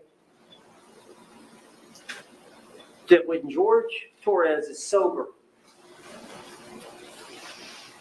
he commits no violence against you? No. Is that fair to say? Yes. Is it fair to say that every time you're intoxicated or every time that you're hit by him or harmed by him, it's when he's intoxicated? Yes. As a result, when he's drinking, does it change your outlook? Yes. Could you explain that to the jury? I'm always fearful, paranoia. Why? Because I try to protect and defend myself for fear something happens at the last ultimate second. But you're always that way, fearful. Is it because of these prior incidences? Absolutely. Do you try to placate him? All the time. What do you mean? With the puzzles and the painting and feeding the ducks across the way at the pond, listening to music, trying to go for a walk on the trail, anything that I possibly can. I told you I was running out of things to entertain him with. Why do you think George, what bothers him? Objection, false speculation. Sustained. Does he tell you? Objection, calls for hearsay. Sustained.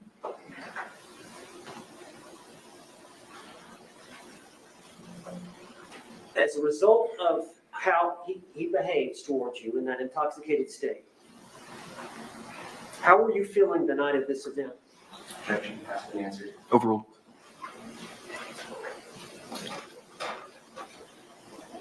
Extremely nervous,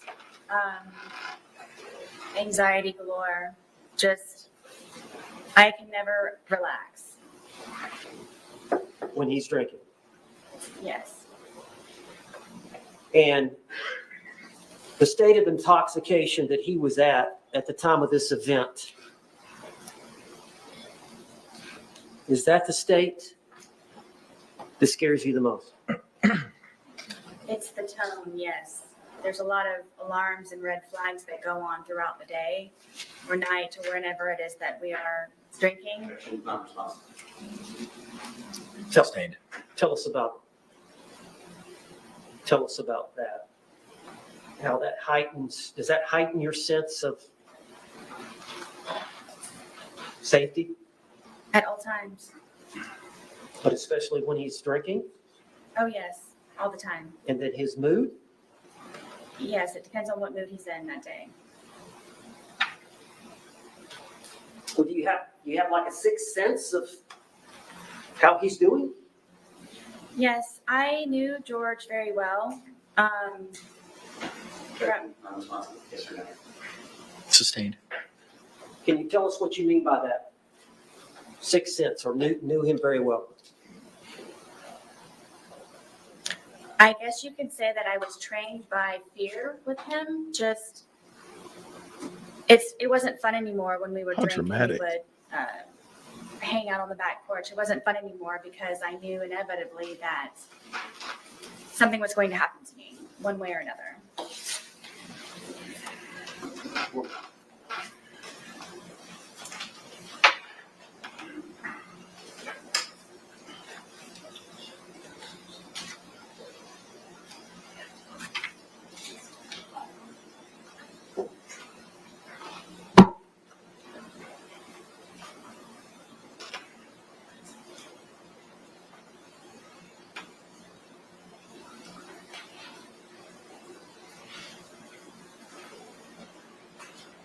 Miss Boone, you know, those bruises that we saw of him, they look pretty deep.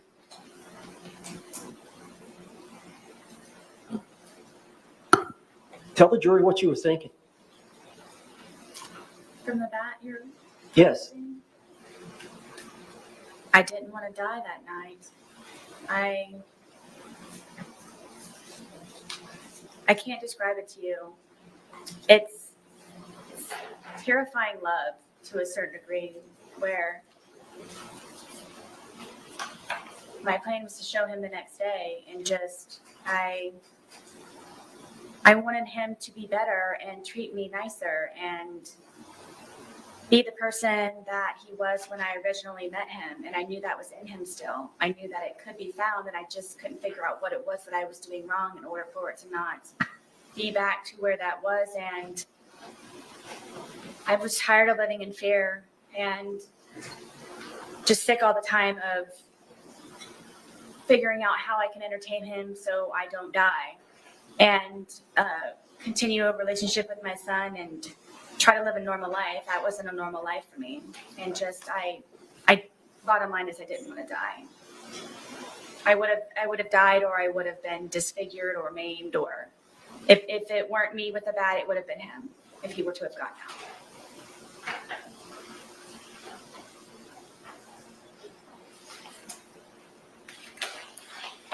That's all.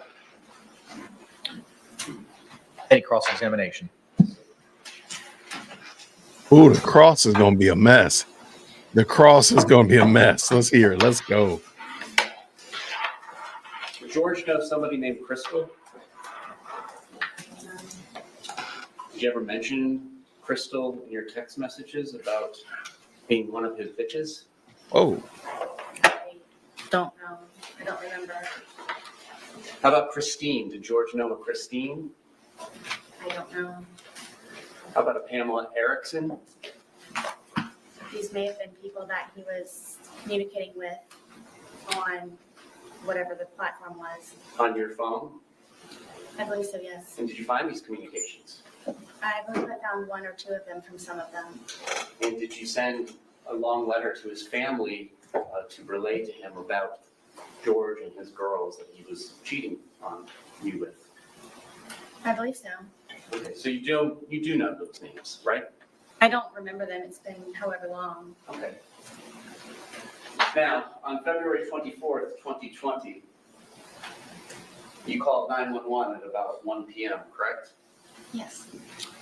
And at that point, you were still feeling a little intoxicated, were you not? It was more shock, but yes. So you agree that you previously stated, I was still, I believe, intoxicated to a degree? To a degree, yes. So 1 p.m., it's about 14 hours after 11 p.m. the night before, correct?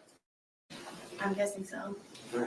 Well, 12 hours prior would be 1 a.m., and then 12 a.m. is 13 hours, 11 p.m. is 14 hours, correct? Okay. And you were present here for the medical examiner, Dr. Zadovich, to testify, correct? Yes.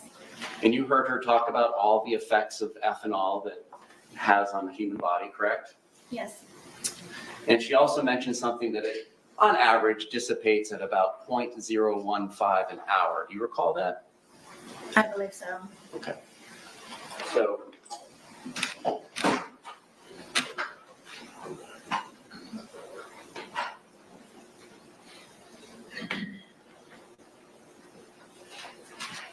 would it be fair to say that Good evening.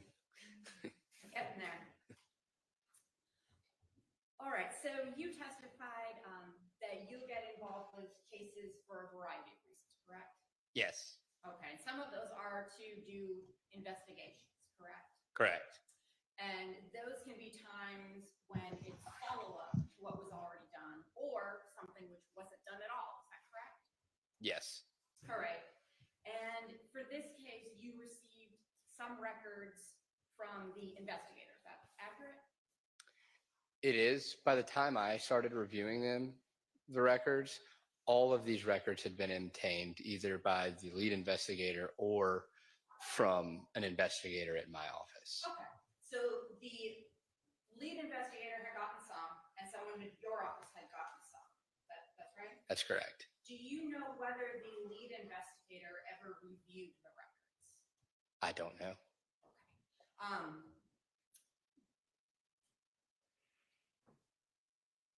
When you were looking at the records, I think you said you were looking for the time frame. How long was it around the incident date? So I just looked about a day before, the day of, and a day after. So more or less the February 22nd through February 24th. Okay. So a lot of the conversations that we've been going through that you've read aloud here, those weren't ones that you were looking for when looking for the evidence of the murder, correct?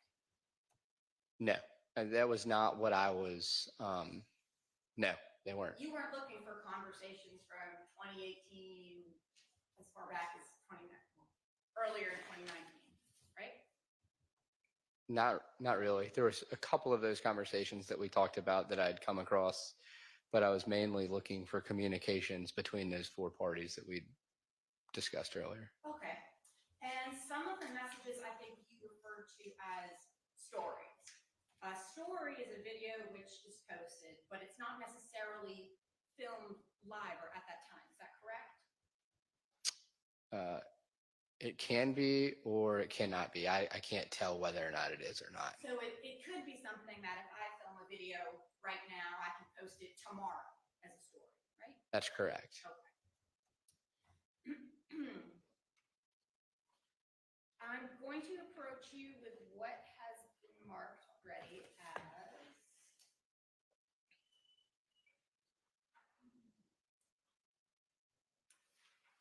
is going to be defendants 4RR and 5RR.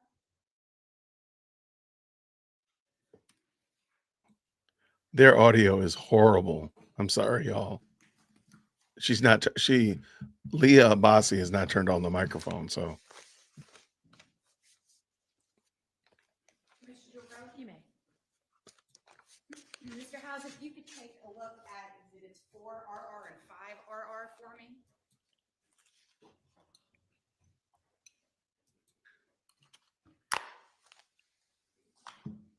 And do you recognize those as excerpts from the records contained in states 3NN alpha? See the records from Mr. Blaylock? Yes. Okay.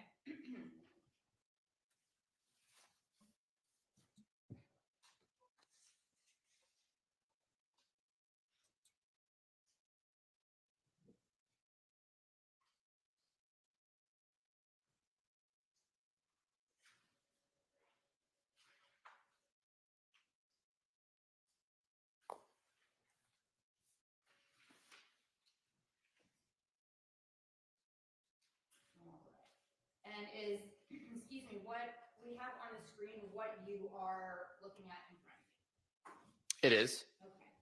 And the first highlighted message, could you tell me who was the person who sent that message? The author is going to be Mr. Blaylock.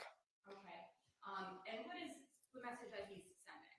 So he's sending a message to an Instagram account of Bottom Life Lil Tay. And the message says, "Look at this rat."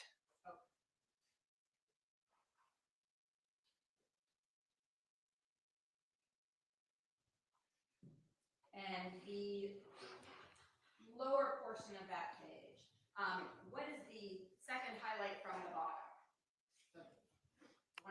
2607. Okay, it's another message, and it says it's a message sent from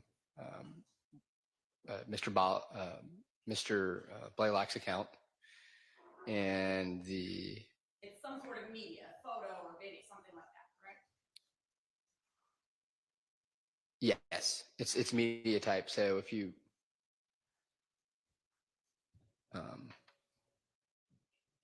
look, if you see the where it says underneath it the ID, Okay. like generally if you would copy and paste that into like linked media, then oftentimes that's where you'd go find whatever media was attached to it. And their response to him sending that? So are you talking about the response to the initial question of look at this rat? The response to the media sent.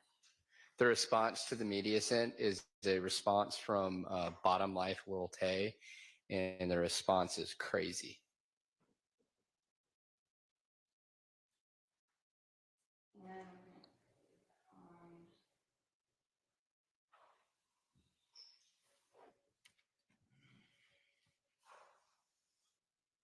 I'm going to direct you on to the next page. The top is 1414. Okay.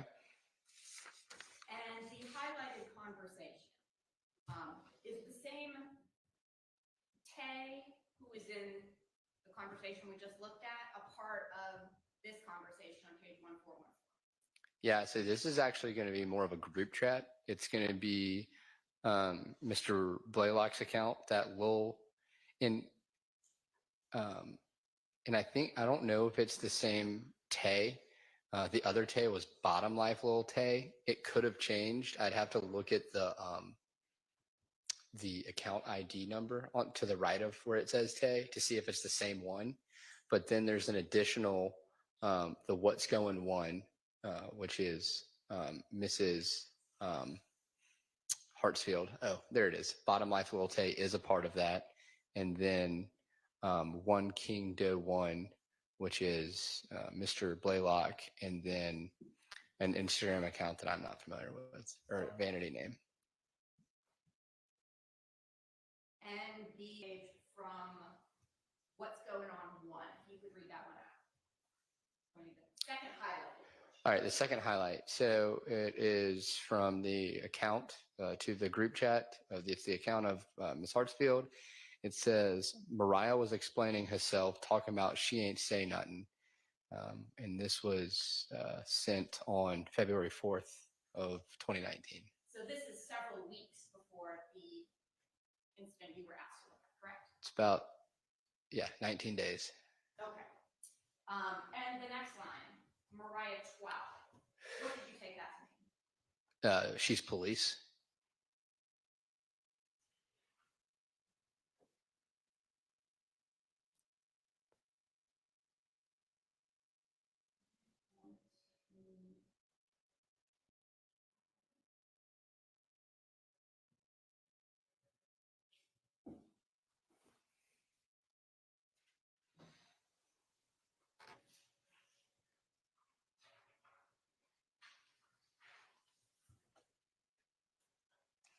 I'm going to approach you with what is marked as defense 3RR.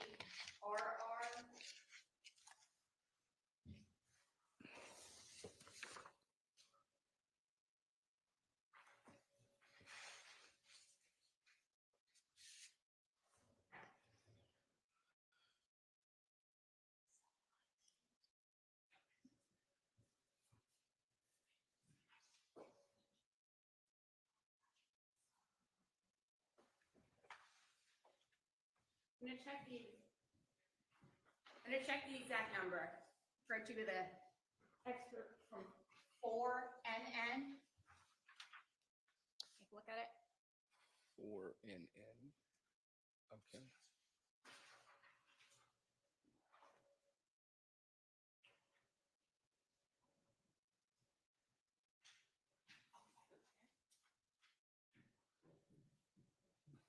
Your Honor, if I may, I'm so for the images we have, zoom in and make them a little bit Sure, bigger. So they're- that's fine.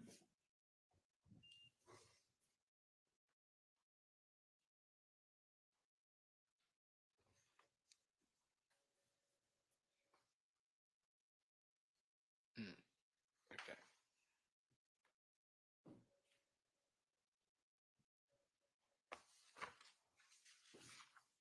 That should be a bit more clear. Mr. House, are these the messages you just read out loud for me? They are. And those are the messages contained in Defense Exhibit 3, correct? No, they are the 5RR. Thank you. All right, the second document that I handed you.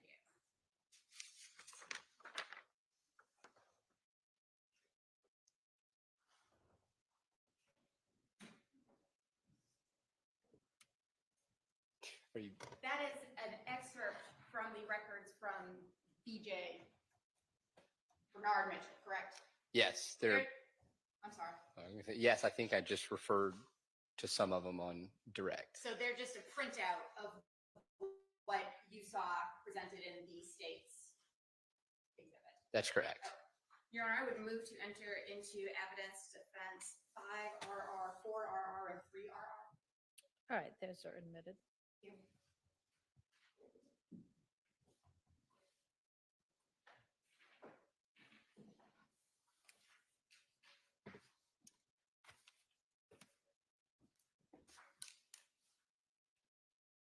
You had an opportunity to review the records from Miss Mariah Smith, is that correct? So I didn't really go into those records. I cross-referenced the searches of conversations between the four parties we were talking about. And if I remember correctly, I didn't have anything during the relevant time frame. So I didn't go much into detail of hers. When you say you didn't have anything in the relevant time frame, what do you mean? Were there any messages from her in the time frame around the incident? I don't recall if there was any messages, but if I think I don't remember any messages between her and the other parties that we've been discussing today. Okay. But if she was sending any messages, you would be able to see those in her records, correct? Oh, yeah. I'm going to approach you with what has been marked as defense 2RR.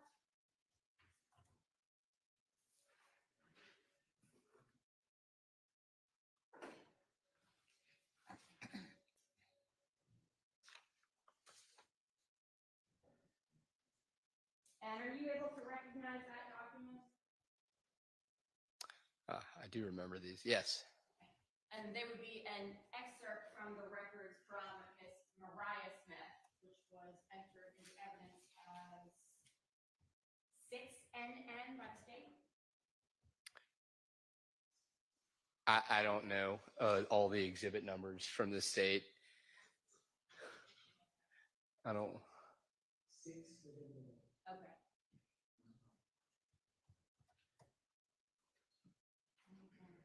Go ahead and. But to your question, I do remember these specific messages from reviewing. Thank you, Your Honor. I would move to enter into evidence and number 2RR.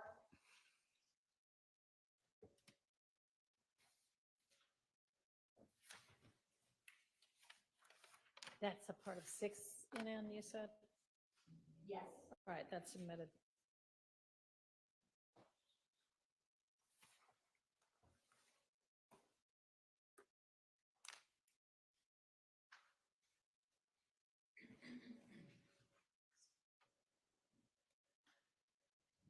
And what I have got here on the screen, is that the same document that you are holding?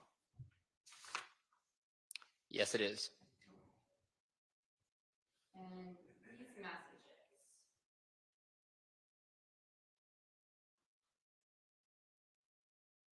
Could you tell me when the first message on the page was sent, at what time? The first text or like video call event, or what do you? First event, I'll call it. So on 2/23/2019, there's a video call event at 15:30:52 UTC between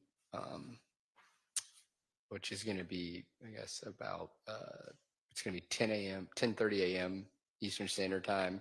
It's a video call between 1T Trey and Bless Auntie. Okay. And are one of those is Mariah Smith? I believe Miss Mariah was 1T Trey. Or honest, actually, I don't remember which one was Mariah. Understood.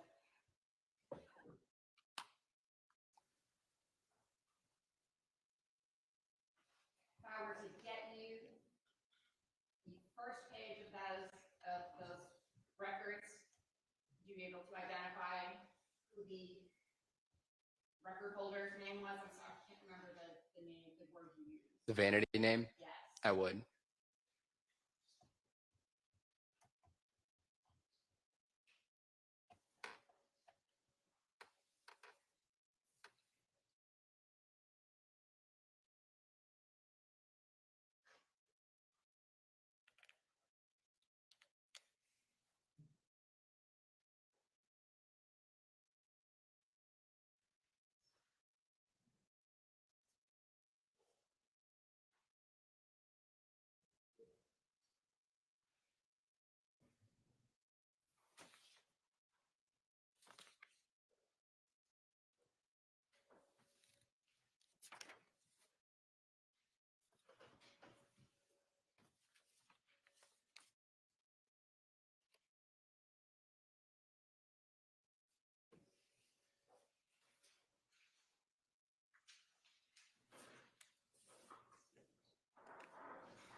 Apologize.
I'm sorry. This is is a judge asleep. So if it helps, I was looking at the context, and I can tell you who Mariah's.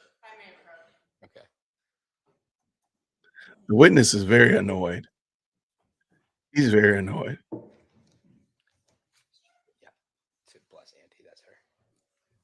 So yes, to answer your question, for the records that you had up, the Instagram vanity name for Mariah is Bless, BLESS, Auntie, AUNTIE.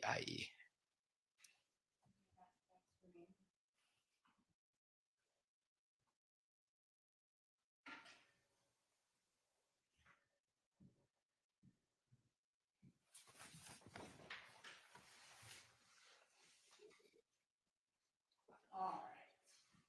So we've got that first message around 10 a.m. Yeah, so at 10:30, a.m. Eastern Standard Time, you have a video call event between 1T Trey and Bless Auntie. And then directly after that, on the February 23rd, 2019, at 10:31 a.m., there's a text sent from 1T Trey to Bless Auntie, and it just states what happened. And what time is the last message on there, or the last event?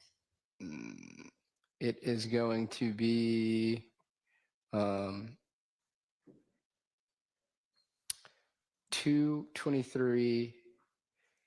February 23rd, 2019 at 15:31:54.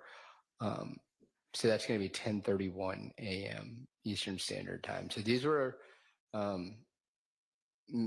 interactions between two different accounts, Mariah and 1T Trey, as well as Mariah and an Instagram account that is bless_glam mommy. I mean, it was in a very short period of time. All right, thank you.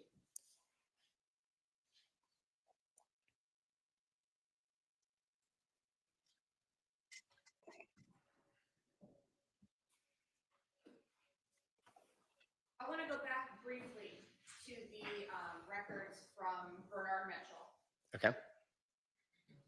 admitted into evidence as defense 3RR. Okay. When was it that these records were brought to your attention? Roughly.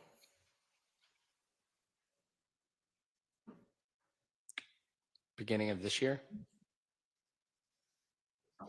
Would it be at the last proceeding you testified in? Yes. Back in March? Yes. So they were brought to my attention about a month or so before that. Okay. To your knowledge, had anyone with the state's side of things seen those messages before? Not to my knowledge. To your knowledge, had anyone in law enforcement seen those messages? Not to my knowledge. But those messages were included in the original set of records which you obtained, correct? That's correct. So they were in there, you just hadn't looked at them. Yes. I mean, it was thousands of pages. Right. And was asked for specific analysis, and that's what I provided. You weren't the lead detective. No, I wasn't. So as far as locating evidence, you weren't the lead detective. You did not make the prosecuting decisions in this case, correct? I did not. But you were asked to collect evidence, correct? Search through the records. I would say analyze evidence, not collect evidence. And within your analysis, you found evidence that would support Tahira Hospital was part of this incident, whether it was a setup or not. She was part of it. Agreed. And also you found evidence that Miss Mariah Smith also was part of it. I think Mariah was there. I don't know what her knowledge of the events were. You don't know what her knowledge was, or there wasn't any? I don't know what it was. I can't speak to hers, but I think from Tahiria's comments that she was a part of this conspiracy to kill Mr. Holmes. Okay. And Mariah was with Tahira, correct? Correct. I don't think I have anything else for you, Mr. Hiles. All right, are there other defense counsel with questions for this witness? All right. Okay. Thank you. Is there redirect? Very briefly, Mr. Howell, on cross, you were asked about messages from Bernard Mitchell. Do you recall that? Yes. And when you investigated this case, was Bernard Mitchell a victim? He was. Were the timeline you looked at from shortly before the murder? About it because he didn't remember doing it to me, and the next day and the day of. Is it fair to say that there are just points in time where you don't remember what you do either, correct? Are you talking about almost 5 years ago? I'm talking about from drinking. Is it fair to say that you don't often remember things that you did while you were drinking? I would not say often. Okay. In the course of your relationship with Mr. Torres, are there things you don't remember happening that happened the night before between you and him? I can't say that at this point. But you said that you don't remember taking that photograph at 11:03 p.m. on February 23rd, correct? Yes.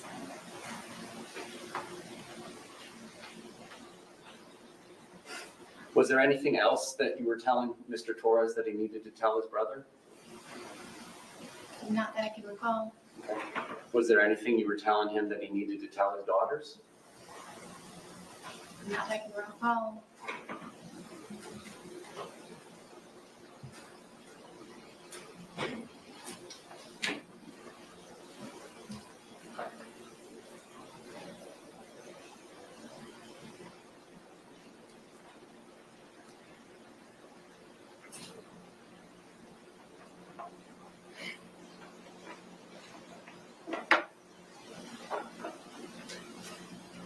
Now, you indicated that Mr. Torres would use your phone to look at pornography. Correct.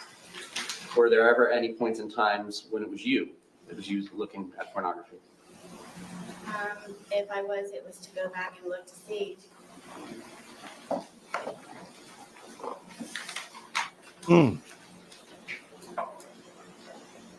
Did you ever threaten to get Mr. Torres arrested if he did not do what you wanted him to do? I wouldn't say threaten. Okay. Well, were there ever points in times where you would like him to call you or return a call? And if he didn't do that, you would threaten to get him arrested? It depends on if he had my keys or something that I needed from him. Okay. And it was your townhouse, correct? Mine, yes, plus ours. When did you get him off the lease? I'm not sure what year it was, but I don't think he was actually removed from the lease. Okay. I think he was made a different type of tenant. And All right, did you change the locks so that he couldn't get back in? they are done over at YSL. So let's just see how it ends for the day real quick. Leave It will the give us a hiding spot gauge that for he's tomorrow. aware of? And then we'll finish up with Sarah.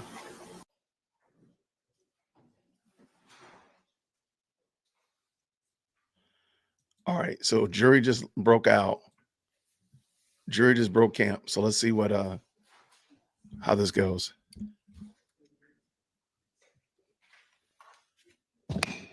All right. I think tomorrow we'll have Detective Hogan and the ME, and then move on to whatever the next group of witnesses is going to be. Okay. Microphone.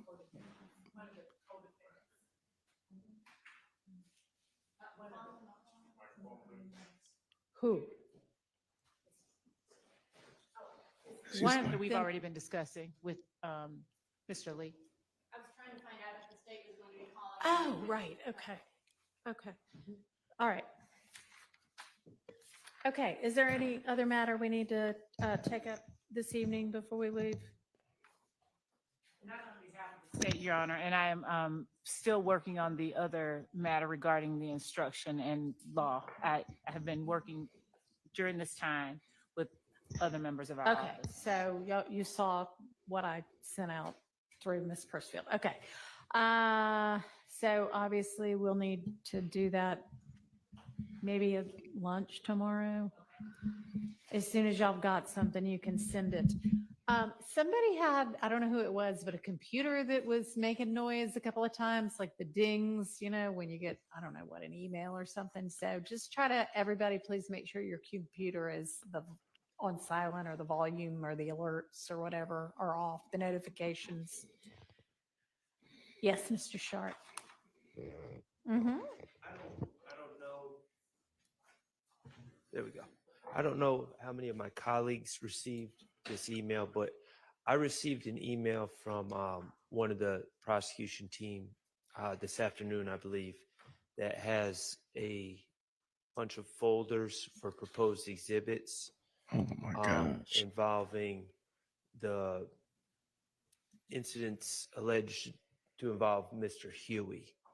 I don't believe that we've, when we went through all the folders, I don't believe that we've litigated anything involving those. And I just wanted to bring it to your attention. So you knew.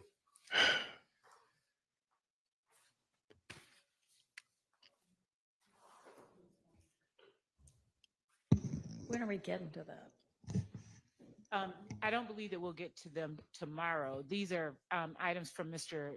Huey's phone dump. Do you expect we're going to get to that this week or before we have our next non-jury day? We cannot get to it. In other words, we can put it off if we need to. I think at the earliest it would have been Friday, but it could have been next week.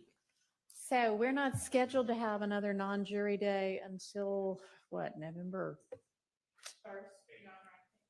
Not the 1st, the 8th. Wait, a non-jury day on November. And I just hate to waste the jury time. So And I'll Wait, confirm with the other team members whether these are items that were previously. all right, y'all figure it out. But obviously, if it's going to take, more than like a lunchtime or two, we're going to need to wait until there's a non-jury day to do it. And I know Mr. Matthews filed a motion limiting about one particular piece of evidence. We can take that up at the same time. That's correct, Judge. Okay. I did file a motion in limine. There's probably going to be a few more that's going to come in connection Okay. with that. So Mr. Shard is correct. That was a couple of days ago, that motion in limine. Okay. Well, y'all get together on it, do what you can, narrow it down, and keep me posted. Turn on your microphone, Leah. And how long do we think that's going to Messages from Winnie Lee.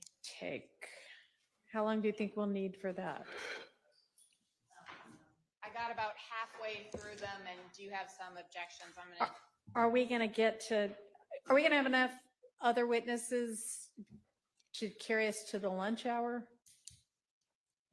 Yes. before we reach Winnie Lee? Yes. Winnie Lee. Although, I really wish I would not take every one of my lunch hours. I was going to take one of my brethren for a birthday lunch tomorrow, but I guess I won't be doing that. Nope. We can also talk It's not our about, fault. That with Ms. Abbasi and her co-counsel this evening. If It that would be may- wonderful if y'all could sort it out and come to agreement and give me, 1 or 5 minutes worth of things to decide. All right, y'all please do whatever you can on that. And I guess I will see y'all at 8:45. Your Honor, Yes. can I just also, I'll be filing in writing, there's a PowerPoint that we were provided by the state. It deals with investigator Viverito. It's 41 slides. I've made a specific objection to the slides that I believe should not come in. There's Did law in anything there. like that, Operation Planners Yes, PowerPoint? it's not as bad, but yes, it's there's law in there, OCGA, it's her opinions that, Mr. Williams is a leader of a gang. Mr. Okay, Hughes well, an armed get robber. together with somebody from the prosecution team to try to narrow that down to what is actually relevant and admissible, please. I'll put it in writing, and then this way they can, Mr. Body said he'll look at it. All right, Mr. wonderful. Hughes is going to be joining in Thank that, you. Judge. Thank you. So we're just, our expectations are what they should be. I think we'll get to Mr. Willie Lee before lunchtime. You do? I want to make sure that's put in the ether, so no one's caught off guard. Oh, gosh, I wish y'all would let me know these things before I would have said, jury, come back at 9:30 in the morning instead of 9. Maybe I can still get that message out to them. We'll arrange it, so we'll just go out of order. We'll do that. Okay. All right. This is hilarious. All right. I'll see y'all at 8:45. Y'all try to sort out as much as you can before then. Thank you. All right. They've been cutting this camera pretty quick. So again, like whose fault is this, Judge Whitaker? You could have put the kibosh on a lot of this. And I think it stands to reason. I admit I was not watching today, but literally all they were doing was reading through social media metadata. If you think that was a good use of time, then I guess that's what it is. But you can't be mad at these people that they're wasting time when you literally sat there and let that man go through there and play in your face. He said he was going to be up there for an hour after lunch. That would have been at 2:15. He didn't get done till 5:15, 5 o'clock-ish. So he went on for 4 hours going over each and every piece of metadata and picture in Instagram. Okay. If you want to be mad at folk, you should be mad at yourself. You can't take your brethren to lunch. That's whose fault is that? You should clamp down on this malarkey. That's just it. There's no other way around it. If y'all want to, we can jump back over here. Sarah Boone is explaining how she put that man in the suitcase. If y'all want to, I'll just jump over real quick because they should be getting done too. And then his knees are kind of tucked up towards his face. If I remember correctly, yes, that's the position. Okay. All right. Can you help Real me quick. understand how it was that you zipped it shut? Can you show us where you say you left an opening that his hand got out of? Would it be easier to put it down here? I didn't want to make you go down there. If you're happy doing that, I'll let you. Hold up, hold up. Does she need to be wearing gloves? Yes. Agreed. If she's going to be manipulating it. Oh, if the gloves don't fit, then you must quit. Yo, this is crazy. If the glove don't fit, you must quit.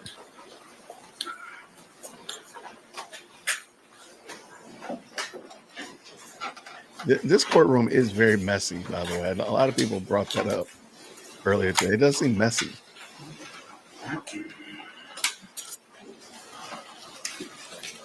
What do you want her to do? Just demonstrate how she zipped it shut. Okay, well, where's the paper clip? And do you remember which one it was in?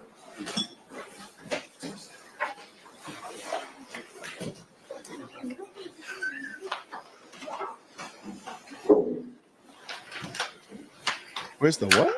What does she need?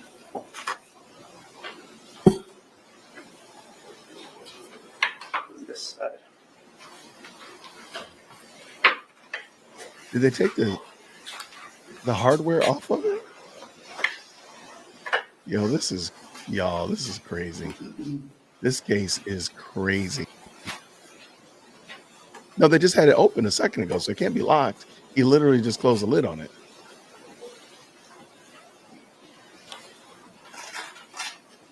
I think they took the hardware off of it. Why do you need her to demonstrate how she zipped it up? But it seems Just paper excessive. was on when this event occurred. When we pulled the suitcase out earlier, the paper clip was not attached. So now the prosecutors attached the paper clip. We don't know if that's the way it was attached. I see. It's not even a paper clip. We don't Okay. know if that's the proper way that it was attached, but he's asking her now to pull. Is there an objection? Yes? I like the Approach. judge. Okay. So apparently the suitcase did not have so the suitcase doesn't have a pull mechanism. So they were using a paper clip. And so I guess the attorney is complaining that they just put the paper clip back on it because it was taken off as evidence. So how did they make sure that, this is crazy. Yeah, but that is the same suitcase. That is, in fact, the suitcase. It's a little bit bigger than I thought it would be, but that's the suitcase. Yeah. She's just milking it for everything is worth. She's trying to get every second out of it. Yeah, it looks like the zipper pull was broken. So I don't know. I have no idea how the zipper pull came off. If it wasn't really a zipper pull, maybe it was a whatever. Maybe it was a paper clip. I don't know. But this is bananas. Imagine trying to justify this. Now I think making her zip it up is kind of silly. But I mean, it's not really a lap too far, but I think it's kind of a waste, in my opinion. That's time wasted. Just clamp down, point it out, like, look, you zipped this dude in this suitcase. Like, come on. It's the same suitcase. It's the same suitcase. It was taken as evidence.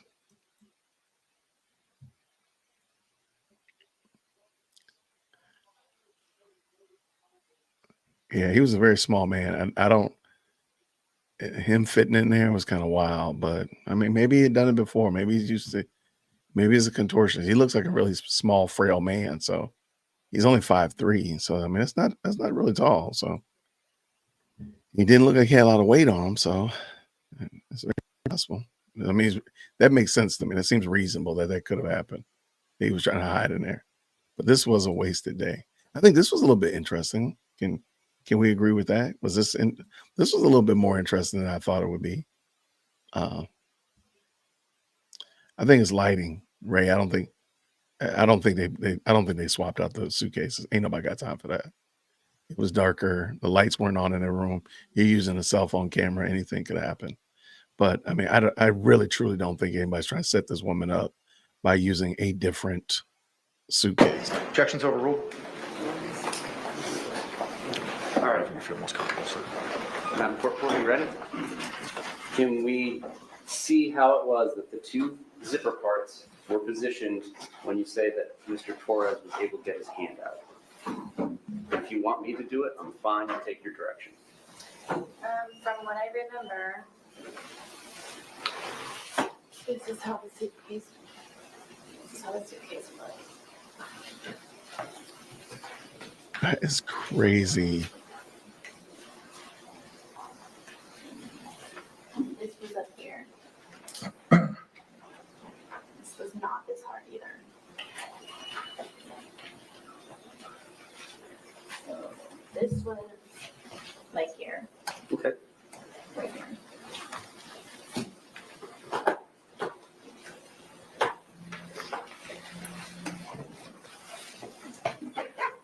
About right there, ma'am? Sure. Sure. This one was much closer. It's not over there? Where do you? You asked me where I zipped it.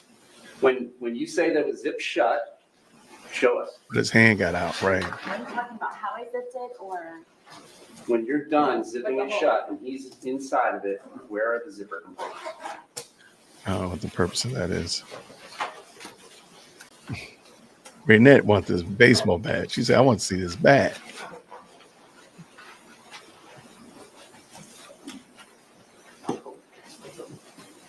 Just tell me what it's at. I mean, it was the corner. I mean, the corner was kind of open. I mean, it's not.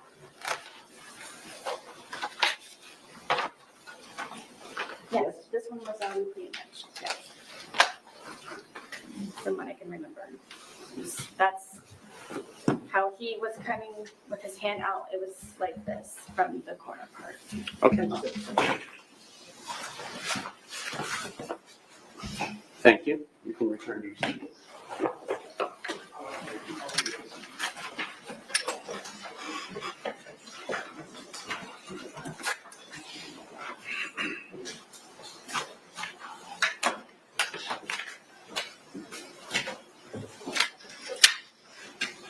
Did you ever change the position of those zippers once you put it in that position? I did not.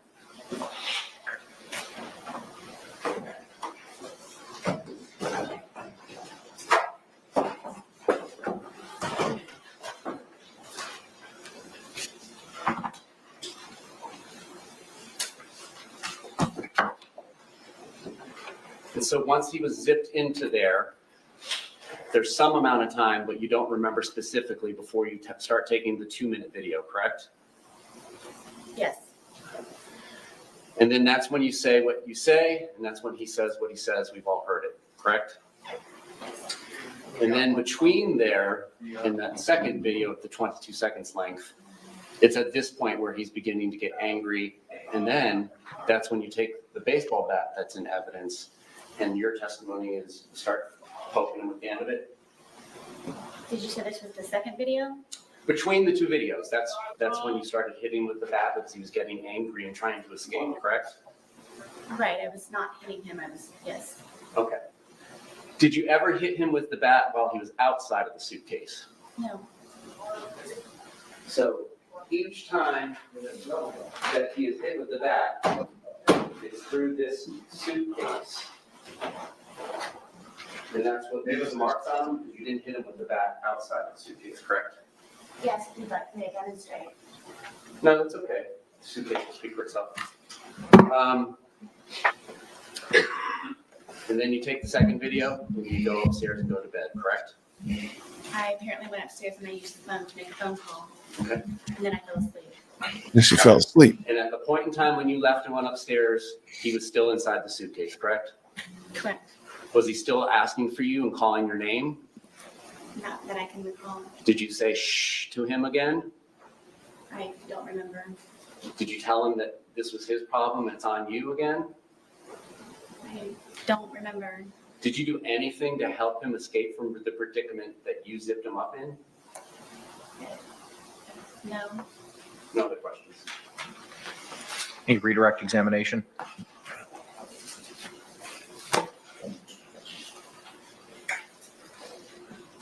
Ms. Boone, he just asked you the question that you poked him and you didn't poke it. You poked, every time you poked him hard with the bat, he was inside the briefcase, The suitcase, yes. the suitcase. But you remember when he put his hand out, did you not hit him in the hand outside the suitcase? Yes. Okay. So that was the only time the bat touched Mr. Torres's body outside the suitcase. Yes. Was when you hit him with a hand.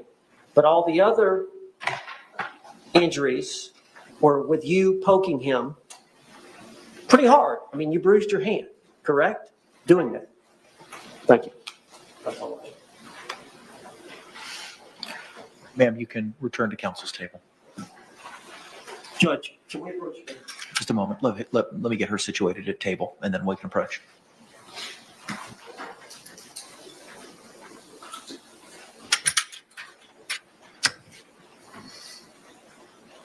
All right, come on up, y'all.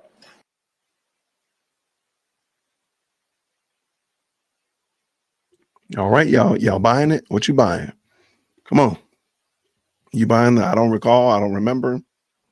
What is it? You just locked him in there. He was self-defense. He was an abusive dude. What are you thinking? What's your opinion? What's your thoughts? This is pretty serious, man. It's sad to think, man. She put that dude in there and was, again, that suitcase is nasty work. What you mean? She was sounding like Woody a little bit over there.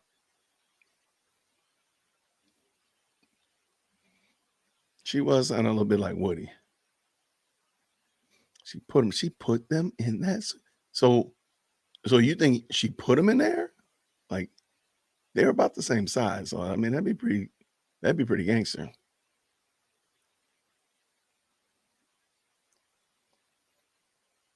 Oh, you buying Starbucks? My brother said he getting Starbucks for it. Okay. She fried. Okay, I got you.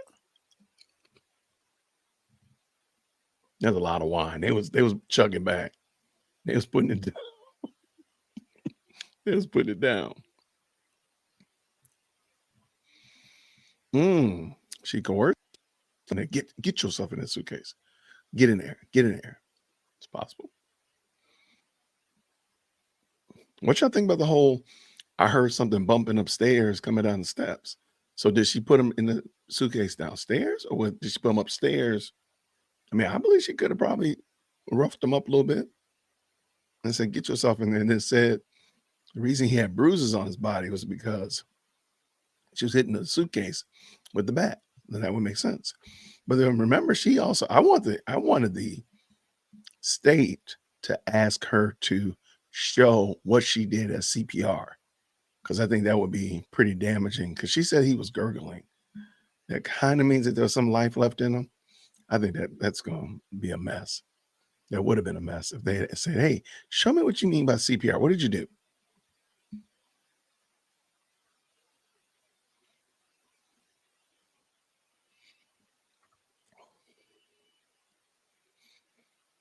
All right, members of the jury, thank you so much. It is 5:42. At this point in time, the court's going to go into recess for the evening. I thank you again for your continued service and your attention in this matter. We're going to start tomorrow again at 9 a.m. here in 12 Alpha at the Orange County Courthouse. I'll read you another instruction. I know you've heard it. I'm sure you're sick of it, but I got to keep reading it. So thank you. Jurors, you must not conduct any investigation on your own. This includes reading newspapers, watching television, or using a computer, cell phone, the internet, any electronic device, or any other means at all to get information related to this case or the people and places involved in this case. This applies whether you are at the courthouse, at home, or anywhere else. You must not visit places mentioned in the trial or use the internet to look at maps or pictures to see any place discussed during the trial. Jurors do not watch local news or read local newspapers. Jurors must not have discussions of any sort with friends, family members, or even your fellow jurors about the case or the people and places involved. So do not let anyone make comments to you or ask questions about the trial. I want to stress again that just as you must not talk about this case face to face, you must not talk about this case by using an electronic device. You must not use phones, computers, or other electronic devices to communicate. Do not send or accept any messages related to this case or your jury service. Do not discuss this case or ask for advice by any means at all, including posting information on an internet website, chat room, or blog. With that, members of the jury, I'm going to excuse you for the balance of the evening, and thank you so much. All right, the jury, y'all not welcome in here, jury. Don't be rolling up in here, jurors. Don't be running up in here. We know they be paying attention. We know it. I do like him, though.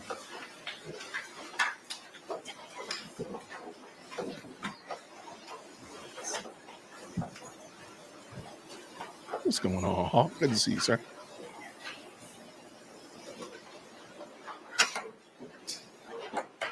Seated. Thank you. With regard to these medical records, the court previously today had required by 5 p.m. to address those. Unfortunately, they have not yet been addressed. It is imperative that the state knows what it is we're culling down or redacting. And I understand that you may want to be seeking those in evidence maybe tomorrow. And the state needs to be advised as to what it is that you're seeking to utilize. So where are we in figuring that out? Can I have 1 minute with the client? Yes, sir.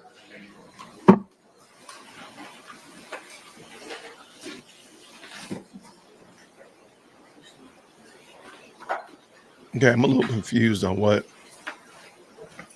Okay, so apparently they want to bring in her medical records. I think they're just dragging this out, man. Just all right. So apparently they want to bring in her medical records, and I guess we'll see where that goes.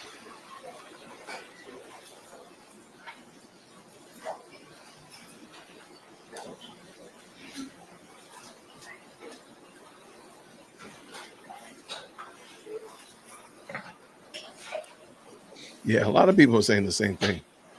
I don't understand. Like, how is it going to be less mad? They're bringing medical, both physical and mental. Right.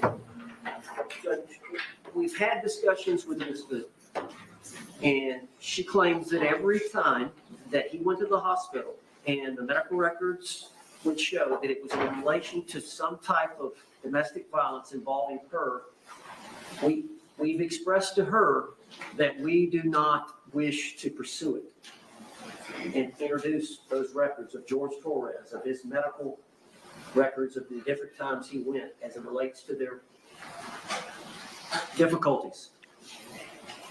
Do you understand that? Okay. Ma'am, earlier we had discussed, anything else to add to that, Mr. Owens? Just that I've explained to her that the lawyers make those decisions. Okay. And I believe she's in agreement now. I just wanted to get it on the record. Understood. All right. So, ma'am, I just got a couple follow-up questions, similar to other conversations we've had over the last couple of days. I don't want to know about the specifics of any conversations you've had with you and your attorneys, just whether or not you've had them. You recall earlier today, I'd asked you questions about certain rights that you had the ability to decide. Do you recall that conversation that we had, ma'am? It was before you testified. Yes. Okay. Do you recall that I advised you that the lawyers get to make most of the strategy determinations at trial? Do you recall that? I do. And do you recall that you said you understood that? Yes. And do you also recall that I advised you of certain rights that you have? Do you recall that? I do. And one of those rights was the right to testify or remain silent. Do you recall that? Yes. And did you understand that? Yes. So this decision is a trial decision as to whether or not there's certain evidence that your lawyers are going to seek to utilize in your defense. Do you understand that? Yes. Do you understand that they are exercising that trial strategy at this time not to pursue those medical records? I do. Okay. Do you have any questions about that?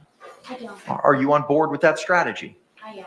Are you still on board with the strategy utilized in your defense? All of it, yes. Are you satisfied with your lawyer's representation of you in this matter? Yes. All right. Thank you. State, anything else we need these to are address great before questions.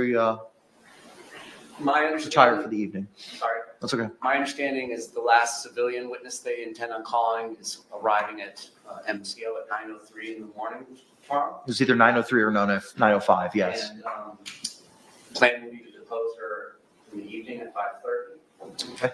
And then, just scheduling purposes, we're trying to figure out when we would need our rebuttal expert, Dr. Werner, to appear. I know Mr. Owens had said they were endeavoring to finish by Friday, but I don't know if Dr. Harper's availability issues for tomorrow is going to change that anticipated timeframe. I'll try to reach out to her by text. That's usually how we communicate. But Well, assuming she testifies on Thursday, are you still in a position to rest on Friday, or would that kick us to the next week, sir?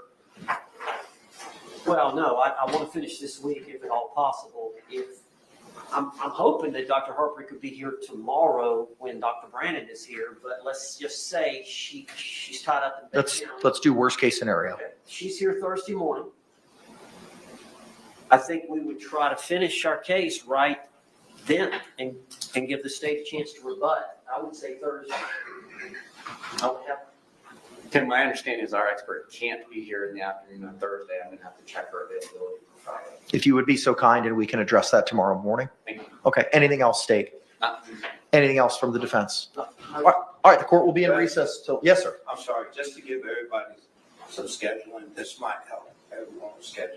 There are going to be 2 officers here in the morning who are going to be ready to testify. There will also be some other witnesses, officers, like the detective who testified, that I need to call back because of some impeachment issues of one of the witnesses. And then we'll get into everybody else's witnesses stuff. There's about 3 or 4 that I have in the morning time that we'll be proceeding on. Then we'll go from there. Okay. All right. Appreciate the lay of the land. All right. We will see you all. That's what, one more, Mr. Owens. Yes, sir. That's flying in from New Jersey, I think, is Wednesday at 9 a.m. I think They're literally bringing in people from New Jersey? Good gracious. So if there's any way we could depose her, maybe in the morning or at lunch, and then have her testify Wednesday afternoon. That's an unreasonable demand on my time, given everything I've been doing to make sure that we can get this pushed through. I need to do things like get ready for expert cross-examinations and other things need to get accomplished at lunchtime. Happy to do it in the evening. My understanding that she was supposed to be coming in today so that we could do it tonight. That didn't happen. But I don't think I should be forced to accommodate a lunchtime deposition. Anything further? I'm just telling you what the plans were. Deposition will be at 5:30 tomorrow, or at any other, if we got to have it later, depending on how we go. We'll address it at that time. All right. Thank you both very much. We will see you tomorrow morning at 9 a.m. Court's in recess. All right. Okay. That was wild. I'm gonna say along there's I don't think they do a lot of horse trading afterwards. I noticed there's a lot of men here, which I think is very interesting. They do have, looks like clerks and other attorneys, but it seems like the ones sitting at the council's tables are all men. Pretty interesting. Let me just see something real quick. Yeah, it looks like, yeah, whoever's sitting at second table, at the second table, I see two women right there sitting at the second table. But anyway, man, this case has gone wild. I didn't think it was going to be that interesting, but shout out. So I appreciate y'all checking in with me today. It's been a long day, y'all. Tomorrow, I'm going to be focusing on an after show. We're going to be doing an after show tomorrow. So whatever happens during the day will happen. I'll tap in tomorrow evening, do a recap. Maybe I'll do a recap of this as well as what's going on in YSL. We talked about it, so y'all know how we're going to get down with that. Did I give up on love? No, I didn't give up on love. Love should have stayed away. I'm looking at Twitter, like people are talking about the energy that she brings and how the room changes when she's there. I mean, it's just reality. But y'all, thank y'all so much, man. It's been a lot of fun. I appreciate y'all. If you don't mind, if you didn't already hit that like button on the way out of here, thank you to all of the super chats. Thank you to everybody who's liked the video today. It's been, like I said, it's been a long day, but I really do appreciate y'all taking the time to tap in with us, taking the time to mix it up, whether you were here all day or part of the day or some of the day. It doesn't matter. I do appreciate you nonetheless. Thanks so much, y'all. And I will see y'all tomorrow evening. Lord willing, we'll do it again tomorrow. Everybody take care. Grace and peace. Hit that like for a deal with Christian. Yo, for a deal with Christian. Smash that bell for DWC. Yo, smash it. Just smash it. Hit that like for a deal with Christian. For a deal with Christian. Smash that bell for DWC. Yo, smash it. Just smash it. Hit that like for a deal with Christian.